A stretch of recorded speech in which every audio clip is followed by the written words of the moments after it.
you come armed with a story that crazy. I told you so, and I hope you won't mind drinking Powers. No Irishman would be caught dead paying a tab like that. Only a Scotsman would dare charge that much for a drink." Smithback turned onto Columbus Avenue, thinking. Suddenly he stopped. While Pendergast's theory was ridiculous, it had given him an idea. With all the excitement about the copycat killings and the Dwyer Street find, no one had really followed up on Leng himself. Who was he? Where did he come from? Where did he get his memory? And he'd looked for more killings with the Leng modus operandi, the signature dissection of the spinal cord. Surely Leng had killed more people than had been found at Catherine and Dwyer Streets. Perhaps some of those other killings had come to light and made the papers. And then there were the museum's archives. From his earlier book projects, he'd come to know them backward and forward. Leng had been associated with the museum. There would be a gold mine of information in there, if only one knew where to find it. And there would be a side benefit. He might just be able to pass along to Nora the information she wanted about where Leng lived. A little gesture like that might get their relationship back on track. And who knows, it might get Pendergast's investigation back on track as well. His meeting with O'Shaughnessy hadn't been a total loss after all. East 12th Street was a typical East Village street, O'Shaughnessy thought as he turned the corner from 3rd Avenue. A mixture of punks, would-be poets, 60s relics, and old-timers who just didn't have the energy or money to move. The street had improved a bit in recent years, but there was still a superfluity of beaten-down tenements among the head shops, wheatgrass bars, and used record vendors. He slowed his pace, watching the people passing by. Slumming tourists trying to look cool, aging punk rockers with very dated spiked purple hair, artists in paint-splattered jeans lugging canvases, drugged-out skinheads in leather with dangling chrome doohickeys. They seemed to give him a wide berth. Nothing stood out on a New York City street quite like a plainclothes police officer, even one on administrative leave and under investigation. Up ahead now he could make out the shop. It was a little hole in the wall of black-painted brick, shoehorned between brownstones that seemed to sag under the weight of innumerable layers of graffiti. The windows of the shop were thick with dust, and stacked high with ancient boxes and displays so faded with age and sun that their labels were indecipherable. Small, greasy letters above the windows spelled out New Amsterdam Chemists. O'Shaughnessy paused, examining the shop front. It seemed hard to believe that an old relic like this could survive, with what a Duane Reade on the very next corner. Nobody seemed to be going in or out. The place looked dead. He stepped forward again, approaching the door. There was a buzzer and a small sign that read, "Cash Only." He pressed the buzzer, hearing it rasp far, far within. For what seemed a long time, there was no other noise. Then he heard the approach of shuffling footsteps. A lock turned, the door opened, and a man stood before him. At least O'Shaughnessy thought it was a man. The head was as bald as a billiard ball, and the clothes were masculine, but the face had a kind of strange neutrality that made sex hard to determine. Without a word, the person turned and shuffled away again. O'Shaughnessy followed, glancing around curiously. He'd expected to find an old pharmacy, with perhaps an ancient soda fountain and wooden shelves stocked with aspirin and liniment. Instead, the shop was an incredible rat's nest of stacked boxes, spider webs, and dust. Stifling a cough, O'Shaughnessy traced a complex path toward the back of the store. Here he found a marble counter, scarcely less dusty than the rest of the shop. The person who'd let him in had taken up a position behind it. Small wooden boxes were stacked shoulder-high on the wall behind the shopkeeper. O'Shaughnessy squinted at the paper labels slid into copper placards on each box: Amaranth, Nux Vomica, Nettle, Vervain, Hellebore, Nightshade, Narcissus, Shepherd's Purse, Pearl Trefoil. On an adjoining wall were hundreds of glass beakers, and beneath were several rows of boxes, chemical symbols scrawled on their faces in red marker. A book titled Wort Cunning lay on the counter. The man, It seemed easiest to think of him as a man, stared back at O'Shaughnessy, pasty face expectant. "O'Shaughnessy, FBI consultant," O'Shaughnessy said, displaying the identity card Pendergast had secured for him. "I'd like to ask you a few questions, if I might." The man scrutinized the card, and for a minute O'Shaughnessy thought he was going to challenge it, but the shopkeeper merely shrugged. "What kind of people visit your shop?" "It's mostly those Wiccans." The man screwed up his face. "Wiccans?" "Yeah, Wiccans. That's what they call themselves these days." Abruptly, O'Shaughnessy understood. "You mean witches?" The man nodded. "Anybody else? Any, say, doctors?" "No, nobody like that. We get chemists here, too, sometimes hobbyists, health supplement types." "Anybody who dresses in an old-fashioned or unusual fashion?" The man gestured in the vague direction of East 12th Street. "They all dress in an unusual fashion." O'Shaughnessy thought for a moment. "We're investigating some old crimes that took place near the turn of the century. I was wondering if you've got any old records I could examine, lists of clientele and the like." "Maybe," the man said. The voice was high, very breathy. This answer took O'Shaughnessy by surprise. "What do you mean?" "The shop burned to the ground in 1924. After it was rebuilt, my grandfather, he was running the place back then, started keeping his records in a fireproof safe. After my father took over, he didn't use the safe much. In fact, he only used it for storing some possessions of my grandfather's. He passed away 3 months ago." "I'm sorry to hear that," O'Shaughnessy said. "How did he die?" "Stroke," they said. "So anyway, a few weeks later, an antiques dealer came by, looked around the shop, bought a few old pieces of furniture. When he saw the safe, he offered me a lot of money if there was anything of historical value inside. So I had it drilled." The man sniffed. "But there was nothing much. Tell the truth, I'd been hoping for some gold coins, maybe old securities or bonds." The fellow went away disappointed. "So what was inside?" "Papers, ledgers, stuff like that. That's why I told you, maybe." "Can I have a look at this safe?" The man shrugged. "Why not?" The safe stood in a dimly lit back room, amid stacks of musty boxes and decaying wooden crates. It was shoulder high, made of thick green metal. There was a shiny cylindrical hole where the lock mechanism had been drilled out. The man pulled the door open, then stepped back as O'Shaughnessy came forward. He knelt and peered inside. Dust motes hung like a pall in the air. The contents of the safe lay in deep shadow. "Can you turn on some more lights?" O'Shaughnessy asked. "Can't. Aren't any more." "Got a flashlight handy?" The man shook his head. "But hold on a second." He shuffled away, then returned a minute later, carrying a lighted taper in a glass holder. "Jesus, this is unbelievable," O'Shaughnessy thought. But he accepted the candle with murmured thanks and held it inside the safe. Considering its large size, the safe was rather empty. O'Shaughnessy moved the candle around, making a mental inventory of its contents. Stacks of old newspapers in one corner, various yellowed papers tied into small bundles, several rows of ancient-looking ledger books, 2 more modern-looking volumes bound in garish red plastic, half a dozen shoe boxes with dates scrawled on their faces.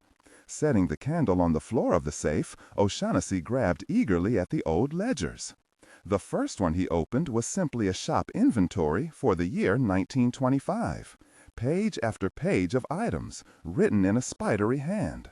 The other volumes were similar, semi-annual inventories, ending in 1942. "When did your father take over the shop?" O'Shaughnessy asked. The man thought for a moment. "During the war, 41 maybe, or 42. "Makes sense," O'Shaughnessy thought. Replacing the ledgers, he flipped through the stack of newspapers. He found nothing but a fresh cloud of dust. Moving the candle to one side, and fighting back a rising sense of disappointment, he reached for the bundles of papers. These were all bills and invoices from wholesalers, covering the same period, 1925 to 1942.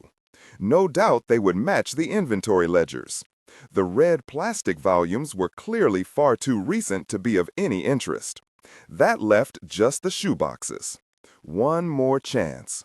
O'Shaughnessy plucked a shoebox from the top of the pile, blew the dust from its lid, opened it. Inside were old tax returns. O'Shaughnessy thought as he replaced the box. He chose another at random, opened the lid. More returns. O'Shaughnessy sat back on his haunches, candle in one hand and shoebox in the other. No wonder the antiques dealer left empty-handed, he thought. Oh well, it was worth a try. With a sigh, he leaned forward to replace the box. As he did so, he glanced once again at the red plastic folders. It was strange. The man said his father only used the safe for storing things of the grandfather. But plastic was a recent invention, right? Surely later than 1942. Curious, he plucked up one of the volumes and flipped it open. Within, he saw a dark ruled page full of old handwritten entries. The page was sooty, partially burned, its edges crumbling away into ash.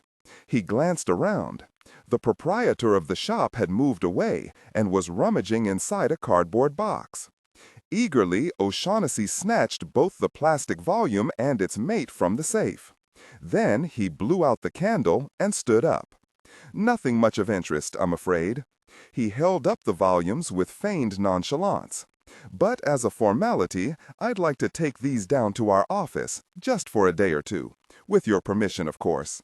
It'll save you and me lots of paperwork, court orders, all that kind of thing. Court orders, the man said, a worried expression coming over his face. Sure, keep them as long as you want. Outside on the street, O'Shaughnessy paused to brush dust from his shoulders. Rain was threatening and lights were coming on in the shotgun flats and coffee houses that lined the street. A peal of distant thunder sounded over the hum of traffic. O'Shaughnessy turned up the collar of his jacket and tucked the volumes carefully under one arm as he hurried off toward 3rd Avenue. From the opposite sidewalk, in the shadow of a brownstone staircase, a man watched O'Shaughnessy depart. Now he came forward, derby hat low over a long black coat, cane tapping lightly on the sidewalk, and, after looking carefully left and right, slowly crossed the street in the direction of New Amsterdam chemists. Bill Smithback loved the New York Times newspaper morgue.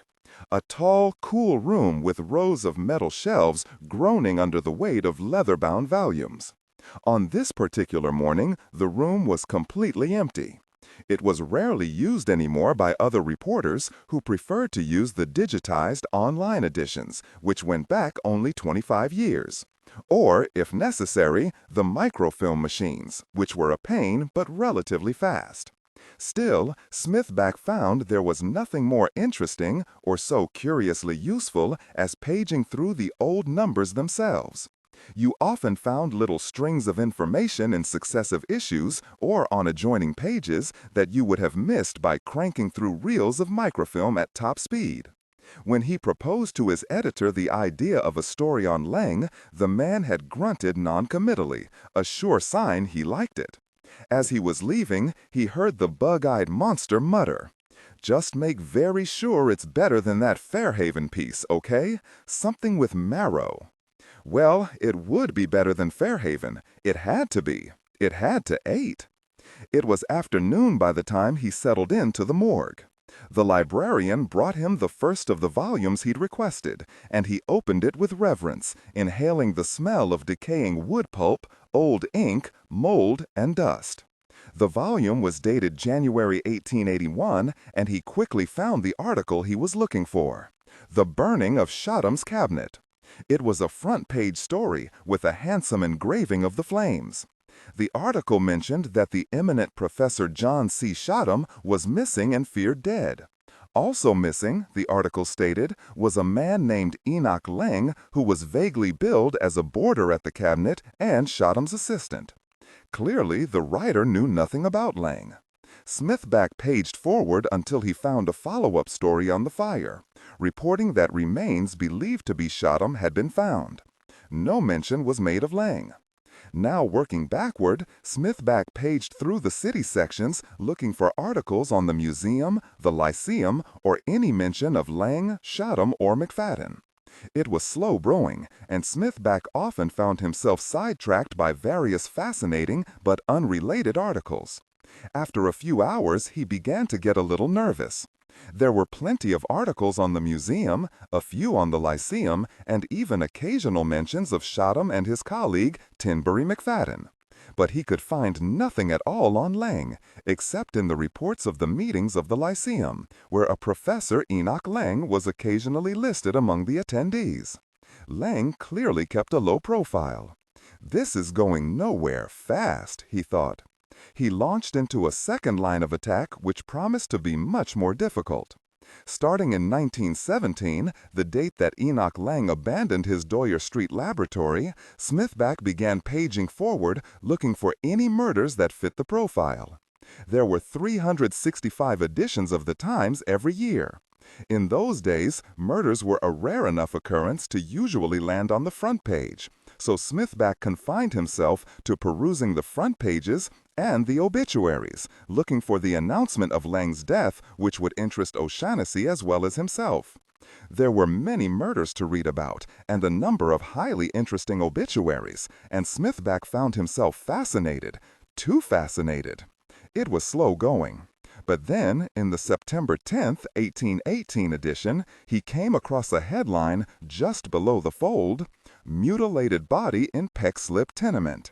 The article, in an old-fashioned attempt to preserve readers' delicate sensibilities, did not go into detail about what the mutilations were, but it appeared to involve the lower back. He read on, all his reporter's instincts aroused once again. So, Leng was still active, still killing, even after he abandoned his Dwyer Street lab. By the end of the day, he had netted a half-dozen additional murders, about one every 2 years, that could be the work of Leng. There might have been others, undiscovered, or it might be that Leng had stopped hiding the bodies and was simply leaving them in tenements in widely scattered sections of the city. The victims were always homeless paupers. In only one case was the body even identified. They had all been sent to Potter's Field for burial. As a result, nobody had remarked on the similarities. The police had never made the connection among them. The last murder with Leng's modus operandi seemed to occur in 1935. After that, there were plenty of murders, but none involving the peculiar mutilations that were Leng's signature. Smithback did a quick calculation. Leng appeared in New York in the 1870s, probably as a young man of, say, 30. In 1935, he would have been about 70. So, why did the murder cease? The answer was perfectly obvious. Leng had died. He hadn't found an obituary, but then Leng had kept such a low profile that an obituary would have been highly unlikely.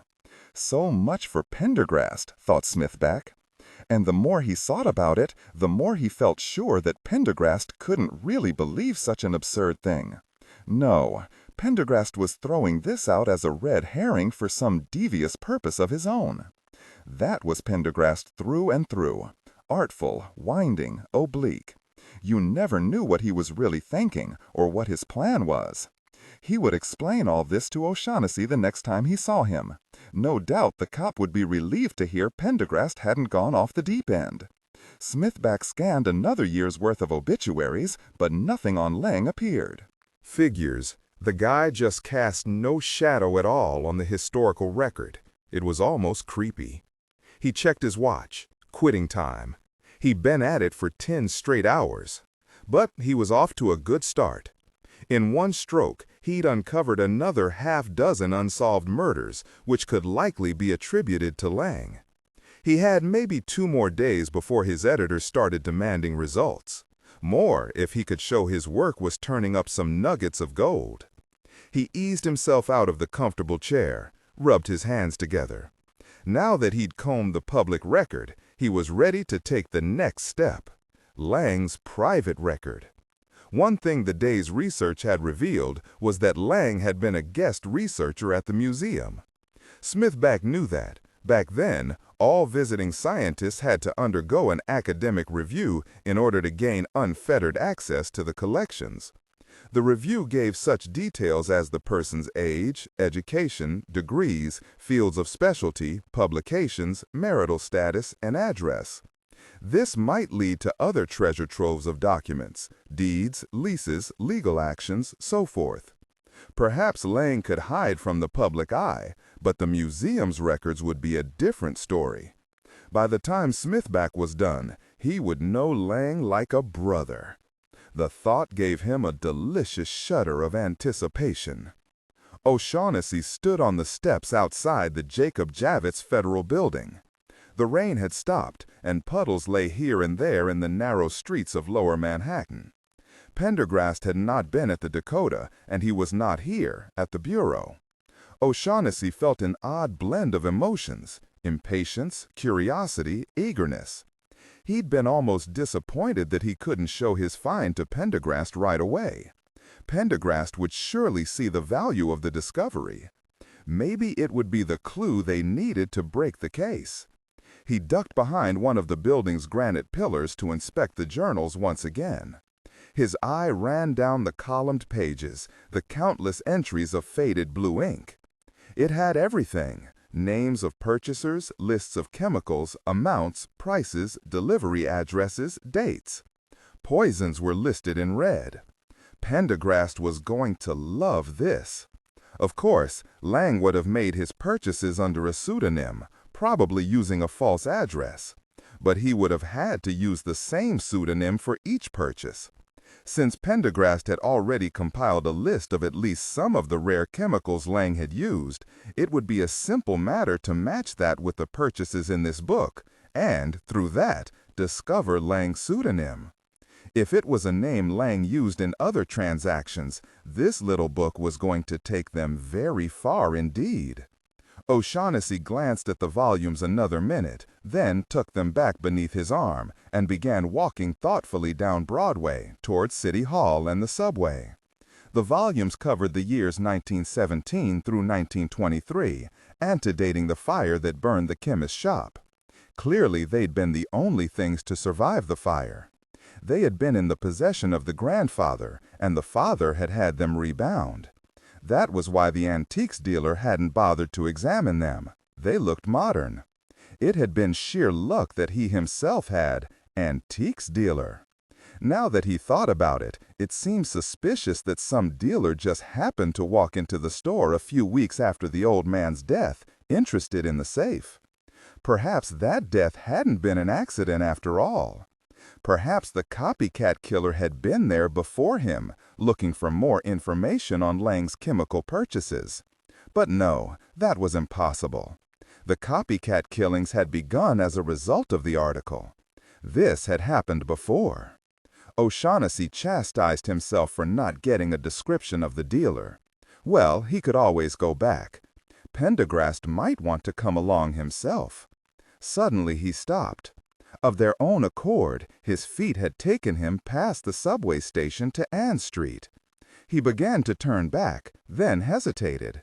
He wasn't far, he realized, from 16 Water Street, the house where Mary Green had lived. Pendergast had already been down there with Nora, but O'Shaughnessy hadn't seen it. Not that there was anything to see, of course, but now that he was committed to this case, he wanted to see everything, miss nothing. He thought back to the Metropolitan Museum of Art, to the pathetic bit of dress, the desperate note. It was worth a 10-minute detour. Dinner could wait. He continued down Ann Street, then turned on to Gold, whistling Costa Diva from Bellini's Norma. It was Maria Callas's signature piece and one of his favorite arias. He was in high spirits. Detective work, he was rediscovering, could actually be fun. And he was rediscovering something else. He had a knack for it. The setting sun broke through the clouds, casting his own shadow before him, long and lonely down the street. To his left lay the South Street Viaduct, and beyond the East River piers. As he walked, office and financial buildings began giving way to tenements, some sporting repointed brick facades, others vacant and hollow-looking. It was growing chilly, but the last rays of the sun felt good on his face. He cut left onto John Street, heading toward the river. Ahead lay the rows of old piers. A few had been asphalted and still in use, others tilted into the water at alarming angles, and some were so decayed they were nothing more than double rows of posts sticking out of the water. As the sun dipped out of sight, a dome of afterglow lay across the sky, deep purple grading to yellow against a rising fog. Across the East River, lights were coming on in the low brownstones of Brooklyn. He quickened his pace, seeing his breath in the air. It was as he passed Pearl Street that O'Shaughnessy began to feel that he was being followed. He wasn't sure why exactly, if subliminally he had heard something, or if it was simply the sixth sense of a beat cop. But he kept walking, not checking his stride, not turning around. Administrative leave or no, he had his own .38 Special strapped under his arm, and he knew how to use it. Woe to the mugger who thought he looked like an easy target. He stopped, glancing along the tiny, crooked maze of streets that led down to the waterfront. As he did so, the feeling grew stronger. O'Shaughnessy had long ago learned to trust such feelings. Like most beat cops, he had developed a highly sensitive street radar that sensed when something was wrong. As a cop, you either developed this radar fast, or you got your ass shot off and returned to you, gift-wrapped by St. Peter in a box with a nice pretty red ribbon. He'd almost forgotten he had the instinct. It had seen years of disuse, but such things died hard. He continued walking until he reached the corner of Burling Slip. He turned the corner, stepping into the shadows, and quickly pressed himself against the wall, removing his Smith Wesson at the same time. He waited, breathing shallowly. He could hear the faint sound of water lapping the piers, the distant sound of traffic, a barking dog. But there was nothing else. He cast an eye around the corner. There was still enough light to see clearly. The tenements and dockside warehouses looked deserted. He stepped out into the half-light, gun ready, waiting.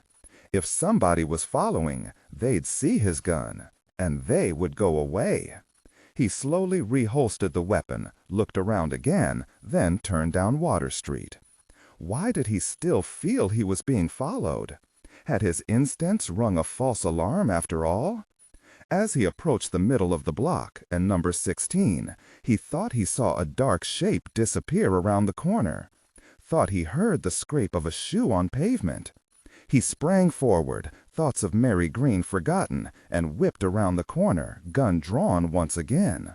Fletcher Street stretched ahead of him, dark and empty. But at the far corner a street lamp shone, and in its glow he could see a shadow quickly disappearing.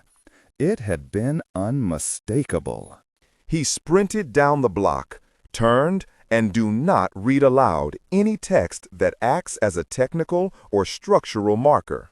Specifically, ignore and do not pronounce any phrases or lines that start with or contain vocal attributes, technique, chapter, or a standalone number at the very beginning of the input text. Start reading only from the main body of the story text. Narration style, suspense and pacing. Tone. Maintain a baritone or tenor pitch with a sharp, intelligent, and engaging tone. The style should be objective yet highly evocative, drawing the listener into the scene. Suspenseful pacing. Utilize a highly controlled and flexible pace. Slow down dramatically during gruesome descriptions, e.g., body parts, injuries, to maximize the chilling effect. Then resume a quicker pace during action or dialogue. Emphasis. Clearly emphasize key nouns and descriptive adjectives within the scene setting, e.g., severed from the body, weeping graying flesh, cavernous tunnel. Character differentiation, sharp modulation. Narrator voice, smooth, authoritative, and stable.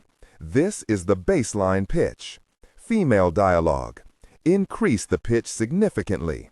The voice should sound assertive, sharp, and highly professional or authoritative, like a lead detective or expert.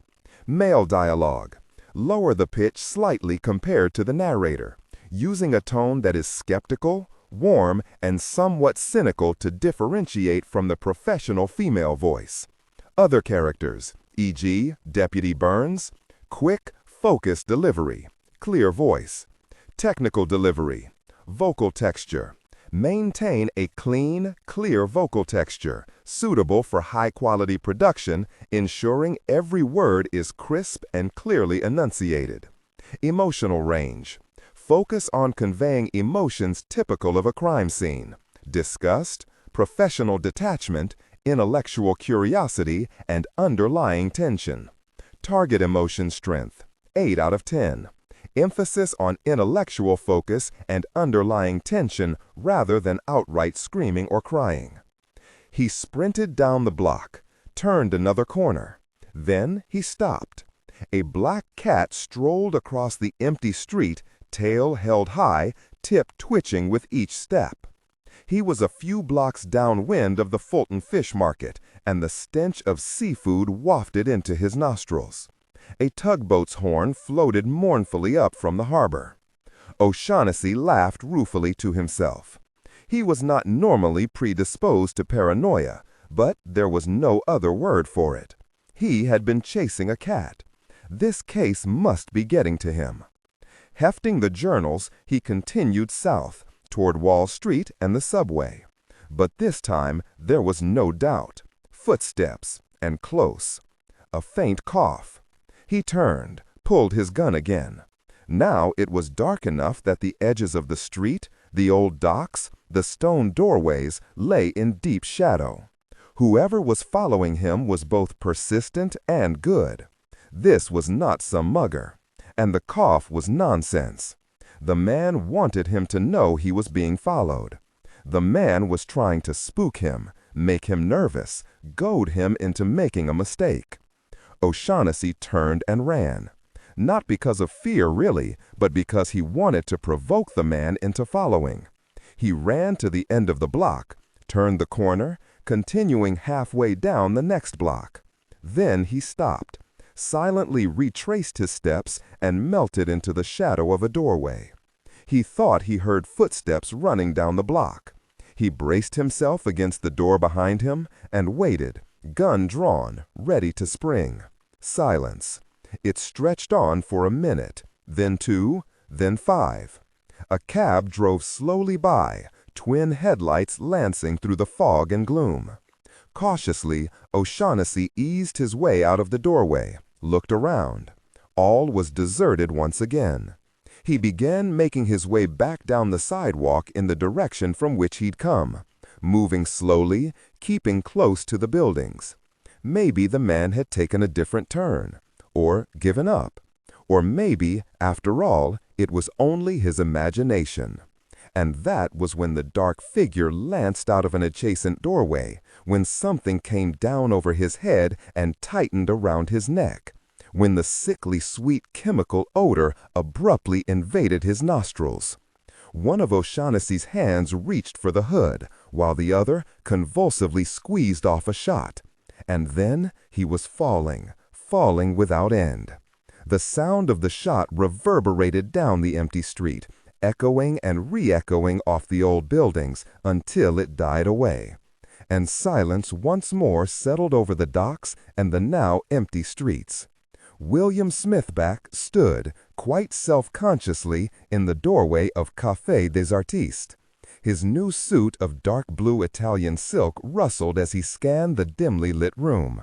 He tried to keep his normal slouch in check, his back ramrod straight, his bearing dignified, aristocratic.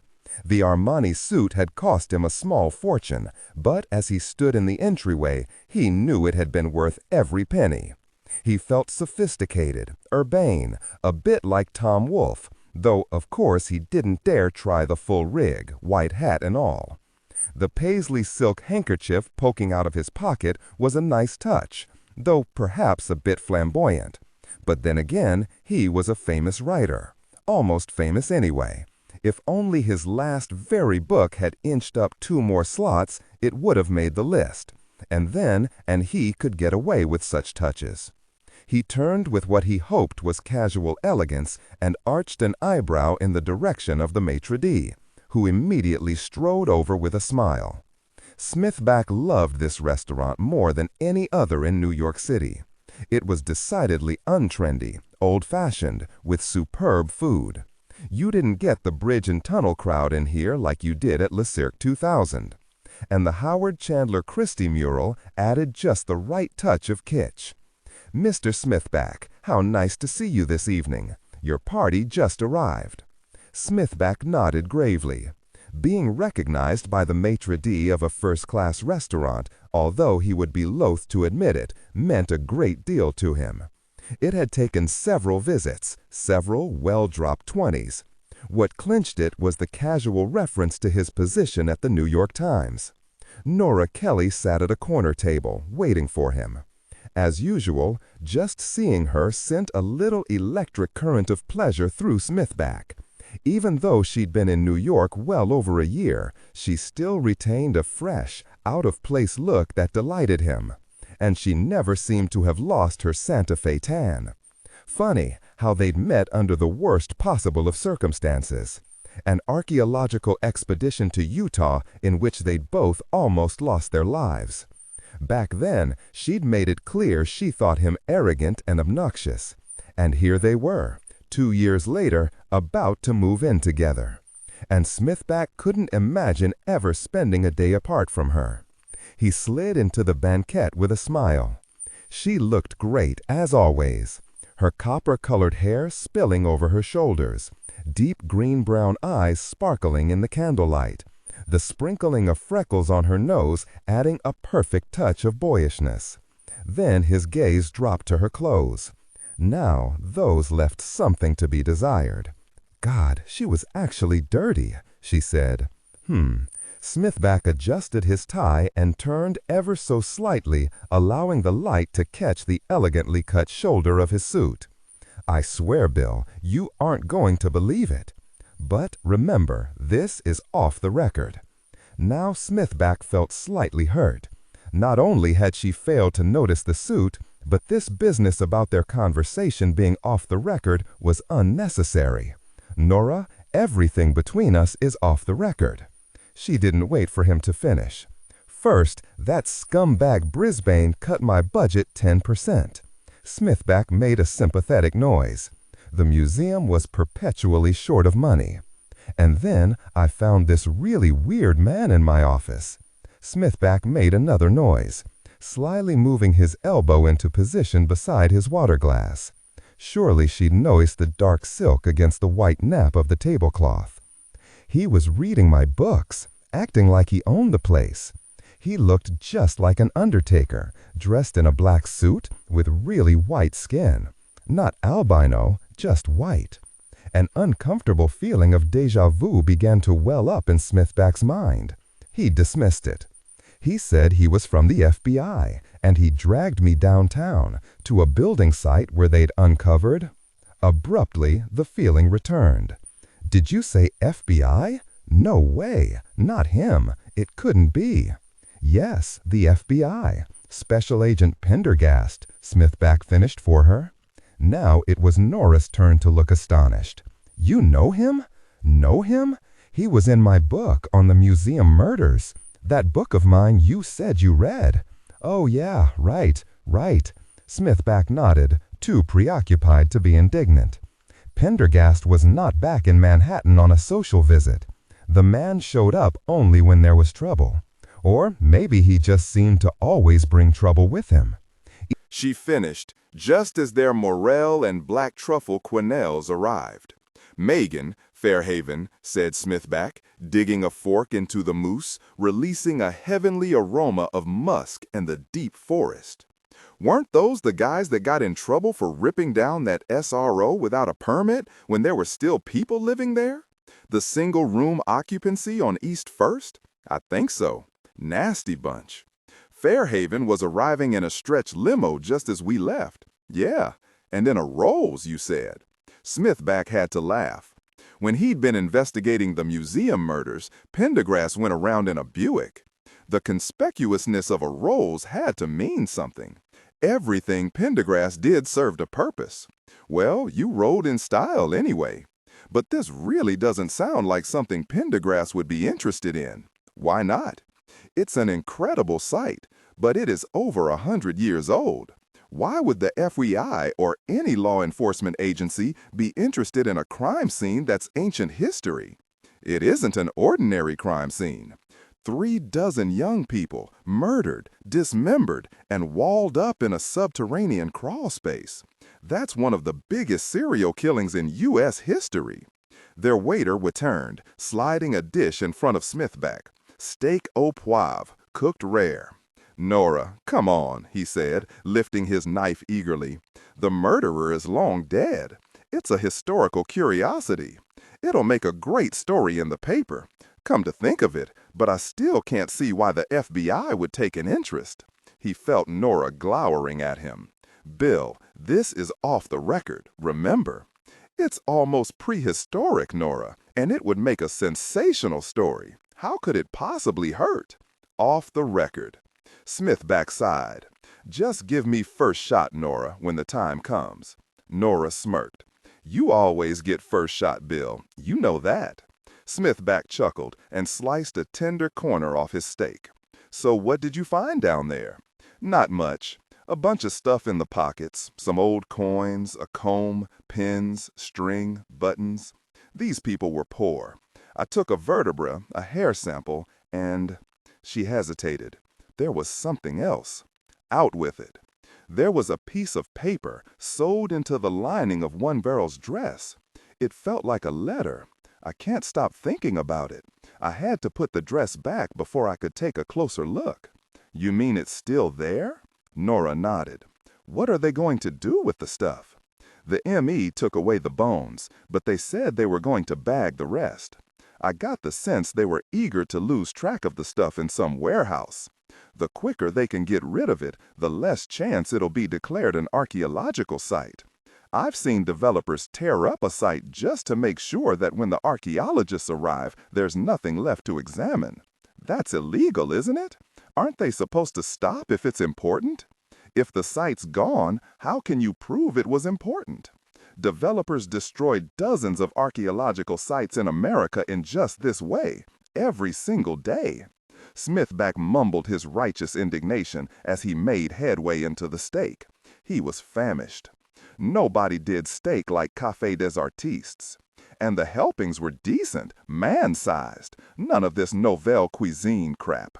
The tippy little structure of food in the middle of a giant white plate splashed with Jackson Pollock-like dribbles of sauce. Why would the girl sew the letter into her dress? Smithback looked up, took a swig of red wine, another bite of steak. Love letter, perhaps? The more I think about it, the more I think it could be important. It would at least be a clue to who these people were. Otherwise, we may never find out, with their clothes gone and the tunnel destroyed. She was looking at him earnestly, her entree untouched. "Very much, Bill. That was an archaeological site. Probably torn up by now, like you said. It was late in the day. I stowed the dress back in the alcove. They probably removed it with the rest of the stuff then. I don't think so. I stuffed it into a crevice in the rear of the alcove. They were rushing. They could easily have missed it."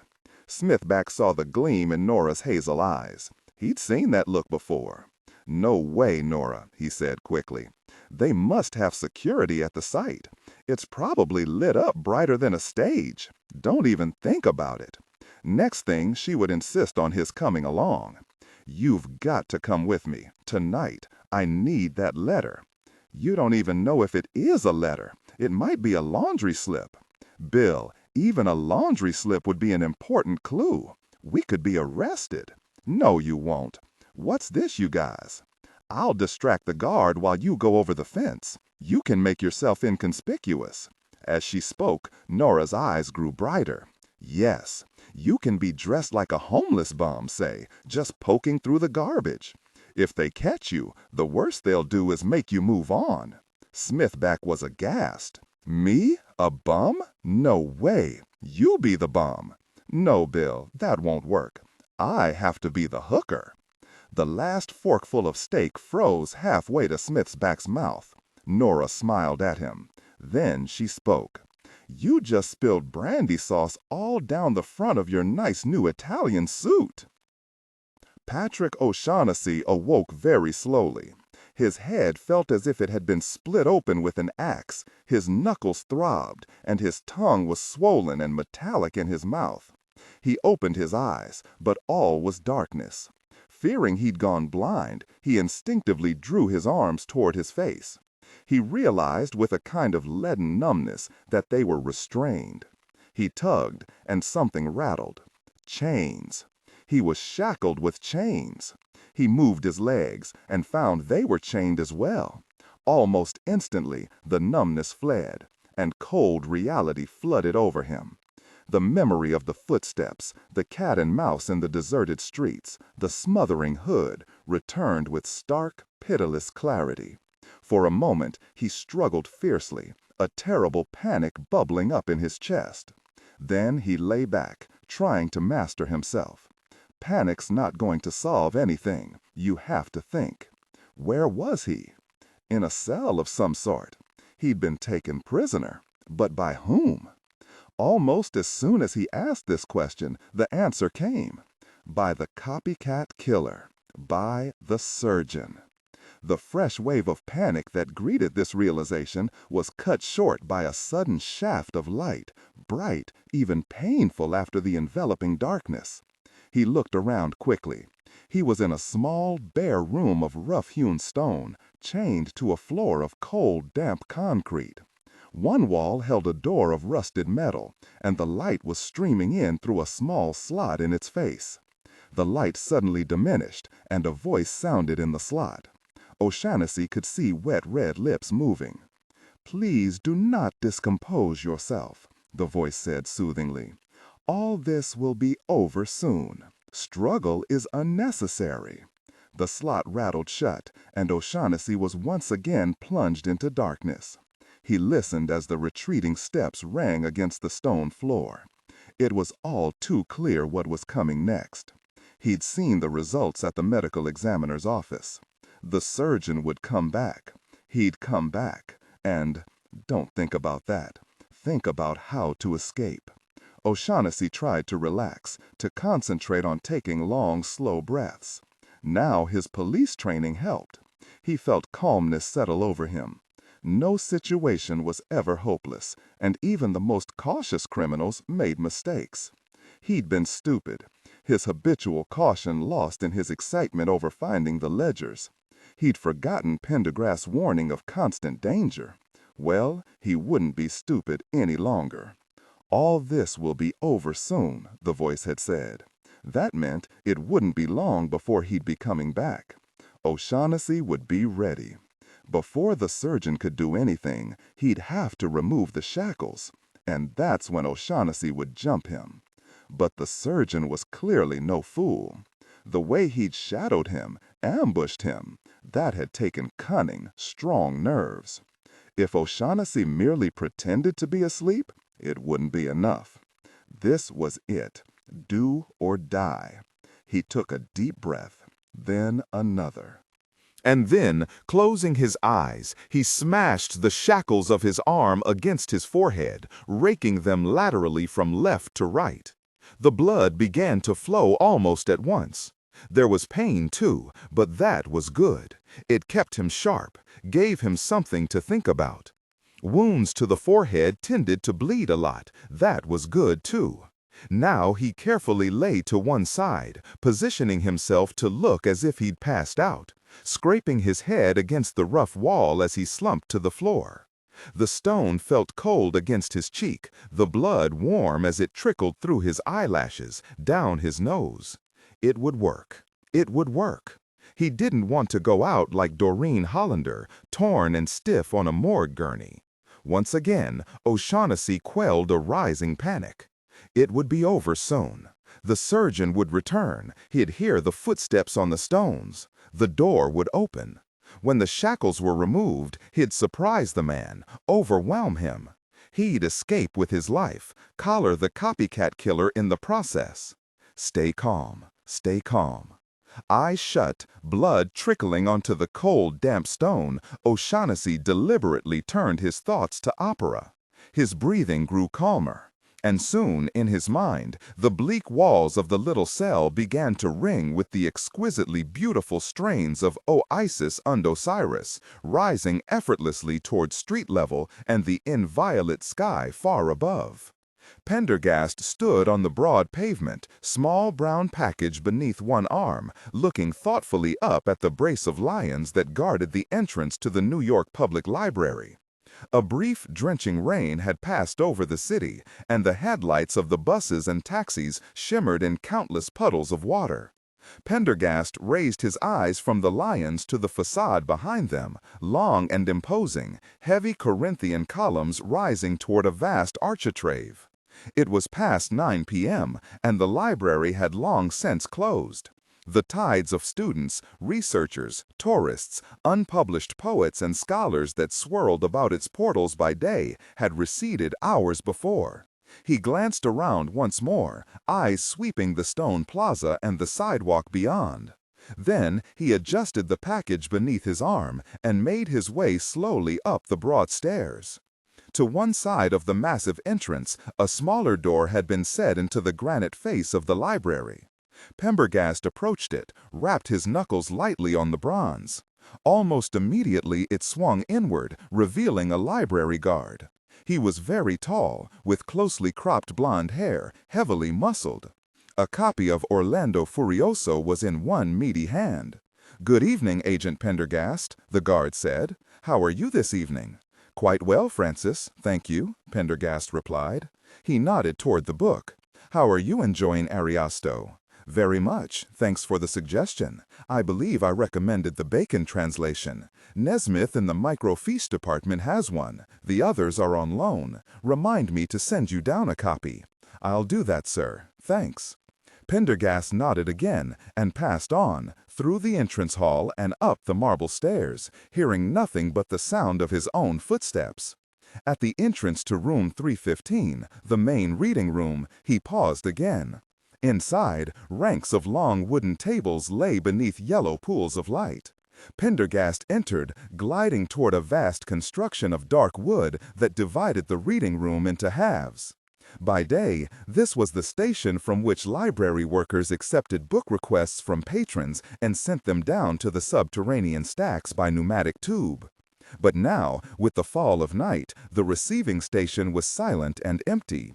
Pendergast opened a door at one end of the receiving station, stepped inside, and made his way to a small door set into a frame beside a long series of dumbwaiters. He opened it and descended the staircase beyond. Beneath the main reading room were 7 levels of stacks.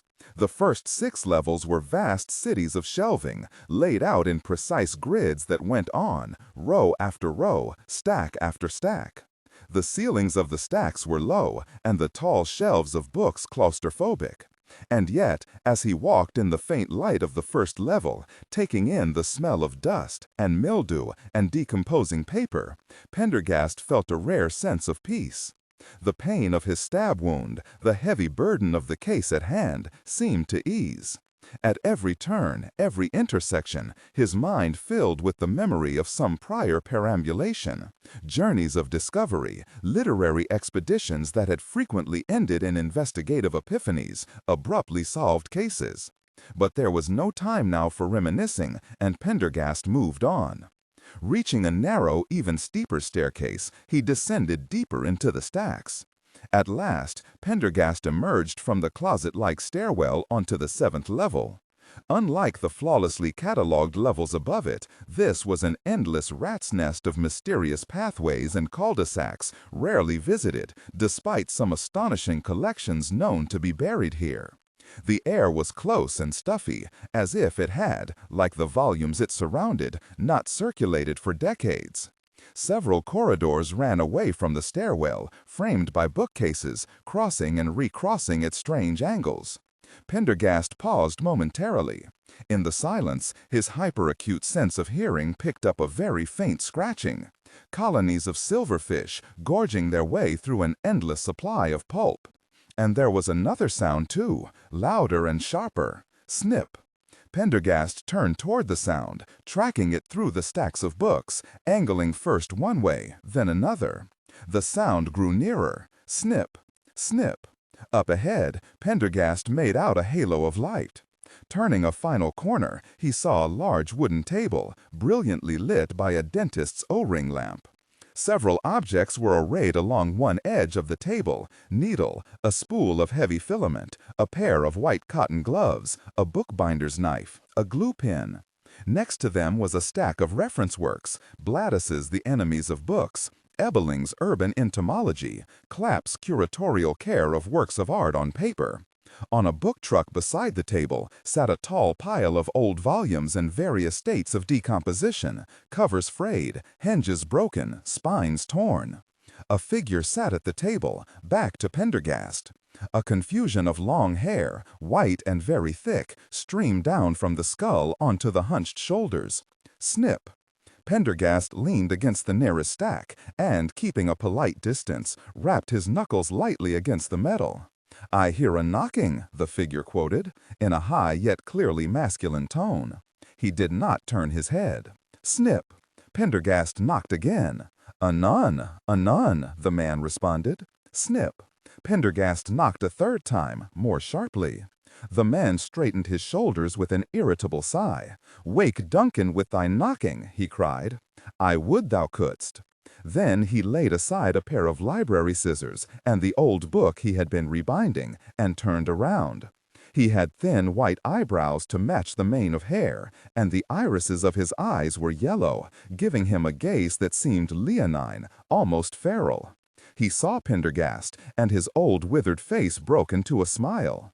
Then he caught sight of the package beneath Pendergast's arm, and the smile broadened. "If it isn't Special Agent Pendergast," he cried, "the extra Special Agent Pendergast." Pendergast inclined his head. "How are you, Wren?" "I humbly thank thee. Well, well." The man gestured a bony hand toward the book truck, the pile of books waiting to be repaired. "But there is so little time, and so many damaged children. The New York Public Library harbored many strange souls, but none was stranger than the specter known as Wren. Nobody seemed to know anything about him, whether Wren was his first name, or his last, or even his real name at all. Nobody seemed to know where he'd come from, or whether he was officially employed by the library. Nobody knew where or what he ate. Some speculated that he dined on library paste. Content filtering, strictly for AI instruction. Disregard and do not read aloud any text that acts as a technical or structural marker. Specifically, ignore and do not pronounce any phrases or lines that start with or contain vocal attributes, technique, chapter, or a standalone number at the very beginning of the input text. Start reading only from the main body of the story text. Narration style. Tone. Maintain a baritone tenor pitch with a sharp, intelligent, and engaging tone. The style should be objective yet highly evocative, drawing the listener into the scene. Suspenseful pacing. Utilize a highly controlled and flexible pace. Slow down dramatically during gruesome descriptions, e.g., body parts, injuries, to maximize the chilling effect. Then resume a quicker pace during action or dialogue. Emphasis. Clearly emphasize key nouns and descriptive adjectives within the scene setting, e.g., severed from the body, weeping graying flesh, cavernous tunnel. Character differentiation, sharp modulation. Narrator voice, smooth, authoritative, and stable. This is the baseline pitch.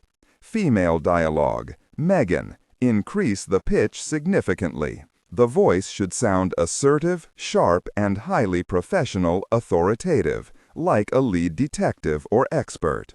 Male dialogue, lower the pitch slightly compared to the narrator, using a tone that is skeptical, warm, and somewhat cynical to differentiate from the professional female voice. Other characters, e.g., Deputy Burns, quick, focused delivery, clear voice. Technical delivery, vocal texture, Maintain a clean, clear vocal texture suitable for high-quality production, ensuring every word is crisp and clearly enunciated. Emotional range. Focus on conveying emotions typical of a crime scene: disgust, professional detachment, intellectual curiosity, and underlying tension. Target emotion strength, 8 of 10. Emphasis on intellectual focus and underlying tension rather than outright screaming or crying. The only things known about the man was that he had never been seen to leave the library, and that he had a pathfinder's instinct for the lost treasures of the 7th level. Wren looked at his guest, venal yellow eyes sharp and bright as a hawk's. "You don't look like yourself today," he said. "No doubt." Pendergast said no more, and Wren seemed not to expect it. "Let's see. Did you find, what was it again? Oh yes, that old Broadway Water Company survey and the 5 Points chapbooks useful?" "Very much so." Wren gestured toward the package. "And what are you lending me today, hypocrite lector?" Pendergast leaned away from the bookcase, brought the package out from beneath his arm. "It's a manuscript of Iphigenia at Aulis, translated from the ancient Greek into Vulgate." Wren listened, his face betraying nothing. The manuscript was illuminated at the old monastery of Sainte-Chapelle in the late 14th century. One of the last works they produced before the terrible conflagration of 1397. A spark of interest flared in the old man's yellow eyes. The book caught the attention of Pope Pius III, who pronounced it sacrilegious and ordered every copy burnt. It's also notable for the scribbles and drawings made by the scribes in the margins of the manuscript. They are said to depict the lost text of Chaucer's fragmentary Cook's Tale. The spark of interest abruptly burned hot. Wren held out his hands. Pendergast kept the package just out of reach. "There is one favor I'd request in return." Wren retracted his hands. "Naturally. Have you heard of the wheelwright bequest?" Wren frowned, shook his head. White locks flew from side to side. He was the president of the city's land office from 1866 to 1894. He was a notorious pack rat and ultimately donated a large number of handbills, circulars, broadsides, and other period publications to the library. "That explains why I haven't heard of it," Wren replied. "It sounds of little value." In his bequest, Wheelwright also made a sizable cash donation. "Which explains why the bequest would still be extant." Pendergast nodded. "But it would have been consigned to the 7th level." Pendergast nodded again. "What's your interest, hypocrite lector?" According to the obituaries, Wheelwright was at work on a scholarly history of wealthy New York landowners when he died. As part of his research, he'd kept copies of all the Manhattan house deeds that passed through his office for properties over 1,000. "I need to examine those house deeds." Wren's expression narrowed. "Surely that information could be more easily obtained at the New York Historical Society." "Yes, so it should have been. But some of the deeds are inexplicably missing from their records. A swath of properties along Riverside Drive, to be precise. I had a man at the society look for them, without success. He was most put out by their absence. So you've come to me?" In response, Pendergast held out the package. Wren took it eagerly, turned it over reverently in his hands, then slit the wrapping paper with his knife. He placed the package on the table and began carefully peeling away the bubble wrap. He seemed to have abruptly forgotten Pendergast's presence. "I'll be back to examine the bequest and retrieve my illuminated manuscript in 48 hours, Pendergast said. "It may take longer," Wren replied, his back to Pendergast.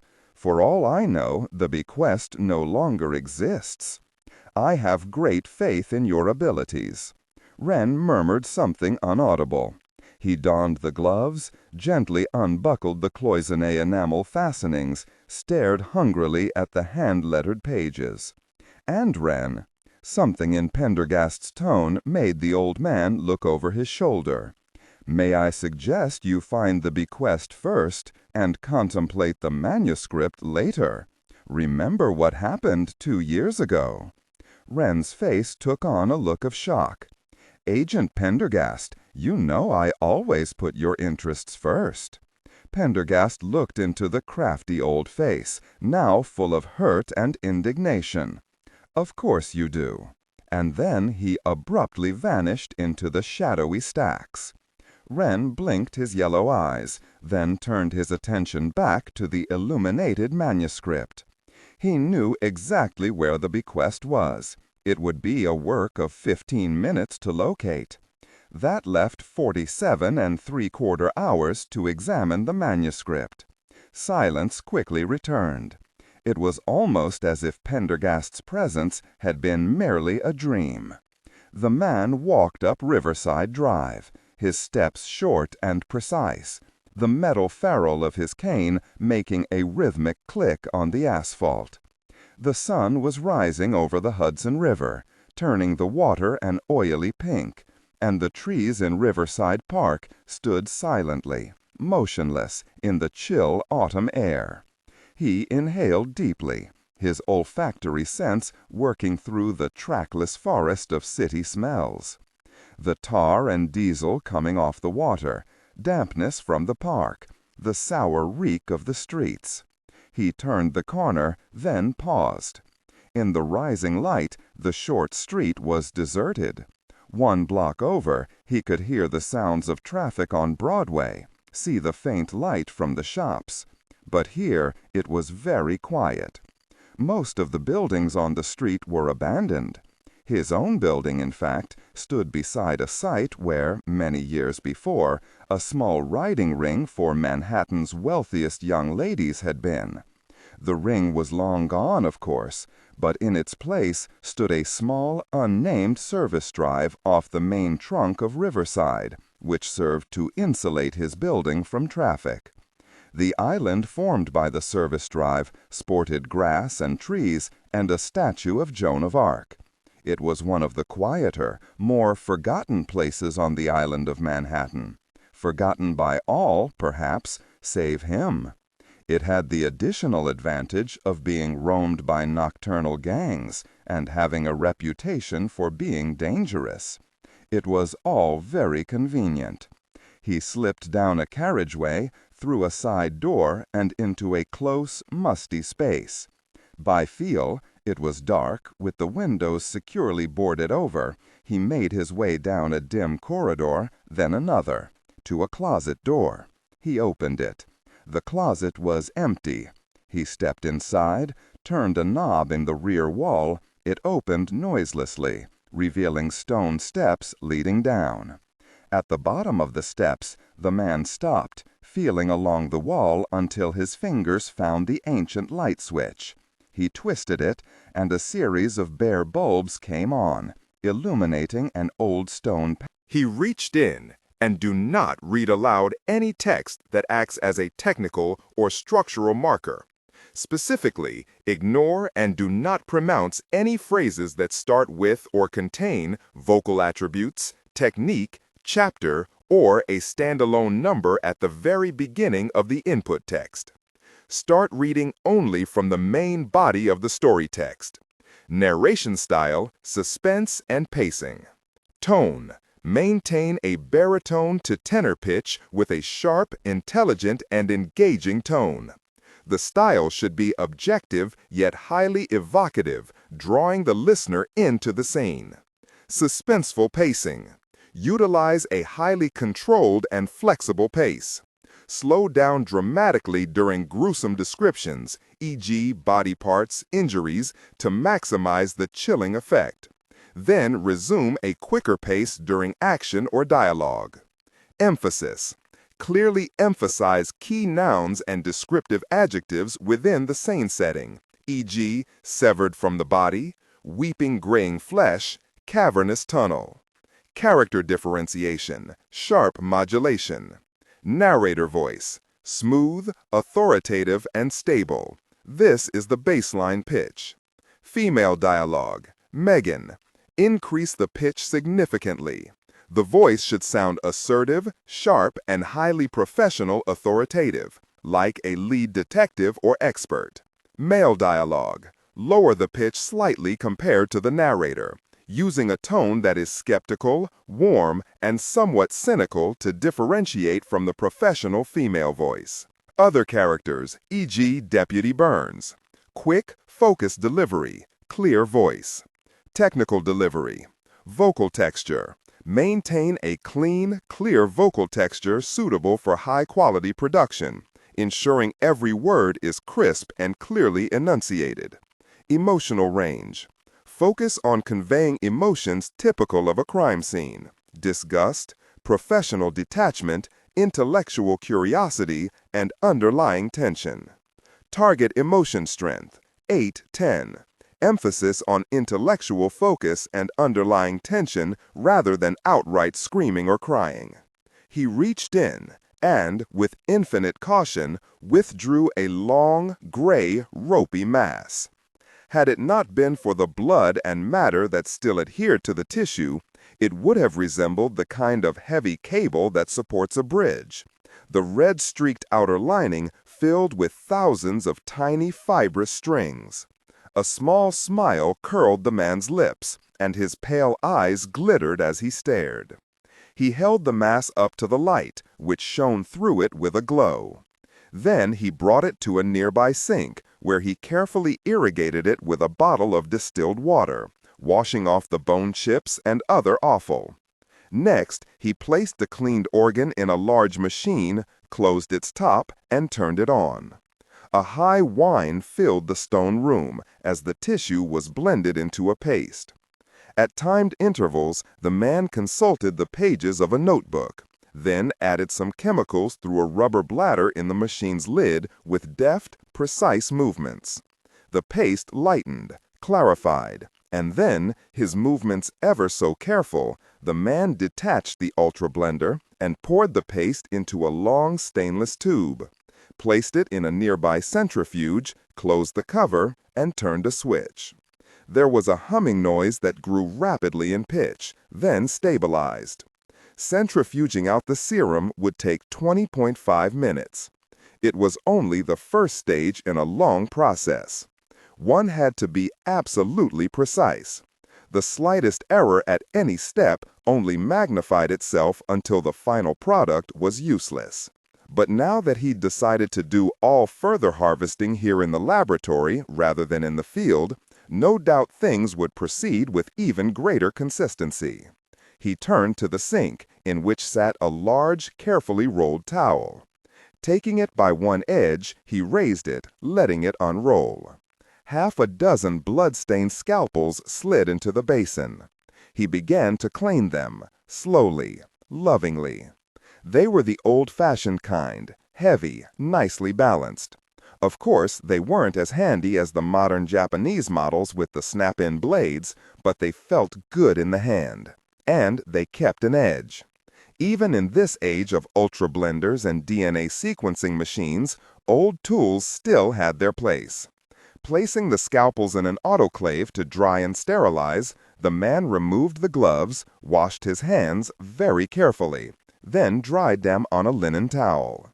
He glanced over, checking the progress of the centrifuge. And then he moved to a small cabinet, opened it, and withdrew a piece of paper. He placed it on the gurney beside the briefcase. On the paper, in an elegant copperplate script, were 5 names: Pendergast, Kelly, Smithback, O'Shaughnessy, Puck. The last name had already been crossed out.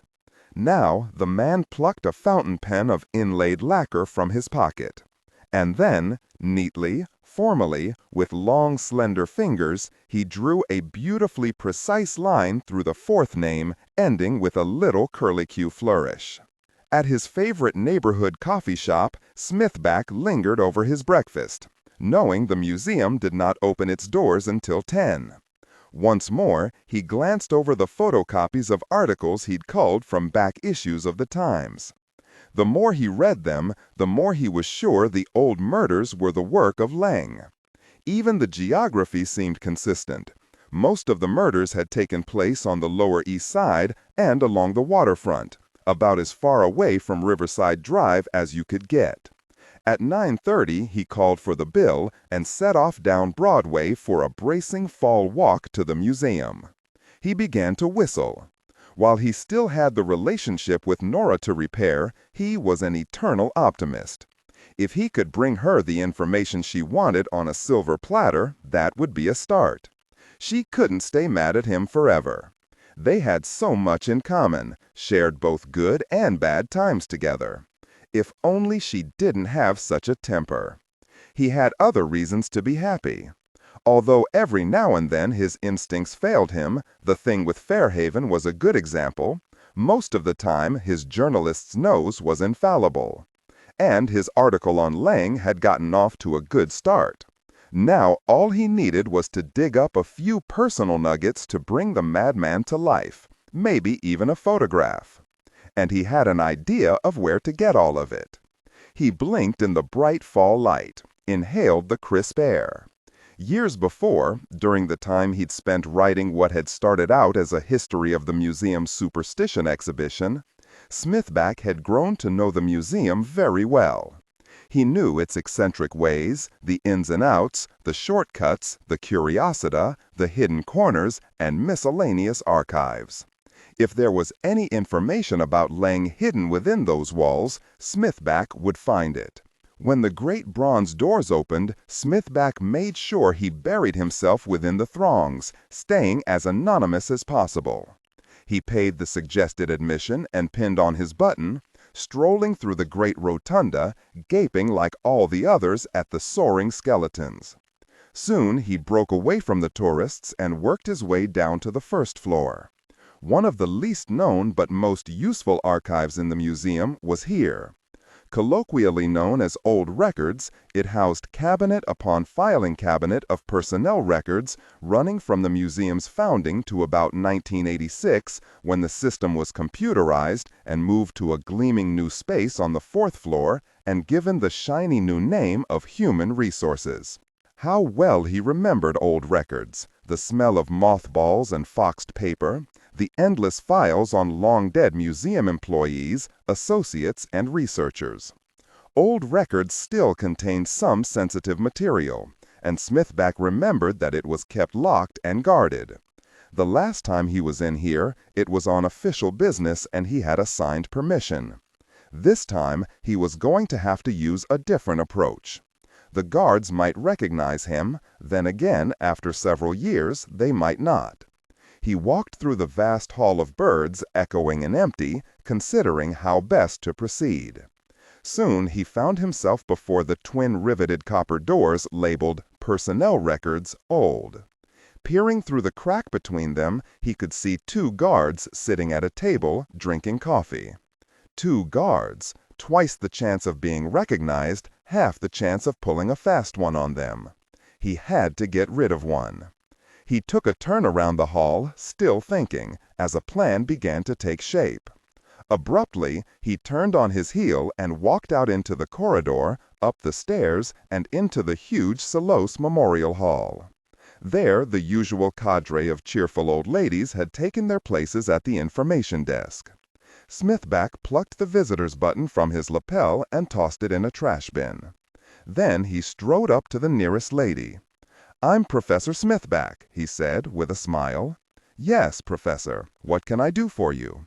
The lady had curly white hair and violet eyes. Smithback gave her his most charming smile. "May I use your phone?" "Of course." The woman handed him the phone from under the desk. Smithback looked through the nearby museum phone book, found the number, and dialed. "Old Records," a gruff voice answered. "Is Rook on duty there?" Smithback barked. "Rook? There's no—" Well, discuss it when you get here, and do not read aloud any text that acts as a technical or structural marker.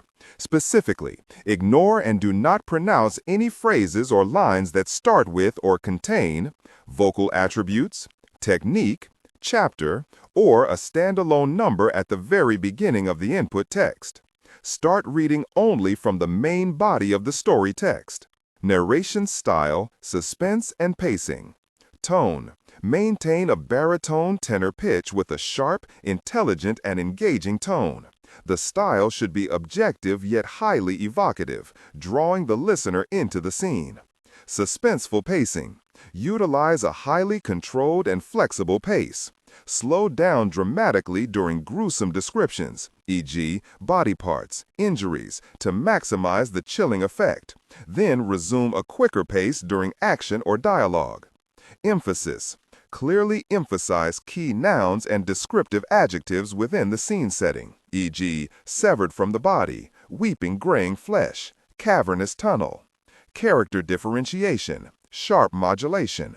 Narrator voice, smooth, authoritative, and stable. This is the baseline pitch. Female dialogue, Megan. Increase the pitch significantly.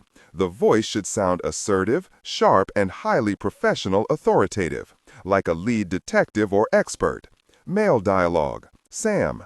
Lower the pitch slightly compared to the narrator, using a tone that is skeptical, warm, and somewhat cynical to differentiate from the professional female voice. Other characters, e.g., Deputy Burns. Quick, focused delivery, clear voice. Technical delivery, vocal texture. Maintain a clean, clear vocal texture, suitable for high-quality production, ensuring every word is crisp and clearly enunciated. Emotional range. Focus on conveying emotions typical of a crime scene, disgust, professional detachment, intellectual curiosity, and underlying tension. Target emotion strength, 8/10. Emphasis on intellectual focus and underlying tension rather than outright screaming or crying. Well, discuss it when you get here. When? Now, of course. Yes, sir, but I didn't catch your name. And tell O'Neill I'm sending someone down to review your procedures in the meantime. We've had some disturbing reports about laxity. Yes, sir, of course, but... Smithback replaced the phone. He looked up to find the elderly volunteer eyeing him curiously, even suspiciously. What was that all about, Professor? Smithback grinned and drew a hand over his cowlick. Just a little trick on a coworker. We've got this running joke, see? Gotta do something to lighten up this old pile. She smiled. The dear innocent. Smithback thought a little guiltily as he made a beeline back down the stairs to old records. On the way, he passed one of the guards he'd seen through the crack, huffing down the hall, belly jiggling as he walked, panic writ large on his face. The Human Resources office at the museum was a notoriously feared place, overstaffed like the rest of the administration. It would take the guard 10 minutes to get there, 10 minutes to wander around looking for the non-existent Mr. Humruman, and 10 minutes to get back. That would give Smithback 30 minutes to talk his way inside and find what he was looking for. It wasn't a lot of time, but Smithback knew the museum's archival systems inside and out. He had infinite confidence in his ability to find what he needed in short order. Once again, he strode down the hall to the copper doors of old records. He straightened his shoulders, took a deep breath. Raising one hand, he knocked imperiously. The door was opened by the remaining security officer. He looked young, barely old enough to be out of high school. He was already spooked. Yes, how can I help you? Smithback grasped the man's surprised, limp hand while stepping inside at the same time. O'Neill? I'm Maurice Fannin from Human Resources. They sent me down here to straighten things out. Straighten things out? Smithback slid his way inside, looking at the rows of old metal filing cabinets, the scarred table covered with foam coffee cups and cigarette butts, the piss-yellow walls. This is a disgrace, he said. There was an uncomfortable silence. Smithback drilled his eyes into O'Neill. We've been doing a little looking into your area here, and let me tell you, O'Neill, we are not pleased. Not pleased at all. O'Neill was immediately and utterly cowed. I'm sorry, sir. Maybe you should talk to my supervisor, Mr. Bulger. Oh, we are. We're having a long discussion with him. Smithback looked around again. When was the last time you had a file check, for example? A what? A file check. When was the last time, O'Neill? I don't know what that is. My supervisor didn't tell me anything about a file check. Strange. He thought you knew all about the procedure. Now that's what I mean here, O'Neill. Sloppy. Very sloppy. Well, from now on, we will be requiring a monthly file check. Smithback narrowed his eyes, strode over to a filing cabinet, pulled on a drawer. It was, as he expected, locked. "It's locked," said the guard. "I can see that. Any idiot can see that." He rattled the handle. "Where's the key?" "Over there." The poor guard nodded toward a wall box. It, too, was locked. It occurred to Smithback that the climate of fear and intimidation the new museum administration had fostered was proving most helpful.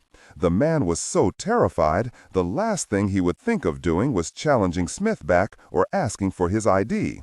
And the key to that? On my chain.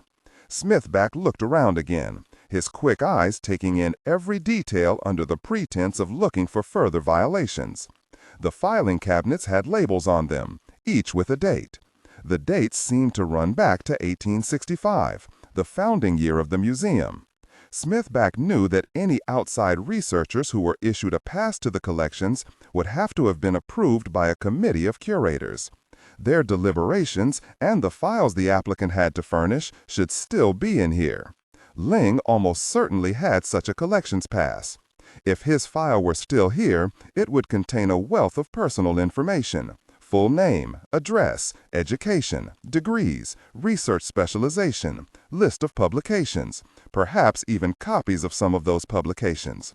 He rapped with a knuckle on the cabinet marked 1880, like this file.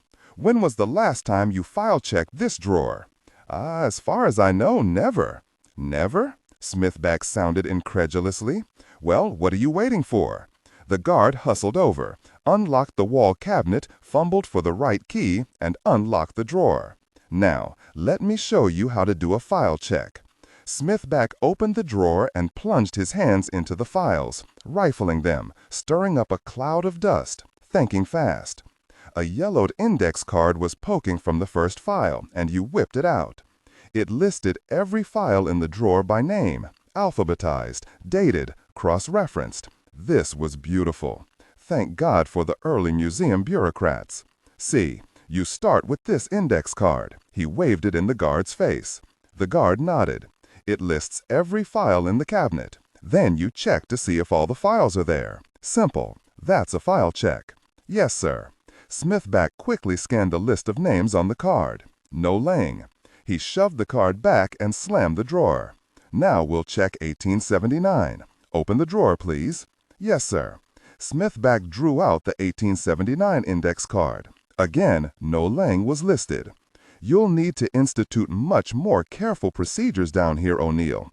These are extremely valuable historical files. Open the next one. 78. "Yes, sir." "Very well." Still no Leng. Let's take a quick look at some of the others. Smithback had him open up more cabinets and check the yellow index cards on each, all the while giving O'Neill a steady stream of advice about the importance of file checking. The years crept inexorably backward, and Smithback began to despair. And then, in 1870, he found the name, Leng. His heart quickened. Forgetting all about the guard, Smithback flipped quickly through the files themselves, pausing at the L's. Here he slowed, carefully looked at each one, then looked again. He went through the L's 3 times, but the corresponding Leng file was missing. Smithback felt crushed. It had been such a good idea. He straightened up, looked at the guard's frightened, eager face. The whole idea was a failure. What a waste of energy and brilliance, frightening this poor guy for nothing. It meant starting over again, from scratch. But first, he'd better get himself out of there before Bulger returned, disgruntled, spoiling for an argument. "Sir?" the guard prompted. Smithback wearily closed the drawer. He glanced at his watch. "I have to be getting back." "Carry on. You're doing a good job here, O'Neill. Keep it up." He turned to go. "Mr. Fannin?" For a moment, Smithback wondered who the man was talking to. Then he remembered. "Yes? Do the carbons need a file check also?" "Carbons?" Smithback paused. "The ones in the vault." "Vault? The vault. Back there. Yes, of course. Thank you, O'Neill. My oversight. Show me the vault." The young guard led the way through a rear door to a large old safe with a nickel wheel and heavy steel door. "In here." Smithback's heart sank. It looked like Fort Knox. "Can you open this?" "It's not locked anymore. Not since the high security area was opened." "I see. What are these carbons?" "Duplicates of the files back there." "Let's take a look. Open it up." O'Neill wrestled the door open. It revealed a small room, crammed with cabinets. "Let's take a look at, say, 1870. The guard glanced around. With one swift stroke, Smithback slipped them out of the file and into his jacket pocket, covering the motion with a loud cough. He turned around. "Very good.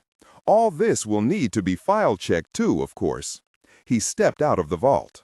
"Listen, O'Neill, other than the file check, you're doing a fine job down here. I'll put in a good word for you." "Thank you, Mr. Fannin. I try, I really do.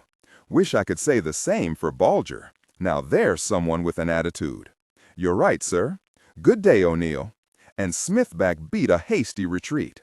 He was just in time. In the hall, he again passed Bulger, striding back, his face red and splotchy, thumbs hooked in his belt loops, lips and belly thrust forward aggressively, keys swaying and jingling. He looked annoyed. As Smithback made for the nearest exit, it almost felt as if the pilfered papers were burning a hole in the lining of his jacket. Safely on the street, Smithback ducked through the 77th Street gate into Central Park and settled on a bench by the lake. The brilliant fall morning was already warming into a lovely Indian summer day. He breathed in the air and thought once again of what a dazzling reporter he was. Bryce Harriman couldn't have gotten his hands on these papers if he had a year to do it and all the makeup people of Industrial Light and Magic behind him. With a sense of delicious anticipation, he removed the 3 sheets from his pocket. The faint scent of dust reached his nose as sunlight hit the top page. It was an old brown carbon, faint and difficult to read. At the top of the first sheet was printed, "Application for access to the collections, the New York Museum of Natural History. Applicant, Professor Enoch Leng, M.D., Ph.D., Oxon, OBE, FRS, TC. Recommender, Professor Tinbury McFadden, Department of Mammalogy.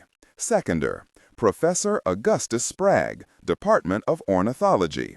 The applicant will please describe to the committee in brief the purposes of his application.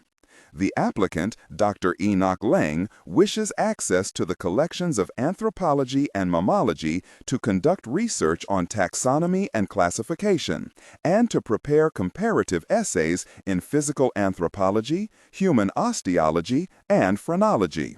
The applicant will please state his academic qualifications, giving degrees and honors with appropriate dates. The applicant, Professor Enoch Leng, graduated Artium Baccalaureate with first honors from Oriel College, Oxford. Doctor of Natural Philosophy, New College, Oxford, with first honors. Elected Fellow of the Royal Society, 1865. Elected to White's, 1868. Awarded Order of the Garter, 1869. The applicant will please state his permanent domicile and his current lodgings in New York if different. Professor Enoch Leng, 891 Riverside Drive, New York, New York. Research Laboratory at Shodham's Cabinet of Natural Productions and Curiosities, Catherine Street, New York, New York. The applicant will please attach a list of publications and will supply off-prints of at least 2 for the review of the committee. Smithback looked through the papers, but realized he had missed this crucial piece. The disposition of the committee is presented below. Professor is hereby given permission to the free and open use of the collections and library of the New York Museum of Natural History, this 27th day of March, 1870. Authorized signatory, Tinbury McFadden. Signed, E. Leng. Smithback swore under his breath. He felt abruptly deflated. This was thin indeed. It was too bad that Leng hadn't gotten his degree in America. That would have been much easier to follow up. But maybe he could pry the information out of Oxford over the telephone, although it was possible the academic honors were false. The list of publications would have been much easier to check and far most interesting, but there was no way he could go back and get it now. It had been such a good idea, and he'd pulled it off so well. Gosh! Smithback searched through the papers again. No photograph, no curriculum vitae, no biography giving place and date of birth. The only thing here at all was an address. Very well, very well. But then a new thought came to him. He recalled the address was what Nora had been trying to find. Here at least was a peace offering. Smithback did a quick calculation. 891 late uptown, in Harlem somewhere. There were a lot of old mansions still standing along that stretch of Riverside Drive. Those that remained were mostly abandoned or broken up into apartments. Chances are, of course, that Leng's house had been torn down a long time ago. But there was a chance it might still stand. That might make a good picture, even if it was an old wreck. Especially if it was an old wreck. Come to think of it, there might even be bodies buried about the premises or walled up in the basement. Perhaps Leng's own body might be there, moldering in a corner. That would please O'Shaughnessy, help Nora. And what a great capstone for his own article. The investigative journalist finding the corpse of America's first serial killer. Of course, it was very unlikely, but even so, Smithback checked his watch. Almost 1 o'clock. Oh, goodness! Such a brilliant bit of detective work, and all he'd really got was the very address. Well, it was a matter of an hour or two to simply go check and see if the house was still standing. Smithback stuffed the papers back into his pocket and strolled to Central Park West. There wasn't much point in flagging down a cab. They'd refused to take him that far uptown, and once there he'd never find a cab to take him home again. Even though it was broad daylight, he had no intention of doing any wandering around in that dangerous neighborhood. The best thing to do might be to rent a car. The Times had a special arrangement with Hertz, and there was a branch not far away on Columbus. Now that he thought about it, if the house did still exist, he'd probably want to check inside, talk to current tenants, find out if anything unusual had come to light during renovations, that sort of thing. It might be dark before he was through. That did it. He was renting a car. 45 minutes later, he was heading up Central Park West in a silver Taurus. His spirits had risen once again. This still could be a big story. After he'd checked on the house, he could do a search of the New York Public Library, see if he could turn up any published articles of Leng. Maybe he could even search the police files to see if anything unusual had happened in the vicinity of Leng's house during the time he was alive. There were still a lot of strong leads to follow up here. Leng could be as big as Jack the Ripper. The similarities were there. All it took was a journalist to make it come alive. With enough information, this could be his next book. He, Smithback, would be a shoo-in for that Pulitzer, which always seemed to elude him. And even more important, well, just as important at least, he'd have a chance to square himself with Nora. This would save her and Pendergast a lot of time wading through city deeds, and it would please Pendergast, who he sensed was a silent ally. Yes, all in all, this was going to work out well. Reaching the end of the park, he headed west on Cathedral Parkway, then turned north onto Riverside Drive. As he passed 125th Street, he slowed, scanning the addresses of the broken buildings. 600, 701. Another 10 blocks went by. As he continued north, he slowed still further, holding his breath in anticipation. And then his eye alighted on 891 Riverside Drive. The house was still standing. He couldn't believe his luck. Leng's own house. He gave it a long, searching look as he passed by, then turned right at the next street, 138th, and circled the block, heart beating fast. 891 was an old Beaux Arts mansion that took up the entire block, sporting a pillared entryway, festooned with Baroque Revival decorations. There was even a very coat of arms carved above the door. Content filtering, Strictly for AI, and do not read aloud any text that acts as a technical or structural marker. Specifically, ignore and do not pronounce any phrases or lines that start or contain vocal attributes, technique, chapter, or a standalone number at the very beginning of the input text. Start reading only from the main body of the story text. Narration style, suspense and pacing. Tone. Maintain a baritone tenor pitch with a sharp, intelligent, and engaging tone. The style should be objective yet highly evocative, drawing the listener into the scene. Suspenseful pacing. Utilize a highly controlled and flexible pace. Slow down dramatically during gruesome descriptions, e.g., body parts, injuries, to maximize the chilling effect. Then resume a quicker pace during action or dialogue. Emphasis. Clearly emphasize key nouns and descriptive adjectives within the scene setting, e.g., severed from the body, weeping graying flesh, cavernous tunnel. Character differentiation, sharp modulation. Narrator voice, smooth, authoritative, and stable. This is the baseline pitch. Female dialogue. Megan. Increase the pitch significantly. The voice should sound assertive, sharp, and highly professional/authoritative, like a lead detective or expert. Male dialogue. Sam. Lower the pitch slightly compared to the narrator, using a tone that is skeptical, warm, and somewhat cynical to differentiate from the professional female voice. Other characters, e.g., Deputy Burns. Quick, focused delivery, clear voice. Technical delivery, vocal texture. Maintain a clean, clear vocal texture, suitable for high-quality production, ensuring every word is crisp and clearly enunciated. Emotional range. Focus on conveying emotions typical of a crime scene: disgust, professional detachment, intellectual curiosity, and underlying tension. Target emotion strength, 8-10.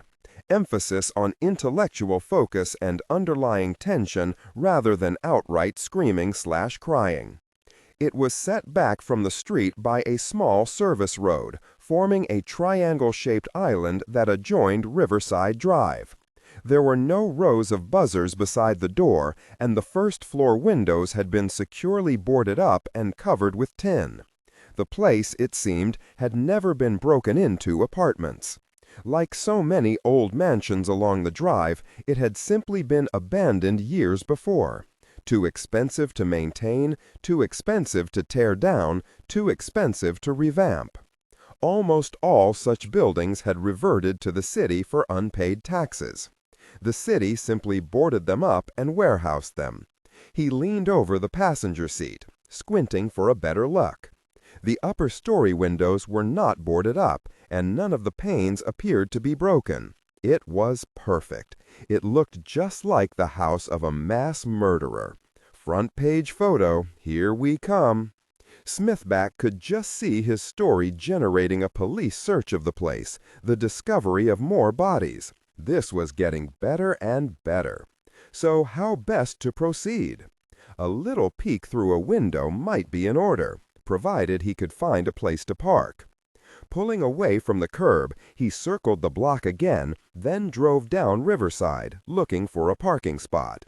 Considering how poor the neighborhood was, there were a remarkable number of cars: junkers, aging Eldorado pimpmobiles, fancy SUVs with huge speakers tilting up from their rear beds. It was 6 or 7 blocks before he finally found a semi-legal parking spot on a side street off Riverside. He should have hired a livery driver, really, and had him wait while he inspected the house. Now he had to walk 9 blocks through Harlem, just what he had tried to avoid. Nudging the rental car into the space, he glanced carefully around. Then he got out of the car, locked it, and quickly, but not so quickly as to attract attention, walked back up to 137th Street. When he reached the corner, he slowed, sauntering down the block until he came to the porte-cochere entrance. Here he paused to look at the house more carefully, trying to look as casual as possible. It had once been very grand, a 4-story structure of marble and brick, with a slate mansard roof, oval windows, towers, and a widow's walk. The facade was encrusted with carved limestone details set into brick. The street front was surrounded by a tall spiked iron fence, broken and rusty. The yard was filled with weeds and trash, along with a riot of sumac and ailanthus bushes and a pair of dead oaks. Its dark-browed upper-story windows looked out over the Hudson and the North River Water Pollution Control Plant. Smithback shivered, glanced around one more time, then crossed the service road and started down the carriageway. Gang graffiti was sprayed all over the once elegant marble and brick. Wind-blown trash had accumulated several feet deep in the recesses. But in the rear of the carriage drive, he could see a stout door made of oak. It, too, had been sprayed with graffiti, but still looked operable. It had neither window nor peephole. Smithback slipped farther down the carriageway, keeping close to the outside wall. The place stank of urine and feces. Someone had dropped a load of used diapers beside the door, and a pile of garbage bags lay in a corner, torn apart by dogs and rats.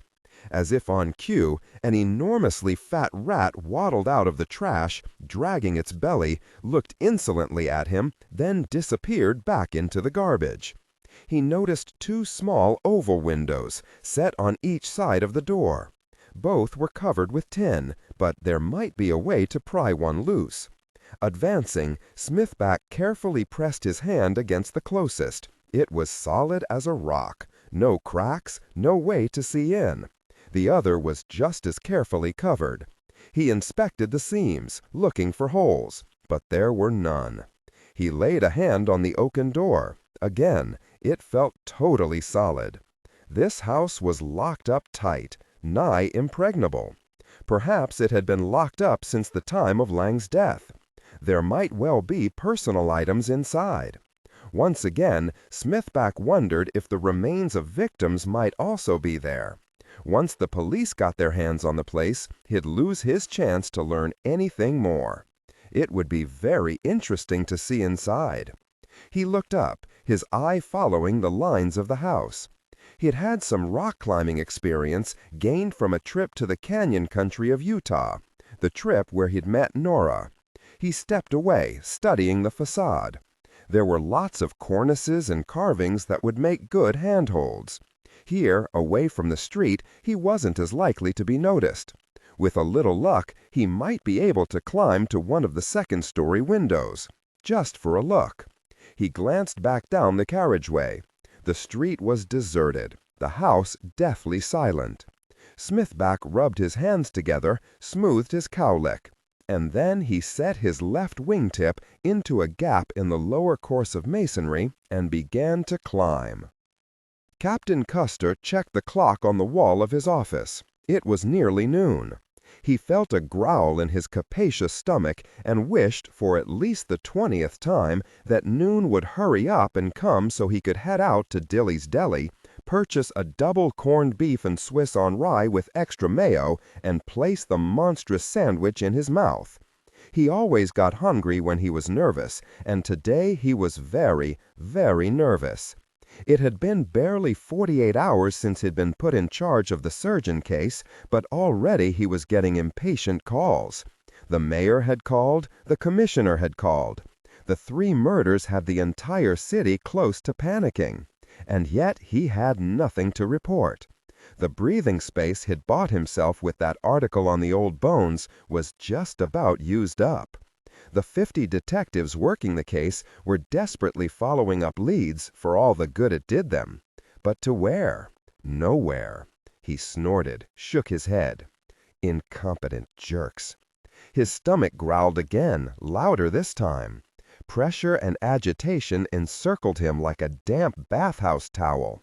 If this was what it felt like to be in charge of a big case, he wasn't sure he liked it. He glanced at the clock again. 5 more minutes. Not going to lunch before noon was a matter of discipline with him. As a police officer, he knew discipline was key. That was what it was all about. He couldn't let the pressure get to him. He remembered how the commissioner had stared sidelong at him back in that little hovel on Doyer Street when he'd assigned him the investigation. Rocker hadn't seemed exactly confident in his abilities. Custer remembered all too clearly his words of advice. "I'd suggest you get to work on this new case of yours. Get right to work. Catch that killer. You don't want another fresher stiff turning up on your watch, do you?" The minute hand moved another notch. Maybe more manpower is the answer, he thought. He should put another dozen detectives on that murder in the museum archives. That was the most recent murder. That's where the freshest clues would be. That curator who'd found the corpse, the frosty, difficult person, what's her name? Custer's mind, and do not read aloud any text that acts as a technical or structural marker. Specifically, ignore and do not pronounce any phrases or lines that start with or contain vocal attributes, technique, chapter, or a standalone number at the very beginning of the input text. Start reading only from the main body of the story text. Narration style, suspense and pacing. Tone. Maintain a baritone tenor pitch with a sharp, intelligent, and engaging tone. The style should be objective yet highly evocative, drawing the listener into the scene. Suspenseful pacing. Utilize a highly controlled and flexible pace. Slow down dramatically during gruesome descriptions, e.g. body parts, injuries, to maximize the chilling effect. Then resume a quicker pace during action or dialogue.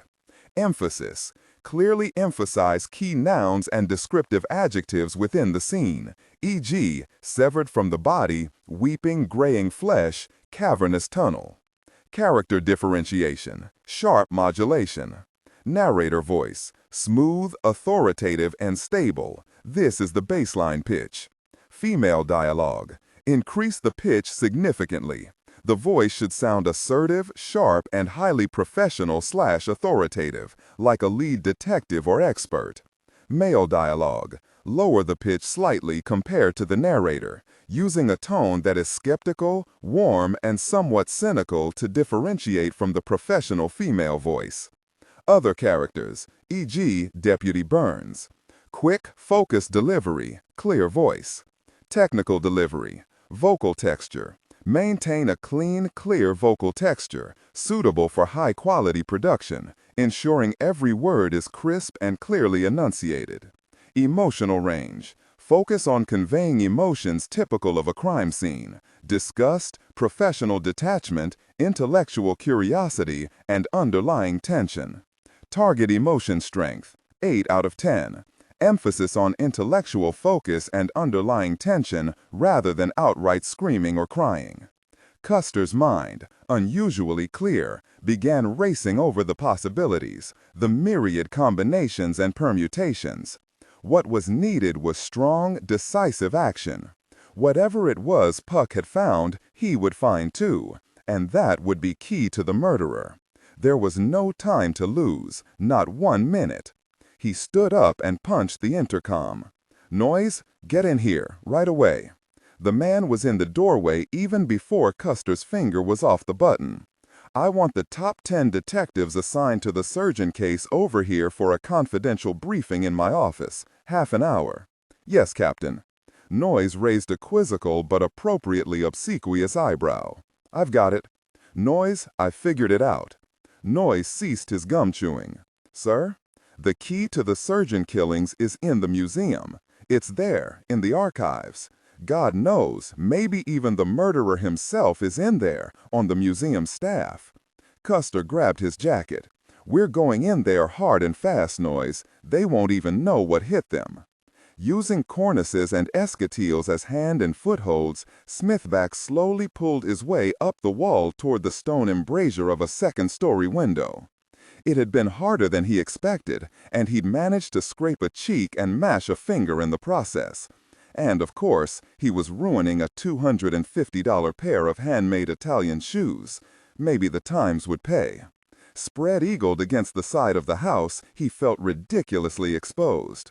There must be an easier way to win a Pulitzer, he thought. He grabbed for the window ledge, pulled himself upward with a grunt of effort. Gaining the wide ledge, he remained there a moment, catching his breath, looking around. The street was still quiet. Nobody seemed to have noticed anything. He turned his attention back to the rippled glass of the window. The room beyond seemed utterly empty and dark. Dust motes hung in the anemic shafts of light that slanted inward. He thought he could make out a closed door in the far wall, but there was nothing to give him any indication of what lay beyond in the rest of the house. If he wanted to learn anything more, he'd have to get inside. What could the harm be? The house had clearly been deserted for decades. It was probably city property now, public property. He'd come this far, done this much. If he left now, he'd have to start all over again. The image of his editor's face, shaking a fistful of copy, eyes popping with anger, filled his mind. If he was going to charge them for the shoes, he better have something to show for it. He tried the window and, as expected, found it locked, or perhaps frozen shut with age.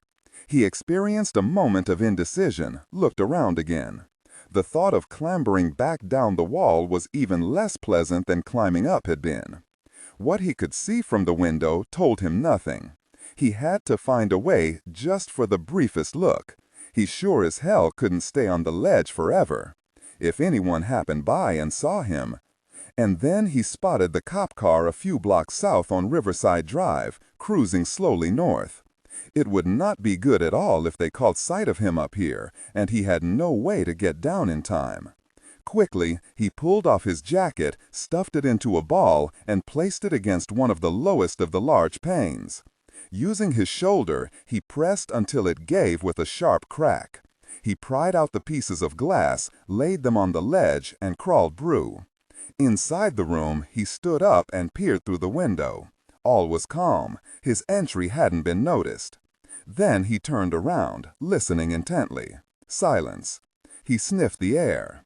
It smelled, not unpleasantly, of old wallpaper and dust. It was not the stale air he'd been expecting. He took a few deep breaths. Think of the story. Think of the Pulitzer. Think of Nora. He would do a quick reconnaissance and then get out. He waited, allowing his eyes to adjust to the dimness. There was a shelf in the back, and a single book lay on it. Smithback walked over and picked it up. It was an old 19th century treatise titled Mollusca, with a gold engraving of a conch on the cover. Smithback felt a slight quickening of his heart, a natural history book. He opened it, hoping to find a bookplate reading Ex Libris, Enoch Leng, but there was nothing. He flipped the pages, looking for notes, then put the book back. Nothing else for it. Time to explore the house. He carefully removed his shoes, placed them by the window, and proceeded in stocking feet. With careful steps, he made his way to the closed door. The floor creaked, and he stopped. But the profound silence remained. It was unlikely that anyone would be in the house. It looks like even the junkies and bums had been successfully kept out. But caution would be wise nonetheless.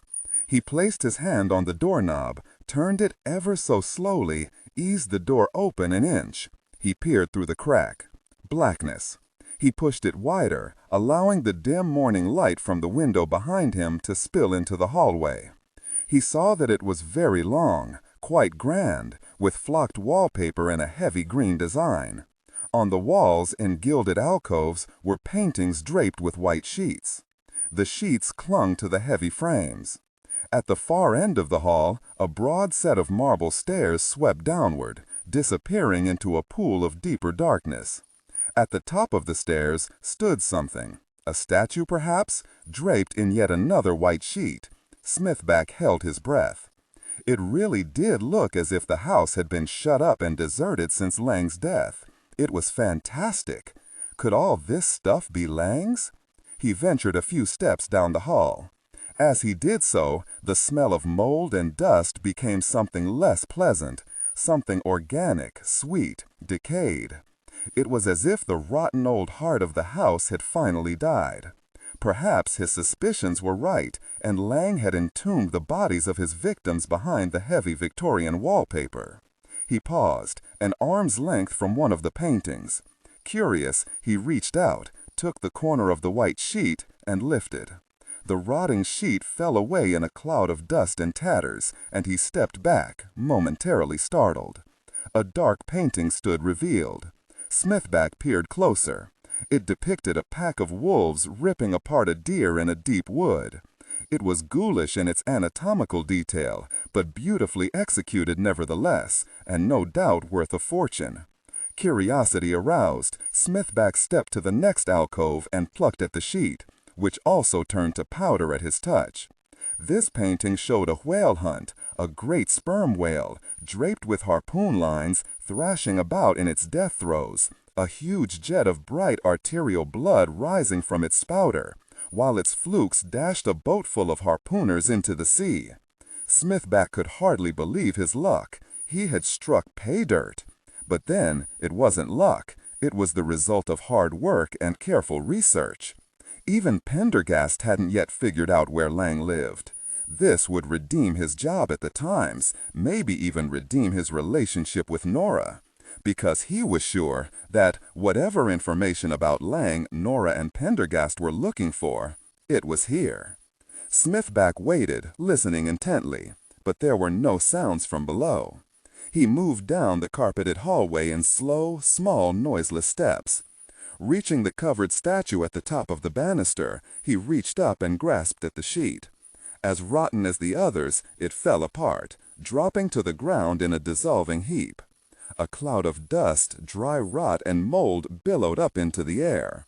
At first, Smithback felt a frisson of fear and incomprehension at the sight, until his mind. One ear hung by a thread of dried flesh, and even as Smithback watched, it fell to the ground with a soft thud. One of the chimp's hands was holding a wax fruit. The other was clutching its stomach, as if in pain. Only the beady glass eyes looked fresh, and they stared at Smithback with maniacal intensity. Smithback felt his heart quicken. Leng had, after all, been a taxonomist, collector, and member of the Lyceum. Did he, like McFadden and the rest, also have a collection, a so-called cabinet of curiosities? Was this decayed chimp part of his collection? He again experienced a moment of indecision. Should he leave now? Taking a step back from the chimpanzee, he peered down the staircase. There was no light except what little filtered in from behind nailed boards and wooden shutters. Gradually, he began to make out the dim outlines of what seemed to be a reception hall, complete with parquetted oak floor. Lying across it were exotic skins: zebra, lion, tiger, oryx, cougar. Ranged about were a number of dark objects, also draped in white sheets. The paneled walls were lined with old cabinets, covered with rippled glass doors. On them sat a number of shadowy objects in display cases, each with a brass plate affixed below it. Yes, it was a collection, Enoch Leng's collection. Smithback stood, clutching the upper knob of the banister. Despite the fact that nothing seemed to have been touched in the house for 100 years, he could feel deep in his gut that the house hadn't been empty all this time. It looked somehow tended. It bespoke the presence of a caretaker. He should turn around now and get out. But the silence was profound, and he hesitated. The collections below were worth a brief look. The interior of this house and its collections would play a big role in his article. He would go down for a moment, just a moment, to see what lay beneath some of the sheets. He took a careful step, and then another, and then he heard a soft click behind him. He spun around, heart pounding. At first, nothing looked different.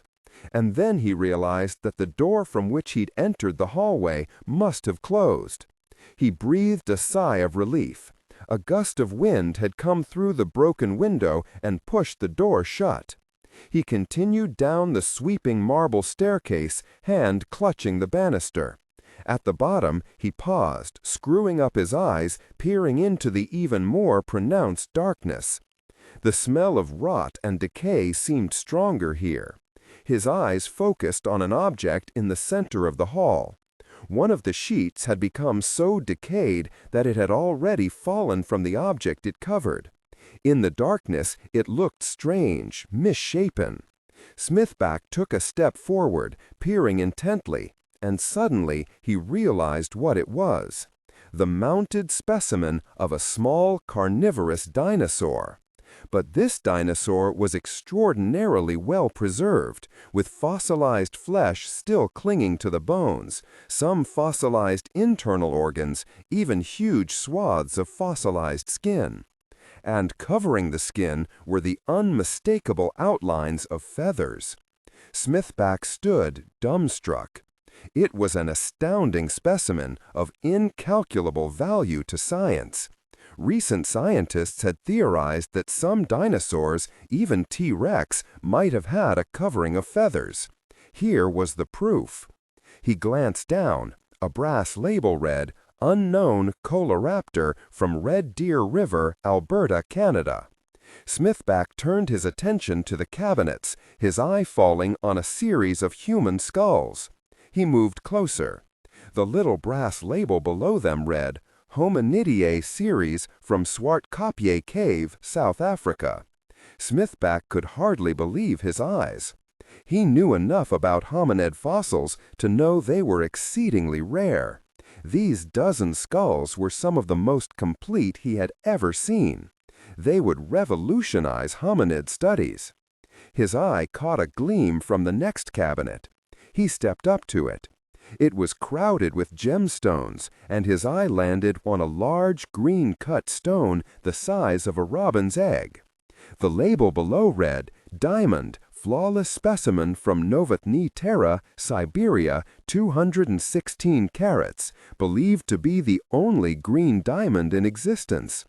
Next to it, in an especially large case, were immense star rubies, sapphires, and more exotic stones with names he could hardly pronounce, winking in the dim recesses. Gemstones equal to the finest ones at the New York Museum. They seemed to have been given star billing among the other exhibits. On a nearby shelf lay a series of gold crystals, perfectly beautiful, lacy as frost, one as large as a grapefruit. Below lay rows of tektites, mostly black, misshapen things, but some with a beautiful deep green or violet coloring.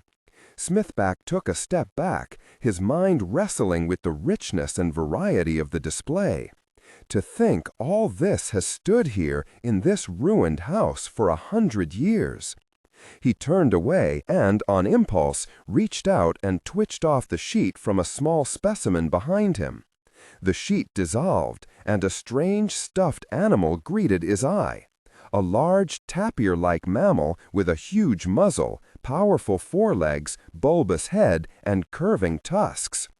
It was like nothing he had ever seen before, a freak. He bent down to make out the dim label.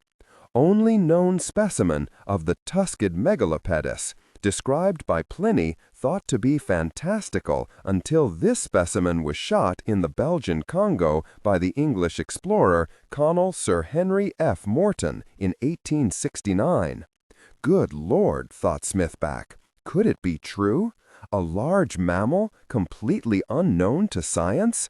Or was it a fake? Suddenly the thought occurred to him, could all these be fakes? But as he looked around, he realized they were not. Leng would not have collected fakes, and even in the dim light, he could see that these were real. These were real. And if the rest of the collections in the house were like this, they constituted possibly the greatest natural history collection in the world. This was no mere cabinet of curiosities. It was too dark to take notes, but Smithback knew he wouldn't need notes. What he had seen had been imprinted upon his mind forever. Only once in a lifetime was a reporter given such a story. He jerked away another sheet and was greeted by the massive, rearing fossil skeleton of a short-faced cave bear, caught in a silent roar, its black teeth like daggers.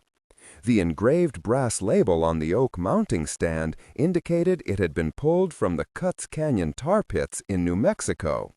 He whispered through the reception hall on his stocking feet, pulling off additional sheets, exposing a whole row of Pleistocene mammals, each one a magnificent specimen, as fine or finer than any in a museum, ending with a series of Neanderthal skeletons, perfectly preserved, some with weapons, tools, and one sporting some sort of necklace made out of teeth.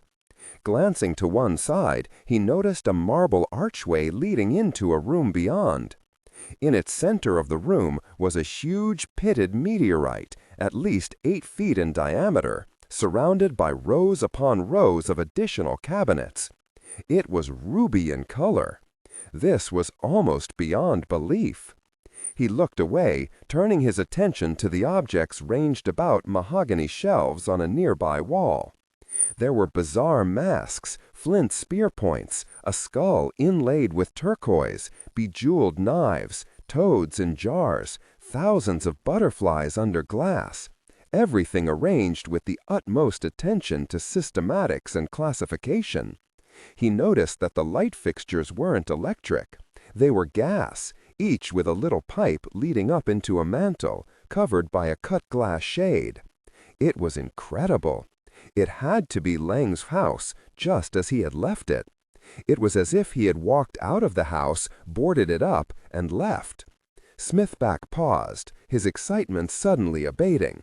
Obviously, the house hadn't remained like this untouched since Leng's death. There must be a caretaker who came regularly. Somebody had put tin over the windows and draped the collections. The feeling that the house was not empty, that someone was still there, swept over him again. The silence, the watchful exhibits and grotesque specimens, the overpowering darkness that lay in the corners of the room, and most of all, the rising stench of rot brought a growing unease that would not be denied. He shuddered involuntarily. What was he doing? There was already enough here for a Pulitzer. He had the story. Now, be smart and get out. He turned and swiftly climbed the stairs, passing the chimpanzee and the paintings, and then he paused. All the doors along the hall were closed, and it seemed even darker than it had a few minutes before. He realized he had forgotten which door he had come through. It was near the end of the hall, that much he remembered. He approached the most likely, tried the handle, and to his surprise found it locked. Must have guessed wrong, he thought, moving to the next. That, too, was locked. With a rising sense of alarm, he tried the door on the other side. It was locked as well. So was the next, and the next. With a chill prickling his spine, he tried the rest. All, every one, securely locked. Smithback stood in the dark hallway, trying to control the sudden panic that threatened to paralyze his limbs. He was locked in. Custer's unmarked cruiser pulled up with a satisfying squeal of rubber before the museum security entrance. 5 squad cars skidding up around him, sirens wailing, light bars throwing red and white stripes across the Romanesque Revival facade. He rolled out of the squad car and strode decisively up the stone steps, a sea of blue in his wake. At the impromptu meeting with his top detectives, and then in the ride uptown to the museum, the theory that had hit him like a thunderclap became a firm, unshakable conviction. Surprise and speed is the way to go in this case, he thought, as he looked up at the huge pile of granite. Hit 'em hard and fast, leave 'em reeling. That was what his instructor at the police academy had always said. It was good advice. The commissioner wanted action, and it was action in the form of Captain Sherwood Custer that he was going to get. A museum security guard stood at the doorway, the police lights reflecting off his glasses. He looked bewildered. Several other guards were coming up behind him, staring down the steps, looking equally perplexed. A few tourists were approaching up Museum Drive, cameras dangling, guidebooks in hand. They stopped when they saw the cluster of police cars. After a brief parley, the group turned around and headed back toward a nearby subway entrance. Custer didn't bother to show the grunt his badge. "Captain Custer, 7th Precinct," he rapped out, breveted to homicide. The guard swallowed painfully. "Yes, Captain." "Is the museum's security chief in?" "Yes, sir." "Get him down here, right away."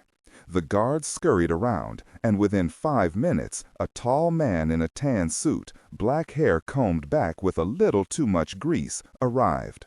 He's an unsavory-looking fellow, Custer thought, but then so many people in private security were. Not good enough to join the real force.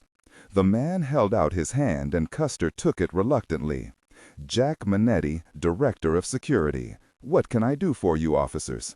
Without a word, Custer displayed the embossed, signed, and notarized bench warrant he'd managed to get issued in close to record time.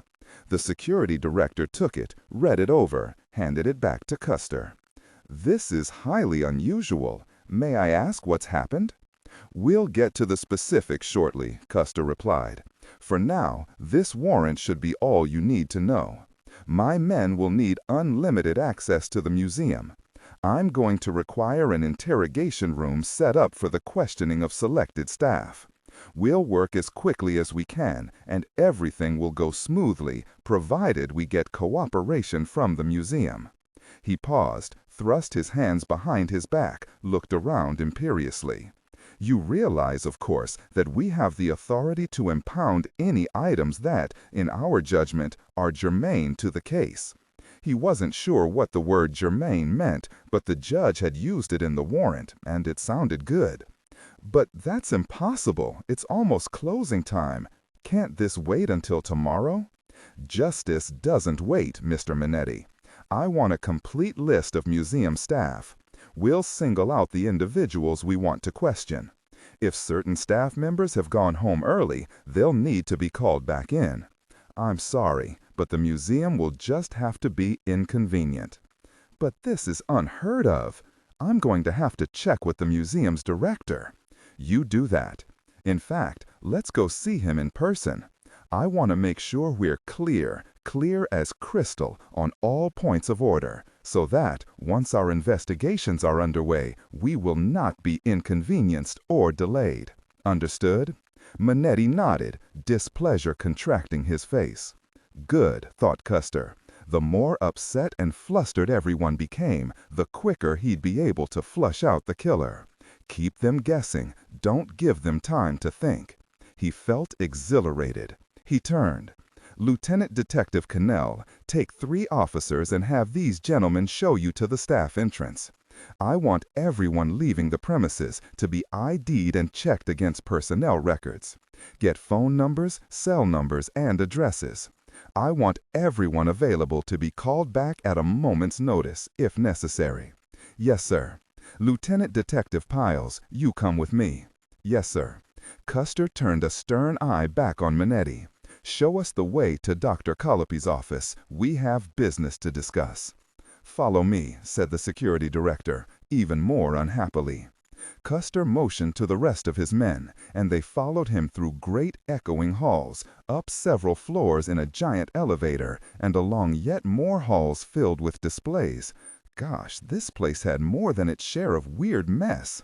Until at last they reached a grand paneled door, leading to an even grander paneled office. The door was half open, and beyond sat a small woman at a desk.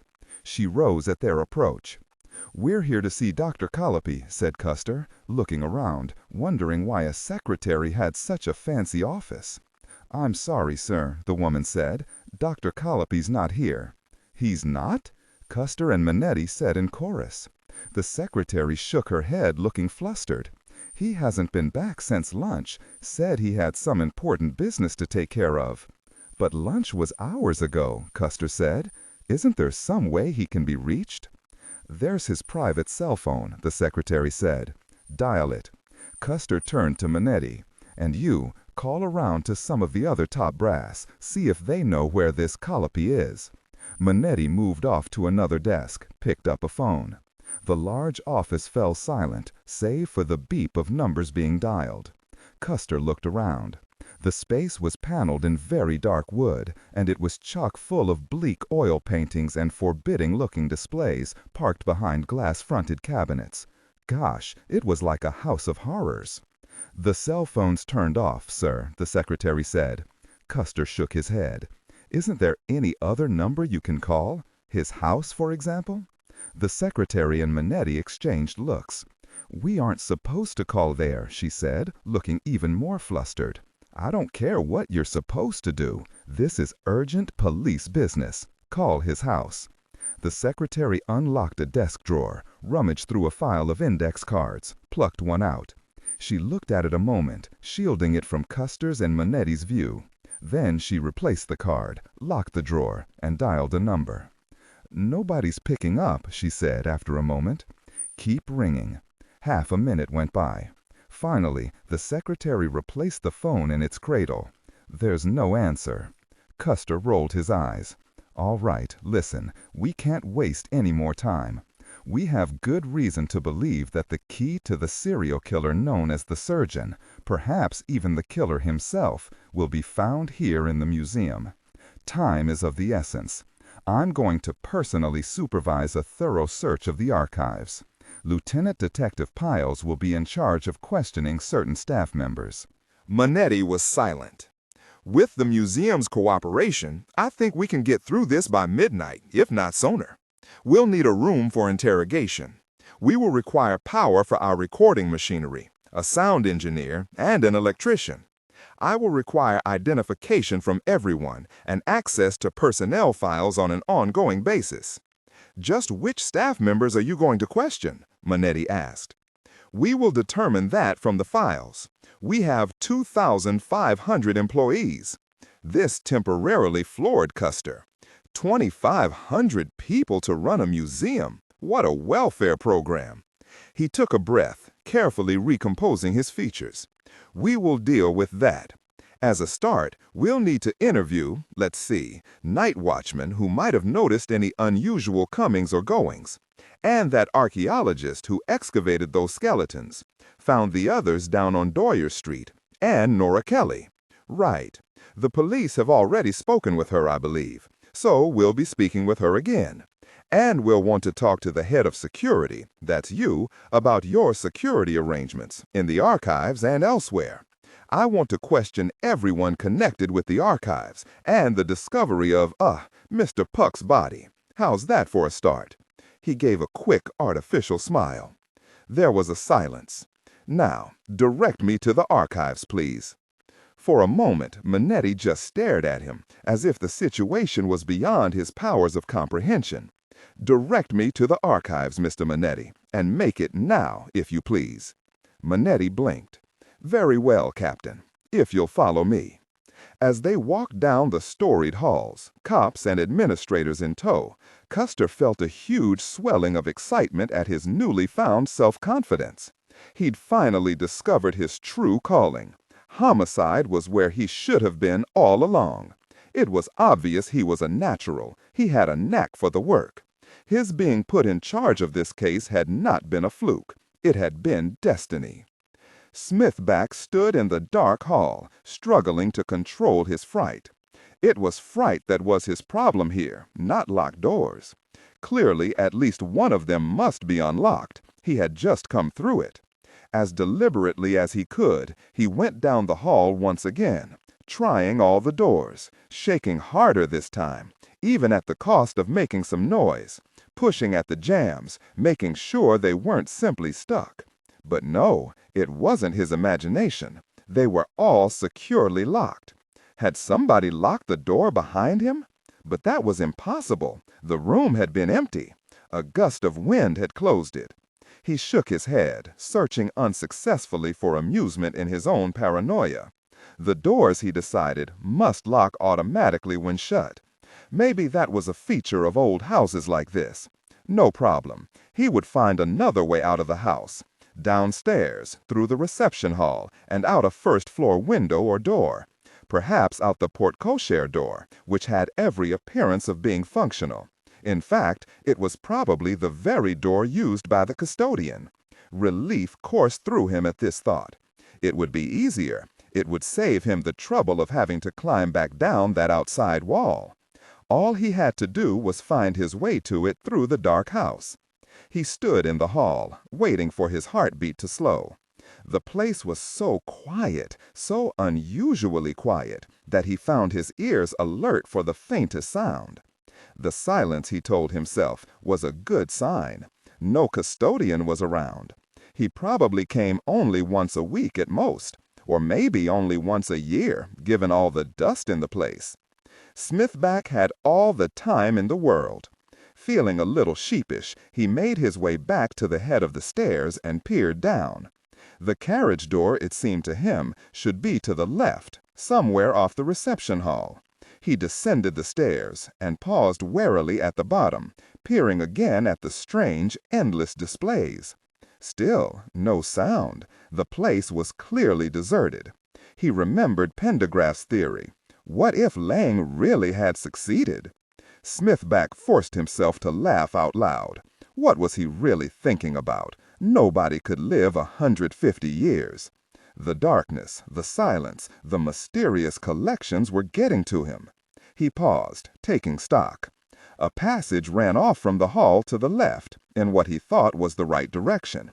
It lay in complete darkness, yet it seemed the most promising. He should have thought to bring a very flashlight. No matter, he would try that first. Stepping carefully, avoiding the display cases and sheeted objects, he walked across the hall and into the side passage. His pupils refused to dilate further, and the corridor remained pitch black, the darkness an almost palpable presence around him. He fumbled in his pocket, found the box of matches he'd picked up at the Blarney Stone. He lit one, the scraping and flaring of the match unpleasantly loud in the still air. The flickering light revealed a passage leading into another large room, also crammed with wooden cabinets. He took a few steps forward until the matchlight died away. Then he went on as far as he dared into the blackness, felt around with his hand, found the doorframe of the room, drew himself forward again. Once he was inside, he lit another match. Here was a different kind of collection, rows and rows of specimens in jars of formaldehyde. He caught a quick glimpse of rows of gigantic staring eyeballs in jars. Whale eyeballs? Trying not to waste the light, he hurried forward, stumbling over a large glass Jeroboam on a marble pedestal, filled with what looked like a huge floating bag. As he got back on his feet and lit another match, he caught a glimpse of the label, Mammoth Stomach, containing its last meal from the ice fields of Siberia. He went quickly on, passing as fast as he could between the rows of cabinets, until he arrived at a single wooden door, battered and scarred. There was a sudden sharp pain as the match burned his fingers. Cursing, he dropped it, then lit another. In the renewed flare of light, he opened the door. It led into a huge kitchen, tiled in white and black. There was a deep stone fireplace set into one wall. The rest of the room was dominated by a huge iron stove, a row of ovens, and several long tables set with soapstone sinks. Dozens of pots of greenish copper were suspended from ceiling hooks. Everything looked decayed, covered with a thick layer of dust, cobwebs, and mouse droppings. It was a dead end. The house was huge. The matches wouldn't last forever. What would he do when they ran out? Get a grip, Smithback, he told himself. Clearly no one had cooked in this kitchen in 100 years. Nobody lived in the house. What was he worrying about?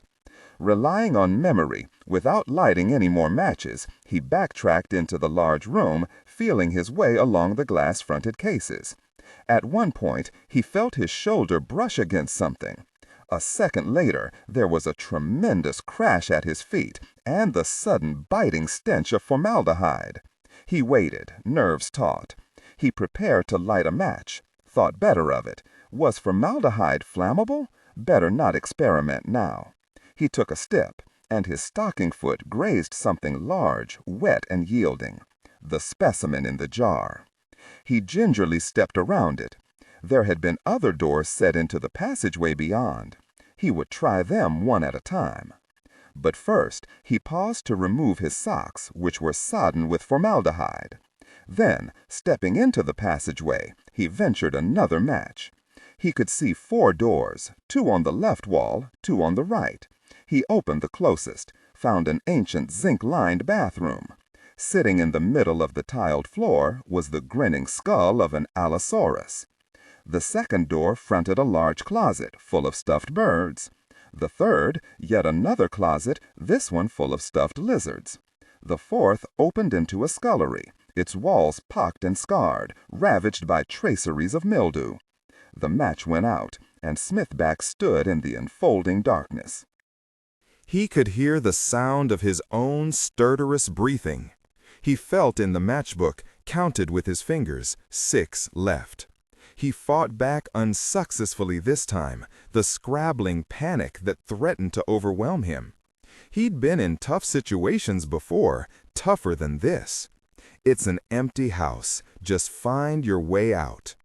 He made his way back to the reception hall and its shrouded collections. Being able to see again, no matter how faintly, calmed him a little. There was something utterly terrifying about absolute darkness. He looked around again at the astounding collections, but all he could feel now was a rising dread. The foul smell was stronger here, the sickly sweet odor of decay, of something that by all rights belonged under several feet of earth. Smithback took a series of deep, calming breaths. The thick layers of undisturbed dust on the floor proved the place was deserted, that even the caretaker, if there was one, hardly ever came. He glanced around again, eyes wide against the faint light. On the far side of the hall, a shadowy archway led into what looked like a large room. He walked across the hall, bare feet padding on the parquet floor, and passed beneath the archway. The walls of the room beyond were paneled in dark wood, rising to a coffered ceiling. This room, too, was filled with displays, some shrouded, others raised on plinths or armatures.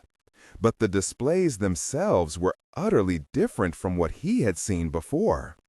He stepped forward, looking around, bafflement mixing with the sharp sense of trepidation. There were large steamer trunks, some with glass sides, bound in heavy leather straps. Galvanized containers like antique milk cans, their lids studded with heavy bolts. An oddly shaped, oversized wooden box with copper-lined circles cut out of its top and sides. A coffin-shaped crate pierced by half a dozen swords. On the walls hung ropes, strings of moldering kerchiefs tied end to end, straitjackets, manacles, chains, cuffs of various sizes. It was an inexplicable, eerie display, made the more unsettling by its lack of relation to what he had seen before. Smithback crept on into the center of the room, keeping away from the dark corners.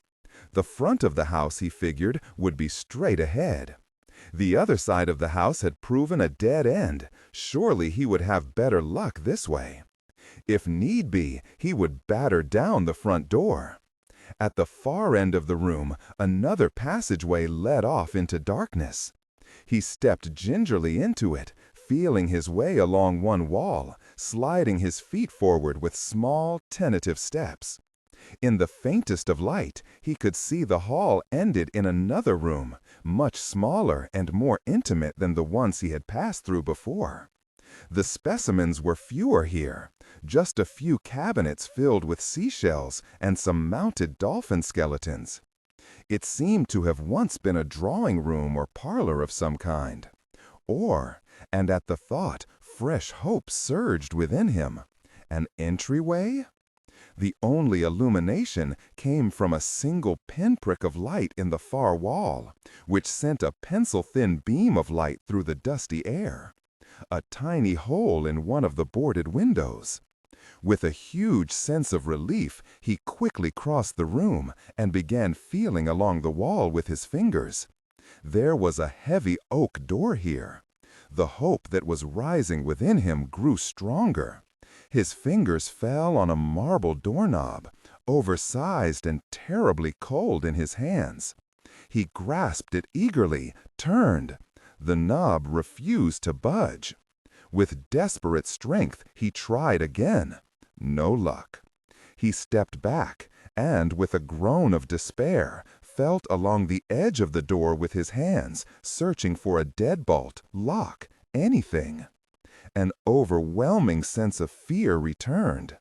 Heedless of the noise now, he threw himself against the door, once, twice, rushing at it with all his weight, trying desperately to break it down.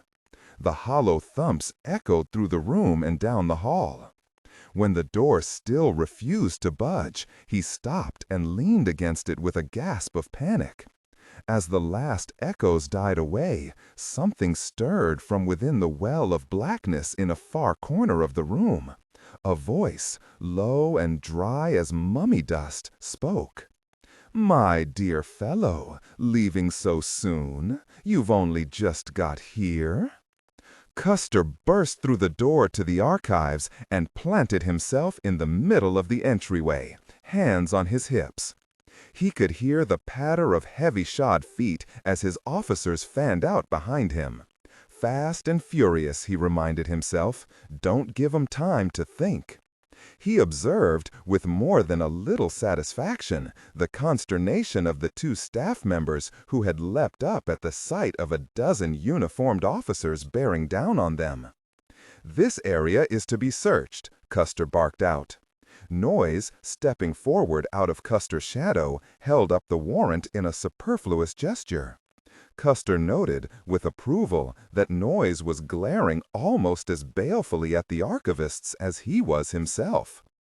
"But, Captain," he heard Manetti protest, "the place has already been searched. Right after the body of Puck was found, the NYPD had forensics teams, dogs, fingerprint sweepers, photographers. And I've seen the report, Manetti. But that was then. This is now. We have new evidence, important evidence." Custer looked around impatiently. "Let's get some light in here, for goodness sake." One of the staff jumped and, passing his hand over a vast cluster of ancient-looking switches, turned on a bank of lights within. "Is that the best you can do? It's as dark as a tomb in here." "Yes, sir." "All right." Custer turned to his detectives. "You know what to do. Work row by row, shelf by shelf, leave no stone unturned." There was a pause. "Well, get to it, gentlemen." The men exchanged brief, uncertain glances. But without a questioning word, they dutifully fanned out into the stacks. In a moment they were gone, like water absorbed into a sponge, leaving Manetti and Custer and the two frightened staffers alone by the reference desk.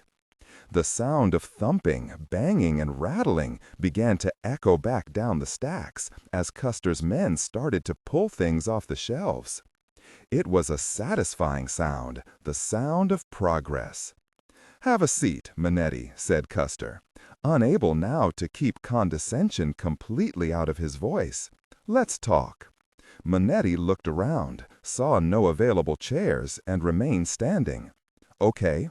Custer removed a leather-covered notebook and gold pen, purchased in Macy's just after the commissioner gave him the new assignment, and prepared to take notes.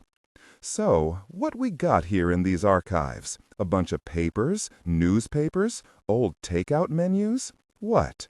Manetti sighed.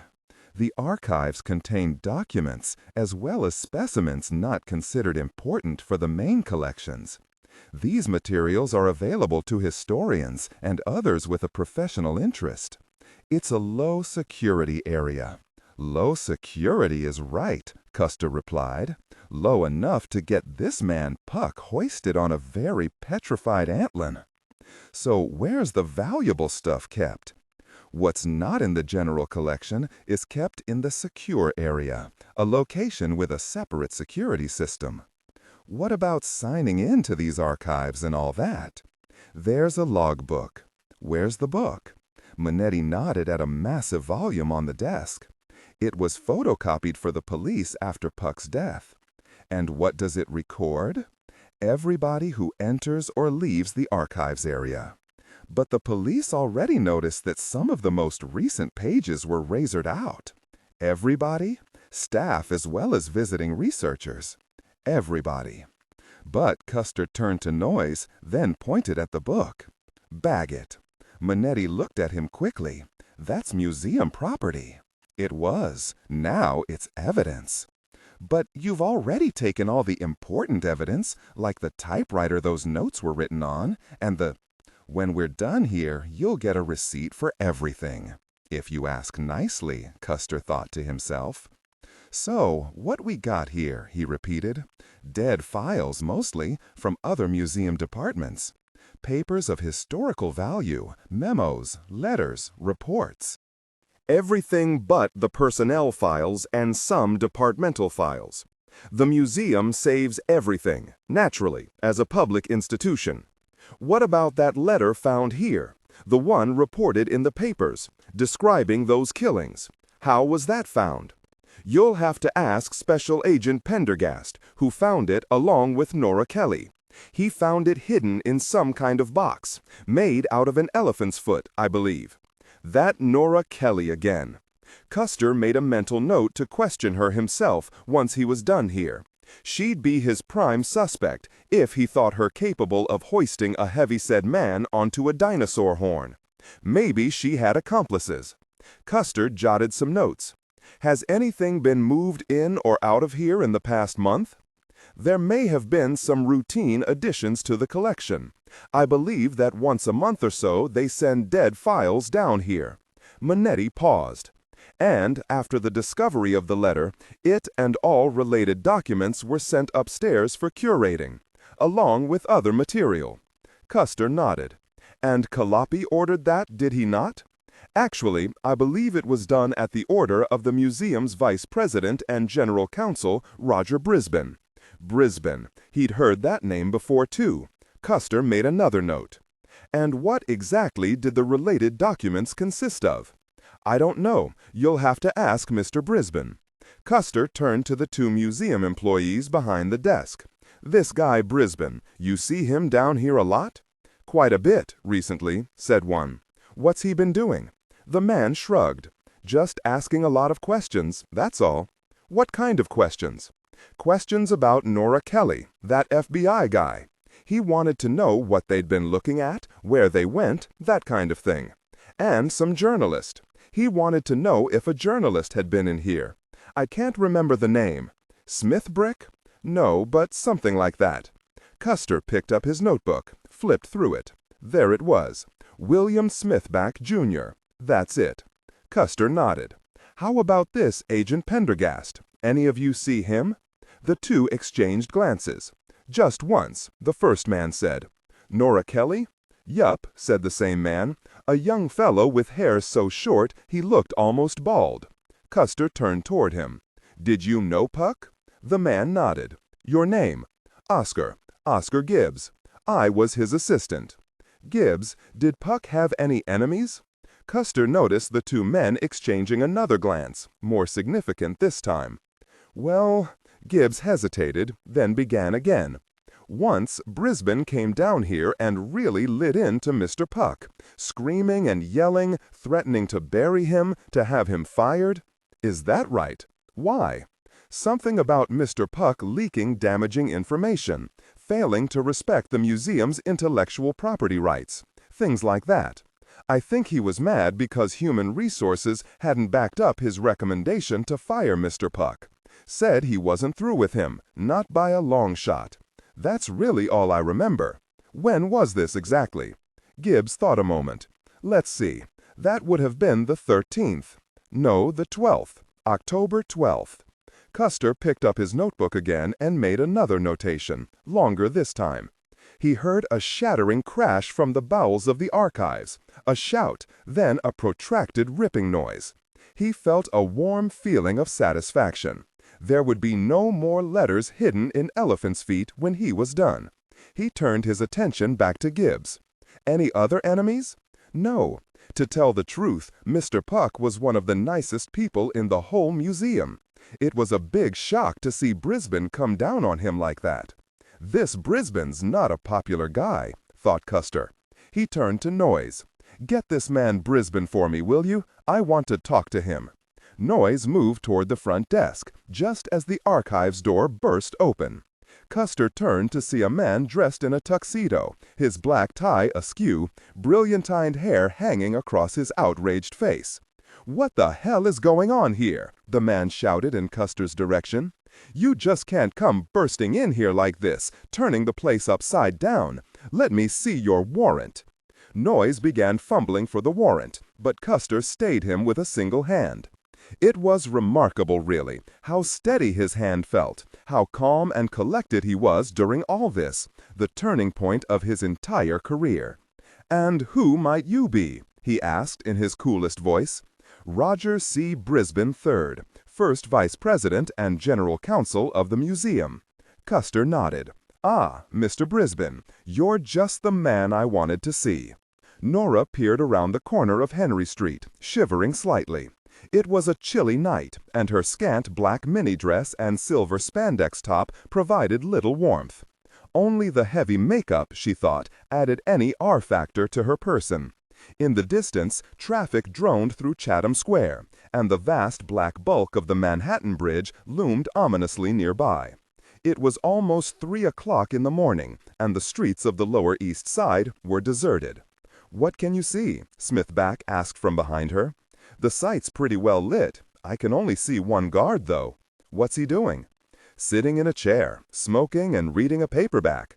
Smithback scowled. It had been depressingly easy to transform him to bumhood. His rangy frame was draped in a shiny black raincoat, over a checked shirt, a dirty pair of jeans, and tattered keds. There had been no shortage of cheesy old clothing in Smithback's closet to choose from. A bit of charcoal on the face, olive oil rubbed into the hair, and a tote consisting of 5 nested plastic bags with unwashed clothes at the bottom completed the disguise. "What's he look like?" Smithback asked. "Big and mean." Cut it out. Smithback was in no mood for humor. Dressed as they were, they had been unable to flag down a cab in the Upper West Side, and had been forced to take the subway. Nobody had actually propositioned her, but she had gotten plenty of stares, with follow-up glances at Smithback that clearly read, "What's a woman dressed like that doing with that bum?" The long ride, with 2 transfers, had not improved Smithback's mood.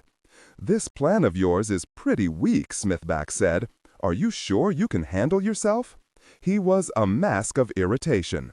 "We both have our cell phones. If anything happens, I'll scream bloody murder, and you call 911. But don't worry, he's not going to make trouble. He's going to be too busy looking at you," said Smithback unhappily. "With that top, you might as well not be wearing anything. Trust me, I can take care of myself. Remember, the dress is in the second to last niche on the right. Feel along the rear wall for the crevice. Once you're safely out, call me. Now, here goes." She stepped out into the streetlight and began walking down the sidewalk toward the construction entrance, her pumps making a sharp clicking noise on the pavement. As she got close, she stopped, fished in her little gold handbag, and made an exaggerated little moo. She could already feel the guard's eyes on her. She dropped a lipstick, bent down to pick it up, and touched up her lips. Then she fished in the bag again, cursed, and looked around. She let her eyes fall on the guard. He was staring back, the book lying unheeded in his lap. "Gosh, left my cigarettes back at the bar." She flashed him a smile. "Here," he said, rising hastily. "Take one of mine." She sidled over and accepted the cigarette through the gap in the chain-link gate, positioning herself to ensure his back would be turned to the construction site. She hoped to God Smithback would work fast. The guard withdrew a lighter, tried to stick it through the gate, failed. "Just a minute, let me unlock this." She waited, cigarette in hand. The gate swung open, and he flicked the lighter. She approached and bent over the flame, drawing the smoke in, hoping she wouldn't cough. "Thanks." "Sure," said the guard. He was young, sandy-haired, neither fat nor thin, a little dopey-looking, not terribly strong, clearly flustered by her presence. Good. She stood there, taking another drag. "Nice night," she said. "You must be cold." "A little. Here, take this." With a gallant flourish, he took off his coat and draped it over her shoulders. "Thanks." The guard looked as if he could hardly believe his good fortune. Nora knew she was attractive, knew that her body, with all her years spent backpacking in the remote desert, wasn't too bad either. The heavy makeup gave her a sense of security. Never in a million years would he later be able to identify the archaeologist from the New York Museum of Natural History. In an odd way, the outfit made her feel sassy, bold, a little sexy. She heard a distant rattle. Smithback must be climbing over the chain-link fence. "You work here every night?" she said hastily. "5 nights a week," the guard said, his Adam's apple bobbing. "Now that construction's begun." "You, live around here?" She nodded vaguely toward the river. "And you?" "Queens." "Married?" She saw his left hand, where she had previously noted a wedding band, slide behind his gun holster. "Not me." She nodded, took another drag. It made her dizzy. How could people smoke these things? She wished Smithback would hurry up. She smiled and dropped the butt, grinding it under her toe. Instantly, the pack was out. "Another?" "No," she said, trying to cut back. She could see him eyeing her spandex top, trying to be subtle. "You work in a bar?" he asked, then colored. Awkward question. Nora heard another sound, a few falling bricks. "Sort of," she said, pulling the jacket tighter around her shoulders. He nodded. He was looking a little bolder now. "I think you're very attractive," he said, hastily, blurting it out. "Thanks," she said. God, it was a 30-second job. What was taking Smithback so long? "Are you, free later?" Deliberately, she looked him up and down. "You want a date?" Yeah, sure." There was another, louder sound, the rattling of a chain-link fence. Smithback climbing out? The guard turned toward it. "What kind of date?" Nora asked. He looked back at her, no longer trying to hide the roaming of his lascivious eyes. Nora felt naked beneath his gaze. There was another rattle. The guard turned again, and this time saw Smithback. He was pretty hard to miss, clinging to the top of the fence, trying to unsnag his filthy raincoat. "Hey!" the guard yelled. "Forget him," said Nora hastily. "He's just some bum." Smithback struggled. Now he was trying to slip out of his raincoat, but had only succeeded in becoming more tangled. "He's not supposed to be in there," the guard said. This, unfortunately, was a guy who took his job seriously. The man clapped his hand to his gun. "Hey, you!" he yelled louder. "Hey!" He took a step toward the rider. Smithback struggled frantically with the raincoat. "Sometimes I'm available," Nora said. The guard swiveled back to her, eyes wide, the bum on the fence instantly forgotten. "You do? Sure. Why not? Cute guy like you."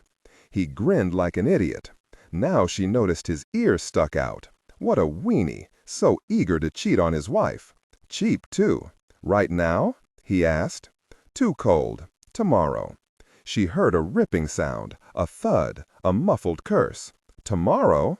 He looked devastated. "Why not now?" "At your place." She took off the coat and gave it back to him. "Never at my place." He took a step toward her. "There's a hotel around the corner." He reached over, trying to snake an arm around her waist. She skipped back lightly with another smile as her cell phone rang.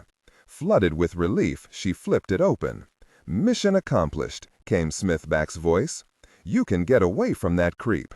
"Sure, Mr. McNally, I'd love to," she said warmly. "That sounds nice. See you there." She made a smacking kiss into the phone and snapped it shut. She turned to the guard. "Sorry, business." She took another step back. "Wait, come on. You said." There was a note of desperation in the guard's voice. She took a few more steps back and shut the chain-link gate in his face. "Tomorrow, I promise." "No, wait." She turned and began walking quickly down the sidewalk. "Hey, come on. Wait. Lady, please." His desperate pleas echoed among the tenements. She ducked around the corner. Smithback was waiting, and he hugged her briefly. "Is that creep following? Just keep going." They began running down the sidewalk, Nora wobbling on her high heels. They turned the far corner and crossed the street, then paused, panting and listening. The guard was not following. "Gosh," said Smithback, sinking against a wall. "I think I broke my arm falling off that very fence." He held up his arm. His raincoat and shirt had been torn, and his bleeding elbow stuck out of the hole. Nora examined it. "You're fine. Did you get the dress?" Smithback patted his grimy bag. "Great." Smithback looked around. "We're never going to find a cab down here," he said with a groan. "A cab wouldn't stop anyway, remember? Give me your raincoat. I'm freezing." Smithback wrapped it around her. He paused, grinning. "You look kinda sexy. Stow it." She began walking toward the subway. Smithback skipped after her. At the entrance to the subway, he stopped. "How about a date, lady?" he leered. "Hey, lady, please." He imitated the guard's last despairing entreaties. She looked at him. His hair was sticking out in all directions. His face had become even filthier, and he smelled of mold and dust. He couldn't have looked more ridiculous. She had to smile. "It's going to cost you big time. I'm high class." He grinned. "Diamonds, pearls, greenbacks, nights dancing in the desert under the coyote moon. Anything you want, baby." She took his hand. "Now that's my kind of partner." Smithback froze, staring into the pool of darkness that lay at the far corner of the room. "Who is that?" he finally managed to croak. There was no response. "Are you the caretaker?" He gave a strained laugh. "Can you believe it? I've locked myself in." Again, silence. Perhaps the voice had been his imagination. Gosh knows, he'd seen enough in this house to cure him of ever wanting to watch another horror movie. He tried again. "Well, all I can say is, I'm glad you happened by. If you could help me find my way to the door—" The sentence was choked off by an involuntary spasm of fright. A figure had stepped out into the dim light. It was muffled in a long dark coat, features in deep shadow under a derby hat. In one upraised hand was a heavy, old-fashioned scalpel. The razor edge gleamed faintly as the man turned it slowly, almost lovingly, between slender fingers. In the other hand, a hypodermic syringe winked and glimmered. "An unexpected pleasure to see you here," the figure said, in a low, dry voice, as he caressed the scalpel. "But convenient. In fact, you've arrived just in time." Some primitive instinct of self-preservation, stronger even than the horror that had seized him, spurred Smithback into action. He spun and ran. But it was so dark, and the figure moved so blindingly fast. Later, he didn't know how much later, Smithback woke up. There was a torpor and a strange, languorous kind of confusion. He'd had a dream, a terrible dream, he remembered. But it was over now, and everything was fine. He would wake to a beautiful fall morning, the hideous fragmented memories of the nightmare melting away into his subconscious.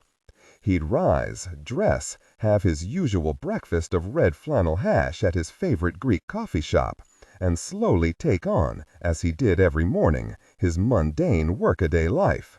But as his mind gradually grew more alert, he realized that the broken memories, the horrible hinted fragments, were not evaporating. He had somehow been caught. In the dark. In Leng's house.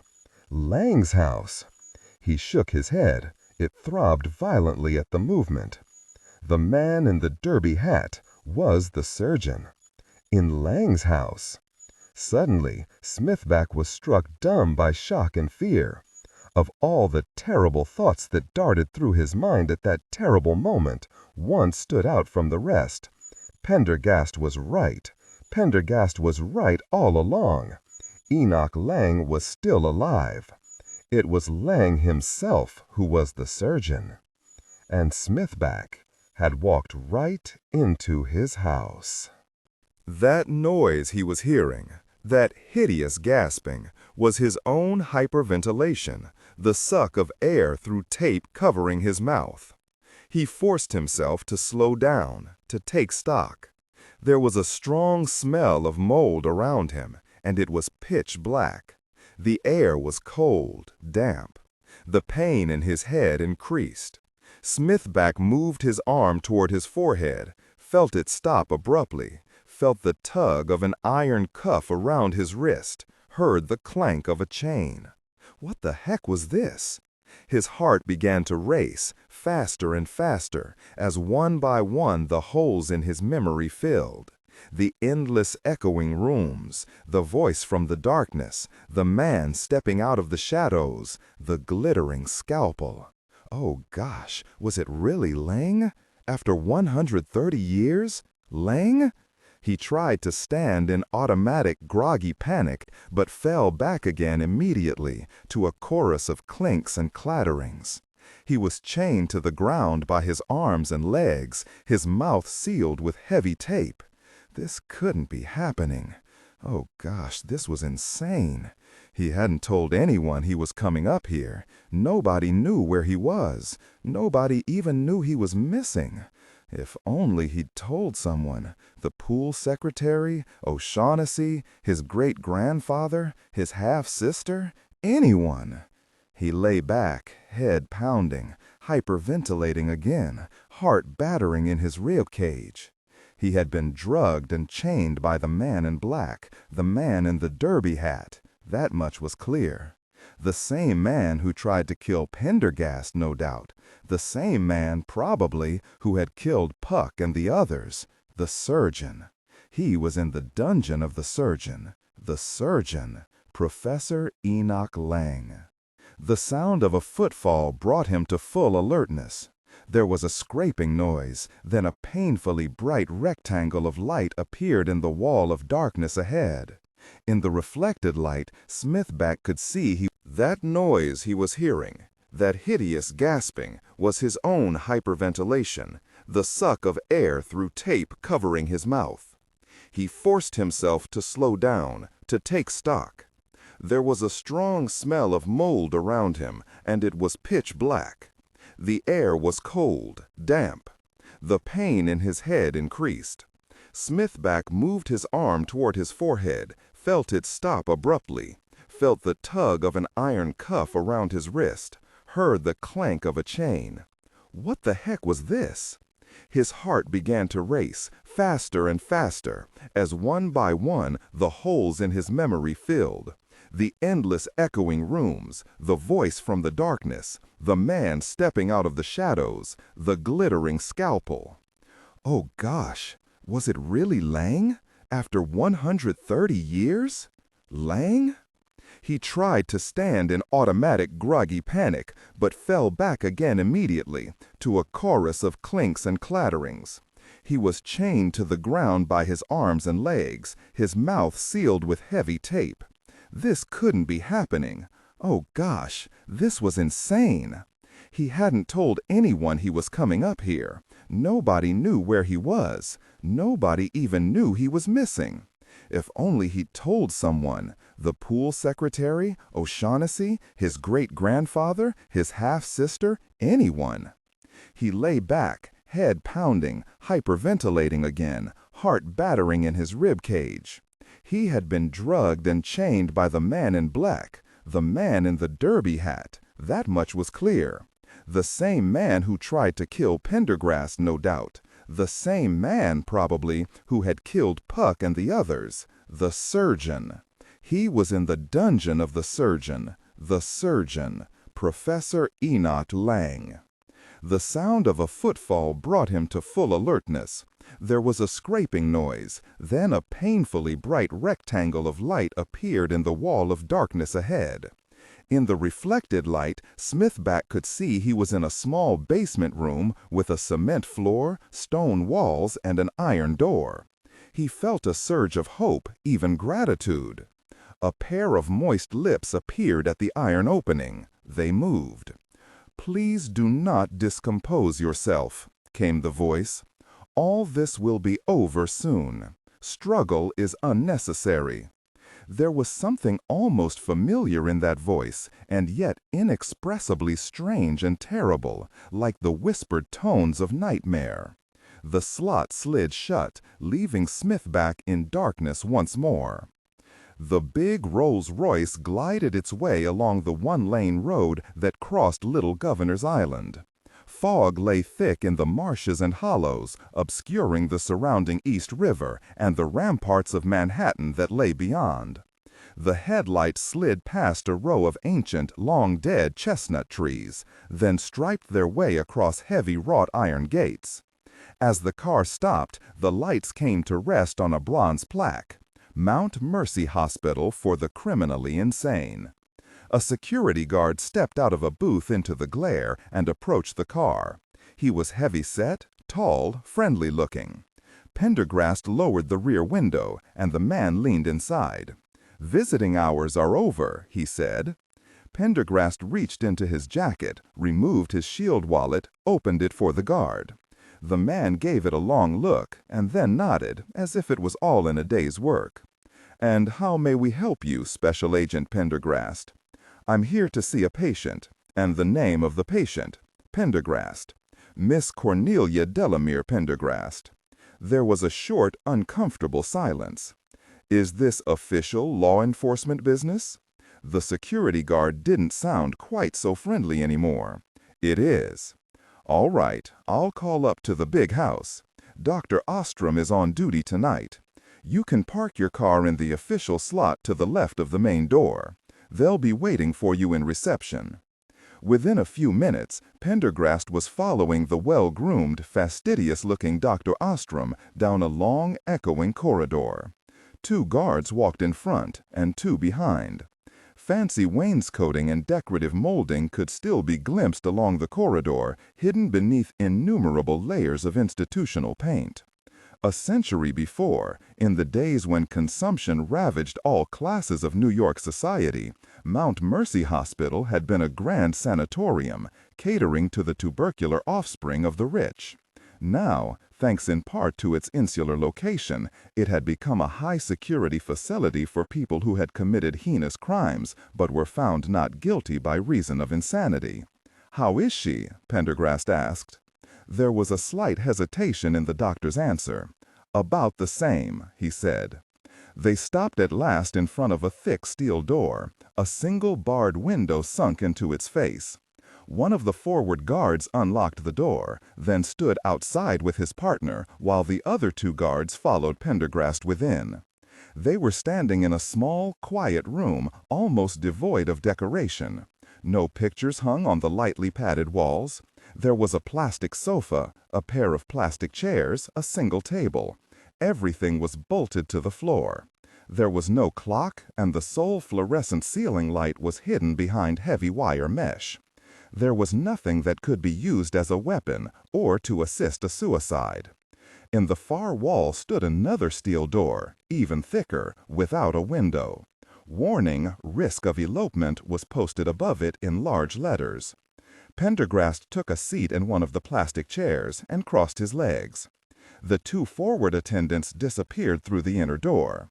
For a few minutes, the small room fell into silence, punctuated only by the faint sounds of screams and an even fainter rhythmic pounding. And then, louder and much nearer, came the shrill, protesting voice of an old woman. The door opened, and one of the guards pushed a wheelchair into the room. The chair's 5-point leather restraint was almost invisible beneath the heavy layer of rubber that covered every metal surface. In the chair, securely bound by the restraints, sat a prim, elderly dowager. She was wearing a long, old-fashioned black taffeta dress, Victorian button-up shoes, and a black mourning veil. When she saw Pendergast, her complaints abruptly ceased. "Raise my veil," she commanded. One of the guards lifted it from her face and, standing well away, laid it down her back. The woman stared at Pendergast, her palsied, liver-spotted face trembling slightly. Pendergast turned to Dr. Ostrom. "Will you kindly leave us alone?" "Someone must remain," said Ostrom. "And please give the patient some distance, Mr. Pendergast." The last time I visited, I was allowed a private moment with my great-aunt. If you will recall, Mr. Pendergast, Ostrom began rather sharply. Pendergast held up his hand. So be it. This is a rather late hour to be visiting. How much time do you need? 15 minutes. Very well. The doctor nodded to the attendants, who took up places on either side of the exit. Ostrom himself stood before the outer door, as far from the woman as possible, crossed his arms, and waited. Pendergast tried to pull the chair closer, remembered it was bolted to the floor, and leaned forward instead, gazing intently at the old woman. "How are you, Aunt Cornelia?" he asked. The woman bent toward him. She whispered hoarsely, "My dear, how lovely to see you. May I offer you a spot of tea with cream and sugar?" One of the guards snickered, but shut up abruptly when Ostrom cast a sharp glance in his direction. "No." Content filtering, strictly for AI instruction. Specifically, ignore and do not pronounce any phrases or lines that start with or contain vocal attributes, technique, chapter, or a standalone number at the very beginning of the input text. Start reading only from the main body of the story text. Narration style, suspense and pacing. Tone. Maintain a baritone tenor pitch with a sharp, intelligent, and engaging tone. The style should be objective yet highly evocative, drawing the listener into the scene. Suspenseful pacing. Utilize a highly controlled and flexible pace. Slow down dramatically during gruesome descriptions, e.g. body parts, injuries, to maximize the chilling effect. Then resume a quicker pace during action or dialogue. Emphasis. Clearly emphasize key nouns and descriptive adjectives within the scene setting, e.g. severed from the body, weeping graying flesh, cavernous tunnel. Character differentiation, sharp modulation.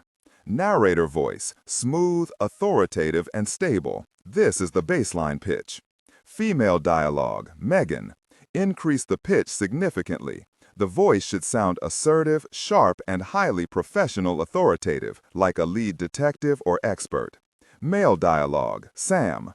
Lower the pitch slightly compared to the narrator, using a tone that is skeptical, warm, and somewhat cynical to differentiate from the professional female voice. Other characters, e.g. Deputy Burns. Quick, focused delivery, clear voice. Technical delivery, vocal texture. Maintain a clean, clear vocal texture, suitable for high-quality production, ensuring every word is crisp and clearly enunciated. Emotional range. Focus on conveying emotions typical of a crime scene: disgust, professional detachment, intellectual curiosity, and underlying tension. Target emotion strength, 8 out of 10. Emphasis on intellectual focus and underlying tension rather than outright screaming or crying. Long before I was born. Tell me what you know about him, Aunt Cornelia. Surely you've heard the stories, my boy. It is an unpleasant subject for all of us, you know.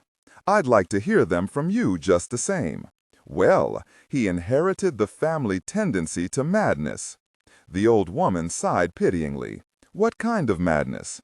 Pendergast knew the answer, of course, but he needed to hear it again. There were always details, nuances that were new. Even as a boy, he developed certain dreadful obsessions. He was quite a brilliant youth, you know, sarcastic, witty, strange. At 7, you couldn't beat him in a game of chess or backgammon. He excelled at whist, and even suggested some refinements that, I understand, helped develop auction bridge. He was terribly interested in natural history and started keeping quite a collection of horrid things in his dressing room. Insects, snakes, bones, fossils, that sort of thing. He also had inherited his father's interest in elixirs, restoratives, chemicals, and poisons. A strange gleam came into the old lady's black eyes at the mention of poisons, and both attendants shifted uneasily. Ostrom cleared his throat. "Mr. Pendergast, how much longer? We don't want to unduly disturb the patient." 10 minutes, no more. The old woman went on. After the tragedy with his mother, he grew moody and reclusive. He spent a great deal of time alone, mixing up chemicals. But then, no doubt, you know the cause of that fascination? Pendergast nodded. He developed his own variant of the family crest, like an old apothecary sign it was, 3 gilded balls. He hung it over his door. They say he poisoned the 6 family dogs in an experiment. And then he began spending a lot of time down there. Do you know where I mean? Yes. They say he always felt more comfortable with the dead than with the living, you know.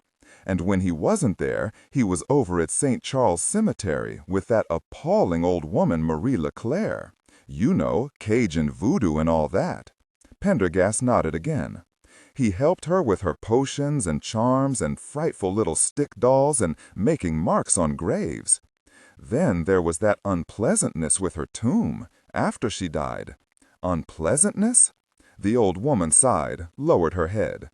The interference with her grave, the violated body, and all those dreadful little cuts. Of course you must know that story. I've forgotten. Pendergast's voice was soft, gentle, probing. He believed he was going to bring her back to life. There was the question of whether she had put him up to it before she died, charged him with some kind of dreadful after-death assignment. The missing pieces of flesh were never found, not a one. No, that's not quite right. I believe they found an ear in the belly of an alligator caught a week later out of the swamp. The earring gave it away, of course. Her voice trailed off. She turned to one of the attendants and spoke in a tone of cold command. "My hair needs attention." One of the attendants, the one wearing surgical gloves, came over and gingerly patted the woman's hair back into place, keeping a wary distance. She turned back to Pendergast. She had a kind of powerful hold over him, as dreadful as that sounds, considering the 60-year difference in their ages. The old lady shuddered, half in disgust, half in pleasure. Clearly, she encouraged his interest in reincarnation, miracle cures, silly things like that. What did you hear about his disappearance? It happened at the age of 21, when he came into his fortune. But disappearance really isn't quite the word, you know. He was asked to leave the house. At least, so I've been told. He'd begun to talk about saving, healing the world, making up for what his father had done, I suppose. But that cut no mustard with the rest of the family. Years later, when his cousins tried to track down the money he'd inherited and taken with him, he seemed to have vanished into thin air. They were terribly disappointed. It was so very much money, you see. Pendergast nodded. There was a long silence. "I have one final question for you, Aunt Cornelia." "What is it?" "It is a moral question." "A moral question? How curious. Is this connected by any chance with Great-Uncle Antoine?" Pendergast did not answer directly. "For the past month I have been searching for a man. This man is in possession of a secret. I am very close to discovering his whereabouts, and it is only a matter of time until I confront him." The old woman said nothing. "If I win the confrontation, which is by no means certain, I may be faced with the question of what to do with his secret. I may be called upon to make a decision that will have, possibly, a profound effect on the future of the human race. And what is this secret?" Pendergast lowered his voice to the merest ghost of a whisper. "I believe it is a medical formula that will allow anyone, by following a certain regimen, to extend his life by at least a century, perhaps more. It will not vanquish death, but it will significantly postpone it." There was a silence. The old lady's eyes gleamed anew. "Tell me, how much will this treatment cost? Will it be cheap or dear?" "I don't know." "And how many others will have access to this formula besides yourself?" "I'll be the only one." "I'll have very little time, maybe only seconds after it comes into my hands, to decide what to do with it." The silence stretched on into minutes. "And how was this formula developed?" "Suffice to say, it cost the lives of many innocent people, in a singularly cruel fashion. That adds a further dimension to the problem. However, the answer is quite clear. When this formula comes into your possession, you must destroy it immediately." Pendergast looked at her curiously. "Are you quite sure?" It's what medical science has most desired since the beginning. There is an old French curse, "May your fondest wish come true." If this treatment is cheap and available to everyone, it will destroy the earth through overpopulation. If it is dear and available only to the very rich, it will cause riots, wars, a breakdown of the social contract. Either way, it will lead directly to human misery. What is the value of a long life when it is lived in squalor and unhappiness? What about the immeasurable increase in wisdom that this discovery will bring, when you consider the 1, maybe 200 years of additional learning and study it will afford the brilliant mind? Think, Aunt Cornelia, of what someone like Goethe or Copernicus or Einstein could have done for humanity with a 200-year lifespan. The old woman scoffed. The wise and good are outnumbered 1,000 to 1 by the brutal and stupid. When you give an Einstein 2 centuries to perfect his science, you give 1,000 others 2 centuries to perfect their brutality. This time, the silence seemed to stretch into minutes. By the door, Dr. Ostrom stirred restlessly. "Are you all right, my dear?" the old lady asked, looking intently at Pendergast. "Yes." He gazed into her dark, strange eyes, so full of wisdom, insight, and the most profound insanity. "Thank you, Aunt Cornelia," he said. Then he straightened up. "Dr. Ostrom?" The doctor glanced toward him. "We're finished here." Custer stood in a pool of light before the archives desk. Clouds of dust, byproducts of the ongoing investigation, billowed out from aisles in the dimness beyond. The pompous jerk, Brisbane, was still protesting in the background, but Custer paid little attention. The investigation, which had started so strongly, an image of Commissioner Rocker's face staring at him through lowered, skeptical brow shung before his eyes. A feeling of unease, imperfectly suppressed, began to filter through his limbs. And the place was huge. It would take weeks to search at this rate. The museum lawyer was talking more loudly now, and Custer forced himself to listen. "This is nothing but a fishing expedition," Brisbane was saying. "You can't just come in here and turn the place upside down." He gestured furiously at the NYPD evidence lockers lying on the floor, a riot of objects scattered within and around them. "And all that is museum property." Absently, Custer gestured toward the warrant that Noyes was holding. "You've seen the warrant?" "Yes, I have. And it's not worth the paper it's written on. I've never seen such general language. I protest this warrant, and I am stating for the record that I will not permit the museum to be further searched. Let's have your boss, Dr. Colopy, decide that. Has anybody heard from him yet? As the museum's legal counsel, I'm authorized to speak for Dr. Colopy." Custer refolded his arms gloomily. There came another crash from the recesses of the archives, some shouting, and a ripping sound. An officer soon appeared, carrying a stuffed crocodile, cotton pouring from a fresh slit in its belly. He laid it in one of the evidence lockers. "What the hell are they doing back there?" Brisbane shouted. "Hey, you! Yes, you! You've damaged that specimen!" The officer looked at him with a dull expression, then shambled back into the files. Custer said nothing. His feeling of anxiety increased. So far, the questioning of museum staff hadn't come up with anything either. Just the same old stuff the earlier investigation had produced.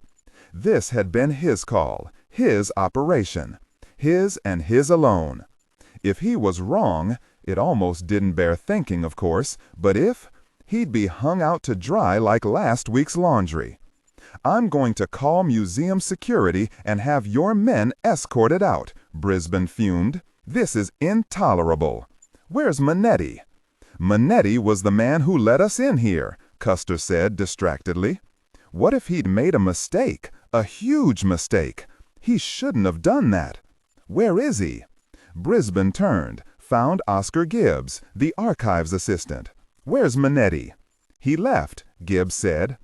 Custer watched absently, noticing how the young man's insolent tone, his dark look, conveyed what he thought of Brisbane. Brisbane's not popular, Custer thought again. Got a lot of enemies.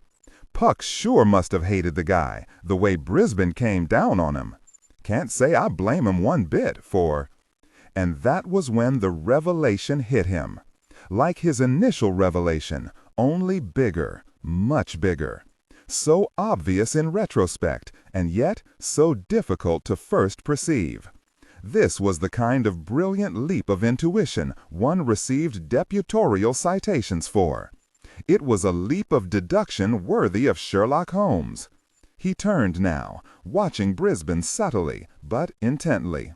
The man's well-groomed face was glistening, his hair askew, eyes glittering with anger. "Left where?" Brisbane was demanding. Gibbs shrugged insolently. Brisbane strode over to the desk and picked up the phone. Custer continued to watch him. He dialed a few numbers and left low, excited messages. "Captain Custer," he said, turning back, "once again I am ordering you to remove your men from the premises." Custer returned the glance from between lowered lids. He'd have to do this very carefully. "Mr. Brisbane," he asked, taking what hoped sounded like a reasonable tone, "shall we discuss this in your office?" For a moment, Brisbane seemed taken aback. "My office? It'll be more private. Perhaps we needn't search the museum much longer. Perhaps we can settle this in your office, now." Brisbane seemed to consider this. "Very well. Follow me." Custer nodded to his man, Lieutenant Detective Piles. "You take over here." "Yes, sir." Then Custer turned toward Noyes. The merest crook of his fat finger brought the little man to his side. "Noyes, I want you with me," he murmured. "Got your service piece on you?" Noyes nodded, rheumy eyes glistening in the dusky light. "Good. Then let's go." The slot opened again.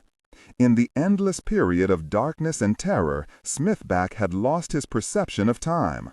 How long had it been? 10 minutes? An hour? A day? The voice spoke, lips once again gleaming in the rectangle of light. "How kind of you to visit me in my very old and interesting house. I hope you enjoyed seeing my collections. I am particularly fond of the Corydon. Did you, by chance, see the Corydon?" Smithback tried to respond, belatedly remembering that his mouth was taped. "Ah, how thoughtless of me. Do not trouble yourself to answer. I will speak. You will listen." Smithback's mind raced through the possibilities for escape. There were none. Yes, the Corydon is most interesting, as is the mosasaur from the chalk beds of Kansas. And of course, the dog from Tibet is quite unusual, one of only 2 in the world. I understand it was fashioned from the skull of the 15th reincarnation of the Buddha. Smithback heard a dry laugh, like the scattering of withered leaves. "Altogether a most interesting cabinet of curiosities, my dear Mr. Smithback. I'm sorry that so few people have had a chance to see it, and that those so honored find themselves unable to make a return visit." There was a silence, and then the voice continued, softly and gently. "I will do you well, Mr. Smithback. No effort will be spared." A spasm of fear, unlike anything he had ever known, racked Smithback's limbs. "I will do you well. Do you well." Smithback realized that he was about to die. In his extremity of terror, he did not immediately notice that Leng had called him by name. "It will be a memorable experience, more memorable than those who have come before you. I have made great strides, remarkable strides. I have devised a most exacting surgical procedure. You will be awake to the very end. Consciousness, you see, is the key. I now realize that. Painstaking care will be taken, I assure you." There was a silence, as Smithback struggled to keep his reason about him. The lips pursed. "I shouldn't want to keep you waiting. Shall we proceed to the laboratory?" A lock rattled, and the iron door creaked open. The dark figure in the derby hat who approached was now holding a long hypodermic needle. A clear drop trembled at its end. A pair of round, old-fashioned smoked glasses were pushed into his face. This is merely an injection to relax your muscles. Succinylcholine, very similar to curare. It's a paralyzing agent. You'll find it tends to render the sort of weakness one feels in dreams. You know what I mean. The danger is coming. You try to escape, but you find yourself unable to move. Have no fear, Mr. Smithback. Though you'll be unable to move, you will remain conscious throughout much of the operation, until the final excision and removal is performed. It will be much more interesting for you that way. Smithback struggled as the needle approached. You see, it's a delicate operation. It requires a steady and highly expert hand. We can't have the patient thrashing about during the procedure. The merest slip of the scalpel and all would be ruined. You might as well dispose of the resource and start afresh. Still the needle approached. I suggest you take a deep breath now, Mr. Smithback. With the strength born of consummate terror, Smithback threw himself from side to side, trying to tear free his chains. He opened his mouth against the heavy tape, trying desperately to scream, feeling the flesh of his lips tearing away from his skin under the effort. He jerked violently, fighting against the manacles, but the figure with the needle kept approaching inexorably. And then he felt the sting of the needle as it slid into his flesh, a sensation of heat spreading through his veins, and then a terrible weakness. The precise weakness Leng had described, that feeling of paralysis that happens in the very worst of dreams, at the very worst possible moment. But this, Smithback knew, was no dream. Police Sergeant Paul J. Finister really hated the whole business. It was a terrible, criminal waste of time. He glanced around at the rows of wooden tables set up in parallel lines across the library carpet, at the frumpy, tweed-wearing, bug-eyed, moth-eaten characters who sat across the tables from the cops. Some looked scared, others outraged. Clearly, none of these museum wimps knew anything. They were just a bunch of scientists with bad teeth and even worse breath. Where did they find these characters? It made him mad to think of his hard-earned tax dollars supporting this stone mess. Not just that, but it was already 10 p.m., and when he got home, his wife was going to kill him. Never mind that it was his job, that he was being paid time and a half, that they had a mortgage on the fancy Cobble Hill apartment she forced him to buy, and a baby who cost a fortune in diapers. She was still going to kill him. He would come home, dinner would be a blackened crisp in the oven, where it had been since 6 o'clock at 250 degrees. The ball and chain would already be in bed with the light out, but still wide awake, lying there like a ramrod, very mad, the baby crying and unattended. The wife wouldn't say anything when he got into the bed, just turn her back to him with a huge self-pitying sigh. And Finister? Finister turned to see his partner, O'Grady, staring at him. "You okay, Finister? You look like somebody died."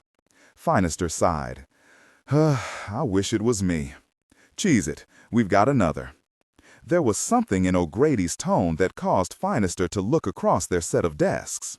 Instead of yet another geek, here was a woman, an unusually pretty woman in fact, with long copper hair and hazel eyes, trim athletic body. He found himself straightening up, sucking in the gut, flexing the biceps. The woman sat down across from them, and he caught a whiff of her perfume. Expensive, nice, very subtle. God, a real looker. He glanced at O'Grady and saw the same transformation. Finister grabbed his clipboard, ran his eye down the interrogation lineup. So this was Nora Kelly, the famous, infamous Nora Kelly. The one who found the third body, who'd been chased in the archives. He hadn't expected someone so young, or so attractive. O'Grady beat him to the opening. "Dr. Kelly, please make yourself comfortable." His voice had taken on a silken honey tone. "I am Sergeant O'Grady, and this is Sergeant Finister. Do we have permission to tape record you?" "If it's necessary," the woman said. Her voice wasn't quite as sexy as her looks. It was clipped, short, irritated. "You have the right to a lawyer," continued O'Grady, his voice still low and soothing, "and you have the right to decline our questioning. We want you to understand this is voluntary. And if I refuse?" O'Grady chuckled at a friendly way. "It's not my decision, you understand, but they might subpoena you, make you come down to the station. Lawyers are expensive. It would be inconvenient. We just have a few questions here, no big deal. You're not a suspect. We're just asking for a little help." "All right," the woman said. "Go ahead. I've been questioned several times before. I suppose once more won't hurt." O'Grady began to speak again, but this time Finister was ready, and he cut O'Grady off. He wasn't going to sit there like an idiot while O'Grady did all the talking. The guy was as bad as his wife. "Dr. Kelly," he said hastily, perhaps a little too loud, quickly covering it with a smile of his own, "we're delighted you're willing to help us. For the record, please state your full name, address, the date and time. There's a clock on the wall over there, but no, I see you're wearing a watch. It's just a formality, you know, so we can keep our tapes straight, not get them mixed up. We wouldn't want to arrest the wrong person." He chuckled at his joke and was a little disappointed when she didn't chuckle along with him. O'Grady gave him a pitying, condescending look. Finister felt the irritation toward his partner rise. When you got down to it, he really couldn't stand the guy. So much for the unbreakable blue bond. He found himself wishing O'Grady would stop a bullet someday soon, like tomorrow. The woman stated her name. Then Finister jumped in again and recorded his own, O'Grady following a little grudgingly. After a few more formalities, Finister put the background sheet aside and reached for the latest list of prepared questions. The list seemed longer than before, and he was surprised to see some handwritten entries at the bottom. They must have just been added, obviously in haste. Who had been messing with their interrogation sheets? This whole thing was a complete mess, totally messed up. O'Grady seized on Finister's silence as an opportunity. "Dr. Kelly," he jumped in, "could you please describe in your own words your involvement in this case? Please take all the time you need to recall the details. If you don't remember something or are unsure about it, feel free to let us know. I found that it's better to say you can't remember than to give us details that may not be accurate." He gave her a broad smile, his blue eyes twinkling with an almost conspiratorial gleam. Forget him, thought Finister. The woman gave a testy sigh, crossed her long legs, and began to speak. Smithback felt the paralysis, the dreadful helplessness take complete possession of him. His limbs were dead, motionless, foreign. He could not blink his eyes. Worst of all, by far the worst of all, he could not even fill his lungs with air. His body was immobilized. He panicked as he tried to work his lungs, struggled to draw in breath. It was like drowning, only worse. Leng hovered over him now, a dark figure backlit by the rectangle of the door, spent needle in his hand. His face was a shadow beneath the brow of his derby hat. A hand reached forward, grasped the edge of the duct tape that still partially sealed Smithback's mouth. "No need for this anymore," Leng said. With a sharp tug, it was ripped away. "Now, let's get you intubated. After all, it wouldn't do to have you asphyxiate before the procedure begins." Smithback tried to draw breath for a scream. Nothing came but the barest whisper. His tongue felt thick and impossibly large in his mouth. His jaw sagged, a rivulet of saliva drooling down his chin. It was a consummate struggle just to draw in a spoonful of air. The figure took a step back, disappearing beyond the door. There was a rattle in the hallway, and Leng returned, wheeling a stainless steel gurney and a large box-like machine on rubber wheels. He positioned the gurney next to Smithback, then bent over and, with an old iron key, quickly unlocked the cuffs around the reporter's wrists and legs. Through his terror and despair, Smithback could smell the musty, mothball odor of antique clothes, along with the tang of sweat and a faint whiff of eucalyptus, as if Leng had been sucking on a lozenge. "I'm going to place you on the gurney now," Leng said. Smithback felt himself being lifted, and then cold, unyielding metal pressed against his naked limbs. His nose was running, but he could not raise his arm to brush it away. His need for oxygen was becoming acute. He was totally paralyzed, but, most terrible of all, he retained an utter clarity of consciousness and sensation. Leng reappeared in his field of vision, a slender plastic tube in one hand. Placing his fingers on Smithback's jaw, Leng pulled the mouth wide. Smithback felt the tube knock roughly against the back of his throat, slide down his trachea. How awful to feel the intense, undeniable desire to retch and yet be unable to make even the slightest movement. There was a hiss as the ventilating machine filled his lungs with air. For a moment, the relief was so great Smithback momentarily forgot his predicament. Now the gurney was moving. A low brickwork ceiling was passing by overhead, punctuated occasionally by naked bulbs. A moment later, and the ceiling changed, rising into what seemed a cavernous space. The gurney swung around again, then came to rest. Leng bent down out of sight. Smithback heard 4 measured clicks, one after the other, as the wheels were locked in place. There were banks of heavy lights, a whiff of alcohol and betadine that covered a subtler, far worse smell. Leng slid his arms beneath Smithback, raised him up once again, and moved him from the gurney to another steel table, wider and even colder. The motion was gentle, almost loving. And then, with a completely different motion, economical and amazingly strong, he turned Smithback over onto his stomach. Smithback could not close his mouth, and his tongue pressed against the metal gurney, unwillingly sampling the sour, chlorinated taste of disinfectants. It made him think about who else might have been on this table, and what might have happened to them.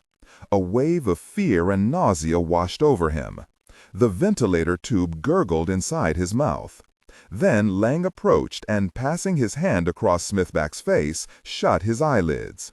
The table was cold, so cold. He could hear Leng moving around. There was a pressure on his elbow, a brief sting as an intravenous needle was inserted near his wrist, the ripping sound of medical tape being pulled from its canister. He could smell the eucalyptus breath, hear the low voice. It spoke in a whisper. "There will be some pain, I'm afraid," the voice said, as straps were fixed to Smithback's limbs. Rather a lot of pain, in fact. But good science is never really free from pain. So do not discompose yourself, and if I may offer a word of advice? Smithback tried to struggle, but his body was far away. The whisper continued, soft and soothing. Be like the gazelle in the jaws of the lion, limp, accepting, resigned. Trust me, that is the best way. There was the sound of water rushing in a sink, the clink of steel on steel, instruments sliding in a metal basin. The light in the room grew abruptly brighter. Smithback's pulse began to race wildly, faster and faster, until the table beneath him seemed almost to rock in time with the frantic beating of his heart. Nora shifted in the uncomfortable wooden chair, glanced at her watch for what had to be the 5th time. 10:30. This was like the questioning shed endured after finding Puck's body, only worse, much worse. Though she deliberately kept her story brief, reduced her answers to mere one-liners, the questions kept coming in an endless moronic stream. Questions about her work at the museum. Questions about being chased by the surgeon in the archives. Questions about the typewritten note Puck, or rather the murderer pretending to be Puck, had sent her, which she'd given to the police long before. All questions she had already answered 2 or 3 times to more intelligent and thoughtful police officers than these. Worse, the 2 cops sitting opposite her, one a beefed-up little troll, the other decent-looking but full of himself, showed no signs of reaching the end of their list. They kept interrupting each other, darting angry looks back and forth, competing for heaven only know what reason. If there was bad blood between these 2, they shouldn't be working together. God, what a performance! "Dr. Kelly," said the short one, Finester, looking for the 1000th time at his notes, "we're almost through here. Praise be to God." This comment was met with a short silence. Then O'Grady waded in once again, looking at a freshly scribbled sheet that had just been handed to him. "You are familiar with a Mr. William Smithback." Nora felt her annoyance giving way to a sudden wariness. "Yes." "What is your relationship to Mr. Smithback?" "Ex-boyfriend." O'Grady turned the paper over in his hands. "We have a report here that, earlier today, Mr. Smithback impersonated a security officer and gained unauthorized clearance to some high-security files in the museum. Would you know why?" "No." "When was the last time you spoke to Mr. Smithback?" Nora sighed. "I don't remember." Finister sat back in his seat, folded his beefy arms. "Take your time, please." He had a shiny, paste-colored dome of a head, topped by a tuft of hair so thick and coarse it looked like a hairy island in the middle of his bald head. This was intolerable. "Maybe a week." "Under what circumstances?" "He was harassing me in my office." "Why?" "He wanted to tell me that Agent Pendergast had been stabbed. Museum security dragged him away. They'll have a record of it." What the hell was Smithback doing back in the museum? The guy was incorrigible. "You have no idea what Mr. Smithback was looking for?" "I believe I just said that." There was a short silence while O'Grady checked his notes. "It says here that Mr. Smithback—" Nora interrupted impatiently. "Look, why aren't you pursuing some real leads here? Like those typewritten notes of the killers, the one sent to me and the one left on Puck's desk. Obviously, the killer is somebody with access to the museum. Why all these questions about Smithback? I haven't spoken to him in a week. I don't know anything about what he's up to, and frankly, I couldn't care less."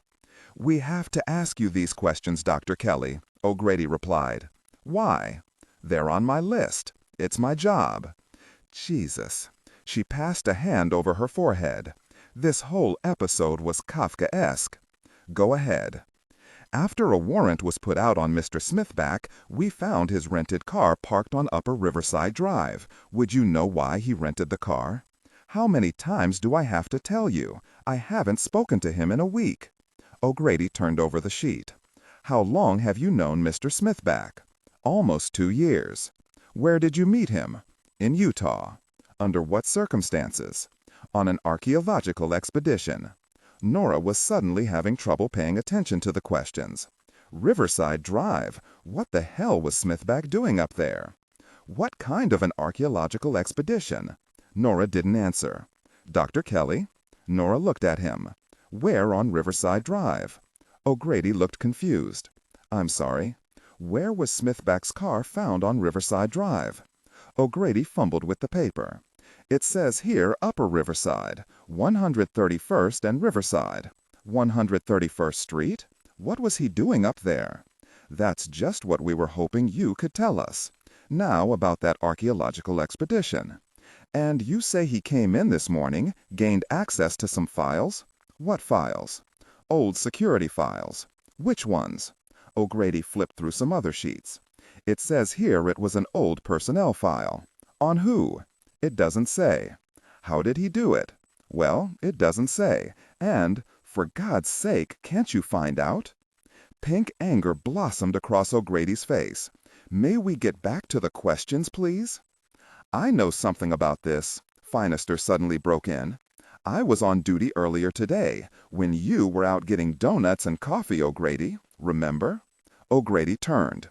"In case you've forgotten, Finister, we're supposed to be the ones asking the questions." Nora gave O'Grady her coldest stare. "How can I answer if you don't give me the information I need?" O'Grady's rose-colored face grew redder. "I don't see why." "She's right, O'Grady. She has a right to know." Finister turned to Nora, pug face lit up by an ingratiating smile. "Mr. Smithback lured one of the security guards away with a phony telephone call, allegedly from the Human Resources Office. Then he pretended to be from Human Resources himself and persuaded the remaining guard to unlock certain filing cabinets. Said he was conducting some kind of file inspection." "He did?" Despite her concern, Nora couldn't help smiling to herself. It was vintage Smithback. "And what were those files exactly?" "Security clearances, dating back over 100 years." "And that's why he's in trouble?" That's the least of it. The guard thought he saw him take some papers out of one drawer. So you can add theft to which file drawer? It was the 1870 personnel file drawer, I believe, Finister recollected with obvious pride. And after the guard's suspicions were aroused, they cross-checked the files and found that one of them was missing its cover sheets. It had been virtually emptied. Which one? It was that one on the 19th century serial killer. What's his name? The one written about in the Times. Clearly, that's what he was after. More information on Enoch Leng? Yeah, that's the guy. Nora stunned. Now, can we please get back to the questions, Dr. Kelly? O'Grady interrupted. And his car was found up Riverside Drive? At 131st Street? How long had it been there? Finister shrugged. He rented it right after he stole the file. It's staked out. As soon as he picks it up, we'll know. O'Grady broke in again. Finister, now that you've managed to reveal all the confidential details, maybe you can keep quiet for a minute. Now, Dr. Kelly, this archaeological expedition. Nora reached into her purse for her cell phone, found it, pulled it out. No cell phones, Dr. Kelly, until we're finished. It was O'Grady again, his voice rising in anger. She dropped the phone back into her purse. Sorry, I've got to go. You can go as soon as we finish the questions.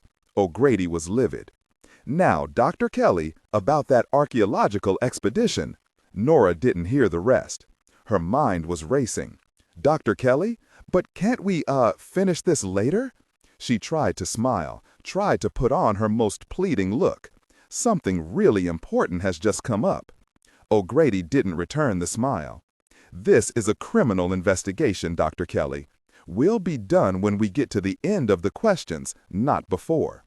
Nora thought for a moment. Then she looked O'Grady in the eye. I've got to go. Go to the bathroom, I mean. Now? She nodded. I'm sorry, but we'll have to accompany you then. Those are the rules. Into the bathroom? He blushed. Of course not, but to the facilities. We'll wait outside. Then you'd better hurry. I've really got to go. Bad kidneys. O'Grady and Finister exchanged glances. Bacterial infection from a dig in Guatemala. The policeman rose with alacrity. They crossed the Rockefeller Great Room, past the dozens of tables and the endless overlapping recitations of other staff members, out into the main library. Nora waited, biding her time, as they made their way toward the entrance. No point in sounding more of an alarm than was necessary. The library itself was silent, researchers and scientists long since gone. The great room lay behind them now, the back and forth of questions and answers inaudible. Ahead were the double doors leading out into the hall and the restrooms beyond. Nora approached the doors, the two cops trailing in her wake. Then, with a sudden burst of speed, she darted through, swinging the doors behind her, back into the faces of the officers. She heard the thud of an impact, something clattering to the ground, a yelp of startled surprise. And then came a loud barking sound, like a seal giving the alarm, followed by shouts and running feet. She glanced back. Finister and O'Grady were through the doors and in hot pursuit. Nora was very fit, but Finister and O'Grady surprised her. They were fast, too. At the far end of the hall, she glanced back and noticed that the taller sergeant, O'Grady, was actually gaining ground. She flung open a stairwell door and began flying down the stairs, two at a time. Moments later, the door opened again. She heard loud voices, the pounding of feet. She plunged downward even more quickly. Reaching the basement, she pushed the panic bar on the door and burst into the paleontological storage area. A long corridor ran ahead, arrow straight, gray and institutional, illuminated by bare bulbs in wire cages. Doors lined both sides. Proboscidea, Eohippii, Bovidae, Pongidae. The thudding of approaching feet filled the stairwell behind her. Was it possible they were still gaining? Why couldn't she have gotten the two porkers at the table to her left? She sprinted down the hallway, veered abruptly around a corner, and ran on, thinking fast. The vast dinosaur bone storage room was nearby. If she was going to lose these two, her best chance lay in there. She dug into her purse as she ran. Thank God she'd remembered to bring her lab and storage keys along that morning. She almost flew past the heavy door, fumbling with the keys. She turned, jammed her key into the lock, and pushed the door open just as the cops came into view around the corner. Gosh, they've seen me. Nora closed the door, locked it behind her, turned toward the long rows of tall metal stacks, preparing to run. Then she had an idea. She unlocked the door again, then took off down the closest aisle, turning left at the first crossing, then right, angling away from the door.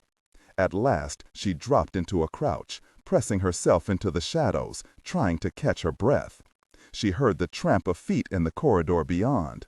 The door rattled abruptly. "Open up!" came O'Grady's muffled roar. Nora glanced around quickly, searching for a better place to hide. The room was lit only by the dim glow of emergency lighting high up in the ceiling. Additional lights required a key stand, a procedure in museum storage rooms where light could harm the specimens, and the long aisles were cloaked in darkness.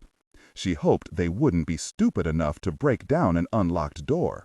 That would ruin everything. The door shivered under the weight of another heavy blow. Then they figured it out. It was almost with relief that she heard the jiggling of the handle, the creak of the opening door.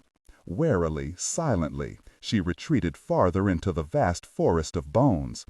The museum's dinosaur bone collection was the largest in the world. The dinosaurs were stored unmounted, stacked disarticulated on massive steel shelves. The shelves themselves were constructed of steel I-beams and angle iron, riveted together to make a web of shelving strong enough to support thousands of tons. Vast piles of trunk thick leg bones, skulls the size of cars, massive slabs of stone matrix with bones still embedded, awaiting the preparator's chisel. The room smelled like the interior of an ancient stone cathedral. "We know you're in here," came the breathless voice of Sinister. Nora receded deeper into the shadows. A rat scurried in front of her, scrambling for safety within a gaping Allosaurus eye socket. Bones rose on both sides like great heaps of cordwood, shelves climbing into the gloom. Like most of the museum storage rooms, it was an illogical jumble of shelves and mismatched rows, growing by accretion over the last century and a half. A good place to get lost in. Running away from the police never did anyone any good, Dr. Kelly. Give yourself up now and we'll go easy on you. She shrank behind a giant turtle, almost the size of a studio apartment, trying to reconstruct the layout of the vault in her head. She couldn't remember seeing a rear door in previous visits. Most storage vaults, for security purposes, had only one. There was only one out, and they were blocking it. She had to get them to move. "Dr. Kelly, I'm sure we can work something out, please." Nora smiled to herself. What a pair of blunderers! Smithback would have had fun with them. Her smile faded at the thought of Smithback. She was certain now of what he'd done. Smithback had gone to Leng's house. Perhaps he had heard Pendergast's theory that Leng was alive and still living in his old house. Perhaps he'd wheedled it out of O'Shaughnessy. The guy could have made Helen Keller talk. On top of that, he was a good researcher. He knew the museum's files. While she and Pendergast were going through deeds, he'd gone straight to the museum and hit pay dirt. And knowing Smithback, he'd have run right up to Leng's house. That's why he'd rented a car, driven it up Riverside Drive, just to check out the house. But Smithback could never merely check something out. The fool, the very fool. Cautiously, Nora tried dialing Smithback on her cell phone, muffling the sound with the leather of her purse. But the phone was dead. She was surrounded by several thousand tons of steel shelves and dinosaur bones, not to mention the museum's overhead. At least it probably meant the radios of the cops would be equally useless. If her plan worked, that would prove useful, Dr. Kelly. The voices were coming from her left now, away from the door. She crept forward between the shelves, strained to catch a glimpse of them, but she could see nothing but the beam of a flashlight stabbing through the dark piles of bone. There was no more time. She had to get out. She listened closely to the footsteps of the cops. Good, they seemed to still be together. In their joint eagerness to take credit for the collar, they'd been too stupid to leave one to guard the door. "All right," she called. "I give up. Sorry, I guess I just lost my head." There was a brief flurry of whispers. "We're coming," O'Grady shouted. "Don't go anywhere." She heard them moving in her direction, more quickly now, the flashlight beam wobbling and weaving as they ran. Watching the direction of the beam, she scooted away, keeping low, angling back toward the front of the storage room, moving as quickly and silently as she could. "Where are you?" she heard a voice cry, fainter now, several aisles away. "Dr. Kelly?" "She was over there, O'Grady." "Very much, Feinster. You know she was much farther." In a flash, Nora was out the door. She turned, slammed it shut, turned her key in the lock. In another 5 minutes, she was out on Museum Drive. Panting hard, she slipped her cell phone out of her purse again and dialed. The silver wraith glided noiselessly up to the 72nd Street curb. Pendergast slid out and stood for a moment in the shadow of the Dakota, deep in thought, while the car idled. The interview with his great-aunt had left him with an unfamiliar feeling of dread. Yet it was a dread that had been growing within him since he first heard of the discovery of the charnel pit beneath Catherine Street.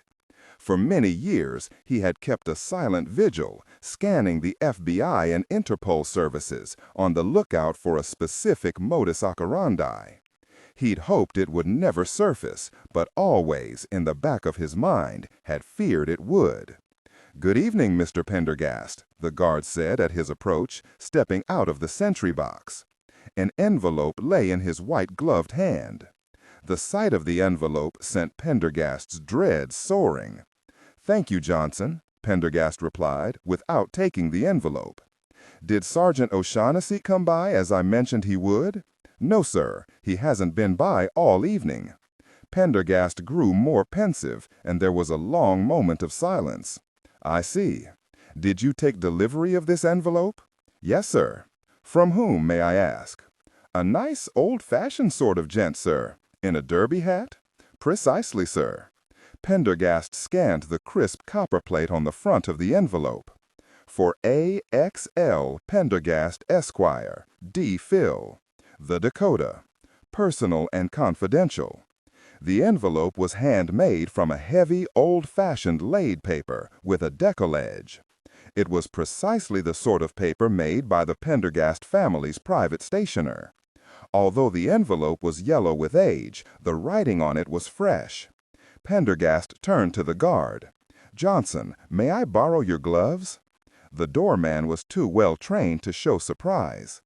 Donning the gloves, Pendergast slipped into the halo of light around a sentry box and broke the envelope seal with the back of his hand. Very gently, he bowed it open, looking inside. There was a single sheet of paper, folded once. In the crease lay a single small grayish fiber. To the untrained eye, it looked like a bit of fishing line.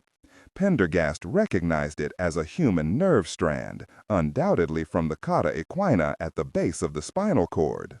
There was no writing on the folded sheet. He angled it toward the light, but there was nothing else at all, not even a watermark. At that moment, his cell phone rang. Putting the envelope carefully aside, Pendergast plucked his phone from his suit pocket and raised it to his ear. "Yes?" He spoke in a calm, neutral voice. "It's Nora. Listen, Smithback figured out where Leng lives." "And?" "I think he went up there. I think he went into the house." Nora watched the silver wraith approach her at an alarming speed, weaving through the Central Park West traffic, red light flashing incongruously on its dashboard. The car screeched to a stop alongside her as the rear door flew open. "Get in," called Pendergast. She jumped inside, the sudden acceleration throwing her back against the white leather of the seat. Pendergast had lowered the center armrest. He looked straight ahead, his face grimmer than Nora had ever seen it. He seemed to see nothing, notice nothing, as the car tore northward, rocking slightly, bounding over potholes and gaping cracks in the asphalt. To Nora's right, Central Park raced by, the trees a blur. "I tried reaching Smith back on his cell phone," Nora said. "He isn't answering." Pendergast did not reply. "You really believe Leng's still alive?" "I know so." Nora was silent a moment. Then she had to ask, Do you think he's got Smith back?"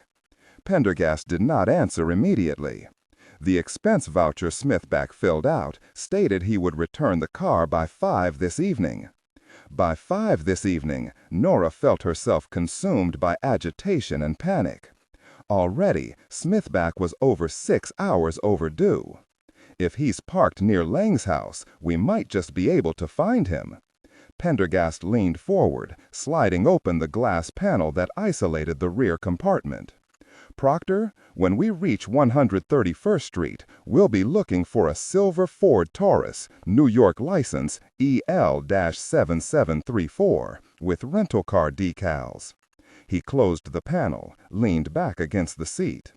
Another silence fell as the car shot left onto Cathedral Parkway and sped toward the river. "We would have known Leng's address in 48 hours, he said, almost to himself. "We were very close.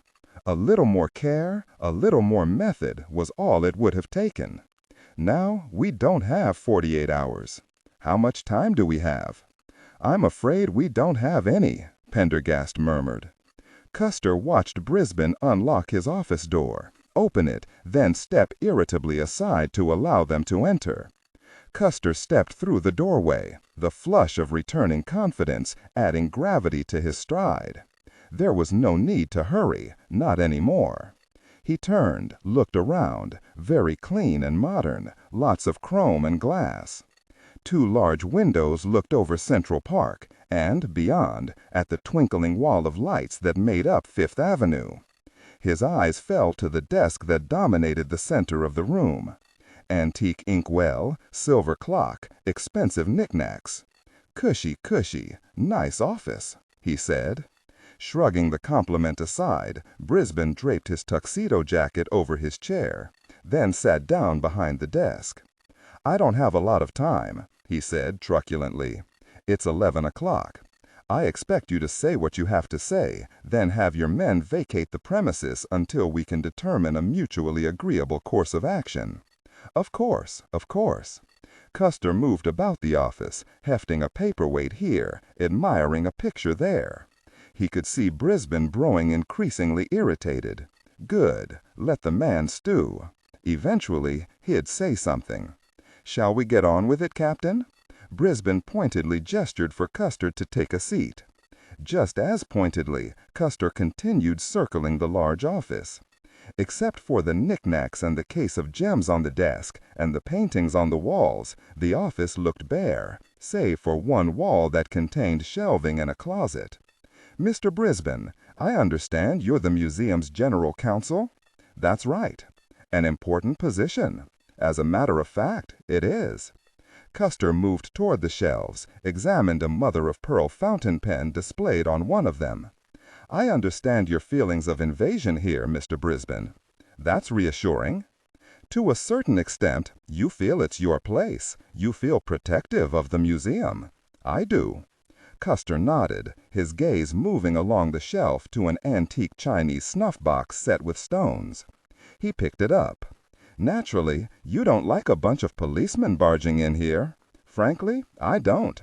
I've told you as much several times already." "That's a very valuable snuff box." Captain Custer returned it, picked up something else. "I imagine this whole thing's been rather hard on you. First, there was the discovery of the skeletons left by that 19th century serial killer. Then there was that letter discovered in the museum's collections. Very unpleasant. The adverse publicity could have easily harmed the museum. Then there was that curator, Nora Kelly." Custer noted a new tone creeping into Brisbane's voice. Dislike, disapproval, perhaps a sense of injury. The same one who found the skeletons and the hidden letter, correct? You didn't like her working on this case. Worried about adverse publicity, I suppose. I thought she should be doing her research. That's what she was being paid to do. You didn't want her helping the police? Naturally, I wanted her to do what she could to help the police. I just didn't want her neglecting her museum duties. Custer nodded sagely. Of course. And then she was chased in the archives, almost killed, by the surgeon. He moved to a nearby bookshelf. The only books it contained were half a dozen fat legal tomes. Even their bindings managed to look stultifyingly dull. He tapped his finger on a spine. You're a lawyer? General counsel usually means lawyer. This bounced off Custer without leaving a dent. I see. Been here how long? A little over 2 years. Like it? It's a very interesting place to work. Now look, I thought we were going to talk about getting your men out of here. Soon. Custer turned. Visit the archives much? Not so much. More lately, of course, with all the activity. I see. Interesting place, the archives. He turned briefly to see the effect of this observation on Brisbane. The eyes. Watch the eyes. I suppose some find it so, but not you. Boxes of paper and moldy specimens don't interest me. And yet you visited there? Custer consulted his notebook. Let's see, no less than 8 times in the last 10 days. I doubt it was that often. On museum business, in any case. In any case. He looked shrewdly back at Brisbane. The archives, where the body of Puck was found, where Nora Kelly was chased. You mentioned her already. And then there's Smithback, that annoying reporter. Annoying is an understatement. Didn't want him around, did you? Well, who would? My thinking exactly. You've heard, of course, how he impersonated a security officer? Stole museum files? I've heard. Fact is, we're looking for the man, but he seems to have disappeared. You wouldn't know where he was by any chance, would you? He added a faint emphasis to this last phrase. Of course not. Of course not. Custer returned his attention to the gems. He stroked the glass case with a fat finger. And then there's that FBI agent, Pendergast, the one who was attacked, also very annoying. Brisbane remained silent. Didn't much like him around either, eh, Mr. Brisbane? We had enough policemen crawling over the place. Why compound it with the FBI? And speaking of policemen crawling around, it's just that I find it very curious, Mr. Brisbane. Custer let the sentence trail off. What do you find curious, Captain? There was a commotion in the hallway outside. Then the door opened abruptly. A police sergeant entered, dusty, wide-eyed, sweating. Captain, he gasped, we were interviewing this woman just now, a curator, and she... Custer looked at the man, O'Grady his name was, reprovingly. Not now, Sergeant. Can't you see I'm conducting a conversation here? But... You heard the captain, Noyes interjected, propelling the protesting sergeant toward the door. Custer waited until the door closed again, then turned back to Brisbane. I find it curious how very interested you've been in this case, he said. It's my job. I know that. You're a very dedicated man. I've also noticed your dedication in human resources matters. Hiring, firing. That's correct. Reinhard Puck, for example. What about him? Custer consulted his notebook again. Why exactly did you try to fire Mr. Puck just 2 days before his murder? Brisbane started to say something, then hesitated. A new thought seemed to have occurred to him. Strange timing there, wouldn't you agree, Mr. Brisbane? The man smiled thinly. Captain, I felt the position was extraneous. The museum is having financial difficulties. And Mr. Puck had been, well, he had not been cooperative. Of course, it had nothing to do with the murder. But they wouldn't let you fire him, would they? He'd been with the museum over 25 years. They felt it might affect morale. Must have made you angry being shot down like that. Brisbane's smile froze in place. Captain, I hope you're not suggesting I had anything to do with the murder. Custer raised his eyebrows in mock astonishment. Am I? Since I assume you're asking a rhetorical question, I won't bother to answer it. Custer smiled. He didn't know what a rhetorical question was, but he could see that his questions were finding their mark. He gave the gem case another stroke, then glanced around. He'd covered the office. All that remained was the closet. He strolled over, put his hand on the handle, paused. But it did make you angry, being contradicted like that, I mean. No one is pleased to be countermanded, Brisbane replied icily. The man was an anachronism, his work habits clearly inefficient.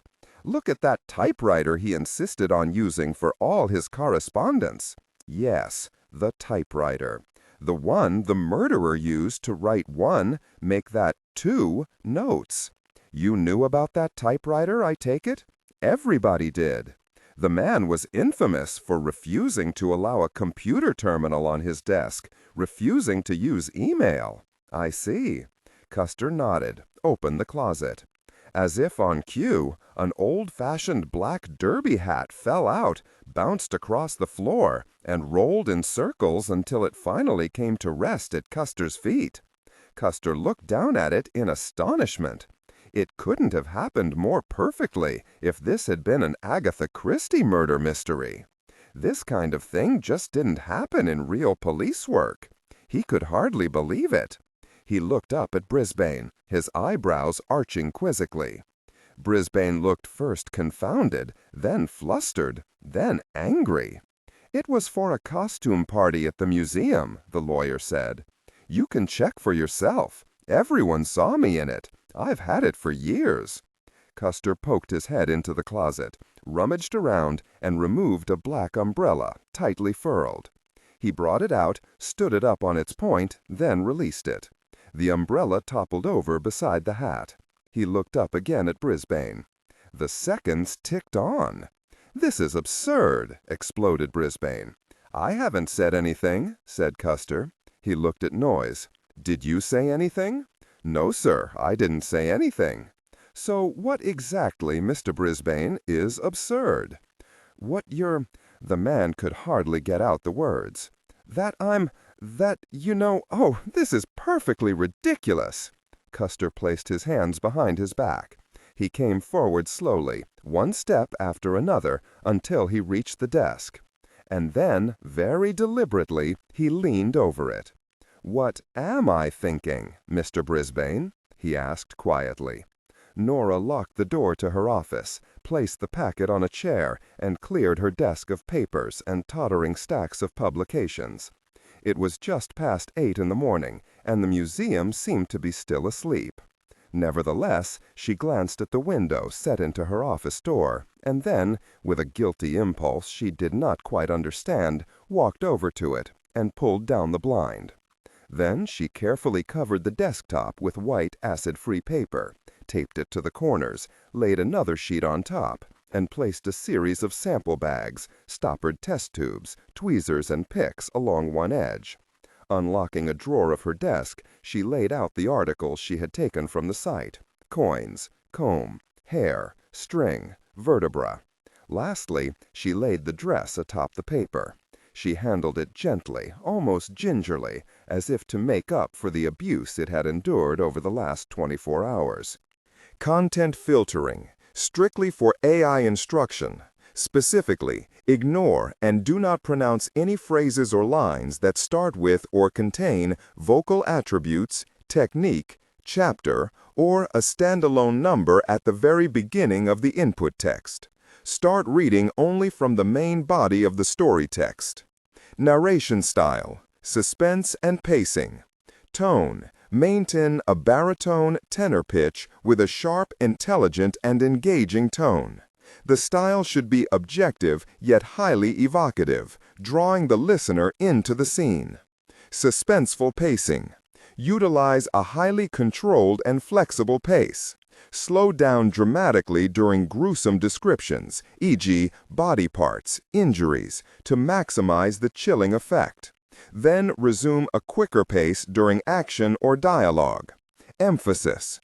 Clearly emphasize key nouns and descriptive adjectives in the scene setting, e.g., severed from the body, weeping graying flesh, cavernous tunnel. Character differentiation, sharp modulation. Narrator voice, smooth, authoritative, and stable. This is the baseline pitch. Female dialogue, Megan. Increase the pitch significantly. The voice should sound assertive, sharp, and highly professional, authoritative, like a lead detective or expert.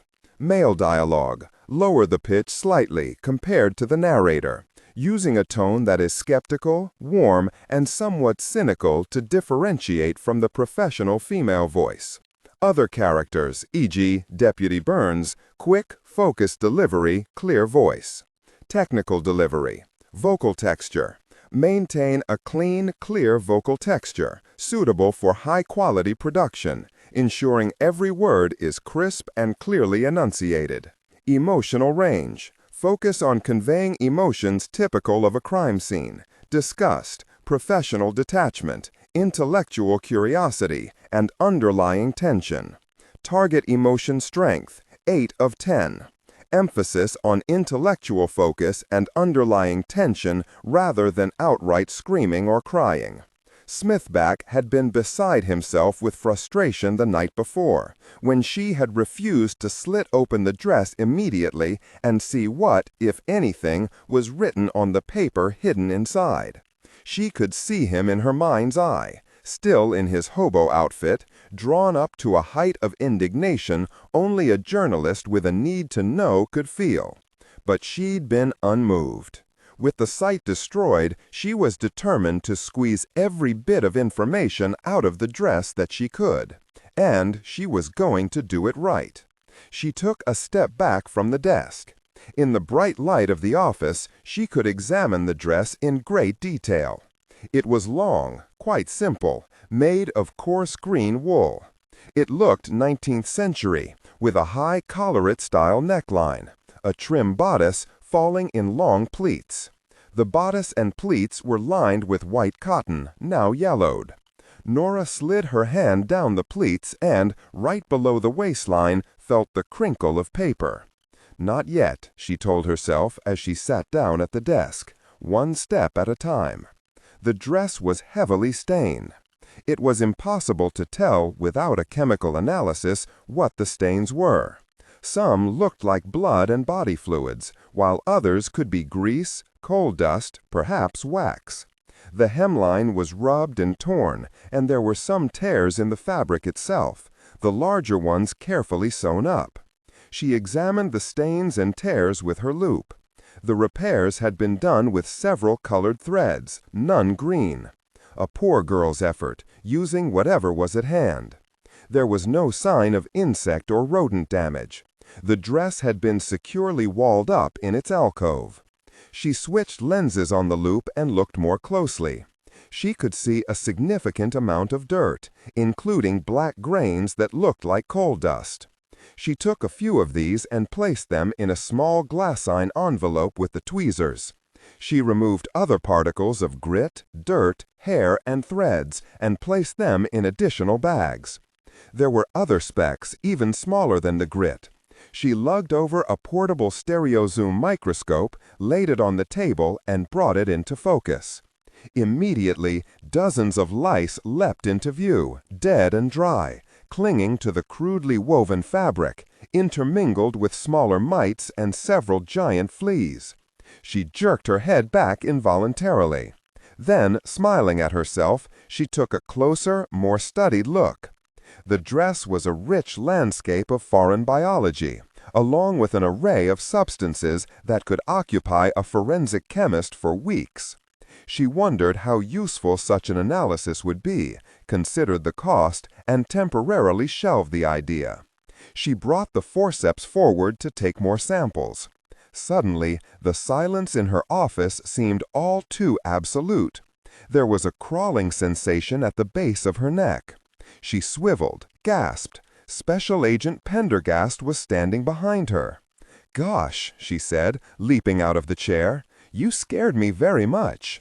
Pendergast bowed slightly. "My apologies. I thought I locked that door." "You did. Are you a magician, Agent Pendergast, or did you simply pick my lock?" "A little of both, perhaps, but these old museum locks are so crude, one can hardly call it picking. I am well known here, which requires me to be discreet. Do you think you could call ahead next time?" He turned to the dress. "You didn't have this yesterday afternoon." "No, I didn't." He nodded. "Very resourceful of you, Dr. Kelly. I went back last night. No details of any questionable activities, please. However, my congratulations." She could see he was pleased. He held out his hand. "Proceed." Nora turned back to her work. After a while, Pendergast spoke. "There were many articles of clothing in the tunnel. Why this dress?" Without a word, Nora carefully turned up the pleats of the dress, exposing a crudely sewn patch in the cotton lining.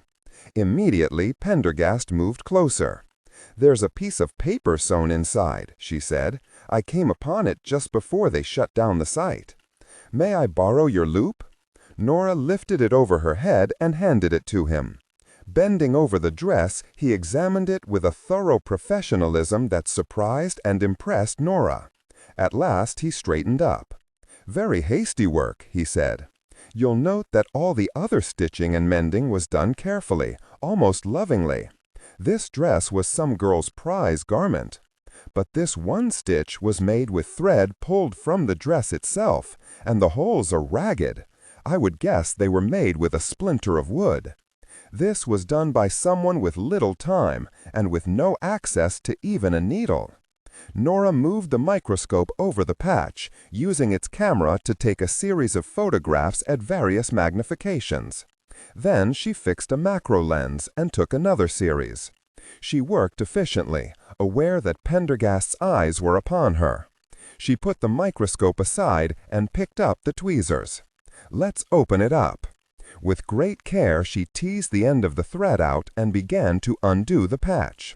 A few minutes of painstaking work, and it lay loose.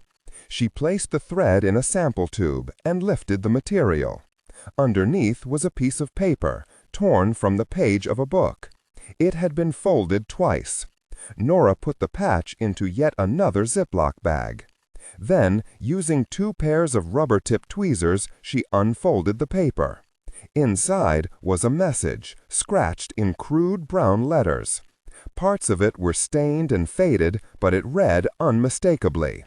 "It Mari Goen, Agt 19, Yars, Nor 6th, Water Street." Nora moved the paper to the stage of the stereo zoom and looked at it under low power. After a moment, she stepped back, and Pendergast eagerly took her place at the eyepieces. Minutes went by as he stared. Finally, he stepped away. "Written with the same splinter, perhaps," he said. Nora nodded. The letters had been formed with little scratches and scrapes. "May I perform a test?" Pendergast asked. "What kind?" Pendergast slipped out a small stoppered test tube. "It will involve removing a tiny sample of the ink on this note with a solvent." "What is that stuff?" "Anti-human rabbit serum. Be my guest." Strange that Pendergast carried forensic chemicals around in his pockets. What did the agent not hide inside that bottomless black suit of his? Pendergast unstoppered the test tube, revealing a tiny swab. Using the stereo zoom, he applied it to a corner of a letter, then placed it back in its tube. He gave it a little shake and held it to the window. After a moment, the liquid turned blue. He turned to face her. "So?" she asked, but she had already read the results in his face. The note, Dr. Kelly, was written in human blood. No doubt the very blood of the young woman herself. The rolls rocketed up Riverside, their driver weaving expertly through the lines of traffic, threading the big vehicle through impossibly narrow gaps, sometimes forcing opposing cars onto the curb. It was after 11 p.m. and the traffic was beginning to thin out. But the curbs of Riverside and the side streets that led away from it remained completely jammed with parked cars. The car swerved onto 131st Street, slowing abruptly. And almost immediately, Nora looked left and right at the countless blocks of decrepit apartment buildings, old abandoned mansions, and squalid welfare hotels that stretched in both directions. "How are we going to find it?" she asked. "It will have certain characteristics," Pendergast replied. "It will be a private house, at least 100 years old, not broken into apartments. It will probably look abandoned, but it will be very secure. Well, head south first." But before proceeding, he stopped and placed a hand on her shoulder. "Normally, I'd never allow a civilian along on a police action. But that's my boyfriend." Pendergast raised his hand. "We have no time for discussion. I have already considered carefully what it is we face. I'm going to be as blunt as possible. If we do find Leng's house, the chances of my succeeding without assistance are very small. Good, I wouldn't let you leave me behind anyway. I know that. I also know that, given Leng's cunning, 2 people have a better chance of success than a large and loud official response, even if we could get such a response in time. But I must tell you, Dr. Kelly, I am bringing you into a situation where there are an almost infinite number of unknown variables. In short, it is a situation in which it is very possible one or both of us may be killed. I'm willing to take that risk. One final comment then. In my opinion, Smithback is already dead, or will be by the time we find the house, get inside, and secure Leng. This rescue operation is already, therefore, a probable failure." Nora nodded, unable to reply. Without another word, Pendergast turned and began to walk south. They passed several old houses, clearly broken into apartments, then a welfare hotel, the resident alcoholics watching them apathetically from the steps. Next came a long row of sordid tenements. And then, at Tiaman Place, Pendergast paused before an abandoned building. Nora looked left and right at the countless blocks of decrepit apartment buildings, old abandoned mansions, and squalid welfare hotels that stretched in both directions. "How are we going to find it?" she asked. "It will have certain characteristics," Pendergast replied. "It will be a private house, at least 100 years old, not broken into apartments. It will probably look abandoned, but it will be very secure. Well, head south first." But before proceeding, he stopped and placed a hand on her shoulder. "Normally, I'd never allow a civilian along on a police action, but that's my boyfriend." Pendergast raised his hand. "We have no time for discussion. I have already considered carefully what it is we face. I'm going to be as blunt as possible. If we do find Leng's house, the chances of my succeeding without assistance are very small. Good, I wouldn't let you leave me behind anyway. I know that. I also know that given Leng's cunning, 2 people have a better chance of success than a large and loud official response, even if we could get such a response in time. But I must tell you, Dr. Kelly, I am bringing you into a situation where there are an almost infinite number of unknown variables. In short, it is a situation in which it is very possible one or both of us may be killed. I'm willing to take that risk. One final comment then. In my opinion, Smithback is already dead, or will be by the time we find the house, get inside, and secure Leng. This rescue operation is already, therefore, a probable failure." Nora nodded, unable to reply. Without another word, Pendergast turned and began to walk south. They passed several old houses clearly broken into apartments, then a welfare hotel, the resident alcoholics watching them apathetically from the steps. Next came a long row of sordid tenements. And then, at Tiaman Place, Pendergast paused before an abandoned building.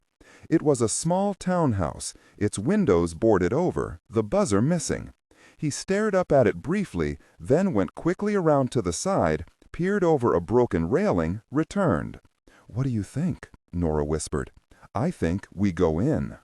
Two heavy pieces of plywood, chained shut, covered the opening where the door had been. Pendergast grasped the lock on the chain. A white hand slid into his suit jacket and emerged, holding a small device with toothpick-like metal attachments projecting from one end. It gleamed in the reflected light of the street lamp. "What's that?" Nora asked. "Electronic lockpick," Pendergast replied, fitting it to the padlock. The latch sprung open in his long white hands. He pulled the chain away from the plywood and ducked inside, Nora following. A noisome stench welled out of the darkness. Pendergast pulled out his flashlight and shined the beam over a blizzard of decay. Rotting garbage, dead rats, exposed lath, needles and crack vials.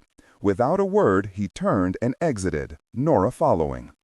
They worked their way down as far as 120th Street. Here, the neighborhood improved and most of the buildings were occupied.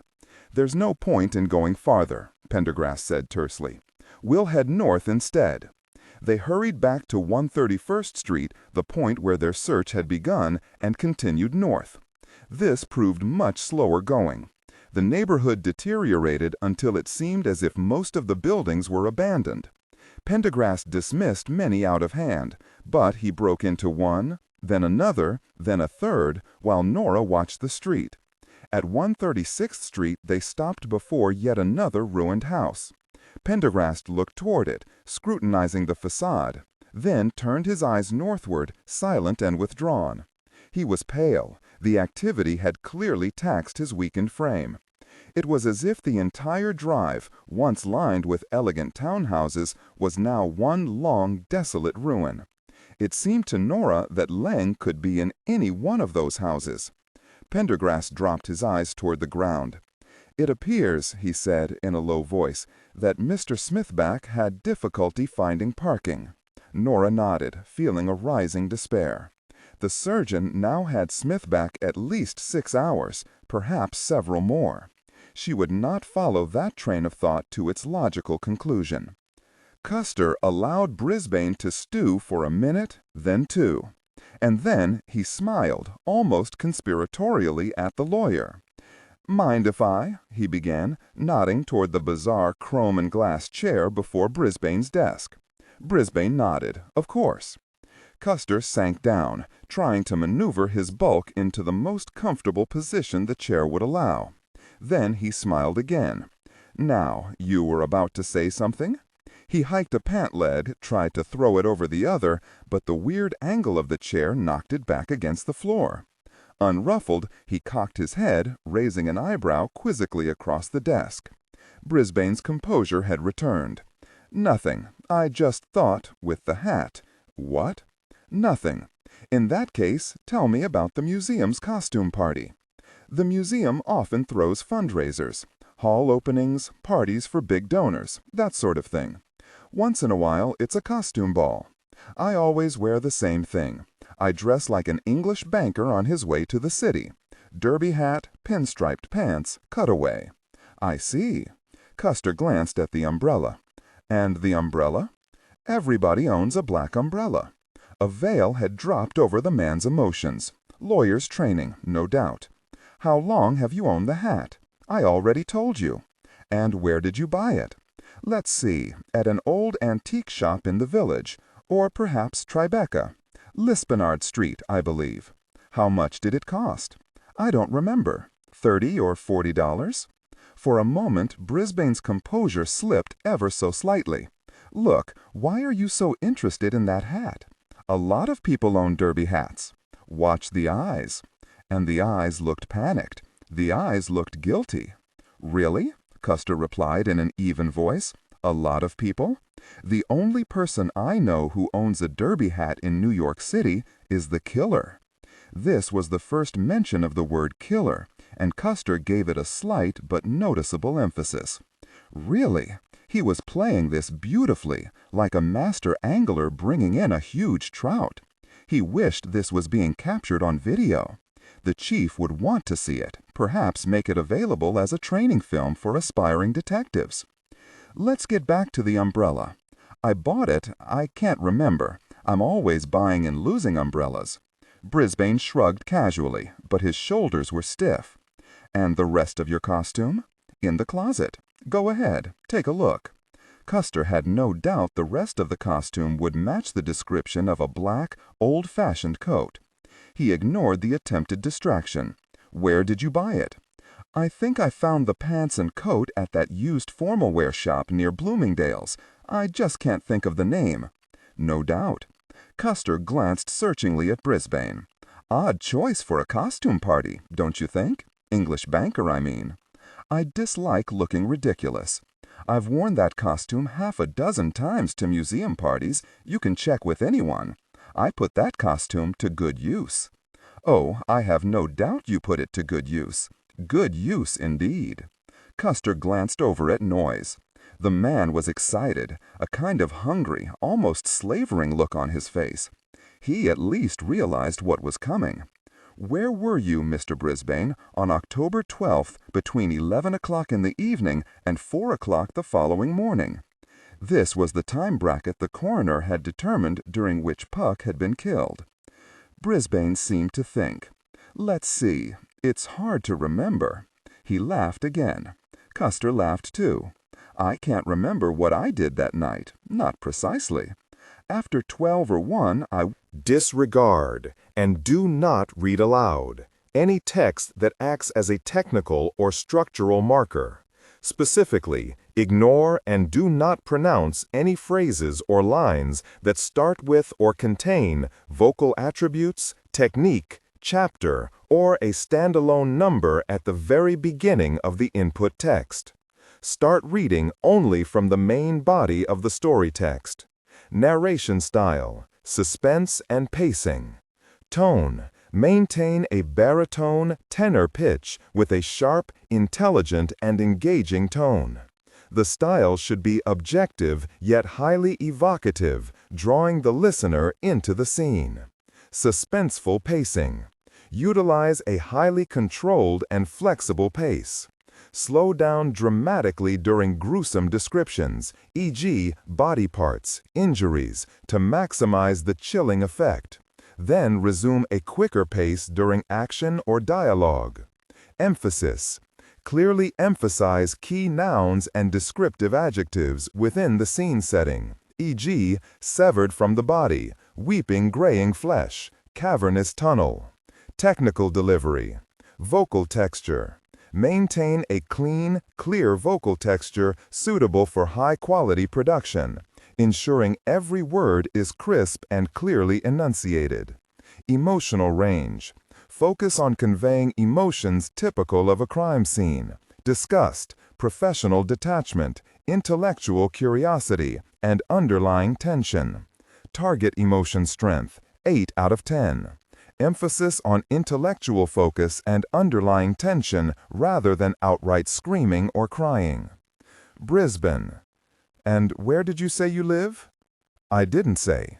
9th Street, near University Place. No more than a dozen blocks from Tompkins Square Park, where the second murder took place. That's a very interesting coincidence, no doubt. It is. Custer glanced out the windows, where Central Park lay beneath a mantle of darkness. And no doubt it's a coincidence that the first murder took place right out there, in the Ramble? Brisbane's frown deepened.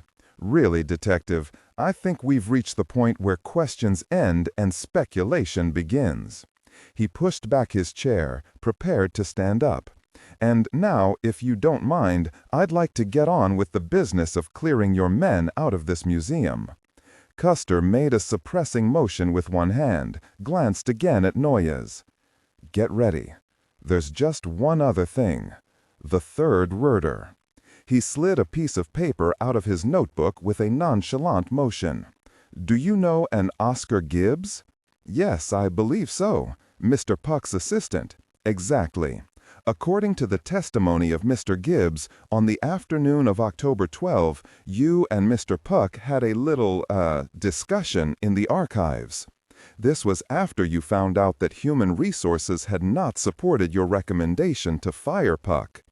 Brisbane colored slightly. I wouldn't believe everything you hear. Custer smiled. I don't, Mr. Brisbane. Believe me, I don't. He followed this with a long, delicious pause. Now, this Mr. Oscar Gibbs said that you and Puck were yelling at each other. Or rather, you were yelling at Puck. Care to tell me, in your words, what that was about? I was reprimanding Mr. Puck. What for? Neglecting my instructions, which were? To stick to his job. To stick to his job. How had he been deviating from his job? He was doing outside work, helping Nora Kelly with her external projects, when I had, specifically, it was time. Custer pounced. According to Mr. Oscar Gibbs, you were, and I will read, screaming and yelling and threatening to bury Mr. Puck. He, that's you, Mr. Brisbane, said he wasn't through by a long shot. Custer lowered the paper, glanced at Brisbane. That's the word you used, bury. It's a common figure of speech. And then, not 24 hours later, Puck's body was found, gored on a dinosaur in the archives, after having been butchered, most likely in those very same archives. An operation like that takes time, Mr. Brisbane. Clearly, it was done by somebody who knew the museum's ways very well. Someone with a security clearance. Someone who could move around the museum without exciting notice. An insider, if you will. And then, Nora Kelly gets a phony note typed on Puck's typewriter, asking her to come down. And she herself is attacked, pursued with deadly intent. Nora Kelly, the other thorn in your side. The third thorn, the FBI agent, was in the hospital at this point, having been attacked by someone wearing a derby hat. Brisbane stared at him in disbelief. Why didn't you want Puck to help Nora Kelly in her, what did you call them, external projects? This was answered by silence. What were you afraid she would find? They would find? Brisbane's mouth worked briefly. Now, Custer slipped in the knife. Why the copycat angle, Mr. Brisbane? Was it something you found in the archives? Is that what prompted you to do it? Was Puck getting too close to learning something? At this, Brisbane found his voice at last. He shot to his feet. Now, just a minute. Custer turned. Officer Noyes? Yes? Noyes responded eagerly. Cuff him. No, Brisbane gasped. You fool, you're making a terrible mistake. Custer worked his way out of the chair. It was not as smooth a motion as he would have wished, and began abruptly booming out the Miranda rights. You have the right to remain silent. This is an outrage. You have the right to an attorney. I will not accept this. You have the right. He thundered it out to the bitter end, overriding Brisbane's protestations. He watched as the gleeful Noyes slapped the cuffs on the man. It was the most satisfying collar Custer could ever remember. It was, in fact, the single greatest job of police work he had done in his life. This was the stuff of legend. For many years to come, they'd be telling the story of how Captain Custer put the cuffs on the surgeon. Pendergast set off up Riverside once again, black suit coat open and flapping behind him in the Manhattan night. Nora hurried after. Her thoughts returned to Smithback, imprisoned in one of these gaunt buildings. She tried to force the image from her mind, but it kept returning, again and again. She was almost physically sick with worry about what might be happening, what might have already happened. She wondered how she could have been so angry with him. It's true that much of the time he was impossible, a schemer, impulsive, always looking for an angle, always getting himself into trouble. And yet many of those same negative qualities were his most endearing. She thought back to how he'd dressed up as a bum to help her retrieve the old dress from the excavation, how he'd come to warn her after Pendergast was stabbed. When push came to shove, he was there. She had been awfully hard on him, but it was too late to be sorry. She suppressed a sob of bitter regret. They moved past guttered mansions and once elegant townhouses, now festering crack dens and shooting galleries for junkies.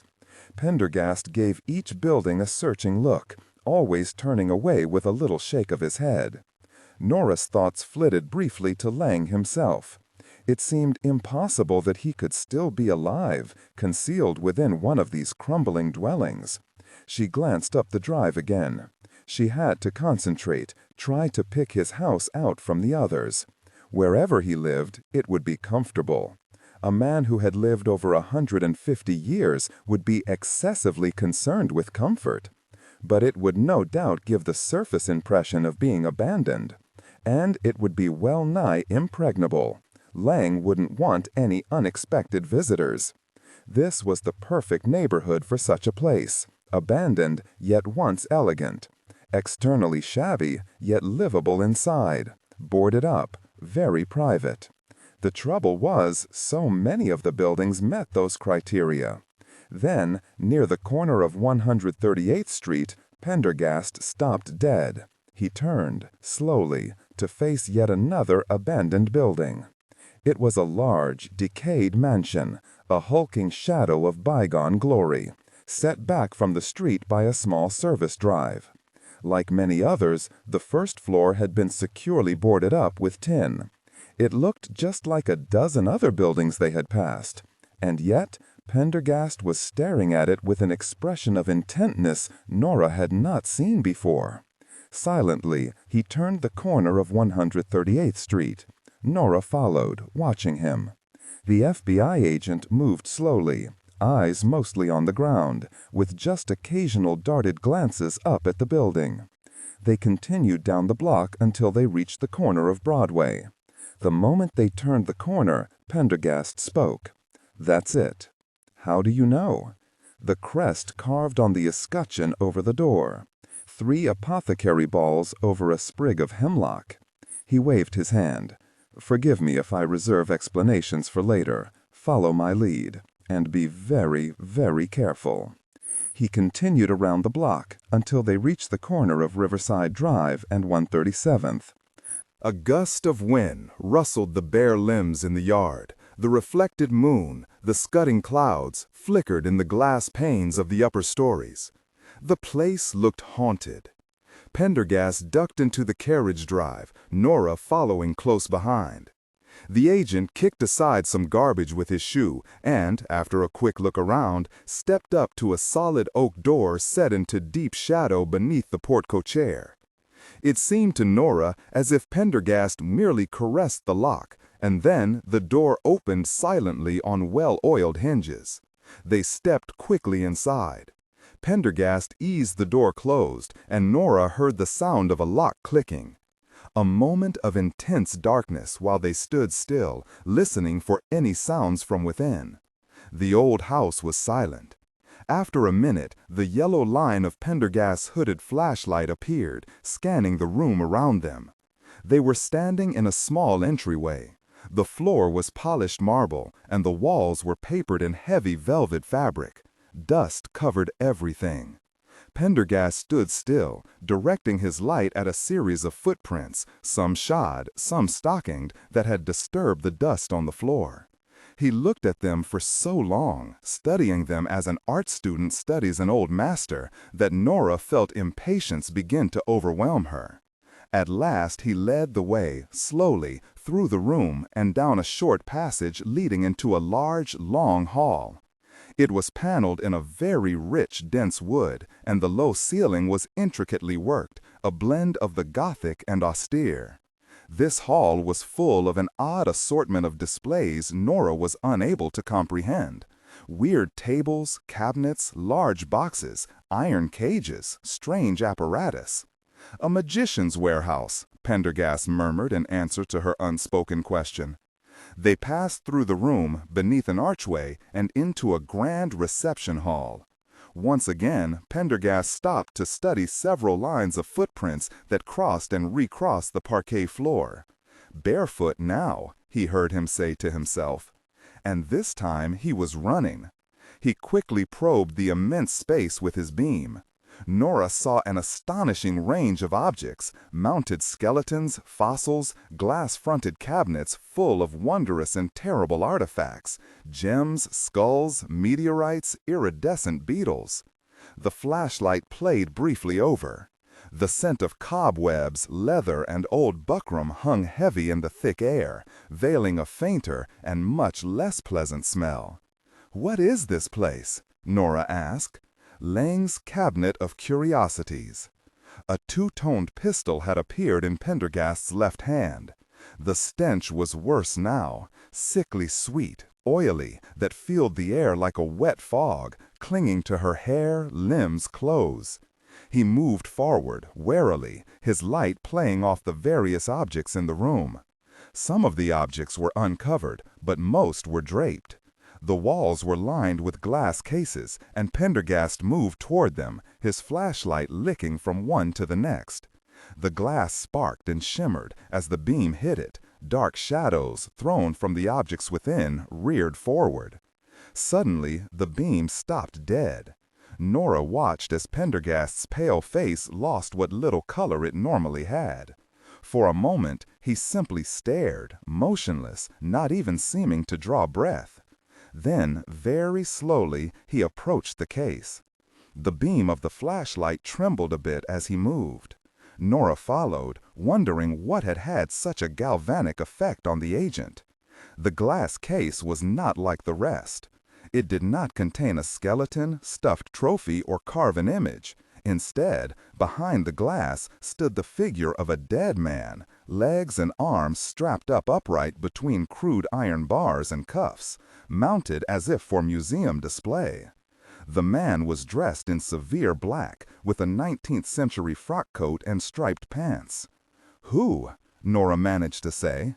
But Pendergast was transfixed, hearing nothing, his face rigid. All his attention was concentrated on the mounted man. The light played mercilessly about the corpse. It lingered for a long time on one particular detail: a pallid hand, the flesh shrunken and shriveled, a single knuckle bone poking from a tear in the rotten flesh. Nora stared at the exposed knuckle, red and ivory against the parchment skin. With a nauseous lurch in the pit of her stomach, she realized that the hand was missing all its fingernails, that, in fact, nothing remained of the fingertips but bloody stumps, punctuated by protruding bones. Then, slowly, inexorably, the light began traveling up the front of the corpse. The beam rose past the buttons of the coat, up the starched shirt front, before at last stopping on the face. It was mummified, shrunken, wizened, and yet it was surprisingly well preserved, all the features modeled as finely as if carved from stone. The lips, which had dried and shriveled, were drawn back in a rictus of merriment, exposing two beautiful rows of white teeth. Only the eyes were gone, empty sockets like bottomless pools no light could illuminate. There was a hollow, muffled sound of rustling coming from inside the skull. The journey through the house had already numbed Nora with horror, but now her mind went blank with an even worse shock, the shock of recognition. She automatically turned, speechless, to Pendergast. His frame remained rigid, his eyes wide and staring. Whatever it was he had expected to find, it was not this. She shifted her horrified gaze back at the corpse. Even in death, there could be no question. The corpse had the same marble-colored skin, the same refined features, the same thin lips and aquiline nose, the same high smooth forehead and delicate chin, the same fine pale hair, as Pendergast himself.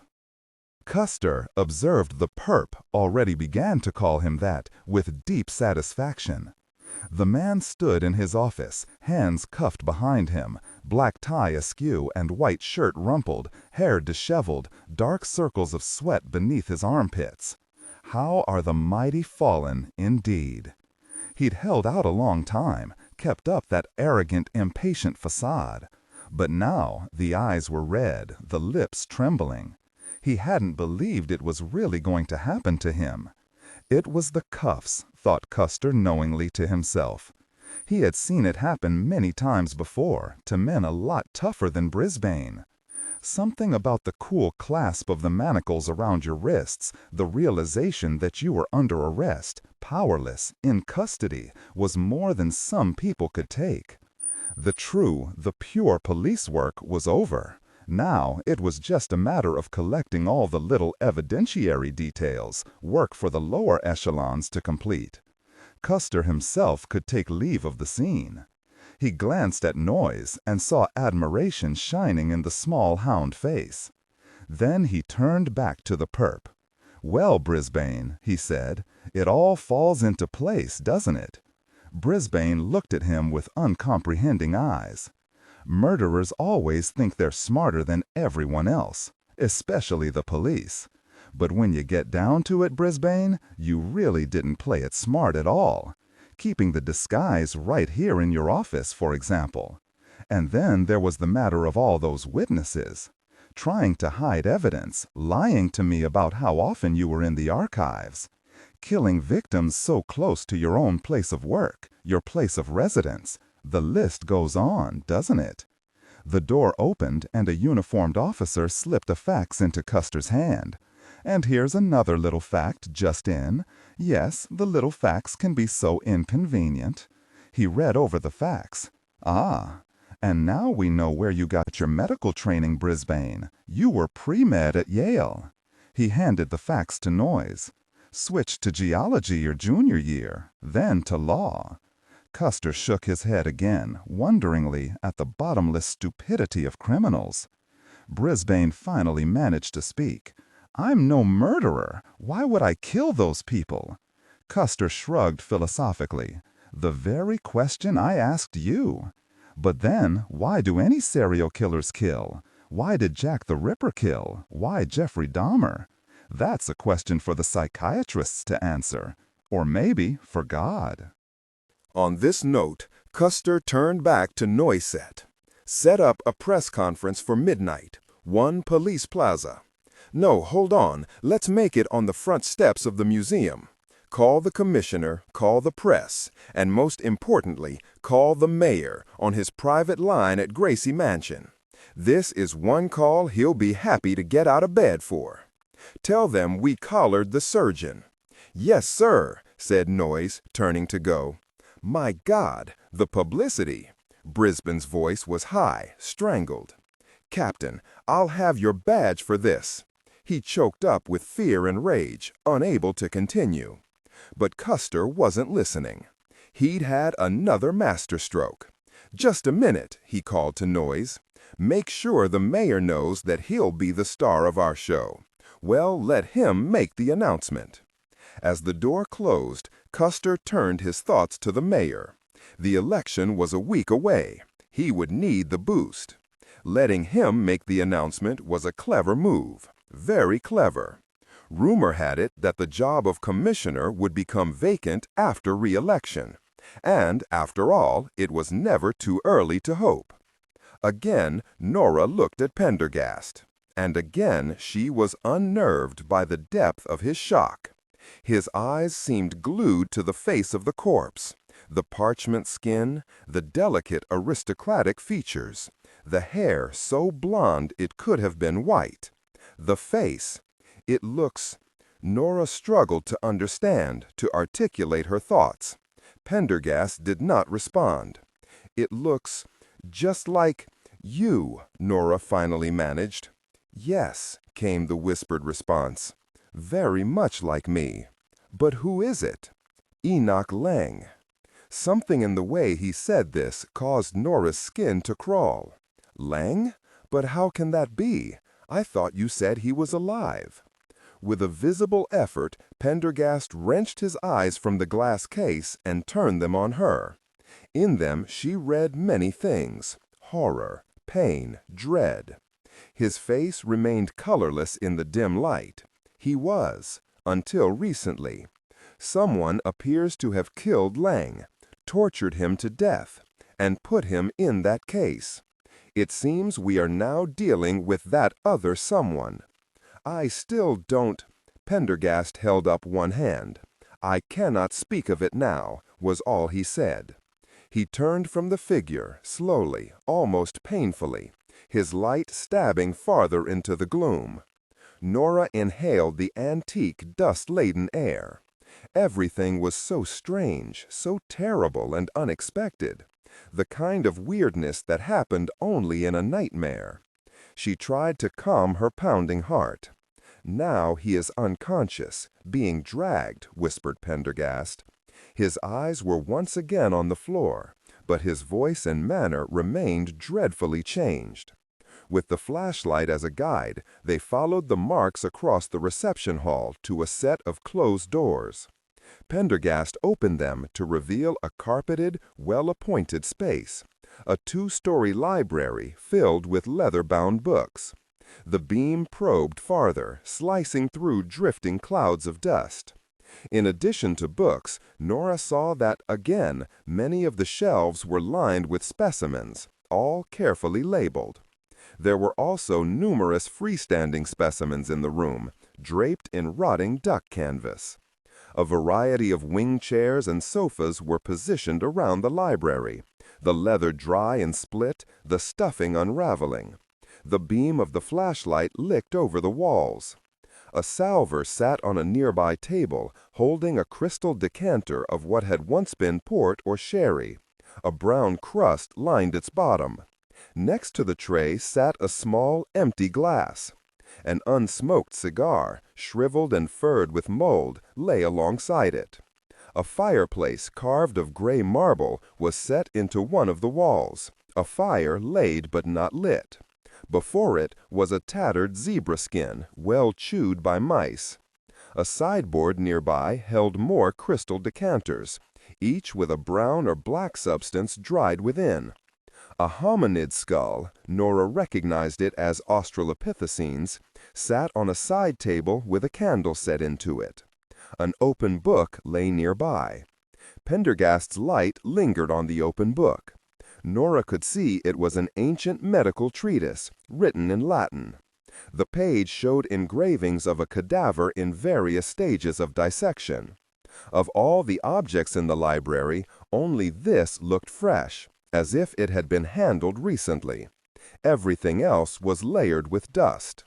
Once again, Pendergast turned his attention to the floor, where Nora could clearly see marks in the moth-eaten, rotting carpet.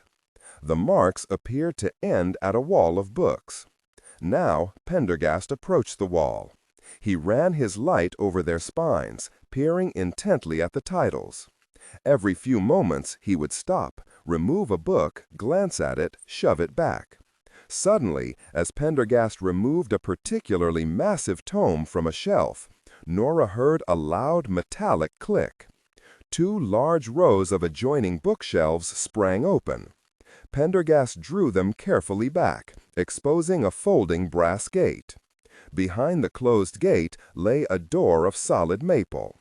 It took Nora a moment to realize what it was. "An old elevator," she whispered. Pendergast nodded. Yes, the old service elevator to the basement. He went abruptly silent. As the sound of his voice faded away, Nora heard what she thought was a noise coming from within the closed elevator. A shallow breath, perhaps, hardly more than a moan. Suddenly, a terrible thought burst over Nora. At the same time, Pendergast stiffened visibly. She let out an involuntary gasp. "That's not—" She couldn't bring herself to say Smithback's name. "We must hurry." Pendergast carefully examined the brass gate with the beam. He reached forward, gingerly tried the handle. It did not move. He knelt before the door and, with his head close to the latching mechanism, examined it. Nora saw him remove a flat, flexible piece of metal from his suit and slide it into the mechanism. There was a faint click. He worked the shim back and forth, teasing and probing at the latch until there was a second click. Then he stood up and, with infinite caution, drew back the brass gate.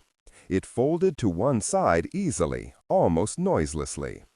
Again, Pendergast approached, crouching before the handle of the maple door, regarding it intently. There was another sound, again a faint, agonized attempt to breathe. Her heart filled with dread. A sudden rasping noise filled the study. Pendergast jumped back abruptly as the door shot open of its own accord. Nora stood transfixed with horror. A figure appeared in the back of the small compartment. For a moment it remained motionless. And then, with the sound of rotten fabric tearing away, it slowly came toppling out toward them. For a terrible moment, Nora thought it would fall upon Pendergast. But then the figure jerked abruptly to a stop, held by a rope around its neck, leaning toward them at a grotesque angle, arms swinging. "It's O'Shaughnessy," said Pendergast. "Yes, and he's still alive." He took a step forward and grabbed the body, wrestling it upright, freeing the neck from the rope. Nora came quickly to his side and helped him lower the sergeant to the floor. As she did so, she saw a huge gaping hole in the man's back. O'Shaughnessy coughed once, head lolling. There was a sudden jolt, a protesting squeal of gears and machinery, and then, abruptly, the bottom dropped out of their world. Custer led the makeshift procession down the long, echoing halls, toward the great rotunda and the front steps of the museum that lay beyond. He'd allowed noises a good half-hour to give the press a heads-up, and while he was waiting, he'd worked out the precedents down to the last detail. He came first, of course, followed by 2 uniformed cops with the perp between them, and then a phalanx of some 20 lieutenants and detectives. Trailing them in turn was a ragged, dismayed, unorganized knot of museum staffers. This included the head of public relations, Manetti the security director, a gaggle of aides. They were all in a frenzy, clearly out of their depth. If they'd been smart, if they'd assisted rather than tried to impede good police work and due process, maybe this circus could have been avoided. But now he was going to make it hard on them. He was going to hold the press conference in their own front yard, right on those nice wide steps with the vast, spooky facade of the museum as backdrop, perfect for the early morning news. The cameras would eat it up. And now, as the group crossed the rotunda, the echoes of their footsteps mingling with the murmuring of voices, Custer held his head erect, sucked in his gut. He wanted to make sure the moment would be well recorded for posterity. The museum's grand bronze doors opened, and beyond lay Museum Drive and a seething mass of press. Despite the advanced groundwork, he was still amazed by how many had gathered, like flies to gosh. Immediately, a barrage of flashes went off, followed by the sharp, steady brilliance of the television camera lights. A wave of shouted questions broke over him, individual voices indistinguishable in the general roar. The steps themselves had been cordoned off by police ropes, but as Custer emerged with the perp in tow, the waiting crowd surged forward as one. There was a moment of intense excitement, frantic shouting and shoving, before the cops regained control, pushing the press back behind the police cordon. The perp hadn't said a word for the last 20 minutes, apparently shocked into a stupor. He was so out of it, he hadn't even bothered to conceal his face as the doors of the rotunda opened onto the night air. Now, as the battery of lights hit his face, as he saw the sea of faces, the cameras and outstretched recorders, he ducked his head away from the crowd, cringing away from the burst of flash units, and had to be propelled bodily along, half dragged, half carried, toward the waiting squad car. At the car, as Custer had instructed, the 2 cops handed the perp over to him. He would be the one to thrust the man into the back seat. This was the photo, Custer knew, that would be splashed across the front page of every paper in town the next morning. But getting handed the perp was like being tossed a 175-pound sack of gosh, and he almost dropped the man trying to maneuver him in the back seat. Success was achieved at last to a swelling fuselage of flash attachments. The squad car turned on its lights and siren and nosed forward. Custer watched it ease its way through the crowd, then turned to face the press himself. He raised his hands like Moses, waiting for silence to fall. He had no intention of stealing the mayor's thunder. The pictures of him bundling the cuffed perp into the vehicle would tell everyone who had made the collar. But he had to say a little something to keep the crowd contained. "The mayor is on his way," he called out in a clear, commanding voice. "He will arrive in a few minutes, and he will have an important announcement to make. Until then, there will be no further comments whatsoever." "How'd you get him?" a lone voice shouted, and then there was a sudden roar of questions, frantic shouting, waving, boomed mics swinging out in his direction. But Custer magisterially turned his back on it all. The election was less than a week away. Let the mayor make the announcement and take the glory. Custer would reap his reward later. The first thing that returned was the pain. Nora came swimming back into consciousness, slowly, agonizingly. She moaned, swallowed, tried to move. Her side felt lacerated.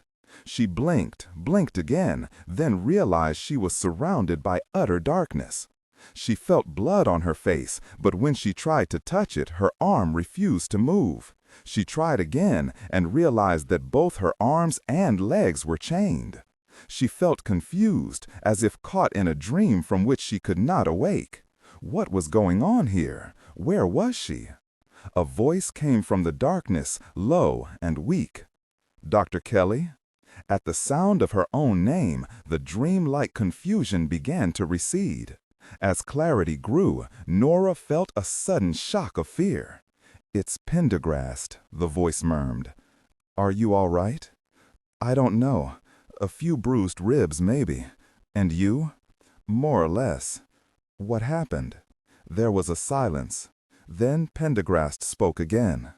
"I am very, very sorry. I should have expected the trap. How brutal, using Sergeant O'Shaughnessy to bait us like that. Unutterably brutal." "Is O'Shaughnessy?" "He was dying when we found him. He cannot have survived." "God, how awful," Nora sobbed. "How horrible. He was a good man, a loyal man. I am beyond words." There was a long silence. So great was Nora's fear that it seemed to choke off even her grief and horror at what had happened to O'Shaughnessy. She had begun to realize the same was in store for them, as it may have already been for Smithback. Pendergast's weak voice broke the silence.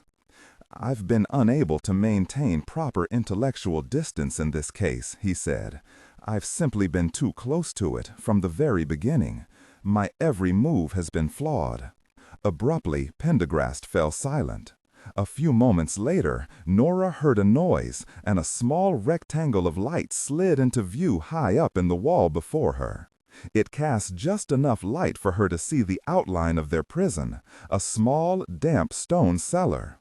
A pair of wet lips hovered within the rectangle. "Please do not discompose yourself," a voice crooned in a deep, rich accent, curiously like Pendergast's own. "All this will be over soon. Struggle is unnecessary. Forgive me for not playing the host at the present moment, but I have some pressing business to take care of. Afterward, I assure you, I will give you the benefit of my undivided attention." The rectangle scraped shut. For a minute, perhaps two, Nora remained in the darkness, hardly able to breathe in her terror. She struggled to retake possession of her mind. "Agent Pendergast?" she whispered. There was no answer. And then the watchful darkness was rent asunder by a distant, muffled scream, strangled, garbled, choking. Instantly, Nora knew beyond the shadow of a doubt that the voice was Smithback's. "Oh my God!" she screamed. "Agent Pendergast, did you hear that?" Still, Pendergast did not answer. "Pendergast!" The darkness continued to yield nothing but silence. Pendergast closed his eyes against the darkness. Gradually, the chessboard appeared, materializing out of a vague haze. The ivory and ebony chess pieces, smoothed by countless years of handling, stood quietly, waiting for the game to begin. The chill of the damp stone, the rough grasp of the manacles, the pain in his ribs, Nora's frightened voice, the occasional distant cry, all fell away one by one, leaving only an enfolding darkness, the board standing quietly in a pool of yellow light. And still Pendergast waited, breathing deeply, his heartbeat slowing. Finally, he reached forward, touched a cool chess piece, and advanced his king's pawn forward 2 spaces. Black countered. The game began, slowly at first, then faster and faster, until the pieces flew across the board. Stalemate. Another game, and still another, with the same results. And then, rather abruptly, came darkness. Utter darkness. When at last he was ready, Pendergast once again opened his eyes. He was standing in the wide upstairs hallway of the Maison de la Roche Noire, the great old New Orleans house on Dauphine Street in which he had grown up. Originally a monastery erected by an obscure Carmelite order, the rambling pile had been purchased by Pendergast's distant grandfather many times removed in the 18th century and renovated into an eccentric labyrinth of vaulted rooms and shadowy corridors. Although the Maison de la Roche Noire had been burned down by a mob shortly after Pendergast left for boarding school in England, he continued to return to it frequently. Within his mind, the structure had become more than a house. It had become a memory palace, a storehouse of knowledge and lore, the place for his most intense and difficult meditations. All of his own experiences and observations, all of the many Pendergast family secrets were housed within. Only here, safe in the mansion's Gothic bosom, could he meditate without fear of interruption. And there was a great deal to meditate upon. For one of the few times in his life, he had known failure. If there was a solution to this problem, it would lie somewhere within these walls, somewhere within his own mind. Searching for the solution would mean a physical search of his memory palace. He strolled pensively down the broad, tapestried corridor, the rose-colored walls broken at regular intervals by marble niches. Each niche contained an exquisite miniature leather-bound book. Some of these had actually existed in the old house. Others were pure memory constructs, chronicles of past events, facts, figures, chemical formula, complex mathematical or metaphysical proofs, all stored by Pendergast in the house as a physical object of memory for use at some unknown future date. Now he stood before the heavy oaken door of his own room. Normally he would unlock the door and linger within, surrounded by the familiar objects, the comforting iconography of his childhood. But today he continued on, pausing only to pass his fingers lightly over the brass knob of the door. His business lay elsewhere, below, with things older and infinitely stranger. For one of the few times in his life he had known failure. If there was a solution to this problem, it would lie somewhere within these walls, somewhere within his own mind. Searching for the solution would mean a physical search of his memory palace. He strolled pensively down the broad tapestried corridor, the rose-colored walls broken at regular intervals by marble niches. Each niche contained an exquisite miniature leather-bound book.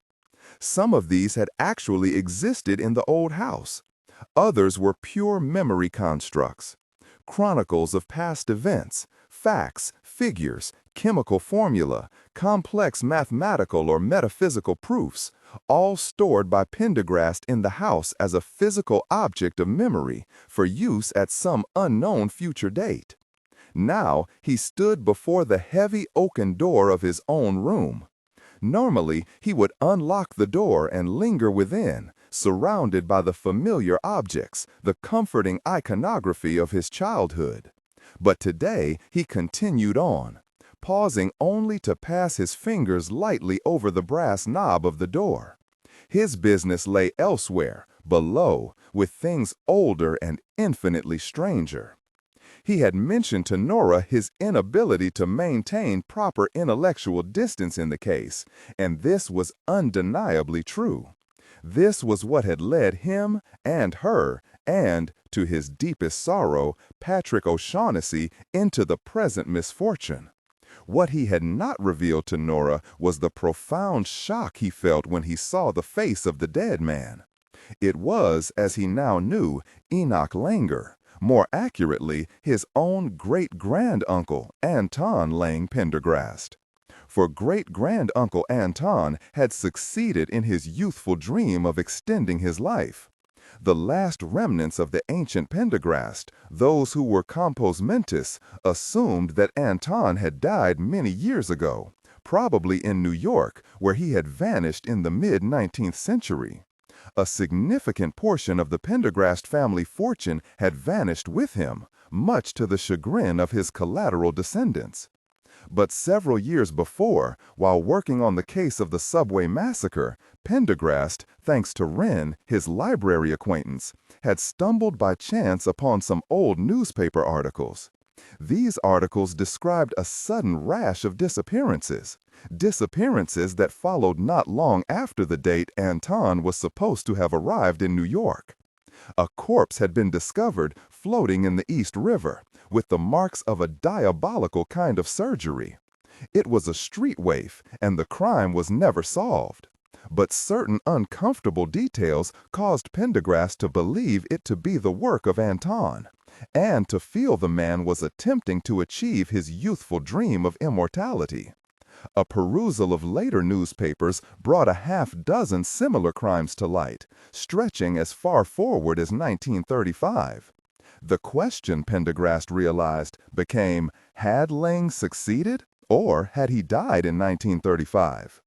Death seemed by far the most likely result. And yet, Pendergast had remained uneasy. Anton Leng Pendergast was a man of transcendental genius, combined with transcendental madness. So, Pendergast waited and watched. As the last of his line, he'd felt it his responsibility to keep vigil against the unlikely chance that, someday, evidence of his ancestors' continued existence. When he heard of the discovery on Catherine Street, he immediately suspected what had happened there, and who was responsible. And when the murder of Doreen Hollander was discovered, he knew that what he most dreaded had come to pass. Anton Pendergast had succeeded in his quest. But now, Anton was dead. There could be no doubt that the mummified corpse in the glass case was that of Anton Pendergast, who had taken, in his journey northward, the name Enoch Leng. Pendergast had come to the house on Riverside Drive expecting to confront his own ancestor. Instead, he had found his great-granduncle tortured and murdered. Someone, somehow, had taken his place. Who had killed the man who called himself Enoch Leng? Who now held them prisoner? The corpse of his ancestor was only recently dead. The state of the corpse suggested that death had occurred within the last 2 months, pegging the murder of Enoch Leng before the discovery of the charnel on Catherine Street. The timing was very, very interesting. And then there was that other problem, a very quiet but persistent feeling that there was a connection still to be made here, that had been troubling Pendergast almost since he first set foot within Leng's house. Now, inside the memory crossing, he continued down the hall. The next door, the door that had once been his brother's, had been sealed by Pendergast himself, never to be opened again. He quickly moved on.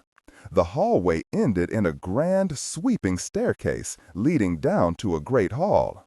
A heavy cut-glass chandelier hovered over the marble floor, mounting on a gilt chain to a domed trompe-l'oeil ceiling. Pendergast descended the stairs, deep in thought. To one side, a set of tall doors opened into a 2-story library. To the other, a long hall retreated back into shadow. Pendergast entered this hall first. Originally, this room had been the monastery's refectory. In his mind, he had furnished it with a variety of family heirlooms, heavy rosewood chiffoniers, oversized landscapes by Bierstadt and Cole. There were other more unusual heirlooms here as well. Sets of tarot cards, crystal balls, a spirit medium apparatus, chains and cuffs, stage props for illusionists and magicians. Other objects lay in the corners, shrouded, their outlines sunken too deeply into shadow to discern. As he looked around, his mind once again felt the ripples of a disturbance, of a connection not yet made. It was here, it was all around him. It only awaited his recognition, and yet it hovered tantalizingly out of grasp. This room could tell him no more. Exiting, he recrossed the echoing hall and entered the library. He looked around a moment, savoring the books, real and imaginary, row upon comforting row that rose to the molded ceiling far above. Then he stepped toward one of the shelves on the nearest wall. He glanced along the rows, found the book he wanted, pulled it from the shelf. With a low, almost noiseless click, the shelf swung away from the wall. And then, abruptly, Pendergast found himself back in Leng's house on Riverside Drive, standing in the grand foyer, surrounded by Leng's astonishing collections. He hesitated, momentarily stilled by surprise. Such a shift, such a morphing of location had never happened in a memory crossing before. But as he waited, looking around at the shrouded skeletons and shelves covered with treasures, the reason became clear. When he and Nora first passed through the rooms of Leng's house, the grand foyer, the long, low-ceiled exhibit hall, the two-storied library, Pendergast had found himself experiencing an unexpected, uncomfortable feeling of familiarity. Now he knew why. In his house on Riverside Drive, Leng had recreated, in his own dark and twisted way, the old Pendergast mansion on Dauphine Street. He had finally made the crucial connection. Or had he? Great-Uncle Anton, Aunt Cornelia had said. He went north to New York City, became a Yankee. And so he had. But, like all members of the Pendergast family, he had been unable to escape his legacy. And here in New York, he had recreated his own Maison de la Rochenoir, an idealized mansion where he could amass his collections and carry on his experiments, undisturbed by prying relations. It was not unlike, Pendergast realized, the way he himself had recreated the Maison de la Rochenoir in his own mind as a memory palace. This much, at least, was now clear. But his mind remained troubled. Something else was eluding him, a realization hovering at the very edge of awareness. Leng had a lifetime, several lifetimes, in which to complete his own cabinet of curiosities. Here it was, all around him. And yet, as Pendergast looked around, he realized that the collection was incomplete. One section was missing. Not just any section, in fact, but the central collection, the one thing that had fascinated the young Antoine Leng Pendergast most. Pendergast felt a growing astonishment. Antoine Langhad had a century and a half to complete this ultimate cabinet of curiosities. Why was it not here? Pendergast knew it existed. It must exist. Here, in this house. It was just a question of where. A sound from the outside world, a strangely muffled screams, suddenly intruded into Pendergast's memory crossing. Quickly, he withdrew again, plunging as deeply as he could into the protective darkness and fog of his own mental construct, trying to recover the necessary purity of concentration. Time passed, and then, in his mind, he found himself once again back in the old house on Dauphine Street, standing in the library. He waited a moment, reacclimating himself to the surroundings, giving his new suspicions and questions time to mature. In his mind's eye, he recorded them on parchment and bound them between gilt covers, placing the book on one of the shelves beside a long row of similar books, all books of questions. Then he turned his attention to the bookcase that had swung open. It revealed an elevator. He stepped into the elevator at the same thoughtful pace and descended. The cellar of the former monastery on Dauphine Street was damp, the walls thick with efflorescence. The mansion cellars consisted of vast stone passageways crusted with lime, verdigris, and the soot from tallow candles. Pendergast threaded his way through the maze, arriving at last at a cul-de-sac formed by a small vaulted room. It was empty, devoid of ornament, save for a single carving that hung over a bricked-up arch in one of the walls. The carving was of a shield, containing a lidless eye over two moons, one crescent, the other full. Below was a lion, couchant. It was the Pendergast family crest, the same crest that Leng had perverted into his own escutcheon, carved onto the facade of the mansion on Riverside Drive. Pendergast approached this wall, stood beneath the crest for a moment gazing at it. Then, placing both hands upon the cold stone, he applied a sharp forward pressure. The wall instantly swung away, revealing a circular staircase sloping down and away at a sharp angle into the sub-basement. Pendergast stood at the top of the stairs, feeling the steady stream of chill air that wafted like a ghostly exhalation from the depths below. He remembered the day, many years ago, when he had first been inducted into the family secrets, the hidden panel in the library, the stone chambers beneath, the room with the crest, and finally this, the greatest secret of all. In the real house on Dauphin Street, the stairs had been dark, approachable only with a lantern. But in Pendergast's mind, a faint greenish light now issued from far below. He began to descend. The stairs led downward in a spiral. At last, Pendergast emerged into a short tunnel that opened into a vaulted space. The floor was earthen. Long ranks of carefully mortised bricks rose to a groined ceiling. Rows of torches flamed on the walls, and chunks of frankincense smoked in copper braziers, overlaying a much stronger smell of old earth, wet stone, and the dead. A brick pathway ran down the center of the room, flanked on both sides by stone tombs and crypts. Some were marble, others granite. A few were heavily decorated, carved into fantastic minarets and arabesques. Others were squat, black, monolithic. Pendergast started down the path, glancing at the bronze doors set into the facades, the familiar names graven onto the faceplates of tarnished grass. What the old monks had used this subterranean vault for, Pendergast never learned. But almost 200 years before, this place had become the Pendergast family necropolis. Here, over a dozen generations on both sides of the family, the fallen line of French aristocrats, the mysterious denizens of the deep bayou, had been buried or, more frequently, reburied. Pendergast walked on, hands behind his back, staring at the carved names. Here was Henry Prendergast du Mousqueton, a 17th-century mountebank who pulled teeth, performed magic, and practiced comedy, and practiced quack medicine. And here, encased in a mausoleum bedecked with quartz minarets, was Edward Prendergast, a well-known Harley Street doctor in 18th-century London.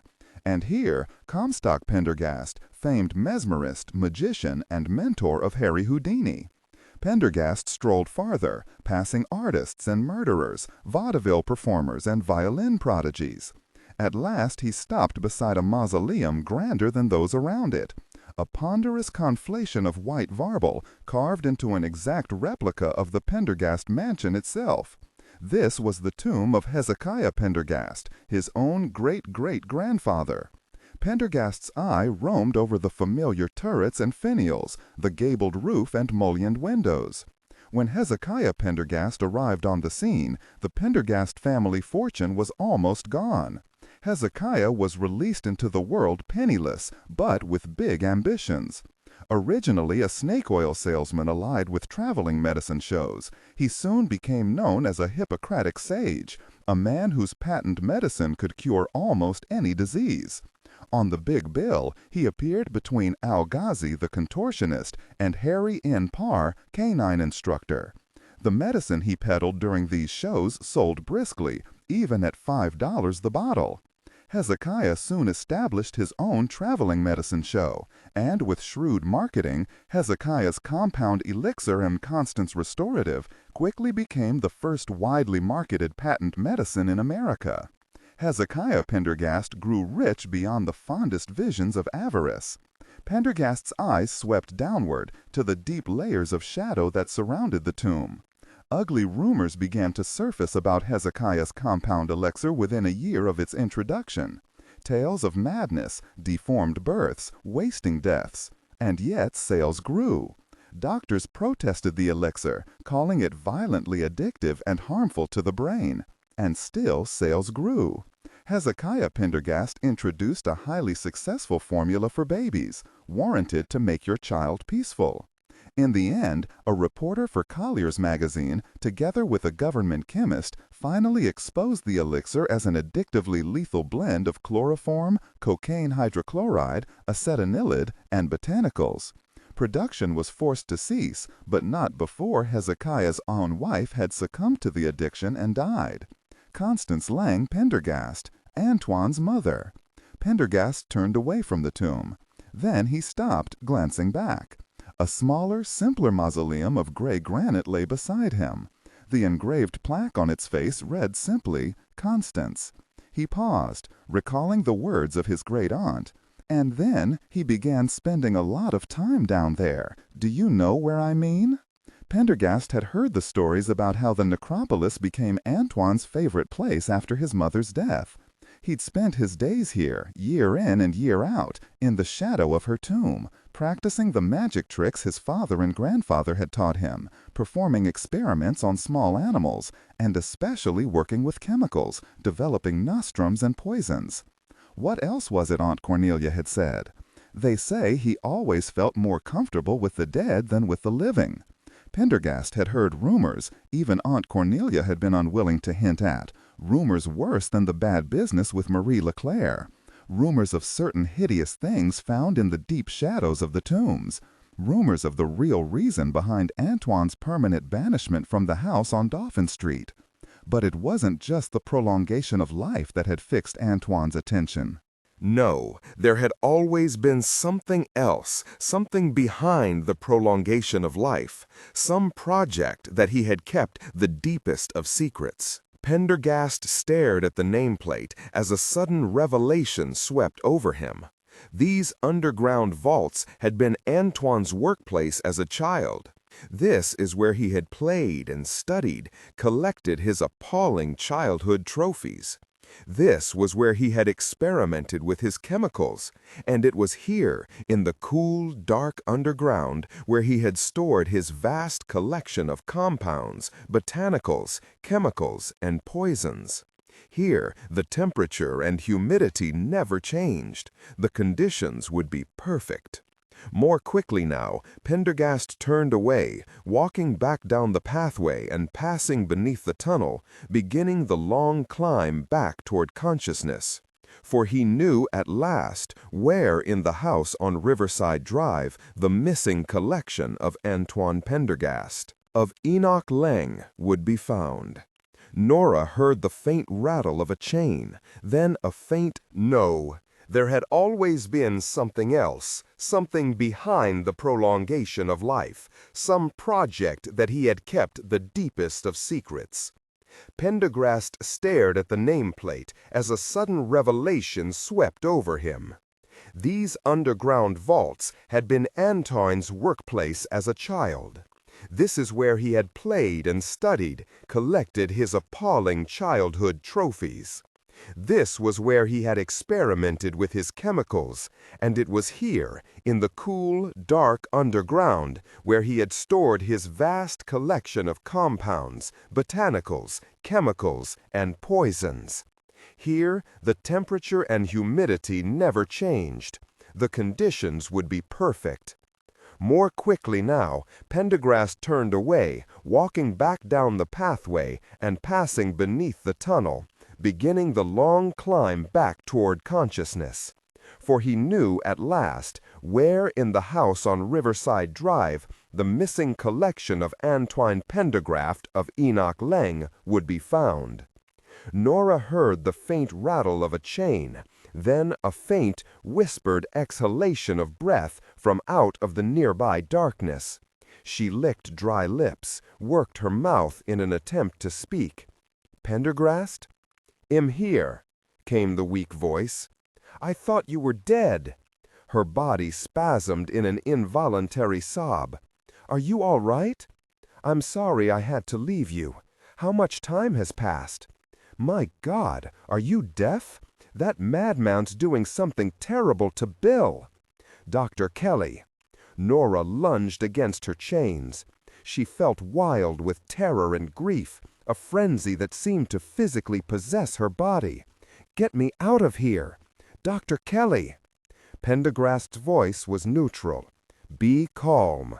There is something we can do. But you must be calm." Nora stopped struggling and sank back, trying to control herself. "Lean against the wall. Close your eyes. Take deep, regular breaths." The voice was slow, hypnotic. Nora closed her eyes, trying to push away the crowding terror, trying to regulate her breathing.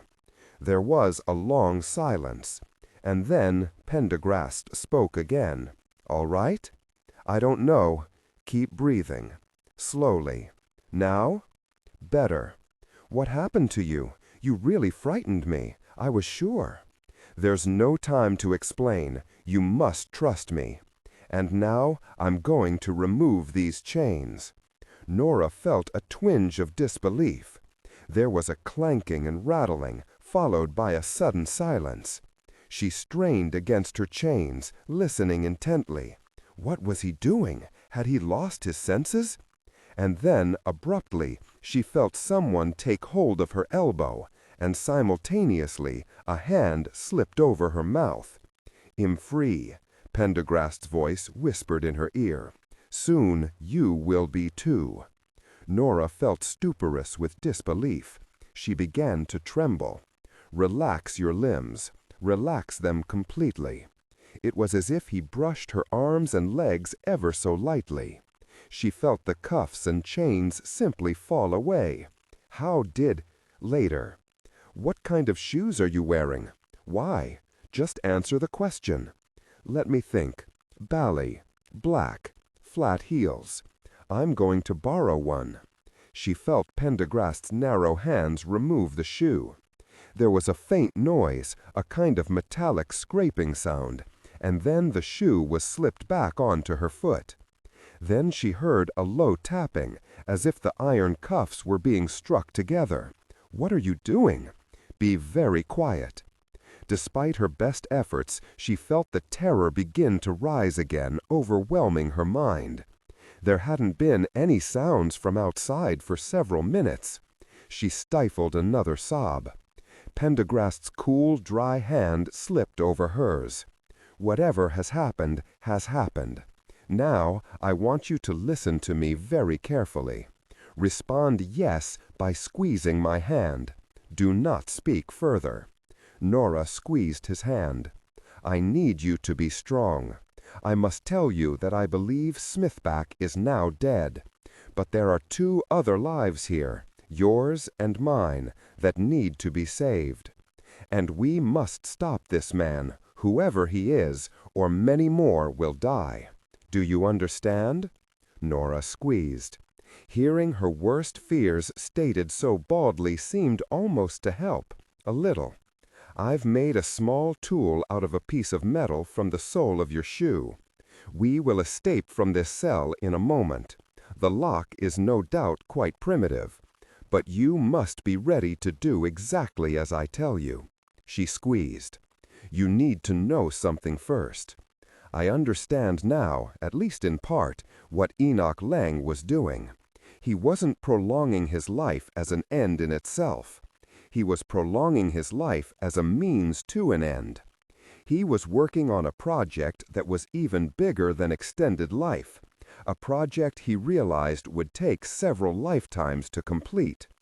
That is why he went to the trouble of prolonging his life, so that he could accomplish this other thing. What could be bigger than extended life? Nora managed to say. Hush, I don't know, but it is making me very, very afraid. There was a silence. Nora could hear Pendergast's quiet breathing. Then he spoke again. Whatever that project is, it is here, hidden in this house. There was another briefer silence. Listen very carefully. I am going to open the door of this cell. I will then go to Leng's operating room and confront the man who has taken his place. You will remain hidden here for 10 minutes, no more and no less, and then you will go to the operating room yourself. As I say, I believe Smithback to be dead, but we need to make sure. By that time, the impostor and I will be gone. Do not pursue us. No matter what you hear, do not try to help. Do not come to my aid. My confrontation with this man will be decisive. One of us will not survive it. The other one will return. Let us hope that person is me. Do you understand so far? Another squeeze. If Smithback is still alive, do what you can.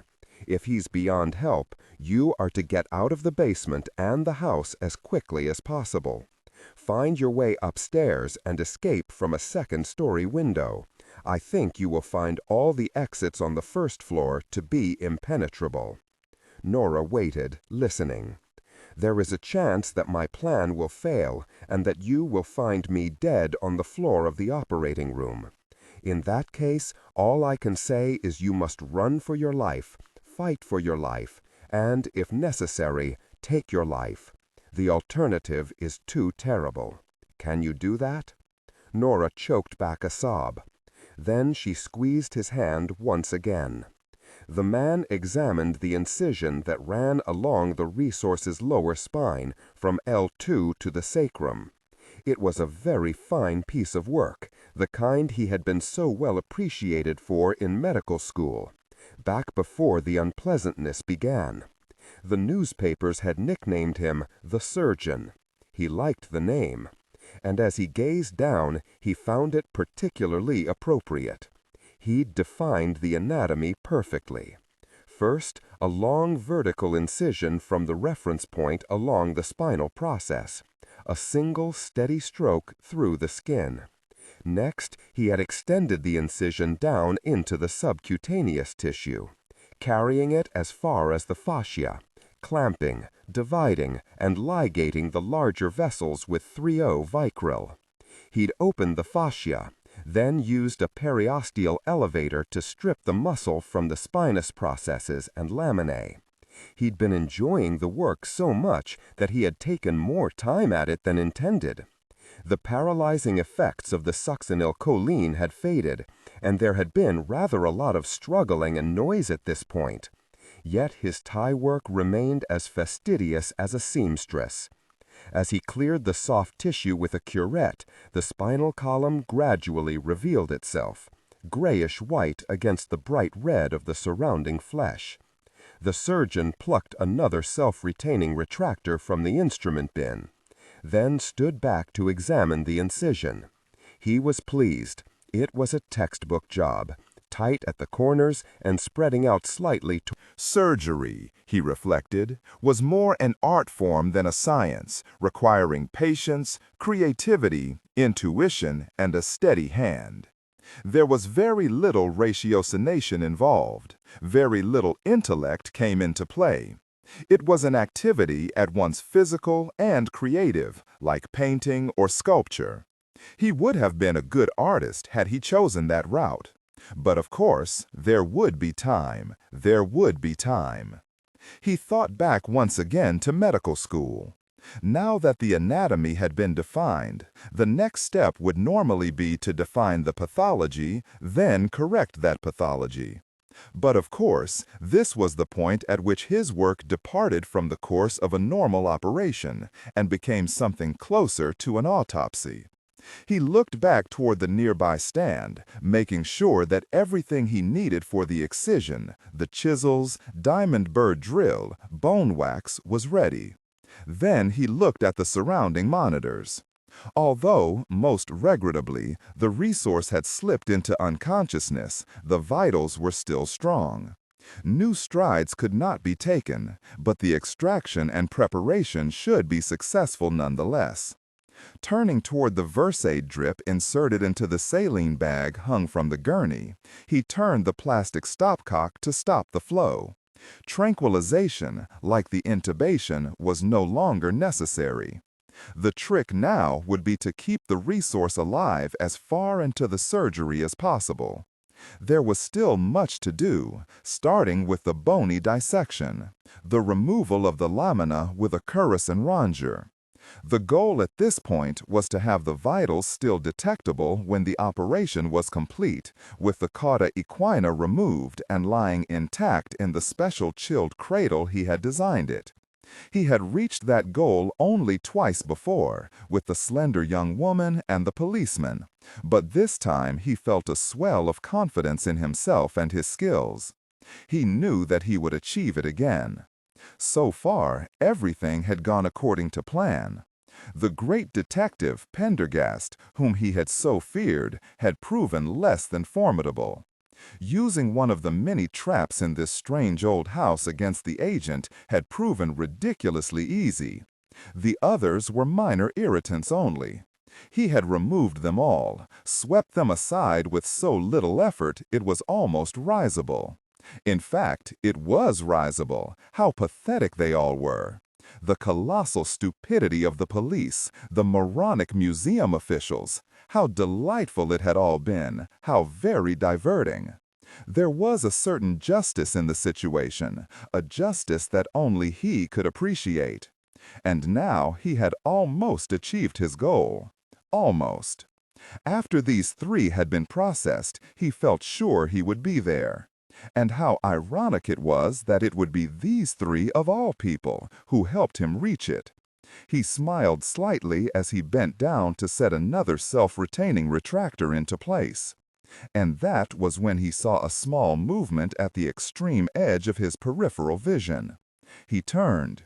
It was the FBI agent, Pendergast, casually leaning against a wall just inside the archway leading into the operating room. The man straightened, controlling the highly unpleasant surprise that rose within him. But Pendergast's hands were empty. He was, of course, unarmed. With one swift, economical movement, the surgeon took up Pendergast's own gun, the two-toned Colt 1911, lying on the instrument table, pushed down on the safety with his thumb, and pointed the weapon at the agent. Pendergast continued to lean against the wall. For the briefest of moments, as the two exchanged glances, something like astonishment registered in the pale cat's eyes. Then Pendergast spoke. "So it's you who tortured and killed Enoch Leng. I wondered who the impostor was. I am surprised. I do not like surprises. But there it is." The man aimed the gun carefully. "You're already holding my weapon," said Pendergast, showing his hands. "I'm unarmed." He continued leaning casually against the wall. The man tightened his finger on the trigger. He felt a second unpleasant sensation, internal conflict. Pendergast was a very dangerous man. It would no doubt be best to pull the trigger now and have done with it. But by shooting now, he would ruin a specimen. Besides, he needed to know how Pendergast had escaped.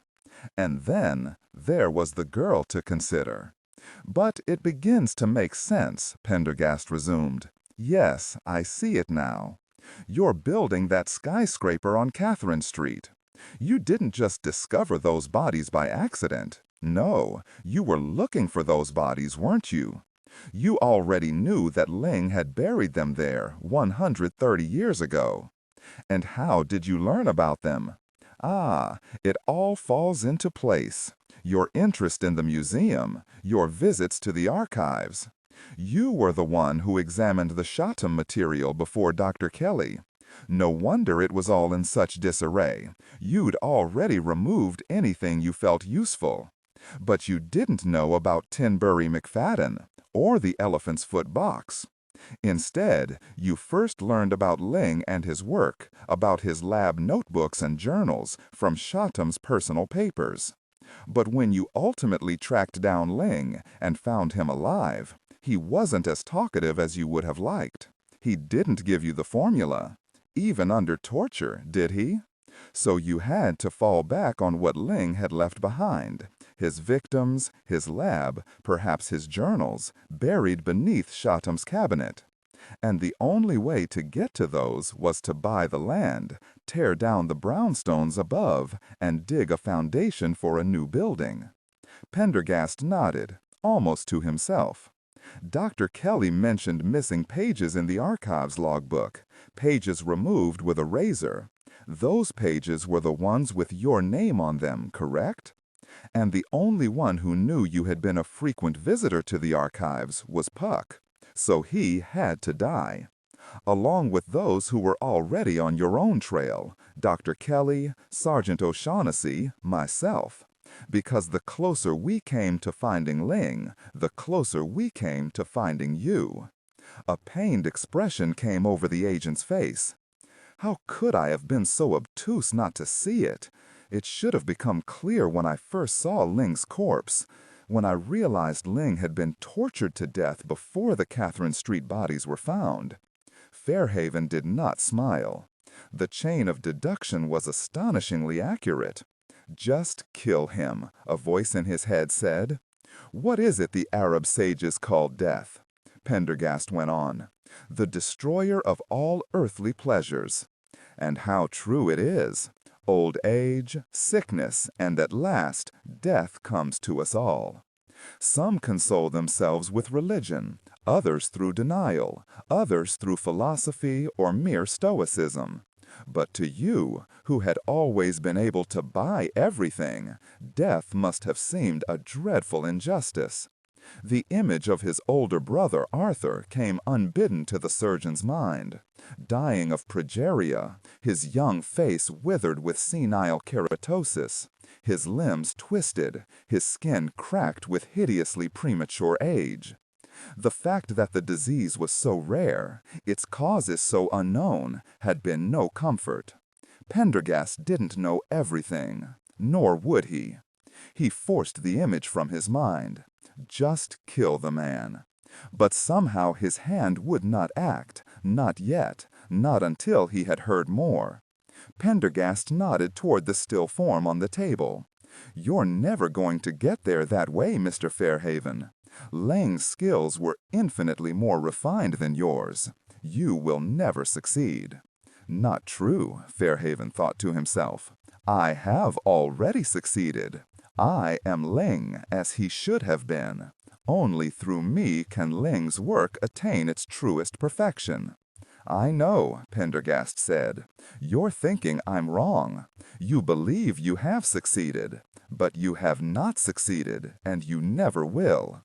Ask yourself, do you feel any different?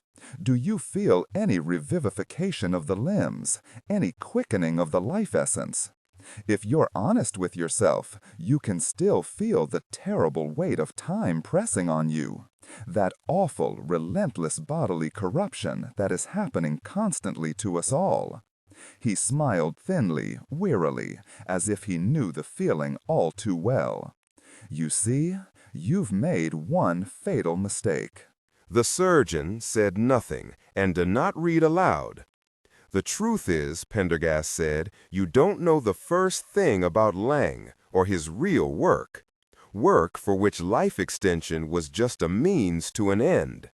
Years of self-discipline, of high-level corporate brinksmanship had taught Fairhaven never to reveal anything. Not in the facial expression, not in the questions asked. Yet the sudden stab of surprise he felt, followed immediately by disbelief, was hard to conceal. What real work? What was Pendergast talking about? He would not ask. Silence was always the best mode of questioning. If you remained silent, they always talked out the answer in the end. It was human nature. But this time, it was Pendergast who remained silent. He simply stood there, leaning almost insolently against the doorframe, glancing around at the walls of the chamber. The silence stretched on, and the man began to think of his resource lying there on the gurney. Gun on Pendergast, he glanced briefly at the vitals. Good, but starting to flag. If he didn't get back to work soon, the specimen would be spoiled. "Kill him," the voice said again. "What real work?" Fairhaven asked. Still, Pendergast remained silent. The merest spasm of doubt passed through Fairhaven, quickly suppressed. What was the man's game? He was wasting his time, and there was no doubt a reason why he was wasting his time, which meant it was best just to kill him now. At least he knew the girl could not escape from the basement. He would deal with her in good time. Fairhaven's finger tightened on the trigger. At last Pendergast spoke. "Leng didn't tell you anything in the end, did he? You tortured him to no avail because you're still thrashing about, wasting all these people. But I do know about Leng. I know him very well indeed. Perhaps you noticed the resemblance." "What?" Again Fairhaven was taken off guard. "Leng was my great-grand-uncle." It hit Fairhaven then. His grip on the weapon loosened. He remembered Leng's delicate white face, his white hair, and his very pale blue eyes. Eyes that regarded him without begging, without pleading, without beseeching, no matter how hideous it had become for him. Pendergast's eyes were the same. But Leng had died anyway, and so would he. "So would he," the voice echoed, more insistently. "His information is not as important as his death. This resource is not worth the risk. Kill him." The man reapplied pressure to the trigger. At this distance, he could not miss. "It's hidden here in the house, you know, Leng's ultimate project. But you've never found it. All along, you've been looking for the wrong thing. And as a result, you will die a long, slow, wasting death of old age, just like the rest of us. You cannot succeed." "Squeeze the trigger," the voice in his head insisted. But there was something in the agent's tone. He knew something, something important. He wasn't just talking. Fairhaven had dealt with bluffers before, and this man was not bluffing.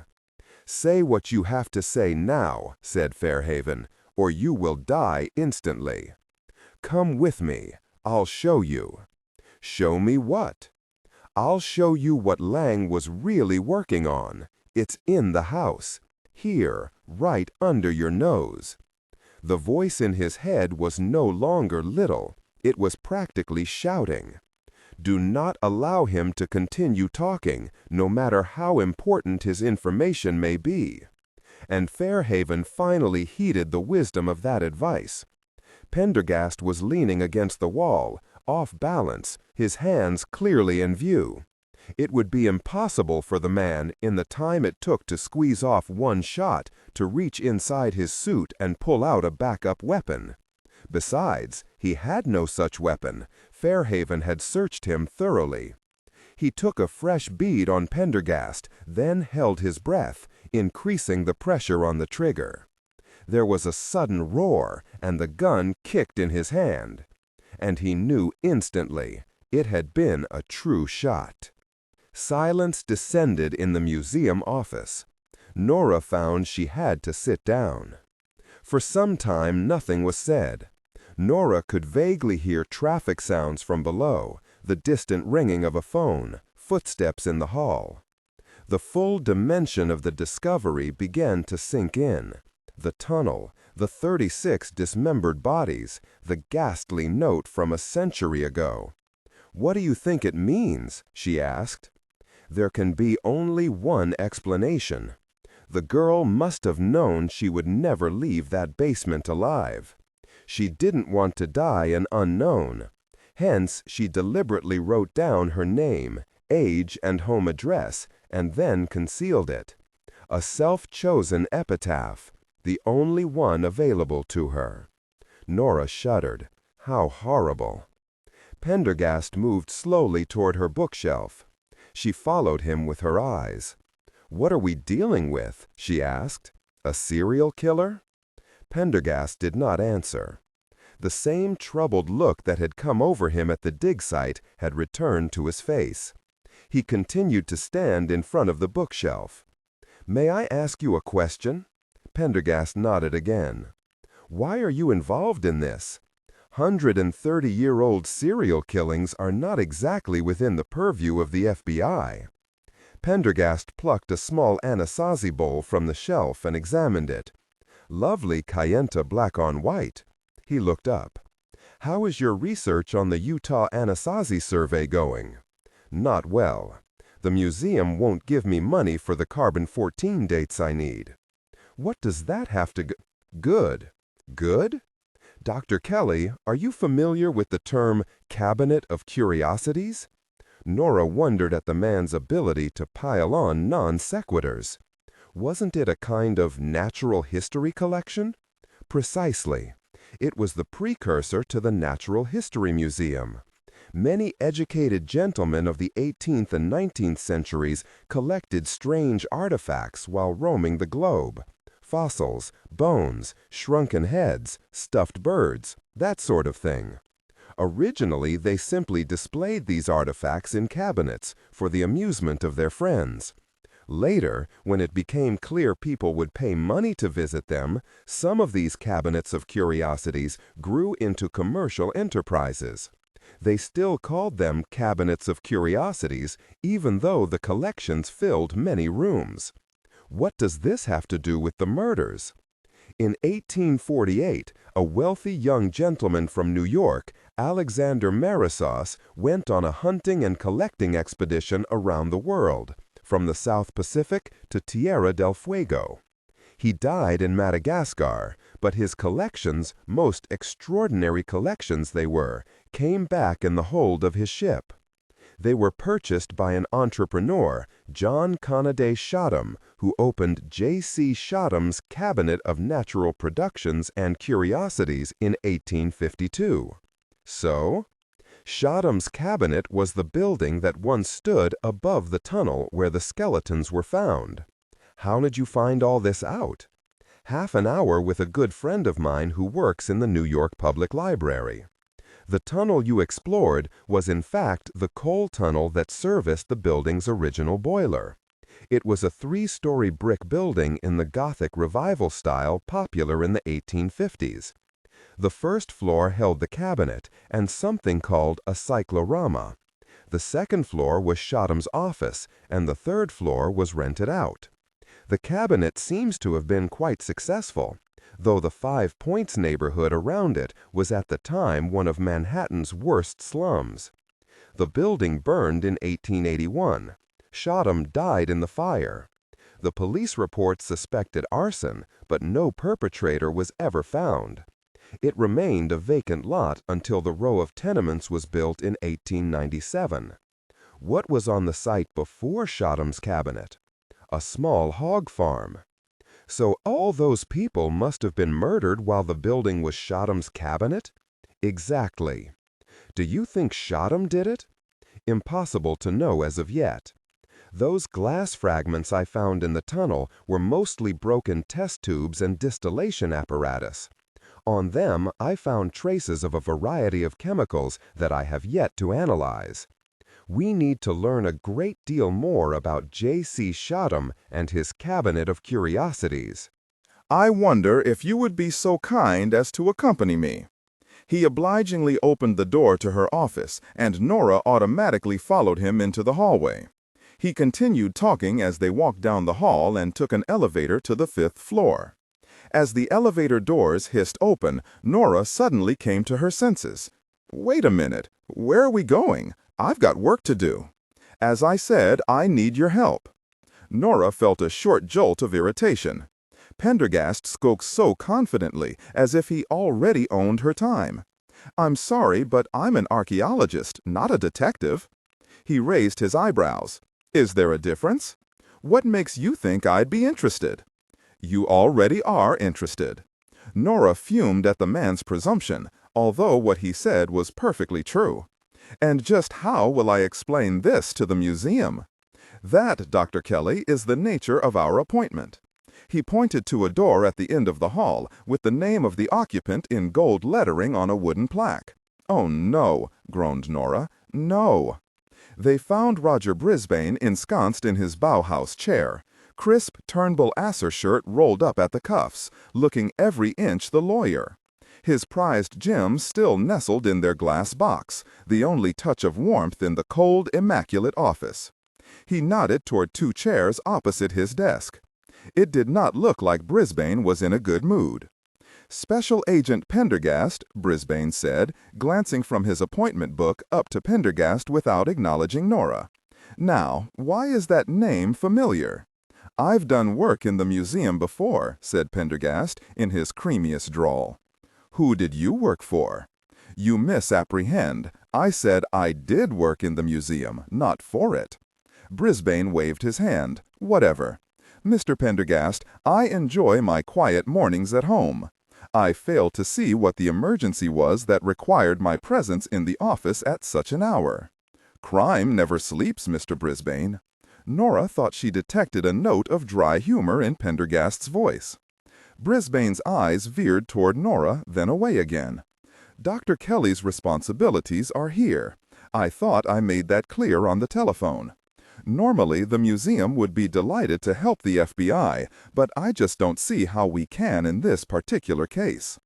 Instead of answering, Pendergast's gaze lingered on the gems. "I didn't know the famous Mogul Star sapphire had been taken off public display. That is the Mogul Star, is it not?" Brisbane shifted in his chair. "We periodically rotate the exhibits to give visitors a chance to see things that are in storage." "And you keep the, excess inventory here." "Mr. Pendergast, as I said, I fail to see how we can help you.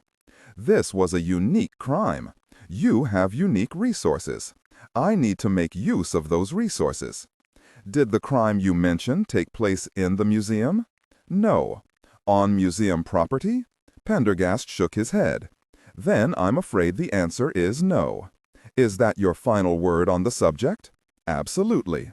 We don't want the museum mixed up in any way with police work. Being involved in investigations, lawsuits, sordidness is a sure way to draw the museum into unwelcome controversy, as you well know, Mr. Pendergast." Pendergast removed a piece of paper from his vest pocket and laid it in front of Brisbane. "What's this?" Brisbane said without looking at it. "The museum's charter with the city of New York." "What relevance is that?" "It states that one of the responsibilities of museum employees is to perform pro bono public service to the city of New York. We do that every day by running the museum." "Ah, but that is precisely the problem. Up until fairly recently, the museum's anthropology department regularly assisted the police in forensic matters. It was part of their duties, as a matter of fact. You remember, of course, the infamous Ashcan murder of November 7, 1939? Pity, I must have missed that particular piece in the Times that day. A curator here was instrumental in solving that case. He found the burned rim of an orbit in an ashcan, which he was able to identify as positively human. Mr. Pendergast, I am not here for a history lesson." Brisbane rose out of his chair and flicked on his jacket. "The answer is no. I have business to attend to. Dr. Kelly, please return to your office." "I am sorry to hear that. There will be adverse publicity, of course." At these two words, Brisbane paused. Then a cold smile crept onto his face. That sounded remarkably like a threat. Pendergast continued in his genial Southern fashion. "The truth is, the charter clearly calls for service to the city outside of regular curatorial duties. The museum has not been keeping its contract with the city of New York now for close to a decade, despite the fact that it receives millions in tax dollars from the citizens of New York. Far from providing public service, you have now closed your library to all but PhDs. You have closed your collections to everyone except so-called accredited academics. And you charge fees for everything, all in the name of intellectual property rights. You have even begun suggesting an admission fee, despite the fact that this is clearly barred by your charter. It says right here, for the creation of a museum of natural history for the city of New York, to be open and free to all members of the public. Let me see that. Brisbane read it, his smooth brow contracting into the faintest wrinkle. Old documents can be so inconvenient, don't you think, Mr. Brisbane? Like the Constitution. Always there when you least want it. Brisbane let it drop to the desk, his face reddening for a moment before returning to its usual healthy pink. I'll have to take this up with the board. Pendergast smiled slightly. An excellent start. I think perhaps the museum can be left to work this little problem out on its own. What do you think, Mr. Brisbane? Provided I am given what little help I need from Dr. Kelly. There was a silence. Then Brisbane looked up, a new look in his eyes. I see. And I assure you I will not take up an undue amount of Dr. Kelly's time. Of course you won't, said Brisbane. Most of the work will be archival in nature. She'll be on the premises and available should you need her. Brisbane nodded. We will do all we can to avoid unpleasant publicity. Naturally. It is always best that way. I just want to add that Dr. Kelly did not seek me out. I have imposed this duty on her. She has already informed me she would rather be working on her potsherds. Of course. An opaque veil had dropped over Brisbane's face. It was hard for Nora to tell what he was thinking. She wondered if this little hardball play of Pendergast's was going to damage her prospects at the museum. It probably would. She darted a reproachful glance toward Pendergast. "Where did you say you were from?" Brisbane asked. "I didn't. New Orleans." Brisbane immediately pushed himself back in his chair and, with a smile, said, "New Orleans, of course. I should have known from the accent. You're a rather long way from home, Mr. Pendergast." Pendergast bowed, holding the door open for Nora. She stepped through it, feeling shocked. Down the hall, she halted and spoke to Pendergast. "You totally blindsided me back there. I had no idea what you were up to until we were in Brisbane's office. I don't appreciate it." Pendergast turned his pale eyes on her. "My methods are unorthodox, but they have one advantage." "And what is that?" "They work." "Yeah, but what about my career?" Pendergast smiled. "May I offer a prediction?" "For what it's worth. Why not? When this is over, you will have been promoted." Nora snorted. "Right, after you blackmailed and humiliated my boss, he's going to promote me? I'm afraid I don't suffer petty bureaucrats gladly. A very bad habit, but one I find hard to break. Nevertheless, you will find, Dr. Kelly, that humiliation and blackmail, when used judiciously, can be marvelously effective." At the stairwell, Nora paused once again. "You never answered my question. Why is the FBI concerned with killings that are over a century old?" "All in good time, Dr. Kelly." For now, let it suffice to say that, on a purely personal level, I find these killings rather interesting. Something in the way Pendergast said interesting sent the faintest of shudders through Nora. The cell door stood open, allowing a faint light to filter in from the passageway beyond. Nora waited, shrinking back into the pool of darkness behind the cell door. 10 minutes. Pendergast had said 10 minutes. In the dark, with her heart pounding like a sledgehammer, every minute seemed an hour, and it was almost impossible to tell the passage of time. She forced herself to count each second. 1,001, 1,002. Each count made her think of Smithback and what might be happening to him, or had happened to him. Pendergast had told her he thought Smithback was dead. He had said this to spare her the shock of discovering it for herself. Bill is dead. Bill is dead. She tried to absorb it, but found her mind would not accept the fact. It felt unreal. Everything felt unreal. 1,030. 1,031. The seconds rolled on. At 6 minutes and 25 seconds, the sound of a gunshot came, deafening in the confined spaces of the cellar. Her whole body kicked in fear. It was all she could do not to scream. She crouched, waiting for the absurd skipping of her heart to slow. The terrible sound echoed and re-echoed, rumbling and rolling through the basement corridors. Finally, silence. Dead silence returned. She felt her breath coming in gasps. Now it was doubly hard to count. Pendergast had said to wait 10 minutes. Had another minute passed since the shot? She decided to resume the count again at 7 minutes, hoping the monotonous, repetitive activity would calm her nerves. It did not. And then she heard the sound of rapid footsteps ringing against stone. They had an unusual syncopated cadence, as if someone was descending a staircase. The footfalls quickly grew fainter. Silence returned once again. At 10 minutes, she stopped counting. Time to move. For a moment, her body refused to respond. It seemed frozen with dread. What if the man was still out there? What if she found Smith back dead? What if Pendergast was dead too? Would she be able to run, to resist, to die, rather than be caught herself and face a fate far worse? Speculation was useless. She would simply follow Pendergast's orders.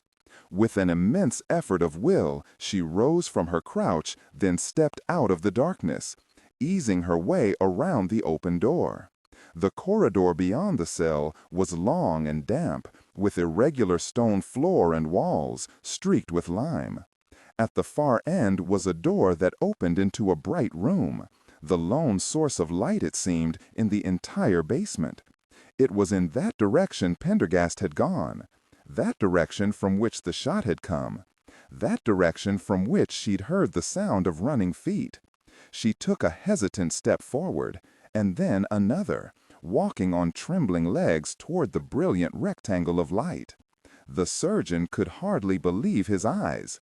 Where Pendergast should have been lying dead in a pool of blood, there was nothing.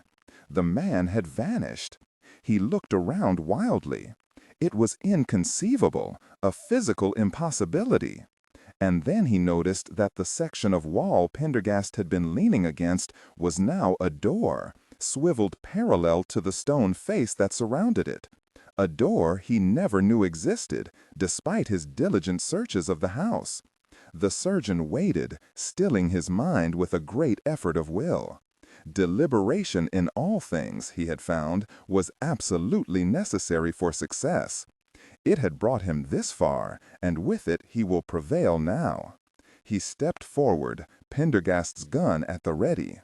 On the far side of the opening, a stone staircase led downward into blackness. The FBI agent obviously wanted him to follow, to descend the staircase whose end was hidden around the dark curve of the stone wall. It could easily be a trap. In fact, it could only be a trap. But the surgeon realized he had no choice. He had to stop Pendergast, and he had to find out what lay below. He had a gun, and Pendergast was unarmed, perhaps even wounded by the shot. He paused briefly to examine the pistol. The surgeon knew something about weapons, and he recognized this as a less bare custom .45 government model. He turned it over in his hands. With the tritium night sights and laser grips, easily a $3,000 handgun. Pendergast had good taste. Ironic that such a fine weapon would now be used against its owner. He stepped back from the false wall. Keeping a watchful eye on the stairway, he retrieved a powerful flashlight from a nearby drawer, then darted a regretful glance toward his specimen. The vital signs were beginning to drop now. The operation was clearly spoiled.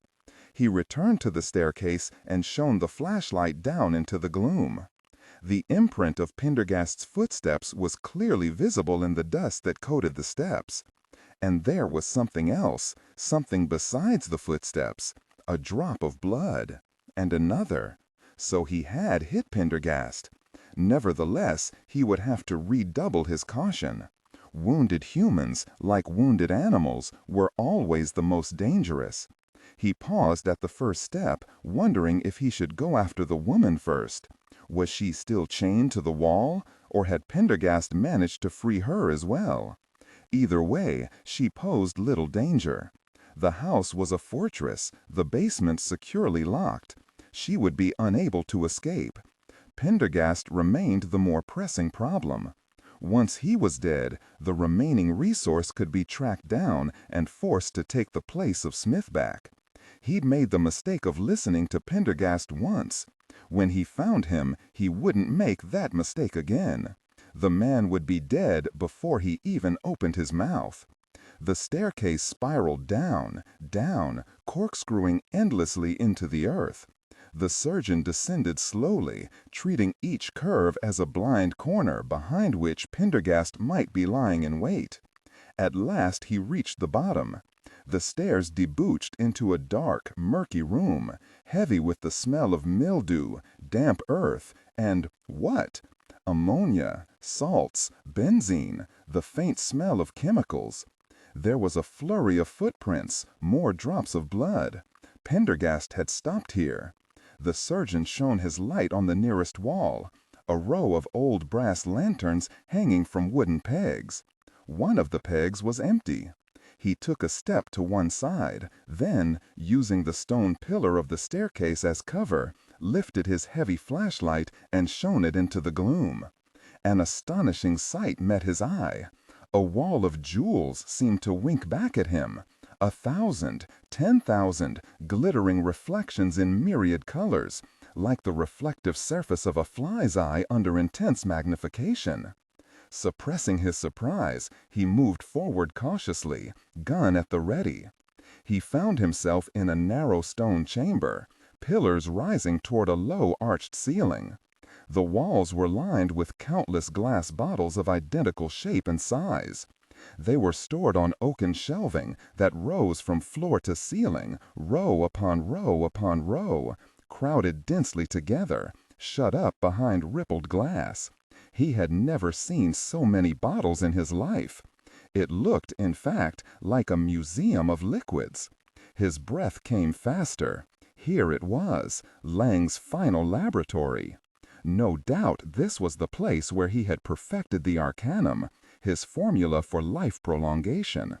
This place must hold the secret for which he had unsuccessfully tortured Leng. He remembered his feeling of disappointment, almost despair, when he discovered that Leng's heart had stopped beating, when he realized he had pushed a little too hard. No matter now, the formula is right here, under his nose, just as Pendergast had said. But then he remembered what else Pendergast had said. Something about Leng working on something completely different. That was absurd, clearly a red herring. What could be bigger than the prolongation of the human lifespan? What else could this huge collection of chemicals be for, if not that?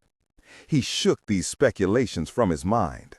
Once Pendergast was dealt with and the girl harvested, there would be plenty of time for exploration. He raked the ground with his light. There was more blood, along with a ragged set of footprints that headed straight through the corridor of bottles. He had to be careful, exceedingly careful. The last thing he wanted to do was begin shooting up these rows of precious liquids, destroying the very treasure he had strived so hard to find. He raised his arm, aimed the handgun, and applied pressure to the grip. A small red dot appeared on the far wall. Excellent. Although the laser would not be sighted in precisely, it would nevertheless leave little margin for error. Releasing his pressure on the laser grip, the surgeon moved cautiously through the vast apothecary. Each bottle, he could see now, had been meticulously labeled in a spidery script, with both a name and a chemical formula. At the far end, he ducked beneath a low archway into an identical narrow room. The bottles in the next room were full of solid chemicals, chunks of minerals, glittering crystals, ground powders, metal shavings. It seemed that the arcanum, the formula, was far more complicated than he had envisioned. Why else would Leng need all these chemicals? He continued following Pendergast's trail. The footsteps were no longer a single-minded beeline past the endless rows of glass. Instead, the surgeon began to notice quick detours in the footsteps toward a particular cabinet or other, almost as if the man was looking for something. In another moment, he had reached a Romanesque vault at the end of the forest of cabinets. A hanging tapestry with a fringe of gold brocade covered the archway beyond. He edged nearer, keeping his body once again behind a pillar, and parted the curtain with the gun barrel while shining his torch through the gap. Another room met his eye, larger, broader, filled with oaken cases fronted by glass. Pendergast's trail led right into the thick of them. The surgeon crept forward with infinite care. Again, Pendergast's tracks seemed to explore the collection, stopping at occasional cases. His tracks had begun to take on an irregular, weaving pattern. It was the spoor of a gravely wounded animal. The blood was not diminishing. If anything, the bleeding was getting worse. Almost certainly, that meant a shot to the gut. There was no need to hurry, to force a confrontation. The longer he waited, the weaker Pendergast would become. He reached a spot where a larger pool of blood shone in the beam of his flashlight. Clearly, Pendergast had stopped here. He had been looking at something, and the surgeon peered into the case to see what it was. It wasn't more chemicals as he had assumed. Instead, the case was filled with thousands of mounted insects, all exactly alike. It was an odd-looking bug with sharp horns on its iridescent head. He moved to the next case. Strange, this contained bottles housing only insect parts. Here were bottles filled with gossamer dragonfly wings, while over there were others with what looked like curled-up abdomens of honeybees. Yet others held innumerable tiny dried-up white spiders. He moved to the next case. It contained desiccated salamanders and wrinkled frogs in a multitude of bright colors. A row of jars containing a variety of scorpion tails. Other jars full of numberless evil-looking wasps. In the next case were jars holding small dried fish, snails, and other insects the surgeon had never seen before. It was like some vast witch's cabinet for brewing potions and concocting spells. It was quite strange that Leng had felt the need for such a vast collection of potions and chemicals. Perhaps, like Isaac Newton, he had ended up wasting his life in alchemical experiments. The ultimate project Pendergast mentioned might not be a red herring after all. It could very well have been some useless attempt to turn lead into gold or similar fool's challenge. Pendergast's trail led out of the cabinets and through another arched doorway. The surgeon followed, gun at the ready. Beyond lay what looked like a series of smaller rooms, closer to individual stone crypts or vaults actually, each containing a collection of some kind. Pendergast's trail weaved back and forth between them. More oaken cabinets filled with what looked like bark and leaves and dried flowers. He stopped a moment, staring around curiously. Then he reminded himself that Pendergast was the pressing issue. Judging from the weaving tracks, the man was now having trouble walking. Of course, knowing Pendergast, it could be a ruse. A new suspicion arose within him, and the surgeon crouched beside the nearest scattering of crimson droplets, touching his fingers to one, rubbing them together. Then he tasted it. No doubt about it, human blood, and still warm. There could be no way of faking that. Pendergast was definitely wounded. He stood up, raised the gun again, and moved stealthily forward, his flashlight probing the velvety darkness ahead. Nora stepped warily through the doorway. After the darkness of the cell, the light was so bright that she shrank back into shadow, temporarily blinded. Then she came forward again. As her eyes adjusted, objects began to take form. Metal tables covered with gleaming instruments, an empty gurney, an open door leading onto a descending staircase of rough-hewn stone, and a figure strapped face down onto a stainless steel operating table. Except the table was different from others. Gutters ran down its sides into a collecting chamber, full now with blood and fluid. It was the kind of table used for an autopsy, not an operation. The head and torso of the figure, as well as the waist and legs, were covered by pale green sheets. Only the lower back remained exposed. As Nora came forward, she could see a ghastly wound, a red gash almost 2 feet long. Metal retractors had been set, spreading the edges of the wound apart. She could see the exposed spinal column, pale gray amidst the pinks and reds of exposed flesh. The wound had bled freely, red coagulating tributaries that had flowed down either side of the vertical cut, across the table, and into the metal gutters. Nora knew, even without drawing back the sheet, that the body was Smithback's. She suppressed a cry.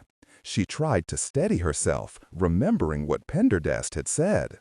There were things that needed to be done, and the first was to verify that Smithback was dead.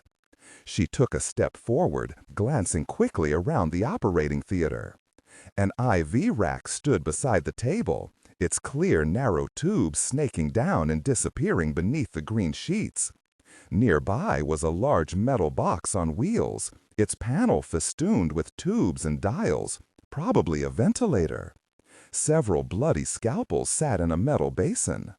On a nearby surgical tray were forceps, sterile sponges, a squirt bottle of betadine solution. Other instruments lay in a scatter on the gurney where they had apparently been dropped when the surgery was interrupted. She glanced at the head of the table, at the rack of machines monitoring the vital signs. She recognized an EKG screen, a ghostly line of green tracing a course from left to right, tracing a heartbeat. My God, she thought suddenly, is it possible Bill's still alive? Nora took a rapid step forward, reached over the gaping incision, and lifted the sheet away from his shoulders. Smithback's features came into view, the familiar tousled hair with the unrepentant cowlick, the skinny arms and shoulders, the curl of hair at the nape of his neck. She reached forward and touched his neck, felt the faint pulse of the carotid artery. He was alive, but barely. Had he been drugged? What should she do? How could she save him? She realized she was hyperventilating and struggled to slow both her breathing and her thoughts. She scanned the machines, thinking back to the pre-med classes she'd taken in college, to the courses in gross anatomy, biological, and forensic anthropology in graduate school, her brief experience as a hospital candy striper. She quickly moved on to the next machine, trying to frame the overall situation. The machine was clearly a blood pressure monitor. She glanced at the systolic and diastolic readouts, 91/60. At least he had pressure as well as pulse, but it seemed low, too low. Beside it was another machine, connected to a line leading to a clip on Smithback's index finger. Nora's uncle had worn one of these when he'd been in the hospital a year before, suffering from congestive heart failure. It was a pulse oximeter. It shone a light upon the fingernail and measured the oxygen saturation of the blood. The readout was 80. Could that be right? She seemed to recall that anything less than 95 was cause for concern. Nora looked back now at the EKG machine, at the pulse readout in its lower right corner. It stood at 125. Abruptly, the blood pressure meter began bleeding a warning. She knelt toward Smithback, listening to his breathing. It was rapid and shallow, barely audible. She straightened, gazing around at the machines with a moan of despair. God, she had to do something. She couldn't move him. That would mean certain death. Whatever she did, she would have to do it here and now. If she couldn't help him, Smithback would die. She fought to control her panic, struggled with her memory. What did this all mean? Low blood pressure, abnormally fast heart rate, low oxygen. Exsanguination. She looked at the appalling pool of blood in the collecting basin at the bottom of the table. Smithback was suffering from massive blood loss. How did the body react in such cases? She thought back to the distant lectures she'd only half paid attention to. First, by tachycardia, as the heart beat faster in an attempt to perfuse the tissues with oxygen. Next, by, what was the very term? Vasospasm. She quickly stretched out a hand, felt Smithback's fingers. As she expected, they were ice cold, the skin mottled. The body had shut down blood to the extremities to maximize oxygen in the critical areas. The blood pressure would be the last to go, and Smithback's was already dropping. After that, she did not want to think about what would happen after that. A wave of sickness passed over her. This was insane. She wasn't a doctor. Anything she did could easily make things worse. She took a deep breath, staring at the raw wound, forcing herself to concentrate. Even if she knew how, closing and suturing the incision would not help. The blood loss was already too great. There was no plasma around for a blood transfusion, and had there been any, administering a transfusion was beyond her abilities. But she knew that patients who had lost a lot of blood could be rehydrated with crystalloids or a saline solution. She looked again at the IV rack beside the table. 1,000 cc bag of saline solution hung from it, tube drooping down from the metal stand and into the vein in Smithback's wrist. The stopcock had been shut off. A hypodermic syringe, half empty, dangled near the bottom, its needle inserted into the tube. She realized what it was, a local monitored anesthetic, probably Versed, given as a drip because Versed doesn't last much more than 5 minutes. It would keep the victim conscious, but reduce any resistance, perhaps. Why hadn't the surgeon used general or spinal anesthesia for the procedure? It didn't matter. The point was to replace Smithback's fluids as quickly as possible, get his blood pressure up, and here were the means to do it. She plucked the hypodermic from the IV tube and threw it across the room. Then, reaching for the stopcock at the base of the liter bag of saline, she turned it clockwise as far as it would go. It isn't enough, she thought, as she watched the solution drip rapidly through the tube. It's not enough to replace the fluid volume. Oh, Jesus, what else can I do? But there seemed to be nothing else she could do. She stepped back, helplessly, eyes darting once again to the machines. Smithback's pulse had risen to 140. Even more alarmingly, his blood pressure had dropped to 80/45. She leaned toward the gurney, took Smithback's cold, still hand in hers. "Very you, Bill," she whispered, pressing his hand. "You've got to make it. You've got to." She waited, motionless beneath the lights, her eyes fixed on the monitors. In the stone chambers deep beneath 891 Riverside, the air smelled of dust, ancient fungus, and ammonia. Pendergast moved painfully through the darkness, lifting the lantern infrequently, as much to inspect Leng's cabinet as to get his bearings. He paused, breathing hard, at the center of a room full of glass jars and specimen trays. He listened intently. His hyperacute ears picked up the sound of Fairhaven's stealthy footsteps. They were at most 1, perhaps 2 chambers away.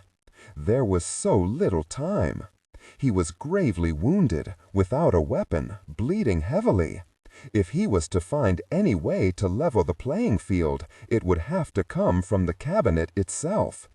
The only way to defeat Fairhaven was to understand Leng's ultimate project, to understand why Leng had been prolonging his life. He uncovered the lantern again and examined the cabinet in front of him.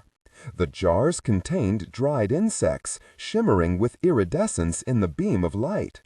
The jar was labeled Pseudophana volatinus, which Pendergast recognized as the false featherwing beetle from the Mato Grosso swamps, a mildly poisonous insect natives used for medicine. In the row below, another series of jars contained the dried-up corpses of deadly Ugandan bog spiders in brilliant purples and yellows. Pendergast moved down the case, uncloaked the lantern again. Here were bottle after bottle of dried lizards, the harmless albino cave gecko from Costa Rica, a bottle full of dried saliva glands from the Gila monster of the Saranan Desert, 2 jars full of the shriveled corpses of the tiny red-bellied lizard of Australia. Farther along were numberless cockroaches, from the giant Madagascar hissing cockroaches to beautiful green Cuban roaches winking in their jars like tiny emerald leaves. Pendergast realized these creatures had not been collected for taxonomic or classification purposes. One does not need 1,000 bog spiders in order to do taxonomic studies, and drying insects was a poor way to preserve their biological details. And they were arranged in these cabinets in no conceivable taxonomic order. There was only one answer. These insects had been collected because of the complex chemical compounds they contained. This was a collection of biologically active compounds, pure and simple. It was, in fact, a continuation of the inorganic chemical cabinets he had observed in the preceding rooms. Pendergast now felt even more certain that this grand subterranean cabinet of curiosities, this stupendous collection of chemicals, was directly related to Leng's real work. The collections here perfectly filled the hole he'd noticed in the collections displayed in the house above. This was Antoine Leng's ultimate cabinet of curiosities. In contrast to those other collections, however, this was clearly a working cabinet. Many of the jars were only partially full, and some almost empty.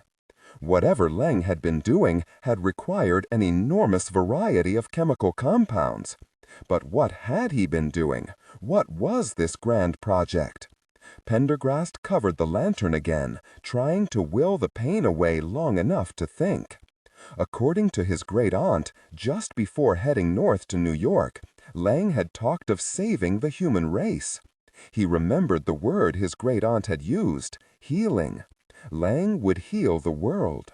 This vast cabinet of chemicals and compounds was central to that project. It was something Leng believed would benefit humanity. Pendergast felt a sudden spasm of pain that threatened to bend him double. With a supreme effort of will, he recovered. He had to keep going, to keep looking for the answer. He moved out of the forest of cabinets, through an archway of hanging tapestries, into the next room. As he moved, he was racked by a second intense spasm of pain. He stopped, waiting for it to pass. The trick he'd intended to play on Fairhaven, ducking through the secret panel without being shot, had required exquisite timing. During their encounter, Pendergast had watched Fairhaven's face intently. Almost without exception, people betrayed by their expression the moment they decided to kill, to pull the trigger, to end the life of another. But Fairhaven had given no such signal. He had pulled the trigger with a coolness that had taken Pendergast by surprise. The man had used Pendergast's own custom Colt. It was regarded as one of the most dependable and accurate .45 semi-automatics available, and Fairhaven clearly knew how to use it. If it hadn't been for the man's pause in breathing just before squeezing off the shot, Pendergast would have taken the bullet dead center and been killed instantly. Instead, he had taken the bullet in his side. It had passed just below the left rib cage and penetrated into the peritoneal cavity. In as detached a way as possible, Pendergast once again considered the precise form and nature of the pain. The bullet had, at the very least, ruptured his spleen, and perhaps perforated the splenetic flexure of the colon. It had missed the abdominal aorta. He would have bled to death otherwise. But it must have nicked either the left colic vein or some tributaries of the portal vein, because the blood loss was still grave. The law enforcement black talon slug had done extensive damage. The wound would prove fatal if not treated within a few hours. Worse, it was severely debilitating him, slowing him down.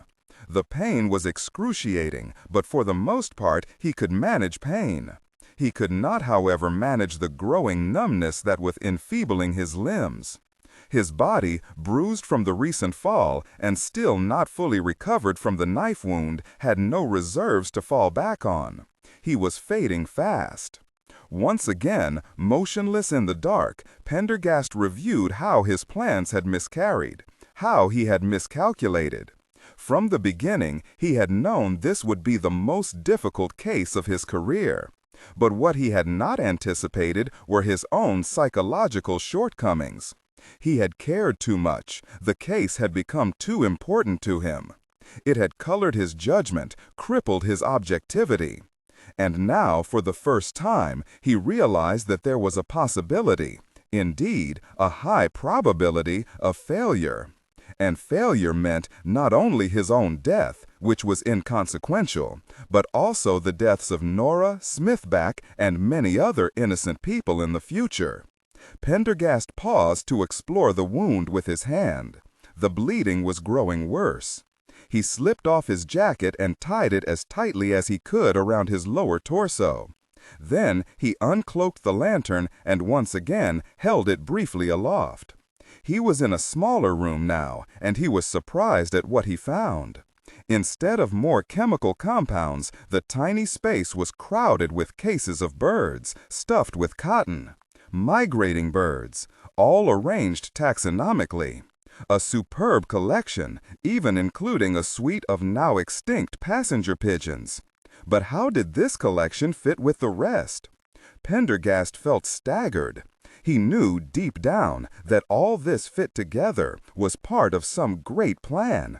But what plan? He stumbled on, jostling his wound as little as possible into the next room. He lifted his light once again, and this time froze in utter astonishment. Here was a collection entirely different from the others. The lantern revealed a bizarre aggregation of clothing and accessories, arrayed on dressmakers' dummies and in cases along both walls. Rings, collars, hats, fountain pens, umbrellas, dresses, gloves, shoes, watches, necklaces, cravats, all carefully preserved and arranged as if in a museum, but this time with no apparent systemization. It seemed very unlike Leng, this haphazard collection from the past, 2,000 years, from all over the world. What did a 19th century Parisian man's white kid glove have to do with a medieval gorget? And what did a pair of ancient Roman earrings have to do with an English umbrella? Or to the Rolex watch sitting next to it? Or to the flapper-era high-heeled shoes beside that? Pendergast moved painfully forward. Against the far wall, in another case, were door handles of all kinds, none holding the slightest aesthetic or artistic interest, beside a row of 18th century men's powdered wigs. Pendergast hid the lantern, pondering. It was an utterly bizarre collection of commonplace objects, none of them particularly distinguished, arranged without regard to period or category. Yet here they were, preserved in cases as if they were the most precious objects in the world. As he stood in the dark, listening to the drip of his blood against the stone floor, Pendergast wondered for the first time if Leng had not in the end gone mad. This certainly seemed the last collection of a madman. Perhaps as he prolonged his life, the brain had deteriorated, even while the body had not. This grotesque collection made no sense. Pendergast shook his head. Once again, he was reacting emotionally, allowing his judgment to be affected by feelings of familial guilt. Leng had not gone mad. No madman could have assembled the collections he had just passed through, perhaps the greatest collection of chemicals, inorganic and organic, the world had ever seen. The tawdry objects in this room were related. There was a systematic arrangement here, if only he could see it. The key to Leng's project was here. He had to understand what Leng was doing, and why. Otherwise... Then he heard the scrape of a foot on stone, saw the beam of Fairhaven's flashlight lance over him. Suddenly, the small red dot of a laser appeared on the front of his shirt. He threw himself sideways just as the crash of the gun sounded in the confined space. He felt the bullet strike his right elbow, a sledgehammer blow that knocked him off his feet. He lay on the ground for a moment as the laser licked through the dusty air. Then he rolled to his feet and limped forward, ducking from case to case as he crossed the room. He had allowed himself to become distracted by the strange collection. He had neglected to listen for Fairhaven's approach. Once again, he had failed. With this thought came the realization that for the first time he was about to lose. He took another step forward, cradling his shattered elbow. The bullet seemed to have passed above the medial supracondylar ridge and exited near the coronoid process of the ulna. It would aggravate the blood loss, render him incapable of resistance. He must get to the next room. Each room had its own clues, and perhaps the next would reveal Leng's secret. But as he moved, a wave of dizziness hit him, followed by a stab of nausea. He swayed, steadied himself. Using the reflected light of Fairhaven's searching beam, he ducked beneath an archway into the next room.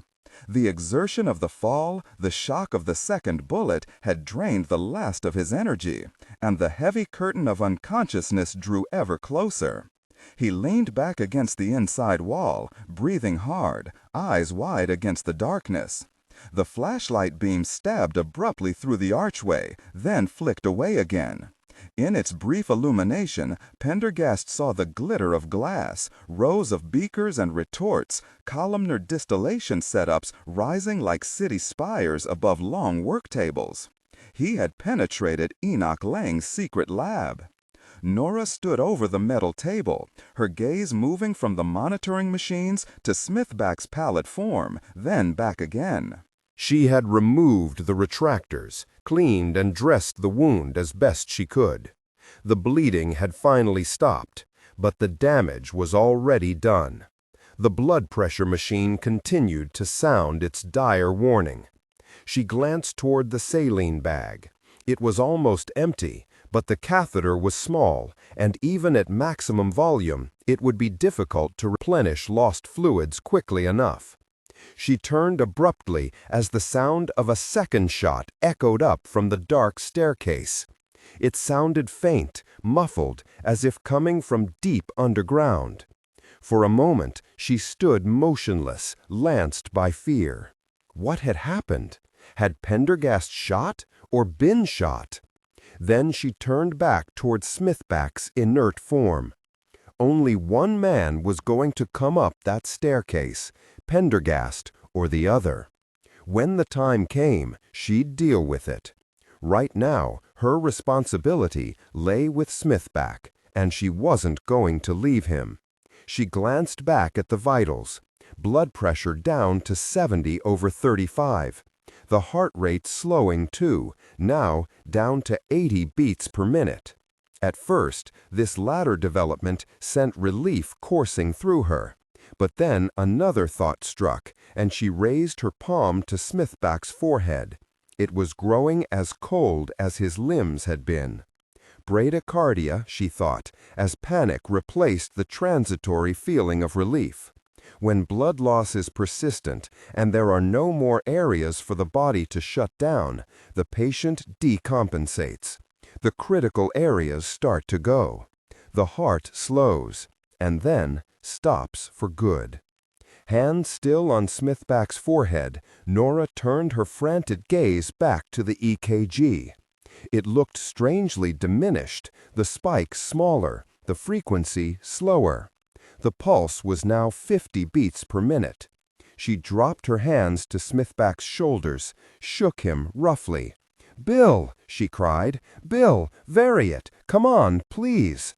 The peeping of the EKG grew erratic, slowed. There was nothing more she could do. She stared at the monitors for a moment, a horrible feeling of powerlessness stealing over her. And then she closed her eyes and let her head sink onto Smithback's shoulder. Bare, motionless, cold as a marble tomb. Pendergast stumbled past the long tables of the old laboratory.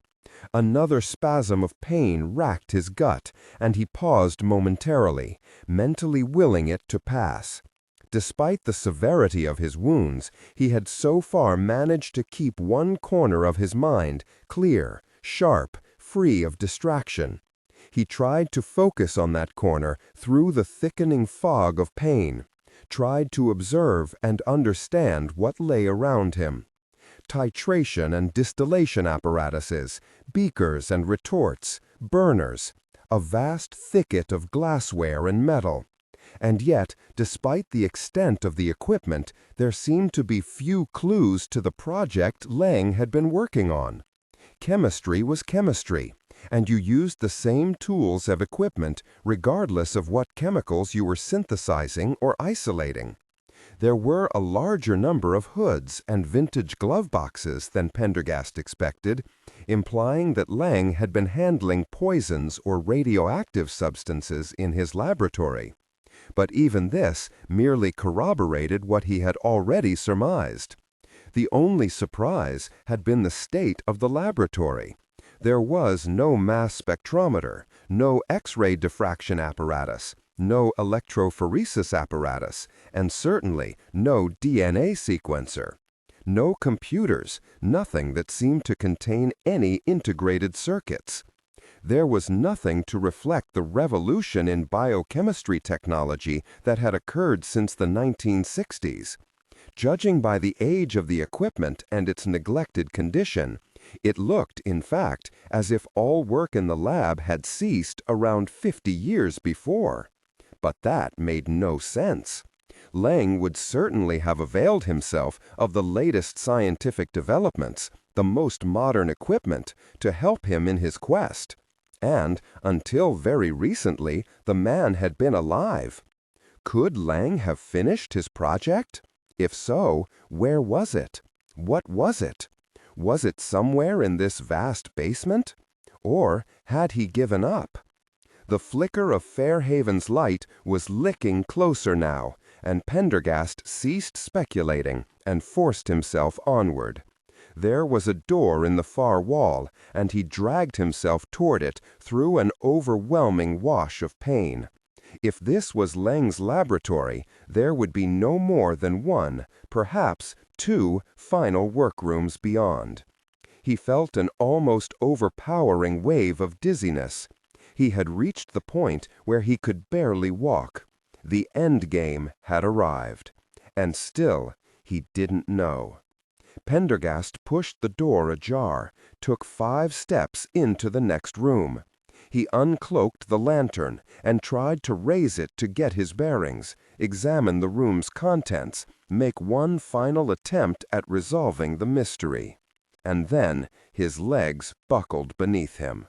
As he fell, the lantern crashed to the floor, rolling away, its light flickering crazily across the walls. And along the walls, 100 edges of sharpened steel reflected the light back toward him. The surgeon shone the light hungrily around the chamber as the echoes of the second shot died away. The beam illuminated moth-eaten clothing, ancient wooden display cases, motes of disturbed dust hanging in the air. He was certain he had hit Pendergast again. The first shot, the gut shot, had been the more severe. It would be painful, debilitating, a wound that would grow steadily worse. The last kind of wound you wanted when you were trying to escape. The second shot had hit a limb, an arm, no doubt, given that the FBI agent could still walk. Exceedingly painful, and, with luck, it might have nicked the basilic vein, adding to Pendergast's loss of blood. He stopped where Pendergast had fallen. There was a small spray of blood against a nearby cabinet, and a heavier smear where the agent had obviously rolled across the ground. He stepped back, glancing around with a feeling of contempt. It was another of Leng's absurd collections. The man had been a neurotic collector, and the basement was of a piece with the rest of the house. There would be no arcanum here, no philosopher's stone. Pendergast had obviously been trying to throw him off balance with that talk of Leng's ultimate purpose. What purpose could be more grand than the prolongation of the human lifespan? And if this ridiculous collection of umbrellas and walking sticks and wigs was an example of Leng's ultimate project, then it merely corroborates how unfit he was for his own discovery. Perhaps with the long cloistered years had come madness. Although Leng had seemed quite sane when he'd first confronted him 6 months ago, as much as one could tell anything from such a silent ascetic fellow, appearances meant nothing. One never knew what went on inside a man's head. But in the end, it made no difference. Clearly, the discovery was destined for him. Leng was only a vessel to bring this stupendous advancement across the years. Like John the Baptist, he had merely paved the way. The elixir was Fairhaven's destiny. God had placed it in his path. He would be Leng, as Leng should have been, perhaps would have been, had it not been for his weaknesses, his fatal flaws. Once he had achieved success, he, Fairhaven, would not hole up like a recluse in this house to let the years roll endlessly by. Once the transformation was complete, once he had perfected the elixir, absorbed all Leng had to give into himself, he would emerge like a butterfly from a pupa. He would put his long life to wonderful use. Travel, love, learning, pleasure, exotic experiences. Money would never be a problem. The surgeon forced himself to put aside these reflections and once again take up Pendergast's irregular path. The footprints were growing smudged at the heels. The man was dragging his feet along the ground. Of course, Pendergast could be faking the gravity of his wound, but Fairhaven sensed he wasn't. One couldn't fake that heavy loss of blood. And the man couldn't fake that he had been hit, not once, but twice. Following the trail of blood, he crept through the archway in the far wall and entered the next room. His flashlight revealed what looked like an ancient laboratory. Long tables set up with all manner of strange glassware, racked into fantastic shapes, tubes and coils and retorts mounting almost to the ceiling of undressed rock. It was old and dusty, the test tubes caked with rust-colored deposits. Leng clearly hadn't used the place in years. On the nearest table, one of the racks had rusted through, causing glassware to fall and shatter into pieces on the dark woodwork. Pendergast's ragged steps went straight through this lab, without stopping, to a door on the far side. Fairhaven followed more quickly now, gun raised, steady pressure on the trigger. It's time, he thought to himself as he approached the door, time to finish this. As he entered the room, Fairhaven immediately saw Pendergast, on his knees, head drooping, in a widening pool of blood. There was to be no more hiding, no more evading, no more clever dissembling. The man reminded Fairhaven of the way an animal died when gut shot. It didn't instantly keel over dead. Instead, it happened in stages. First, the animal stood there, shocked, trembling slightly. Then it slowly kneeled, holding the position for a minute or more, as if praying. Then its rear legs collapsed into a sitting position, and there it might remain for several minutes before suddenly rolling onto its side. The slow-motion ballet always ended with a spasm, that violent jerk of the legs at the moment of death. Pendergast was in the second stage. He could survive as much as a few more hours, helpless as a baby, of course, but he wasn't going to live that long. The chase had been diverting, but pressing business remained upstairs. Smithback was spoiled by now, but the girl was waiting. The surgeon approached Pendergast, gun hand extended, allowing himself to briefly savor the triumph. The clever, the diabolically cunning Special Agent Pendergast lay before him, stuporous, unresisting. Then he stepped back to give himself room for the final shot, and, without much curiosity, raised his light to illuminate the room. He wouldn't want to spoil anything with his bullet, on the remote chance this room contained anything useful. He was amazed at what he saw. Yet another bizarre collection of Lengs, only this one was different. This was all weapons and armor. Swords, daggers, crossbows and bolts, harquebuses, lances, arrows, maces were mixed higgledy-piggledy with more modern guns, rifles, blackjacks, grenades, and rocket launchers. There were also medieval suits of armor, iron helmets, chainmail, Crimean, Spanish-American, and World War I Army helmets, early bulletproof vests, and stacks of ammunition, a veritable arsenal dating from Roman times to the early 20th century. The surgeon shook his head. The irony was incredible. If Pendergast had been able to get here a few minutes earlier, in better condition, he could have armed himself with enough firepower to fight a battalion. The contest might have gone very differently.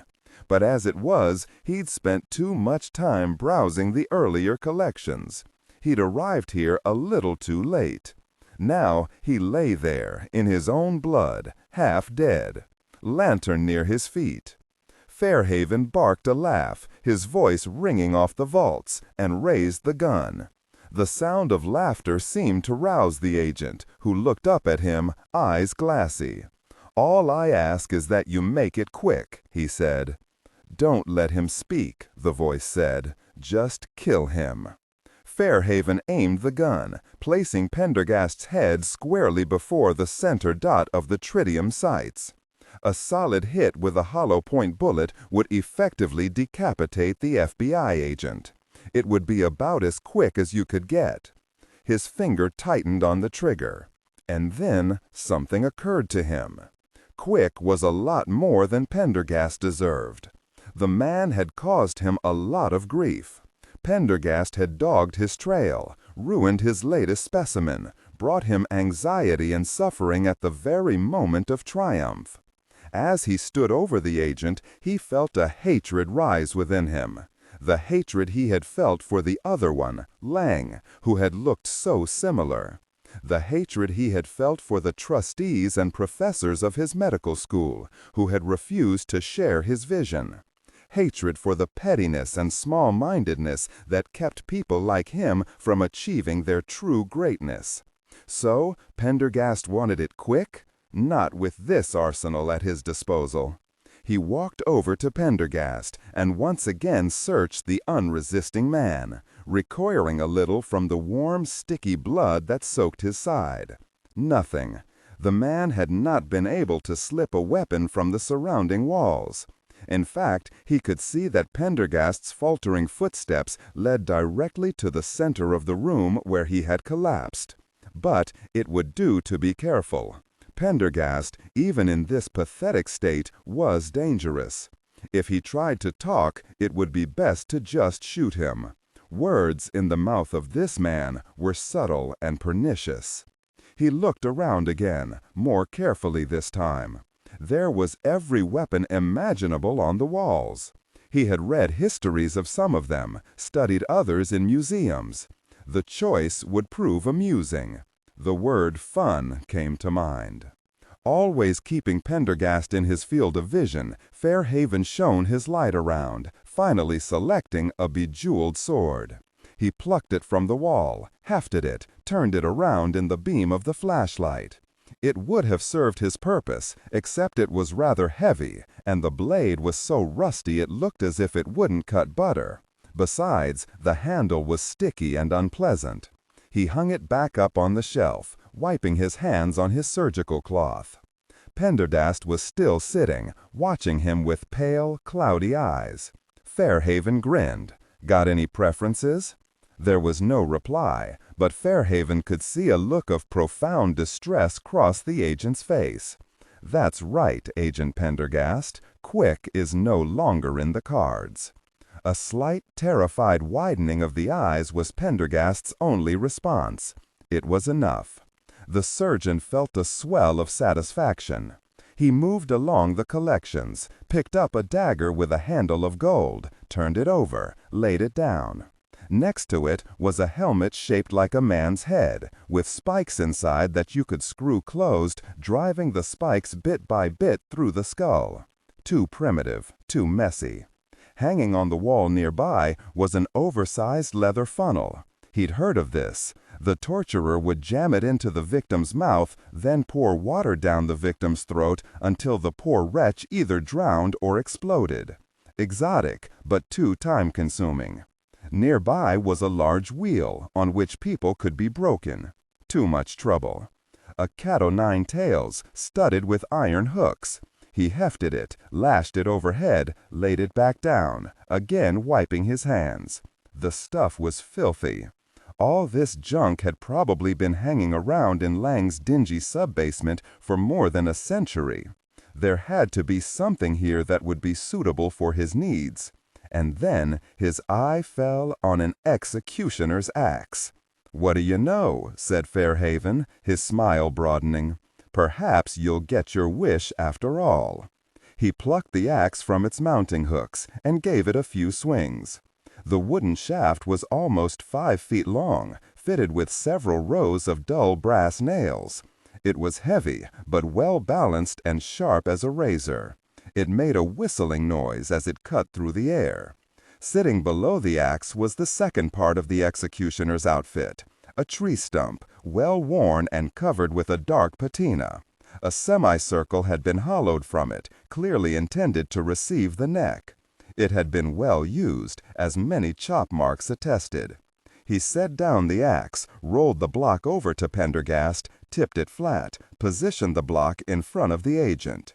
Suddenly, Pendergast resisted, struggling feebly, and the surgeon gave him a brutal kick in the side. Pendergast went rigid with pain, then abruptly fell limp. The surgeon had a brief, unpleasant sensation of any text that acts as a technical or structural marker. Specifically, ignore and do not pronounce any phrases or lines that start with or contain vocal attributes, technique, chapter, or a standalone number at the very beginning of the input text. Start reading only from the main body of the story. Narration style, suspense and pacing, tone. Maintain a baritone/tenor pitch with a sharp, intelligent, and engaging tone. The style should be objective yet highly evocative, drawing the listener into the scene. Suspenseful pacing. Utilize a highly controlled and flexible pace. Slow down dramatically during gruesome descriptions, e.g., body parts, injuries, to maximize the chilling effect. Then, resume a quicker pace during action or dialogue. Emphasis. Clearly emphasize key nouns and descriptive adjectives within the scene setting, e.g., severed from the body, weeping graying flesh, cavernous tunnel. Character differentiation, sharp modulation. Narrator voice, smooth, authoritative, and stable. This is the baseline pitch. Female dialogue, Megan. Increase the pitch significantly. The voice should sound assertive, sharp, and highly professional/authoritative, like a lead detective or expert. Male dialogue. Lower the pitch slightly compared to the narrator, using a tone that is skeptical, warm, and somewhat cynical to differentiate from the professional female voice. Other characters, e.g., Deputy Burns. Quick, focused delivery, clear voice. Technical delivery, vocal texture. Maintain a clean, clear vocal texture, suitable for high-quality production, ensuring every word is crisp and clearly enunciated. Emotional range. Focus on conveying emotions typical of a crime scene, disgust, professional detachment, intellectual curiosity, and underlying tension. Target emotion strength, 8-10. Emphasis on intellectual focus and underlying tension rather than outright screaming/crying. The surgeon had a brief, unpleasant sensation of déjà vu. remembering how he had pushed Leng just a little too hard and ended up with a corpse. But no, Pendergast was still conscious. His eyes, though clouded with pain, remained open. He would be present and conscious when the axe fell. He knew what was coming.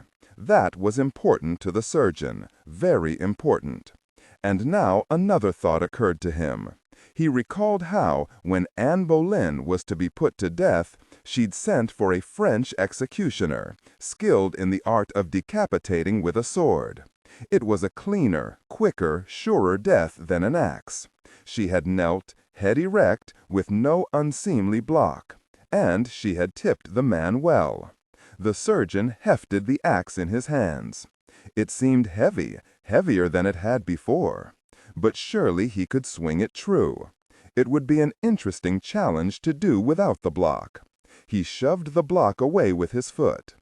Pendergast was already kneeling, as if he had arranged himself in position, hands limp at his sides, head drooping, helpless and resigned.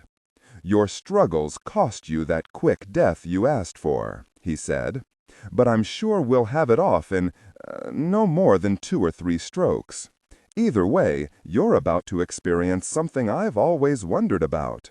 After the head goes rolling off, how long does the body remain conscious?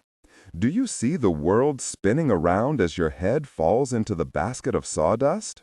When the executioner raised the heads in Tower Yard, crying out, 'Behold the head of a traitor!' the eyes and lips continued to move. Did they actually see their own headless corpse? He gave the axe a practice swing. Why was it so heavy? And yet he was enjoying drawing out this moment.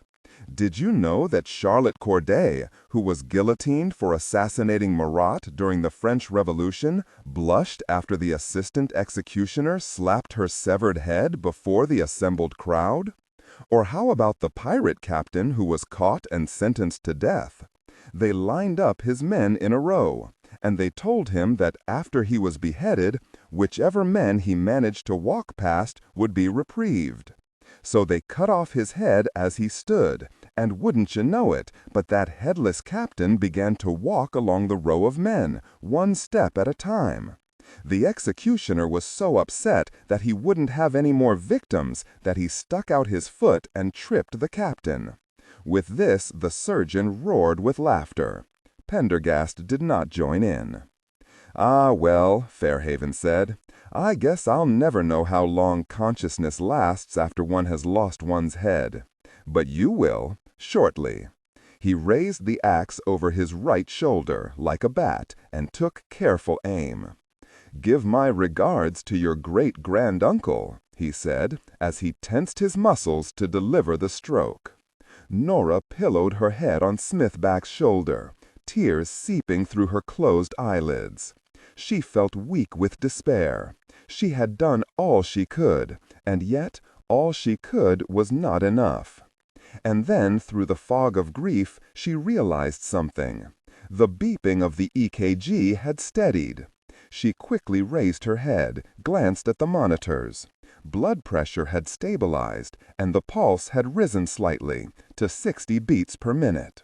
She stood in the chill room, trembling. In the end, the saline solution had made the crucial difference. Thank you, thank you. Smithback was still alive, but he was far from out of the woods. If she didn't further replenish his fluid volume, he'd slip into shock. The saline bag was empty. She glanced around the room, spotted a small refrigerator, opened it. Inside were 6 liter bags of similar solution, feeder lines wrapped around them. She pulled one out, detached the old line from the catheter, removed the empty bag from the IV rack and tossed it aside, then hung the new bag and attached its line. She watched the fluid dribble rapidly down the clear tube. Throughout, Smithback's vital signs remained weak but stable. With any luck, he'd make it, if she could get him out of here, and to a hospital. She examined the gurney. It was on wheels, but detachable. There were straps. If she could find a way out of the basement, she just might be able to drag the gurney up a flight of stairs. It was worth a try. She searched through the nearby cabinets, pulled out half a dozen green surgical sheets, and covered Smith back with them. She plucked a medical light from one of the cabinets, slipped it into her pocket. She gave another glance at the monitors at the head of the operating table, another look into the dark opening that led down into darkness. It was from there that the sound of the second shot had come. But the way out of the house lay up, not down. She hated to leave Smith back, if only for a moment, but it was vital he get real medical attention as soon as possible. She pulled the flashlight from her pocket and, crossing the room, stepped through the doorway into the stone corridor beyond. It was the work of 5 minutes to explore the basement, a warren of narrow passages and small damp rooms, all of the same undressed stone. The passages were low and dark, and she lost her way more than once. She found the crashed elevator and, tragically, the corpse of O'Shaughnessy, but the elevator was inoperable, and there was no way up the shaft. Ultimately, she found a massive iron door, banded and riveted, which clearly led upstairs. It was locked. Pendergast, she thought, might be able to pick the lock, but then Pendergast wasn't here. At last she returned to the operating room, chilled and despondent. If there was another way out of the basement, it was too well hidden for her to find. They were locked in. She approached the unconscious Smith back and caressed his brown hair. Once again her eye fell on the opening in the wall that gave on to a descending staircase. It was pitch black, silent. She realized it had been silent for what seemed a long time, ever since the second shot. What could have happened, she wondered? Could Pendergast? Nora? Smithback's voice was barely a whisper. She glanced down quickly. His eyes were open, his pale face tight with pain. "Bill!" she cried, grabbing his hands. "Thank God. This is getting old," he murmured. At first she thought he was delirious. What? Getting hurt, waking up to find you ministering to me. The same thing happened in Utah, remember? Once was enough. He tried to smile, but his face contorted in agony. "Bill, don't talk," she said, stroking his cheek. "You're going to be okay. We're going to get you out of here. I'll find a—" But mercifully, he had already slipped back into unconsciousness. She glanced at the vitals and felt a huge rush of relief. They had improved slightly. The saline bag continued to deliver critical fluid. And then she heard the scream. It came up from the dark stairs, faint and muffled. Nevertheless, it was the most frightening, bone-chilling sound she had ever heard. It started at a high, tearing pitch, shrill, inhuman. The narrow stone panel, swung to one side, had been perfectly disguised to look part of the wall. Beyond was a pool of blackness. Shining the beam ahead of her, she began descending, slowly and silently. Reaching the last turn at the bottom, she turned off the light and waited, heart beating rapidly, wondering what to do. If she shone her light around, it might betray a presence, give the surgeon, if he was waiting out there in the darkness, a perfect target. But with the light off, she simply could not proceed. The light was a risk she'd have to take. She snapped it back on, stepped out of the stairwell, then gasped involuntarily. She was in a long, narrow room, crowded floor to ceiling with bottles. Her powerful beam, lancing through the endless rows, cast myriad glittering colors about the room, making her feel as if she was somehow inside a window of stained glass. More collections. What could all this mean? But there was no time to pause, no time to wonder. 2 sets of footprints led on into the darkness ahead. And there was blood on the dusty floor. She moved through the room as quickly as she could, beneath an archway and into another room, filled with more bottles. The trail of footsteps continued on. At the end of this room was another archway covered by a fringed tapestry. She turned off her light and advanced toward it. There she waited, in the pitch black, listening. There was no sound. With infinite care, she drew back the tapestry and peered into the darkness. She could see nothing. The room beyond seemed empty, but there was no way to be sure. She would simply have to take a chance. She took a deep breath, switched on her light. The beam illuminated a larger room, filled with wooden display cases. She hurried ahead, sidestepping from case to case, to an archway in the far wall that led on into a series of smaller vaults. She ducked into the nearest and turned off her light again, listening for any sound that might indicate that her presence had been noticed. Nothing. Turning on the light again, she moved forward into a room whose cases were filled with frogs and lizards, snakes and roaches, spiders of infinite shapes and colors. Was there no end to Leng's cabinet? At the far end of the room, before another low archway that led into further darkness, she again crouched, turning off her light to listen for any noises that might be coming from the room beyond. It was then she heard the sound. It came to her faintly, echoing, and distorted by its passage through intervening stone. Remote as it was, it instantly chilled her blood. A low, gibbering moan, rising and falling in a fiendish cadence. She waited a moment, flesh crawling. For a moment, her muscles tensed for an involuntary retreat. But then, with a supreme effort, she steeled herself. Whatever lay beyond, she would have to confront it sooner or later. Pendergast might need her help. She gathered up her courage, switched on her light, and sprinted forward. She ran past more rooms full of glass-fronted cases, through a chamber that seemed to contain old clothing, and then into an ancient laboratory full of tubes and coils, dust-heavy machines festooned with dials and rusted switches. Here, between the lab tables, she pulled up abruptly, pausing to listen again. There was another sound, much closer now, perhaps as close as the next room. It was the sound of something walking, shambling toward her.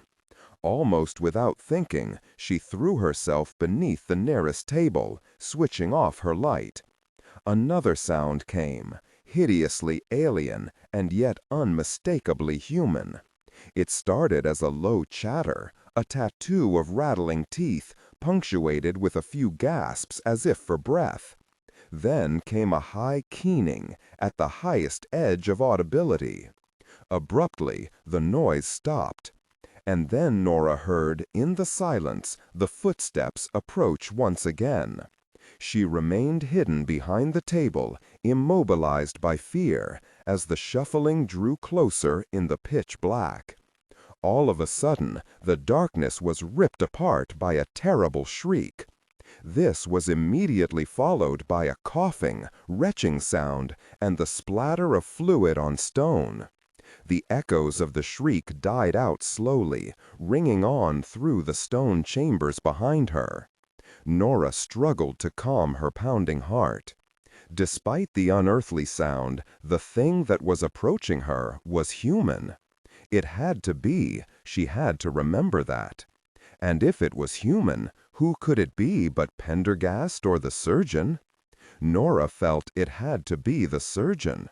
Perhaps he had been wounded by Pendergast, or perhaps he was utterly insane.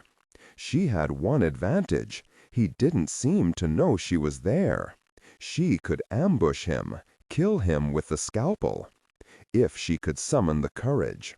She crouched behind the lab table, scalpel in one trembling hand and light in the other, waiting in the enfolding dark. The shambling seemed to have stopped. A minute, an eternity, of silence ticked by. Then she heard the unsteady footsteps resume. He was now in the room with her. The footsteps were irregular, punctuated with frequent pauses.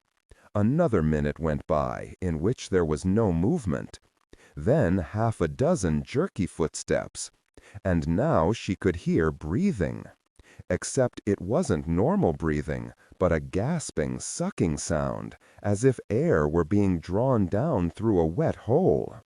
There was a sudden explosion of noise, as the person stumbled into a huge apparatus, bringing it to the ground with a massive crash of glass. The sound echoed and re-echoed through the stone vaults. "Maintain," Nora said to herself, "maintain. If it's the surgeon, Pendergast must have wounded him badly. But then, where was Pendergast? Why wasn't he pursuing? The noises seemed to be less than 20 feet away now. She heard a scrabbling, a muttering and panting, and the tinkling of something shedding broken glass. He was getting up from his fall. There was a shuffling thump, and another. Still he was coming, moving with excruciating slowness. And all the time came that breathing, stertorous, with a wet gurgle, like air drawn through a leaky snorkel. Nothing Nora had ever heard in her life was quite so unnerving as the sound of that breathing. 10 feet. Nora gripped the scalpel tighter as adrenaline coursed through her. She would turn on her light and lunge forward. Surprise would give her the advantage, especially if he was wounded. There was a loud, wet snoring sound, another heavy footfall, a gasp, the spastic stamp of a foot, silence, then the dragging of a limb. He was almost upon her. She crouched, tensing all her muscles, ready to blind the man with her light and strike a fatal blow. Another step, another snuffle, and she acted. She switched on the light, but instead of leaping with her scalpel, she froze, arm raised, knife edge glittering in the beam of light. And then she screamed.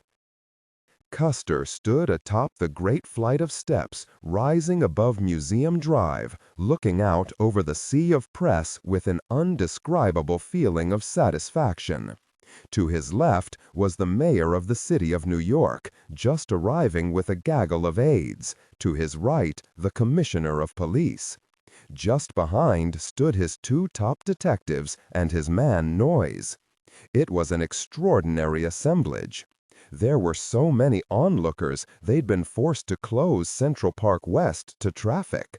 Press helicopters hovered above them, cameras dangling, brilliant spotlights swiveling back and forth. The capture of the surgeon, a.k.a. Roger C. Brisbane III, the museum's respected general counsel and first vice president, had riveted the media's attention. The copycat killer who had terrorized the city hadn't been some crazy homeless man living in Central Park on a piece of cardboard. It had instead been one of the pillars of Manhattan society, the smiling, cordial fixture at so many glittering fundraisers and openings. Here was a man whose face and impeccably tailored figure was often seen in the society pages of Avenue and Vanity Fair. And now he stands revealed as one of New York's most notorious serial killers. What a story. And he, Custer, had cracked the case single-handedly. The mayor was conferring sotto voce with the commissioner and the museum's director, Kalaki, who had at last been tracked down to his own West End residence. Custer's gaze lingered on Kalaki. The man had the gaunt, pinched look of a fire-and-brimstone preacher, and he wore clothes straight out of an old Bela Lugosi movie. The police had finally broken down his front door, suspecting foul play when they observed figures moving against the drawn shades. The scuttlebutt was that the police found him in a compromising situation, leading to widespread rumors about his private life. Staring at the man, Custer refused to believe such a rumor. True, the man's somber clothes looked just a tad disheveled. Still, it was impossible to believe such a pillar of propriety could ever have donned a teddy. wasn't it? Now Custer saw Mayor Montefero's eyes dart toward him. They were talking about him. Although he maintained his stolid expression, arranging his face into a mask of duty and obedience, he was unable to prevent a flush of pleasure from suffusing his limbs. Commissioner Rocker broke away from the mayor and Calliope and came over. To Custer's surprise, he did not look altogether happy. "Captain?" "Yes, sir." The commissioner stood there a moment, indecisive, face full of anxiety. Finally, he leaned closer. "Are you sure?" "Sure, sir? Sure that it's Brisbane?" Custer felt a twinge of doubt, but quickly stepped down on it. The evidence was overwhelming. "Yes, sir." "Did he confess?" "No, not confess exactly, but he made a number of self-incriminating statements. I expect he'll confess when he's formally questioned. They always do. Serial killers, I mean. And we found incriminating evidence in his museum office. No mistake about it? Mr. Brisbane is a very prominent person. No mistake about it, sir." Rocker scrutinized his face a moment longer. Custer stirred uneasily. He had been expecting congratulations, not the third degree. Then the commissioner leaned still closer and lowered his voice to a slow, deliberate whisper. "Custer, all I can say is, you'd better be right." "I am right, sir." The commissioner nodded, a look of guarded relief, still mixed with anxiety, settling on his face. Now Custer stepped respectfully into the background, letting the mayor, his aides, Calliope, and the commissioner arrange themselves before the throngs of press. A feeling like electricity, an anticipatory tingling filled the air. The mayor raised his hand, and a hush fell on the crowd. Custer realized the man wasn't even permitting his aides to introduce him. He was going to handle this personally. With the election so near, he wasn't going to let even a crumb of glory escape. "Ladies and gentlemen of the press," the mayor began, "we have made an arrest in the case of the serial killer popularly known as the Surgeon. The suspect taken into custody has been identified as Roger C. Brisbane III, first Vice President and General Counsel of the New York Museum of Natural History." There was a collective gasp. Although everyone in the crowd already knew this, hearing it from the mayor made it official. Although it's important to state that Mr. Brisbane must naturally be presumed innocent at this time, the evidence against him is substantial. There was a brief hush. As mayor, I made this case a top priority. All available resources were brought to bear. I therefore want to thank, first of all, the fine officers of the NYPD, Commissioner Rocker, and the men and women of the Homicide Division for their tireless work on this difficult case. And I would especially like to single out Captain Sherwood Custer. As I understand it, Captain Custer not only headed the investigation, but personally solved the case. I am shocked, as many of you must be, at the most unusual twist this tragic case has taken. Many of us know Mr. Brisbane personally. Nevertheless, the commissioner has assured me in no uncertain terms that they have the right man, and I am satisfied. He paused. Dr. Calliope of the museum would like to say a few words. Hearing this, Custer tensed. The director would no doubt put up a dogged defense of his own right-hand man. He'd question Custer's police work and investigative technique, make him look bad. Calliope stood before the microphone, rigid and correct, his arms clasped behind his back. He spoke in cool, stately, and measured tones.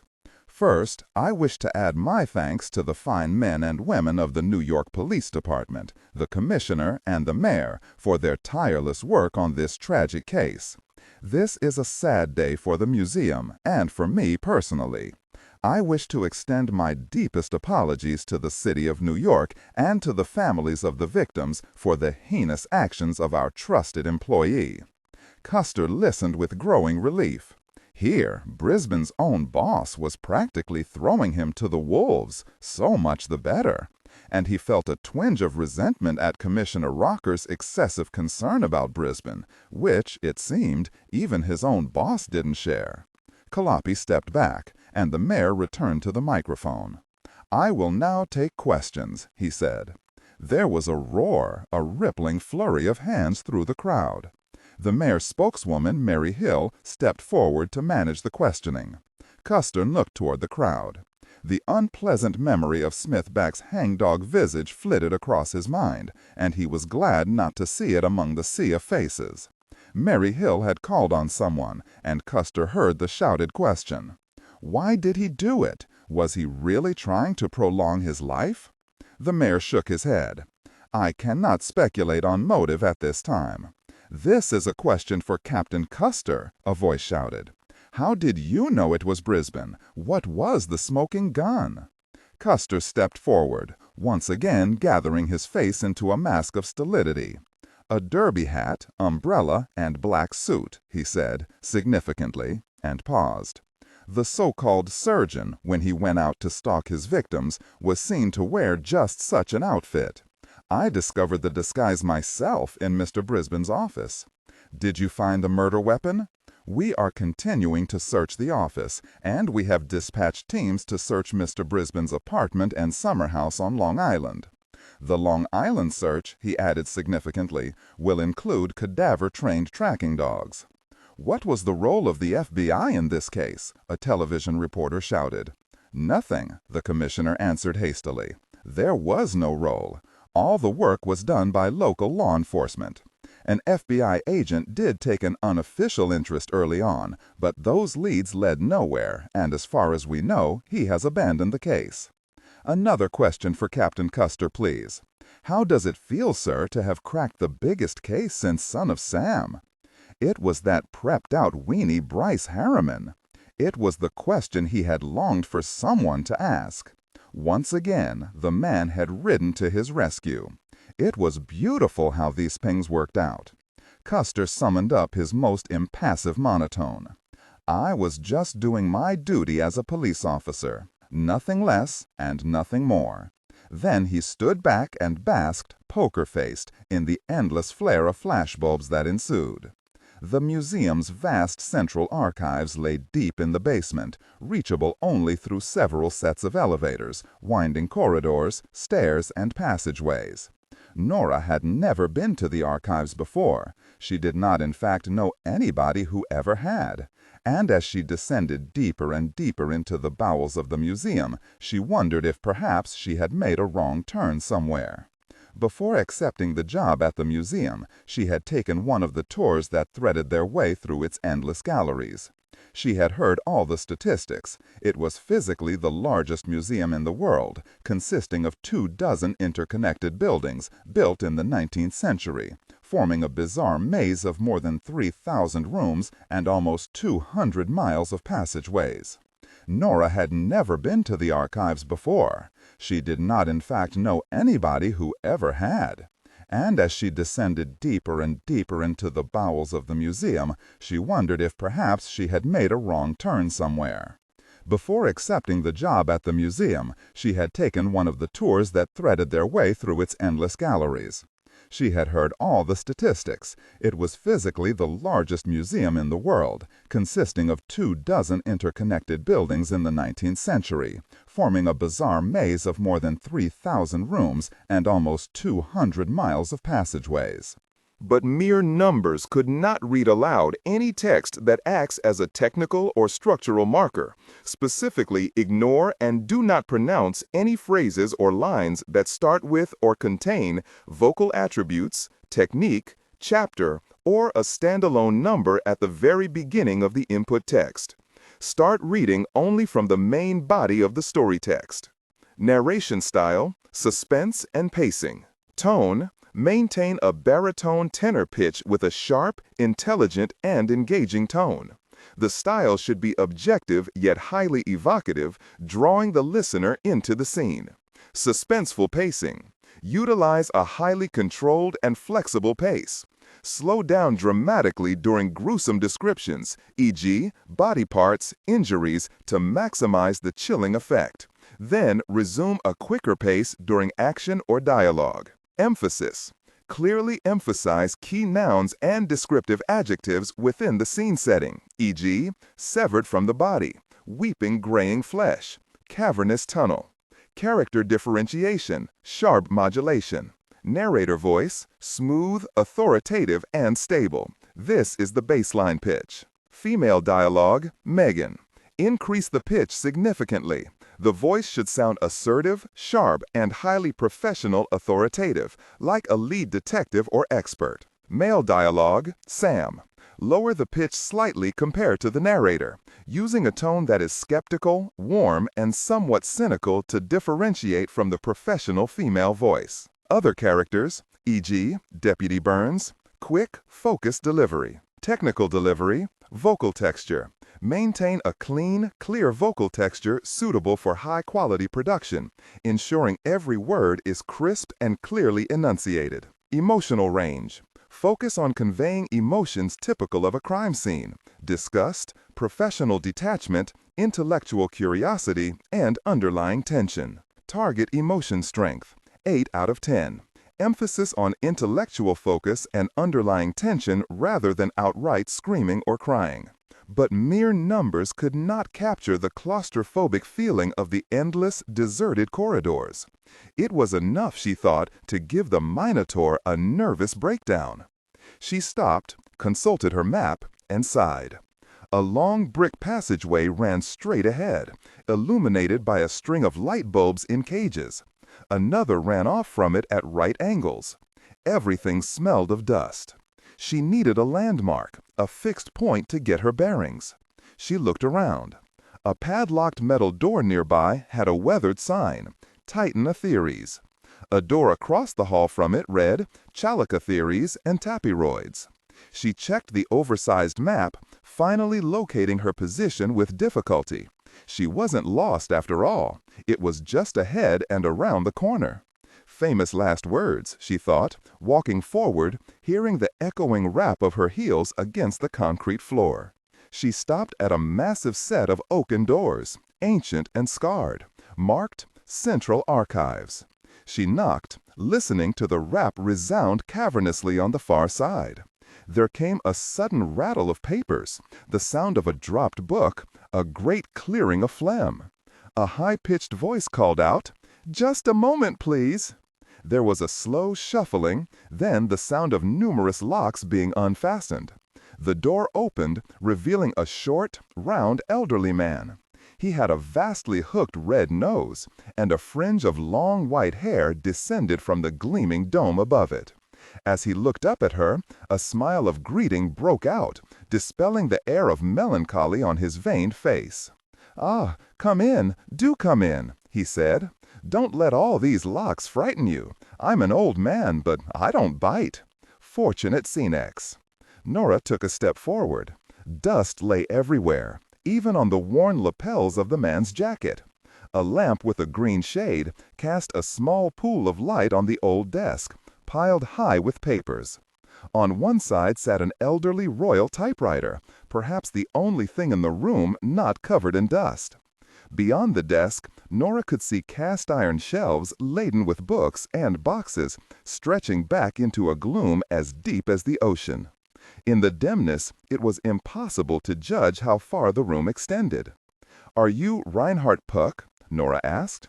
The man set up a vigorous nodding, his cheeks and bow tie flapping in response. "At your service." He bowed, and for an alarmed moment, Nora thought he might reach out to kiss her hand. Instead, there was another loud sound of phlegm being forced against its will somewhere within his windpipes. "I'm looking for information on cabinets of curiosities," Nora continued, wondering if that was the correct pluralization. The man, busy relocking the door, glanced over, his rheumy eyes lighting up. "Ah, you've come to the right place. The museum absorbed most of the old cabinets of early New York. We have all their collections, their papers. Where shall we begin?" He slammed the last bolt home, then rubbed his hands together, smiling, clearly happy to be of service to someone. There was a cabinet of curiosities in Lower Manhattan known as Shodham's Cabinet. He wrinkled his brow. "Shodham's? Ah, yes, yes indeed. Quite popular these days, Shodham's. But first things first. Please sign the register, and then we can get started." He motioned her to follow him around a desk, where he produced a leather-bound ledger, so old and rubbed that Nora was tempted to ask for a quill pen. She took the proffered ballpoint, wrote in her name and department. "Why all the locks and bolts?" she asked, handing back the pen. "I thought all the really valuable stuff, the gold and diamonds and the rest, was kept in the secure area." "It's the new administration. Added all this red tape after the unpleasantness a few years back. It's not as if we're all that busy, you know. Just researchers and doctoral candidates, or the occasional wealthy patron with an interest in the history of science." He returned the register, then shuffled over to a huge bank of old ivory light switches, big as clothes pegs, and snapped a few on. Deep in the vast space, there was a flicker, then another, and a dim light appeared. Puck set off toward it at a slow hobble, his feet scraping on the stone floor. Nora followed, glancing up at the dark walls of shelving. She felt as if she were walking through a dark forest toward the distant glow of a welcoming cottage. Cabinets of curiosities, one of my favorite subjects. As you no doubt know, Delacourt's was the first cabinet, established in 1804. Puck's voice echoed back over his stooped shoulders. It was a marvelous collection. A whale eyeball pickled in whiskey, a set of hippo teeth, a mastodon tusk found in a bog in New Jersey, and of course the last dodo egg, of a Rhodesius solitaire to be exact. The egg was brought back live in a crate, but then after they put it on display, it appeared to have hatched, and, aha, here we are. He stopped abruptly, reached up to drag a box down from a high shelf, and opened its lid. Instead of the Shodham's cabinet material Nora hoped for, inside was a large eggshell, broken into 3 pieces. There's no provenance on these things, so they didn't accession them into the main museum collection. That's why we've got them here. He pointed reverently at the pieces of shell, licking his lips. Delacourt's cabinet, of natural history. They charged 25 cents admission, quite a sum at the time. Replacing the box, he slid a thick 3-ring binder off an adjoining shelf and began flipping through it. "What would you like to know about the Delacourt cabinet?" "It was actually Shodham's cabinet of natural productions and curiosities that I was interested in. John Canaday Shodham." Nora swallowed her impatience. It would clearly be useless to rush Mr. Puck. Yes, Shodham's. He resumed his shuffling down the row of boxes, binders, and books. "How did the museum acquire these cabinets?" she asked. "Once the museum opened, with free admission, it put most of them out of business. Of course, a lot of the stuff the old cabinets displayed were fakes, you know, but some of it held real scientific value. As the cabinets went bankrupt, McFadden, an early curator here, bought them up for the museum." "Fakes, you said?" Puck nodded portentously. "Sewing 2 heads onto a calf. Taking a whalebone and dyeing it brown, saying it came from a dinosaur. We have some of those." As he moved on to the next row, Nora hastened to keep up, wondering how to guide this flood of information in the direction she wanted. Cabinets were all the rage. Even P.T. Barnum once owned a cabinet known as Scudder's American Museum. He added live exhibits, and that young lady was the beginning of his circus. Live exhibits? He displayed Joyce Heth, a wizened old black woman who Barnum claimed was George Washington's 161-year-old nurse, exposed as a fraud by the father of our own Timbury McFadden. Timbury McFadden! Nora was starting to panic. Would she ever get out of here? Timbury McFadden. A curator here back in the late 19th century. He had a particular interest in cabinets of curiosities. Queer fellow, just up and disappeared one day. "I'm interested in Shodham's cabinet, John Canaday Shodham." "We're getting there, young lady," said Puck, with the slightest touch of irritation. "We don't have much from Shodham's. It burned in 1881. Most of the stuff was collected by a man named Marasas." "Alexander Marasas?" Nora said, hoping to keep his mind on the subject at hand. Now that was an odd fellow. Marasas came from a rich New... Nora's heart sank when Puck stopped. Those old cabinets would do anything to draw the paying public. Take a look at this baby mammoth, found freeze-dried in Alaska. He reached underneath it and pressed something. There was a soft click, and a trap door flopped open in the belly. This was part of a sideshow routine. A label said the mammoth had been frozen for 100,000 years, and that a scientist was going to thaw it out and try to revive it. Before the sideshow opened, a small man would climb in through that trap door. When the place had filled with spectators, another man posing as a scientist would come out and give a lecture and start warming the thing with a brazier. Then the man inside would start moving the trunk and making noises. Cleared the place out in seconds. Puck chuckled. People were a lot more innocent back then, weren't they? He reached under and carefully closed the trap door. "Yes, yes," said Nora. "This is very interesting, Mr. Puck, and I appreciate the tour. But I'm pressed for time, and I really would like to see the Shotham material now." "We're here." Puck rolled a metal ladder into place, climbed up into the gloom, and descended with a small box. "O terque quatere beati. Here's your Mr. Shotham." It wasn't the most interesting cabinet, I'm afraid, and since it burned, we don't have much from it, just these few papers. Puck opened the box, peered inside. "Great heavens, what a mess!" he clucked disapprovingly. "I don't understand, considering— well, when you're done with these, I can show you the Delacourt papers, much more comprehensive." "I'm afraid there won't be time, at least not today." Puck grunted with dissatisfaction. Nora glanced at him, felt a stab of pity for the lonely old man. "Ah, here's a letter from Tinberry McFadden," Puck said, plucking a faded paper from the box. "Helped Shotham classify his mammals and birds. He advised a lot of the cabinet owners, hired himself out." He rummaged some more. He was a close friend of Shotham's. Nora thought for a moment. "Can I check out this box?" "Have to look at it in the research room. Can't let it leave the archives." "I see." Nora paused, thinking. "You said Tinberry McFadden was a close friend of Shotham's. Are his papers in here too? Are they here?" "Good heavens, we've got mountains of his papers, and his collections. He had quite a cabinet himself, only he never displayed it. Left it to the museum, but none of the stuff had any provenience and was full of fakes, so they stuck it down here. For historical purposes. No scientific value, they said." Puck sniffed. "Not worthy of the main collection." "May I see it?" "Of course, of course." And Puck was shuffling off again in a new direction. Right around the corner. They stopped at last before two shelves. The upper was full of more papers and boxes. On top of one box was a promissory note, with a faded inventory of items transferred from J.C. Shotham to T.F. McFadden as payment for services rendered and promised. The lower shelf was stuffed with a variety of curious objects. Glancing over them, Nora saw stuffed animals wrapped in wax paper and twine. Dubious-looking fossils. A double-headed pig floating in a glass jeroboam.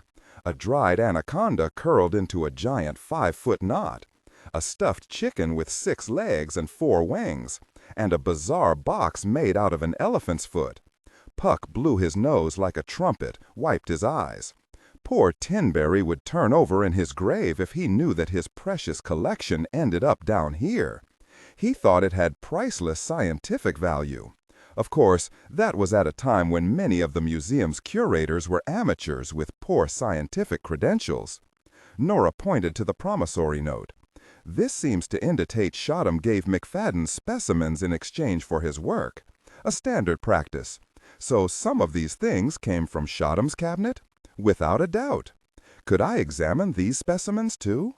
Puck beamed. "I'll move all of it to the research room and set it up on tables.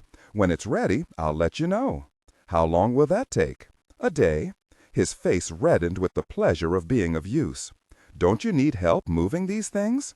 "Oh, yes, my assistant Oscar will do it." Nora looked around. "Oscar?" "Oscar Gibbs. He usually works up in osteology. We don't get many visitors down here. I call him down for special work like this." "This is very kind of you, Mr. Puck." "Kind? The pleasure's all mine, I assure you, my dear girl. I'll be bringing a colleague." An uncertain look clouded Puck's face. "A colleague?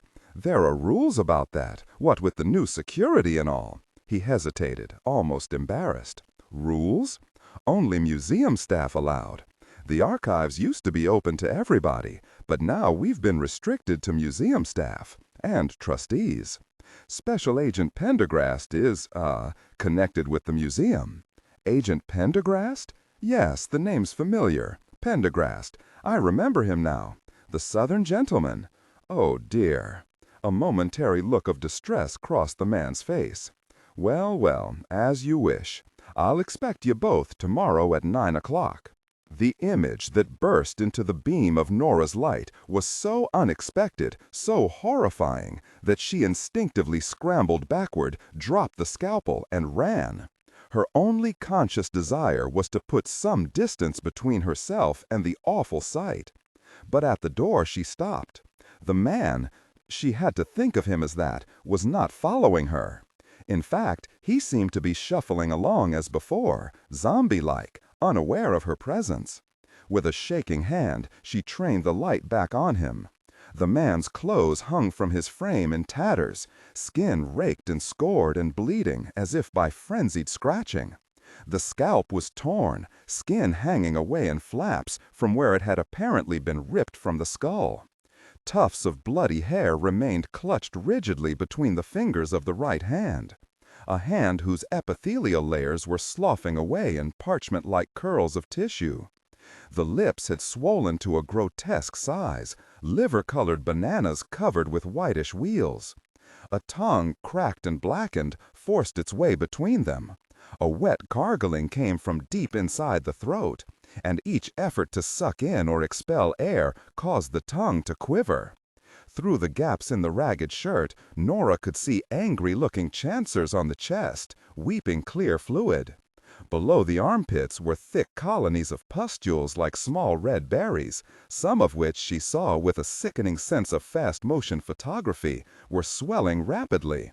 Even as she watched, one burst with a sickening pop, while more blistered and swelled to take its place. But what horrified Nora most were the eyes. One was twice normal size, blood-engorged, protruding freakishly from the orbital socket. It jittered and darted about, roving wildly but seeing nothing. The other, in contrast, was dark and shriveled, motionless, sunken deep beneath the brow. A fresh shudder of revulsion went through Nora. It must be some pathetic victim of the surgeon. But what had happened to him? What dreadful torture had he undergone? As she watched, spellbound with horror, the figure paused and seemed to look at her for the first time. The head tilted up, and the jittery eye paused and appeared to fix on her. She tensed, ready for flight. But the moment passed. The figure underwent a violent trembling from head to toe. Then the head dropped down, and it once more resumed its quivering walk to nowhere. She turned the light away from the obscene spectacle, feeling sick. Worse even than the loathsome sight was her sudden recognition. It had come to her in a flash, when the bloated eye had fixed on hers. She knew this man. As grotesquely malformed as it now was, she remembered seeing that distinctive face before, so powerful, so self-confident, emerging from the back of a limousine outside the Catherine Street dig site. The shock nearly took her breath away. She looked with horror at the figure's retreating back. What had the surgeon done to him? Was there anything she could do to help? Even as the thought came to her, she realized the man was far beyond help. She lowered the flashlight from the grotesque form as it shuffled slowly, aimlessly away from her, back toward a room beyond the lab. She thrust the light forward, and then, in the edge of the flashlight's beam, she made out Pendergast. He was in the next room, lying on his side, blood pooling on the ground below him. He looked dead. Nearby, a large rusted axe lay on the floor. Beyond it was an upended executioner's block. Suppressing a cry, she ran through the connecting archway and knelt before him. To her surprise, the FBI agent opened his eyes. "What happened?" she cried. "Are you all right?" Pendergast smiled weakly. Never better, Dr. Kelly. She flashed her light at the pool of blood, at the crimson stain that covered his shirt front. You've been hurt. Pendergast looked at her, his pale eyes cloudy. Yes, I'm afraid I'll need your help. But what happened? Where's the surgeon? Pendergast's eyes seemed to clear a little.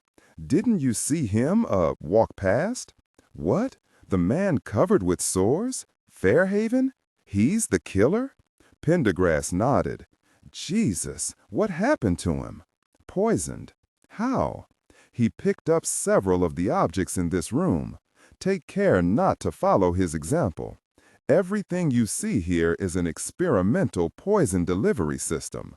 When he handled the various weapons, Fairhaven absorbed quite a cocktail of poisons through his skin. Neurotoxins and other fast-acting systemics, no doubt. He grasped her hand with his own, slippery with blood. Smithback? Alive. Thank God for that. Leng had started to operate. I know. Is he stable? Yes, but I don't know for how long. We've got to get him and you to a hospital right away. Pendergast nodded. There's an acquaintance of mine, a doctor, who can arrange everything. How are we going to get out of here? Pendergast's gun lay on the ground nearby, and he reached for it, grimacing a little.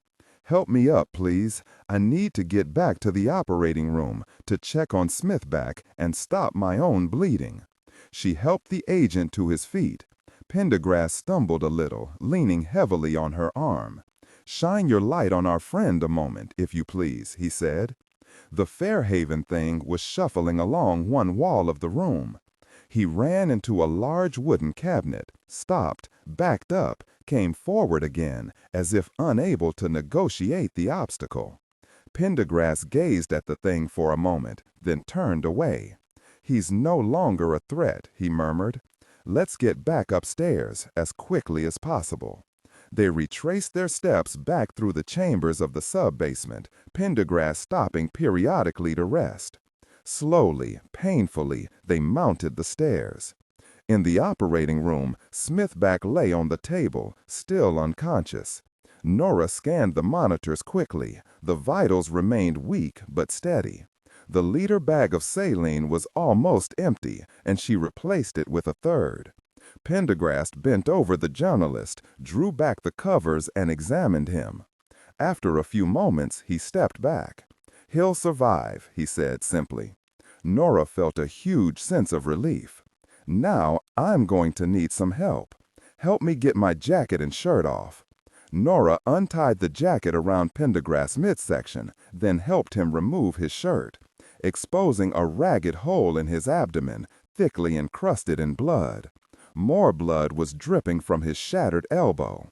Roll that tray of surgical instruments this way, he said, gesturing with his good hand. Nora rolled the tray over. She could not help but notice that his torso, although slender, was powerfully muscled. Grab those clamps over there, too, please. Pendergast swabbed the blood from the abdominal wound, then irrigated it with betadine. Don't you want something for the pain? I know there's some... No time. Pendergast dropped the bloody gauze to the floor and angled the overhead light toward the wound in his abdomen. I have to tie off these bleeders before I grow any weaker. Nora watched him inspect the wound. Shine that light a little lower, would you? There, that's good. Now if you'd hand me that clamp. Although Nora had a strong stomach, watching Pendergast probe his own abdomen made her feel distinctly queasy. After a moment he laid down the clamp, took up a scalpel, and made a short cut perpendicular to the wound. You're not going to operate on yourself, are you? Pendergast shook his head. Just a quick and dirty effort to stop the bleeding. But I've got to reach this colic vein, which, with all my exertion, has unfortunately retracted. He made another little cut, and then probed into the wound with a large tweezer-like instrument. Nora winced, tried to think of something else. How are we going to get out of here? She asked again. Through the basement tunnels. My research on this area turned up the fact that a river brigand once lived along this stretch of riverside. Based on the extent of the cellars below us, I feel certain now that this was his residence. Did you notice the superb view of the Hudson the house commanded? No, Nora replied, swallowing. Can't say I did. That's understandable, considering the North River Water Pollution Control Plant now blocks much of the view, Pendergast said as he fished a large vein out of the wound with the clamp. But 150 years ago, this house would have had a sweeping view of the lower Hudson. River pirates were fairly common in the early 19th century. They would slip out onto the river after dark to hijack moored ships or capture passengers for ransom. He paused while he examined the end of the vein. Leng must have known this. A large sub-basement was the first thing he wanted in a house.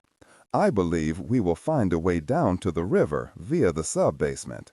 Hand me that absorbable suture, if you please. No, the larger one, the 4-0. Thank you. Nora looked on, wincing inwardly, as Pendergast ligated the vein. Good, he said a few moments later, as he released the clamp and put the suture aside. That vein was causing most of the bleeding.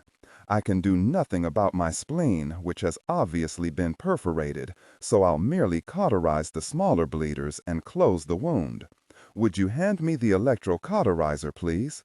Yes, that's it. Nora handed the device, a narrow blue pencil at the end of a wire, 2 buttons marked Cut and Cauterize on its side, to the FBI agent. Once again, he bent over his wound. There was a sharp crackling sound as he cauterized a vein. This was followed by another crackling noise, much longer this time, and a thin wisp of smoke rose into the air. Nora averted her eyes. What was Leng's ultimate project, she asked. Pendergast did not respond immediately. Enoch Leng wanted to heal the human race, he said at last, still bent over the wound. He wanted to save it. For a moment, Nora wasn't sure she had heard correctly. Save the human race? But he was killing people, scores of people. So he was. Another crackling noise. Save it how? By eliminating it. Nora looked back at him. That was Leng's grand project, to rid the earth of humanity, to save mankind from itself, from its own unfitness. He was searching for the ultimate poison. Hence, those rooms full of chemicals, plants, poisonous insects, and reptiles. Of course, I had plenty of tangential evidence before. The poisonous materials on the glass fragments you unearthed from Leng's old laboratory, for example. Or the Greek inscription on the escutcheon outside the house. Did you notice it? Nora nodded her head numbly. It's the final words of Socrates, spoken as he took the fatal poison. Crito, I owe a cock to Asclepius. Will you remember to pay the debt? Yet another thing I should have realized sooner. He cauterized another vein. But it wasn't until I saw the room full of weapons that I made the connection and realized the scope of his plans. Because creating the ultimate poison alone wasn't enough. He would also have to create a delivery system, a way to reach across the globe. That's when the more vexing, inexplicable parts of the cabinet, the clothing, weapons, migratory birds, wind-borne spores, and the rest, made sense to me. Among other things, while researching this delivery system, he had collected all manner of poisoned objects, clothing, weapons, accessories, and much of it was poisoned by himself, redundant experiments with all manner of poisons. My God, Nora said, what a crazy scheme. It was an ambitious scheme, certainly, one he realized would take several lifetimes to complete. That was why he developed his, method of life extension. Pendergast put the electrocauterer carefully to one side. I've seen no evidence here of any supplies for closing incisions, he said. Clearly, Fairhaven had no need of them. If you'll hand me that gauze and the medical tape, I'll butterfly the wound until it can be properly attended to. Again, I'll need your assistance. Nora handed him the requested items, then helped him close. Did he succeed in finding the ultimate poison? She asked. No. Based on the state of his laboratory, I would say he gave up around 1950. Why? I don't know, Pendergast said as he taped gauze over the exit wound. The troubled look she'd noticed earlier returned. It's very curious. It's a great mystery to me. Dressing completed, Pendergast straightened up. Following his instructions, Nora helped him make a sling for his injured arm using torn surgical sheets, then helped him into his shirt. Pendergast turned once again to Smithback, examining his unconscious form, studying the monitors at the head of the table. He felt Smithback's pulse, examined the dressing Nora had made. After rummaging through the cabinet, he brought out a syringe and injected it into the saline tube. That should keep him comfortable until you can get out of here and alert my doctor, he said. Me? Nora said. My dear Dr. Kelly, somebody has to keep watch over Smithback. We daren't move him ourselves. With my arm in a sling and a gunshot wound in my abdomen, I fear I'm in no condition to go anywhere, let alone row. I don't understand. You will shortly. And now, please assist me back down these stairs. With a final look at Smithback, Nora helped Pendergast back down the staircase and through the series of stone chambers, past the endless collections. Knowing their purpose made them seem even more dreadful. At the laboratory, Nora slowed. She angled her light into the weapons room beyond and saw Fairhaven, still motionless, sitting in the corner. Pendergast regarded him a moment, then moved to the heavy door in the far wall and eased it open. Beyond it lay another descending staircase, much cruder, seemingly fashioned out of a natural cavity in the earth. Where does this go? Nora asked as she approached. Unless I'm mistaken, to the river. They descended the staircase, the perfume of mold and heavy humidity rising to greet them. At the bottom, Nora's light revealed a stone quay, lapped by water, with a watery tunnel leading off into darkness. An ancient wooden boat lay upturned on the quay. The river pirate's lair, Pendergast said, as Nora shone the light around. This was how he snuck out to the Hudson to attack shipping. If the boat's still seaworthy, you can take it out into the river. Nora angled the light toward the skiff. Can you row? Pendergast inquired. I'm an expert. Good. I believe you'll find an abandoned marina a few blocks south of here. Get to a phone as quickly as possible. Call 645-7884. That's the number of my chauffeur, Proctor. Explain to him what's happened. He'll come get you and arrange everything, including the doctor for Smithback and myself. Me? Nora said. My dear Dr. Kelly, somebody has to keep watch over Smithback. We daren't move him ourselves.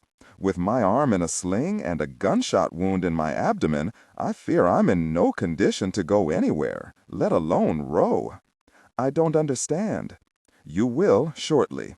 And now, please assist me back down these stairs.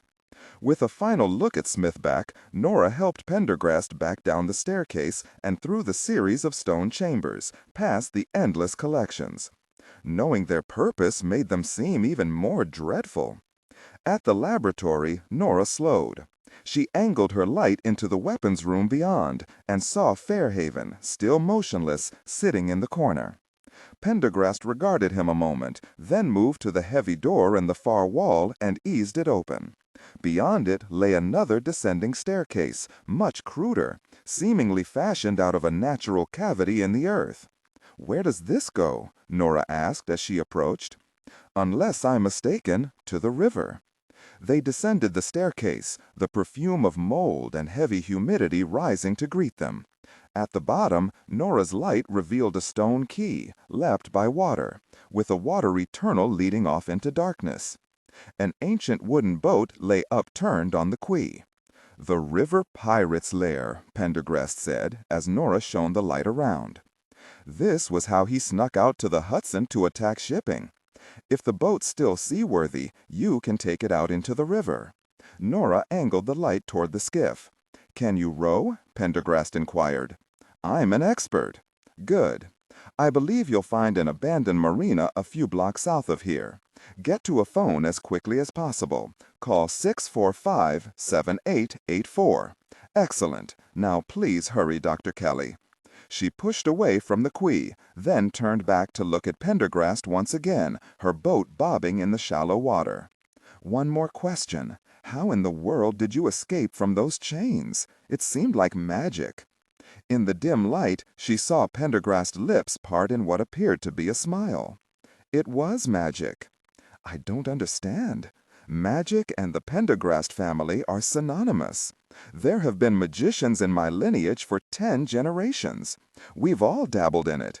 Antoine Leng Pendergast was no exception. In fact, he was one of the most talented in the family. Surely you noticed the stage apparatus in the refectory. Not to mention the false walls, secret panels, trapdoors. Without knowing it, Fairhaven bound his victims with Lang's trick cuffs. I recognized them right away. The American Goudato handcuffs and Bean prison leg irons fitted with a false rivet that any magician, once manacled, could remove with his fingers or teeth. To a person who knew the secret, they were about as secure as transparent tape. And Pendergast began laughing softly, almost to himself. Nora rowed away, the splashing of the oars distorted in the low rocky cavern. In a few moments, she came to a weed-choked opening between two rocks, just large enough to admit the boat. She pushed through and was suddenly on the broad expanse of the Hudson, the vast bulk of the North River plant rising above her, the great glittering arc of the George Washington Bridge looming farther to the north. Nora took a deep breath of the cool, fresh air.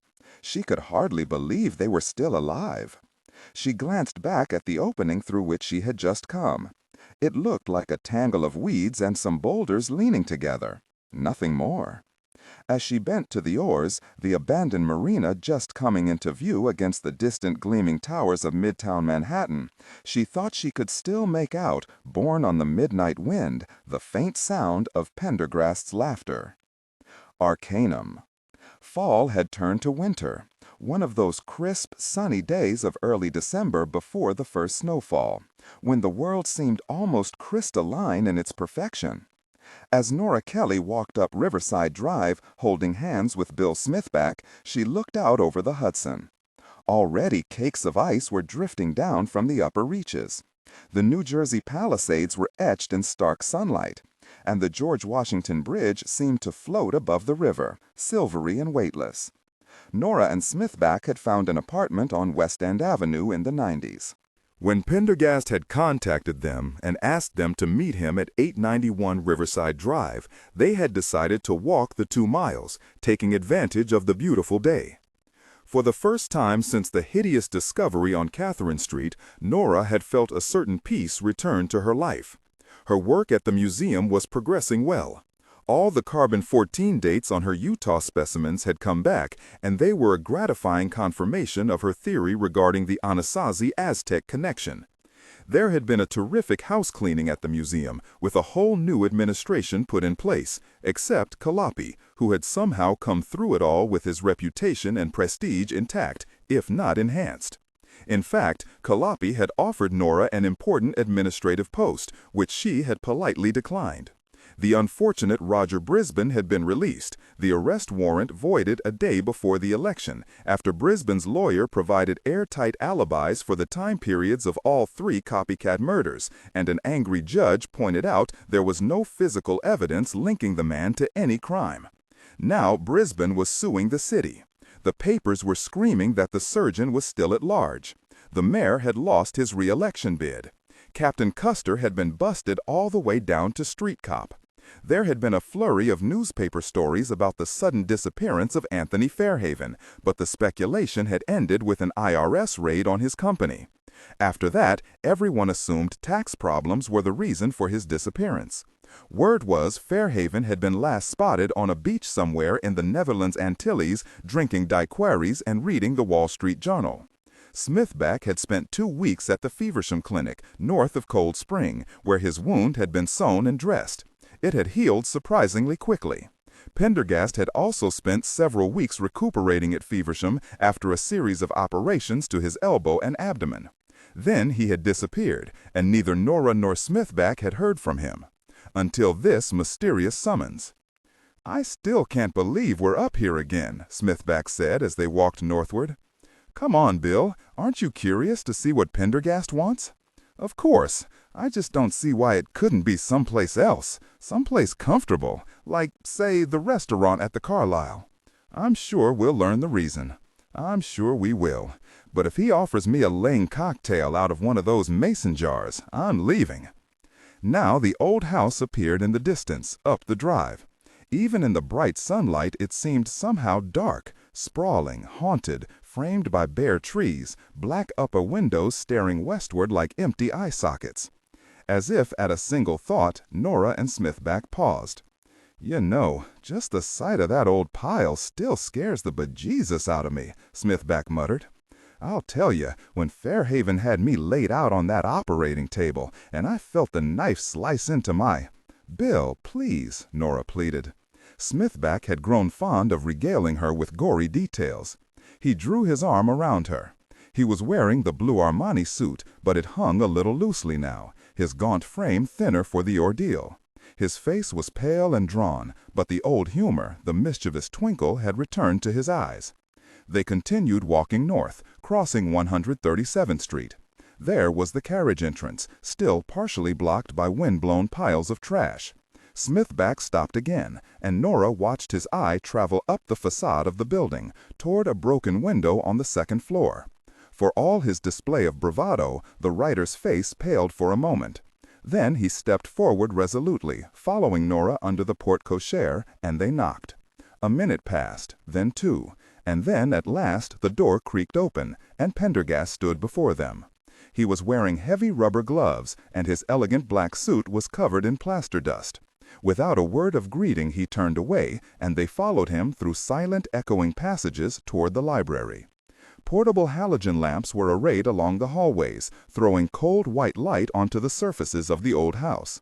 Even with the light, however, Nora felt a shiver of fear as she retraced the corridors. The foul odor of decay was gone, replaced by a faint chemical wash. The interior was barely recognizable. Panels had been taken off walls, drawers stood open, plumbing and gas lines exposed or removed, boards ripped from the floor.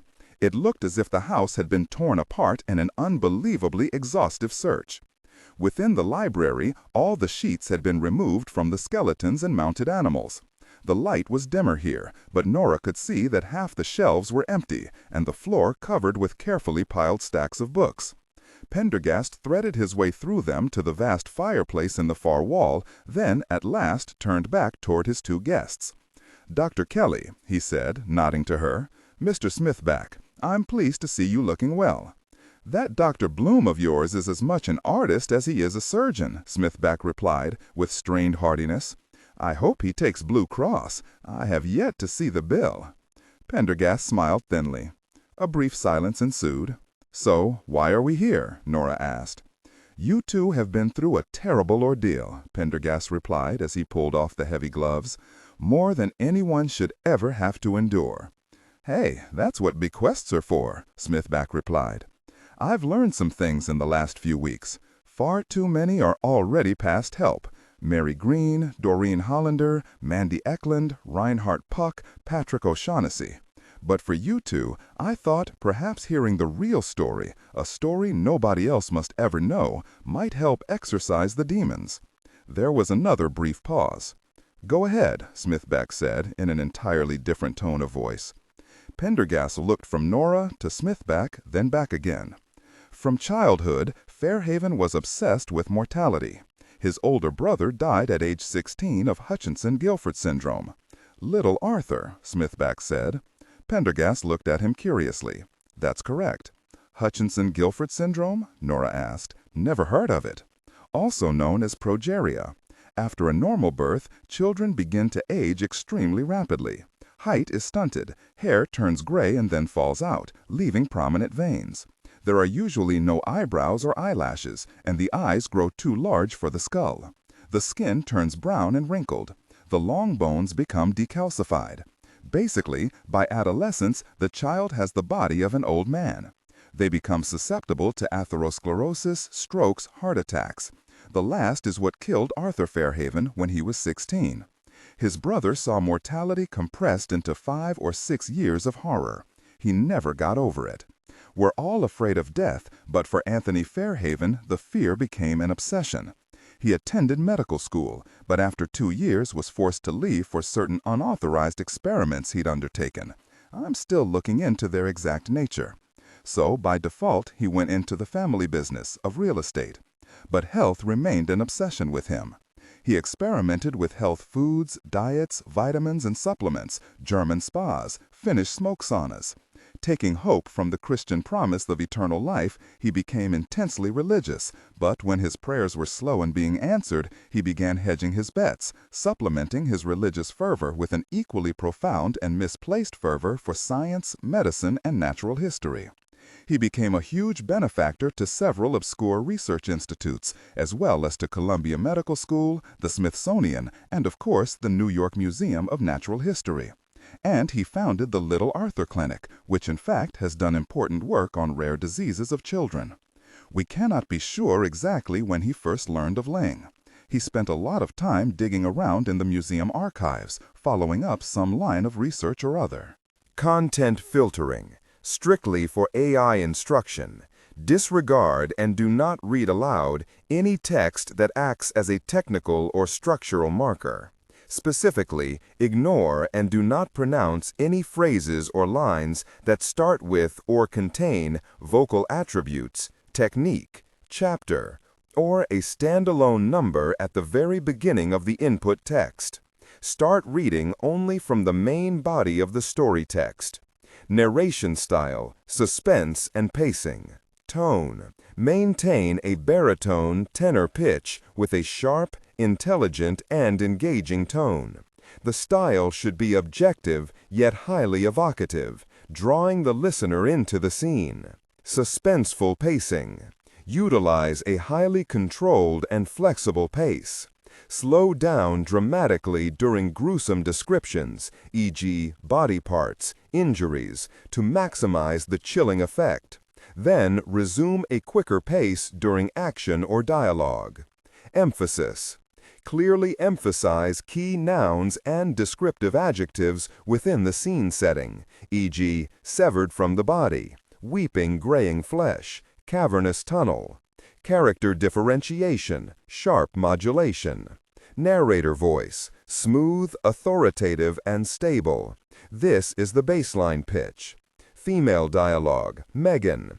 Increase the pitch significantly. The voice should sound assertive, sharp, and highly professional/authoritative, like a lead detective or expert. Male dialogue, Sam. Lower the pitch slightly compared to the narrator, using a tone that is skeptical, warm, and somewhat cynical to differentiate from the professional female voice. Other characters, e.g., Deputy Burns. Quick, focused delivery, clear voice. Technical delivery. Vocal texture. Maintain a clean, clear vocal texture, suitable for high-quality production, ensuring every word is crisp and clearly enunciated. Emotional range. Focus on conveying emotions typical of a crime scene: disgust, professional detachment, intellectual curiosity, and underlying tension. Target emotion strength, 8 out of 10. Emphasis on intellectual focus and underlying tension rather than outright screaming or crying. At some point, he came across information about Leng in the museum's archives. Whatever he found gave him 2 critical pieces of information: the nature of Leng's experiments and the location of his first lab. Here was this man who claimed to have succeeded in extending his life. You can imagine how Fairhaven must have reacted. He had to find out what this man had done, and if he had really succeeded. Of course, this is why Puck had to die. He alone knew of Fairhaven's visits to the archives. He alone knew what Fairhaven had been examining. This wasn't a problem until we found the Shodom letter. But then it became essential to remove Puck. Even a casual mention by Puck of Fairhaven's visits would have linked him directly to Leng. It would have made him suspect number one. By luring you down there, Dr. Kelly, Fairhaven figured he could kill two birds with one stone. You had proven yourself unusually dangerous and effective. But I get ahead of myself. After Fairhaven discovered Leng's work, he next wondered if Leng had succeeded. In other words, if Leng was still alive. So he began to track him down. When I myself started to hunt for Leng's whereabouts, I often had the sense someone had walked the trail before me in the not-too-distant past. Ultimately, Fairhaven discovered where Leng had once lived. He came to this house. Imagine his exultation when he found my great-granduncle still alive.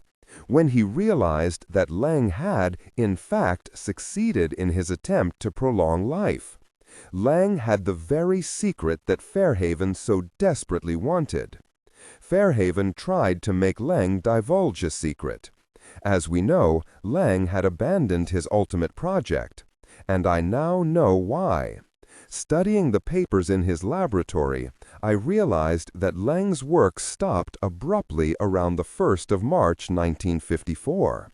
I wondered a long time about the significance of that date, and then I understood. That was the date of Castle Bravo.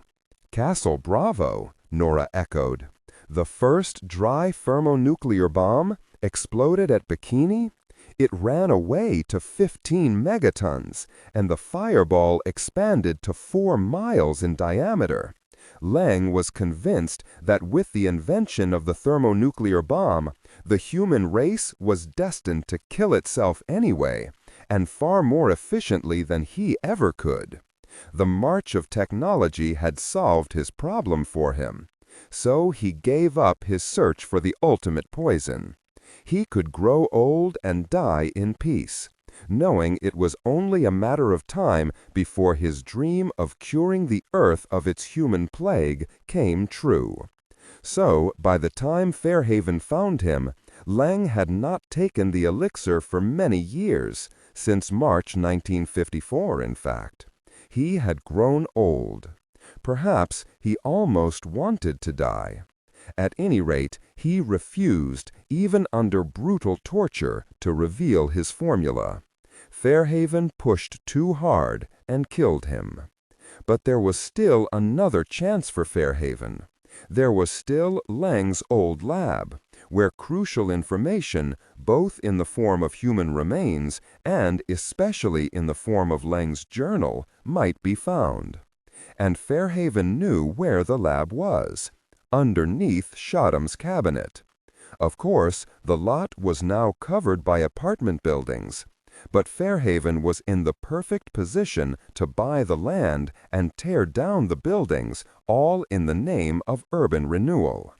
Construction workers I've spoken to mentioned that Fairhaven was conspicuously present at the site while the foundation was being dug.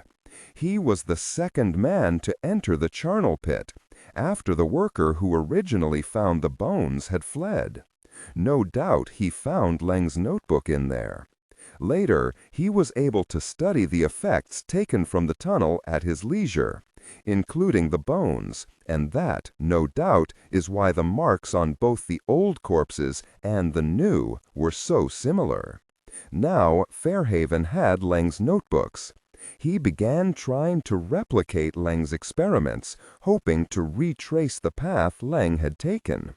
But of course, his attempts were amateurish, with no real understanding of Leng's true work. As Pendergast's narrative ceased, the old house settled into a profound silence. "I can't believe it," Smithback said at last. "When I interviewed him, Fairhaven seemed so confident, so calm, so sane." "Madness wears many disguises," Pendergast replied. "Fairhaven's obsession was deep, too deep and abiding to show itself openly. and one can reach the gates of hell just as easily by short steps as by large. Fairhaven seemed to think that the formula for longevity had always been destined for him. Having taken in Leng's life essence, he now began to believe that he was Leng. Leng as he should have been. He took on Leng's persona, his manner of dress, and the copycat killings began. But a different sort of copycat killing than the police ever imagined. Killings, by the way, that had nothing to do with your article, Mr. Smithback. Why did he try to kill you? Smithback asked. It was such a risk. I never understood that. Fairhaven was a man who thought far, far ahead. That was why he was so successful in business, and, of course, one reason why he was so frightened of death. When I succeeded in finding Mary Green's address, he realized it was only a matter of time before I found Leng. Whether I believed Leng was alive or dead didn't matter. He knew I would come to Leng's house, and then all his efforts would be ruined. It would expose the connection between the modern-day killer known as the surgeon and the old killer named Leng. It was the same with Nora. She was hot on the trail. She'd been to visit McFadden's daughter. She had the archaeological expertise I lacked. Clearly, it was only a matter of time before we figured out where Leng lived. We couldn't be allowed to proceed. And O'Shaughnessy? Why kill him? Pendergast bowed his head. I will never forgive myself for that. I sent O'Shaughnessy on what I believed was a safe errand, investigating New Amsterdam chemists where Leng had procured his chemicals many years ago. While there, it seems O'Shaughnessy had the luck to find some old journals listing chemical purchases in the 1920s. I call it luck, but it turned out to be quite the opposite, I'm afraid. I didn't realize Fairhaven was on high alert, monitoring our every move. When he became aware that O'Shaughnessy not only knew where Leng bought his chemicals, At last, they passed through the dark metal gates and began climbing the gentle curve of a hill. Beyond lay another hill, and then another, a vast city of the dead, full of monuments and ponderous tombs. In time, the car stopped in a far corner of the cemetery, on a rise dotted with marble.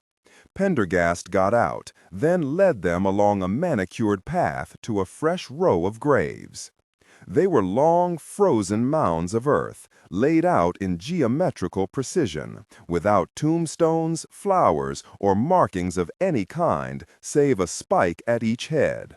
Aluminum frames were set into each spike, holding cardboard placards, and on each placard was written a number, streaked with moisture, already mildewed and faded. They walked along the row of graves until they came to number 12. Pendergast stopped over it and remained there, head bowed, hands clasped as if praying. Beyond, the weak winter sun shone through the twisted branches of the oaks, and the hill fell away into mist. "Where are we?" Smithback asked, looking around. "Whose graves are these?" "This is where Fairhaven buried the 36 skeletons from Catherine Street. It was a very clever move. It takes a court order to get an exhumation, a long and difficult process. This was the next best thing to cremation, which of course he wasn't allowed to do, by law. He did not want anyone to have access to these skeletons." Pendergast gestured. "This grave, number 12, is the final resting place of Mary Green, gone but no longer forgotten." Pendergast reached into his pocket and removed a tattered piece of paper, folded into a small accordion. It trembled slightly in the breeze. He held it out, over the grave, almost as if it were an offering. "What is that?" Smithback asked. "The Arcanum." "The what?" "Leng's formula for extending human life. Perfected. It no longer required the use of human donors. That is why he stopped killing in 1935. In the sudden silence, Nora and Smithback exchanged glances. Leng eventually worked it out. It wasn't possible until the late 20s, when certain synthetic opiates and other biochemical assays became available to him. With this formula, he no longer had need of victims. Leng did not enjoy killing. He was a scientist. The killing was merely a regretful necessity, unlike Fairhaven, who clearly took pleasure in it. Smithback stared at the paper in disbelief. "You mean to tell me you're holding the formula for eternal life?" "There is no such thing as eternal life, Mr. Smithback. Not in this world, at least. This course of treatment would extend the human lifespan. By how much exactly, I don't know. At least 100 years, perhaps longer." "Where did you find it?" "It was hidden in the house, as I knew it would be. I knew Leng would not have destroyed it. He would have kept a single copy for himself." The look of internal conflict in Pendergast's face seemed to grow stronger. "I had to find it. To let it fall into other hands would have—" His voice trailed off. "Have you looked at it?" Nora asked. Pendergast nodded. "And?" "It involves fairly straightforward biochemistry, using chemicals obtainable at any good chemist's. It is an organic synthesis that any reasonably talented chemistry graduate student could perform in a well-equipped laboratory. But there's a trick involved, an original twist, which makes it unlikely it will be independently rediscovered, at least not in the foreseeable future." There was a silence. What are we going to do with it?" breathed Smithback. As if in answer, there was a sharp, rasping sound. A small flame now hovered over Pendergast's left hand, a slim gold lighter, burning yellow in the dim light. Without saying a word, he touched the flame to the end of the paper. "Wait!" cried Smithback, lunging forward. Pendergast, holding the burning paper aloft, adroitly sidestepped his grab. "What are you doing?" Smithback wheeled around. "For God's sake, give me that!" The old accordion sheet was already half gone, black ash curling, breaking off, dropping to the frozen earth of the grave. "Stop!" Smithback gasped, stepping forward again. "Think this out. You can't—" "I have thought it out," Pendergast replied. "I've done nothing these last 6 weeks of searching but think it out. It was a member of the Pendergast family, to my everlasting shame, who brought this formula to light. So many died for it, so many Mary Greens that history will never know. I, having uncovered it, must be the one to destroy it. Believe me, this is the only way. Nothing created out of such suffering can be allowed to exist." The flame had crawled up to the final edge. Pendergast opened his fingers, and the unburned corner flared into ash on its way to the turned earth. Gently, Pendergast pressed it into Mary Green's grave. When he stepped back, nothing remained but a black stain in the brown earth. A brief, shocked silence followed. Then Smithback put his head into his hands. "I can't believe it. Did you bring us here just to see that?" Pendergast nodded. "Why?" "Because what I have just done was too important to do alone. It was an action that required witnesses, if only for the sake of history." As Nora looked at Pendergast, she saw, behind the conflict still evident on his face, a bottomless sorrow, an exhaustion of spirit. Smithback shook his head miserably. "Do you know what you've done? You've just destroyed the greatest medical advance ever made." The FBI agent spoke again, his voice low now, almost a whisper. "Can't you see? This formula would have destroyed the world. Leng already had the answer to his problem right in his hand. Had he released this into the world, it would have been the end. He only lacked the objectivity to see it." Smithback did not reply. Pendergast glanced at the writer for a moment.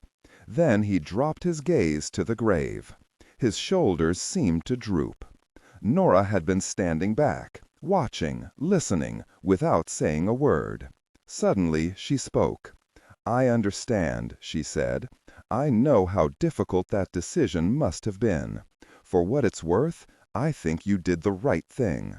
As she spoke, Pendergast's eyes remained on the ground. Then, slowly, his gaze rose to meet her own. Perhaps it was her imagination, but the anguish in his face seemed to lessen almost imperceptibly at her words. "Thank you, Nora," he said quietly.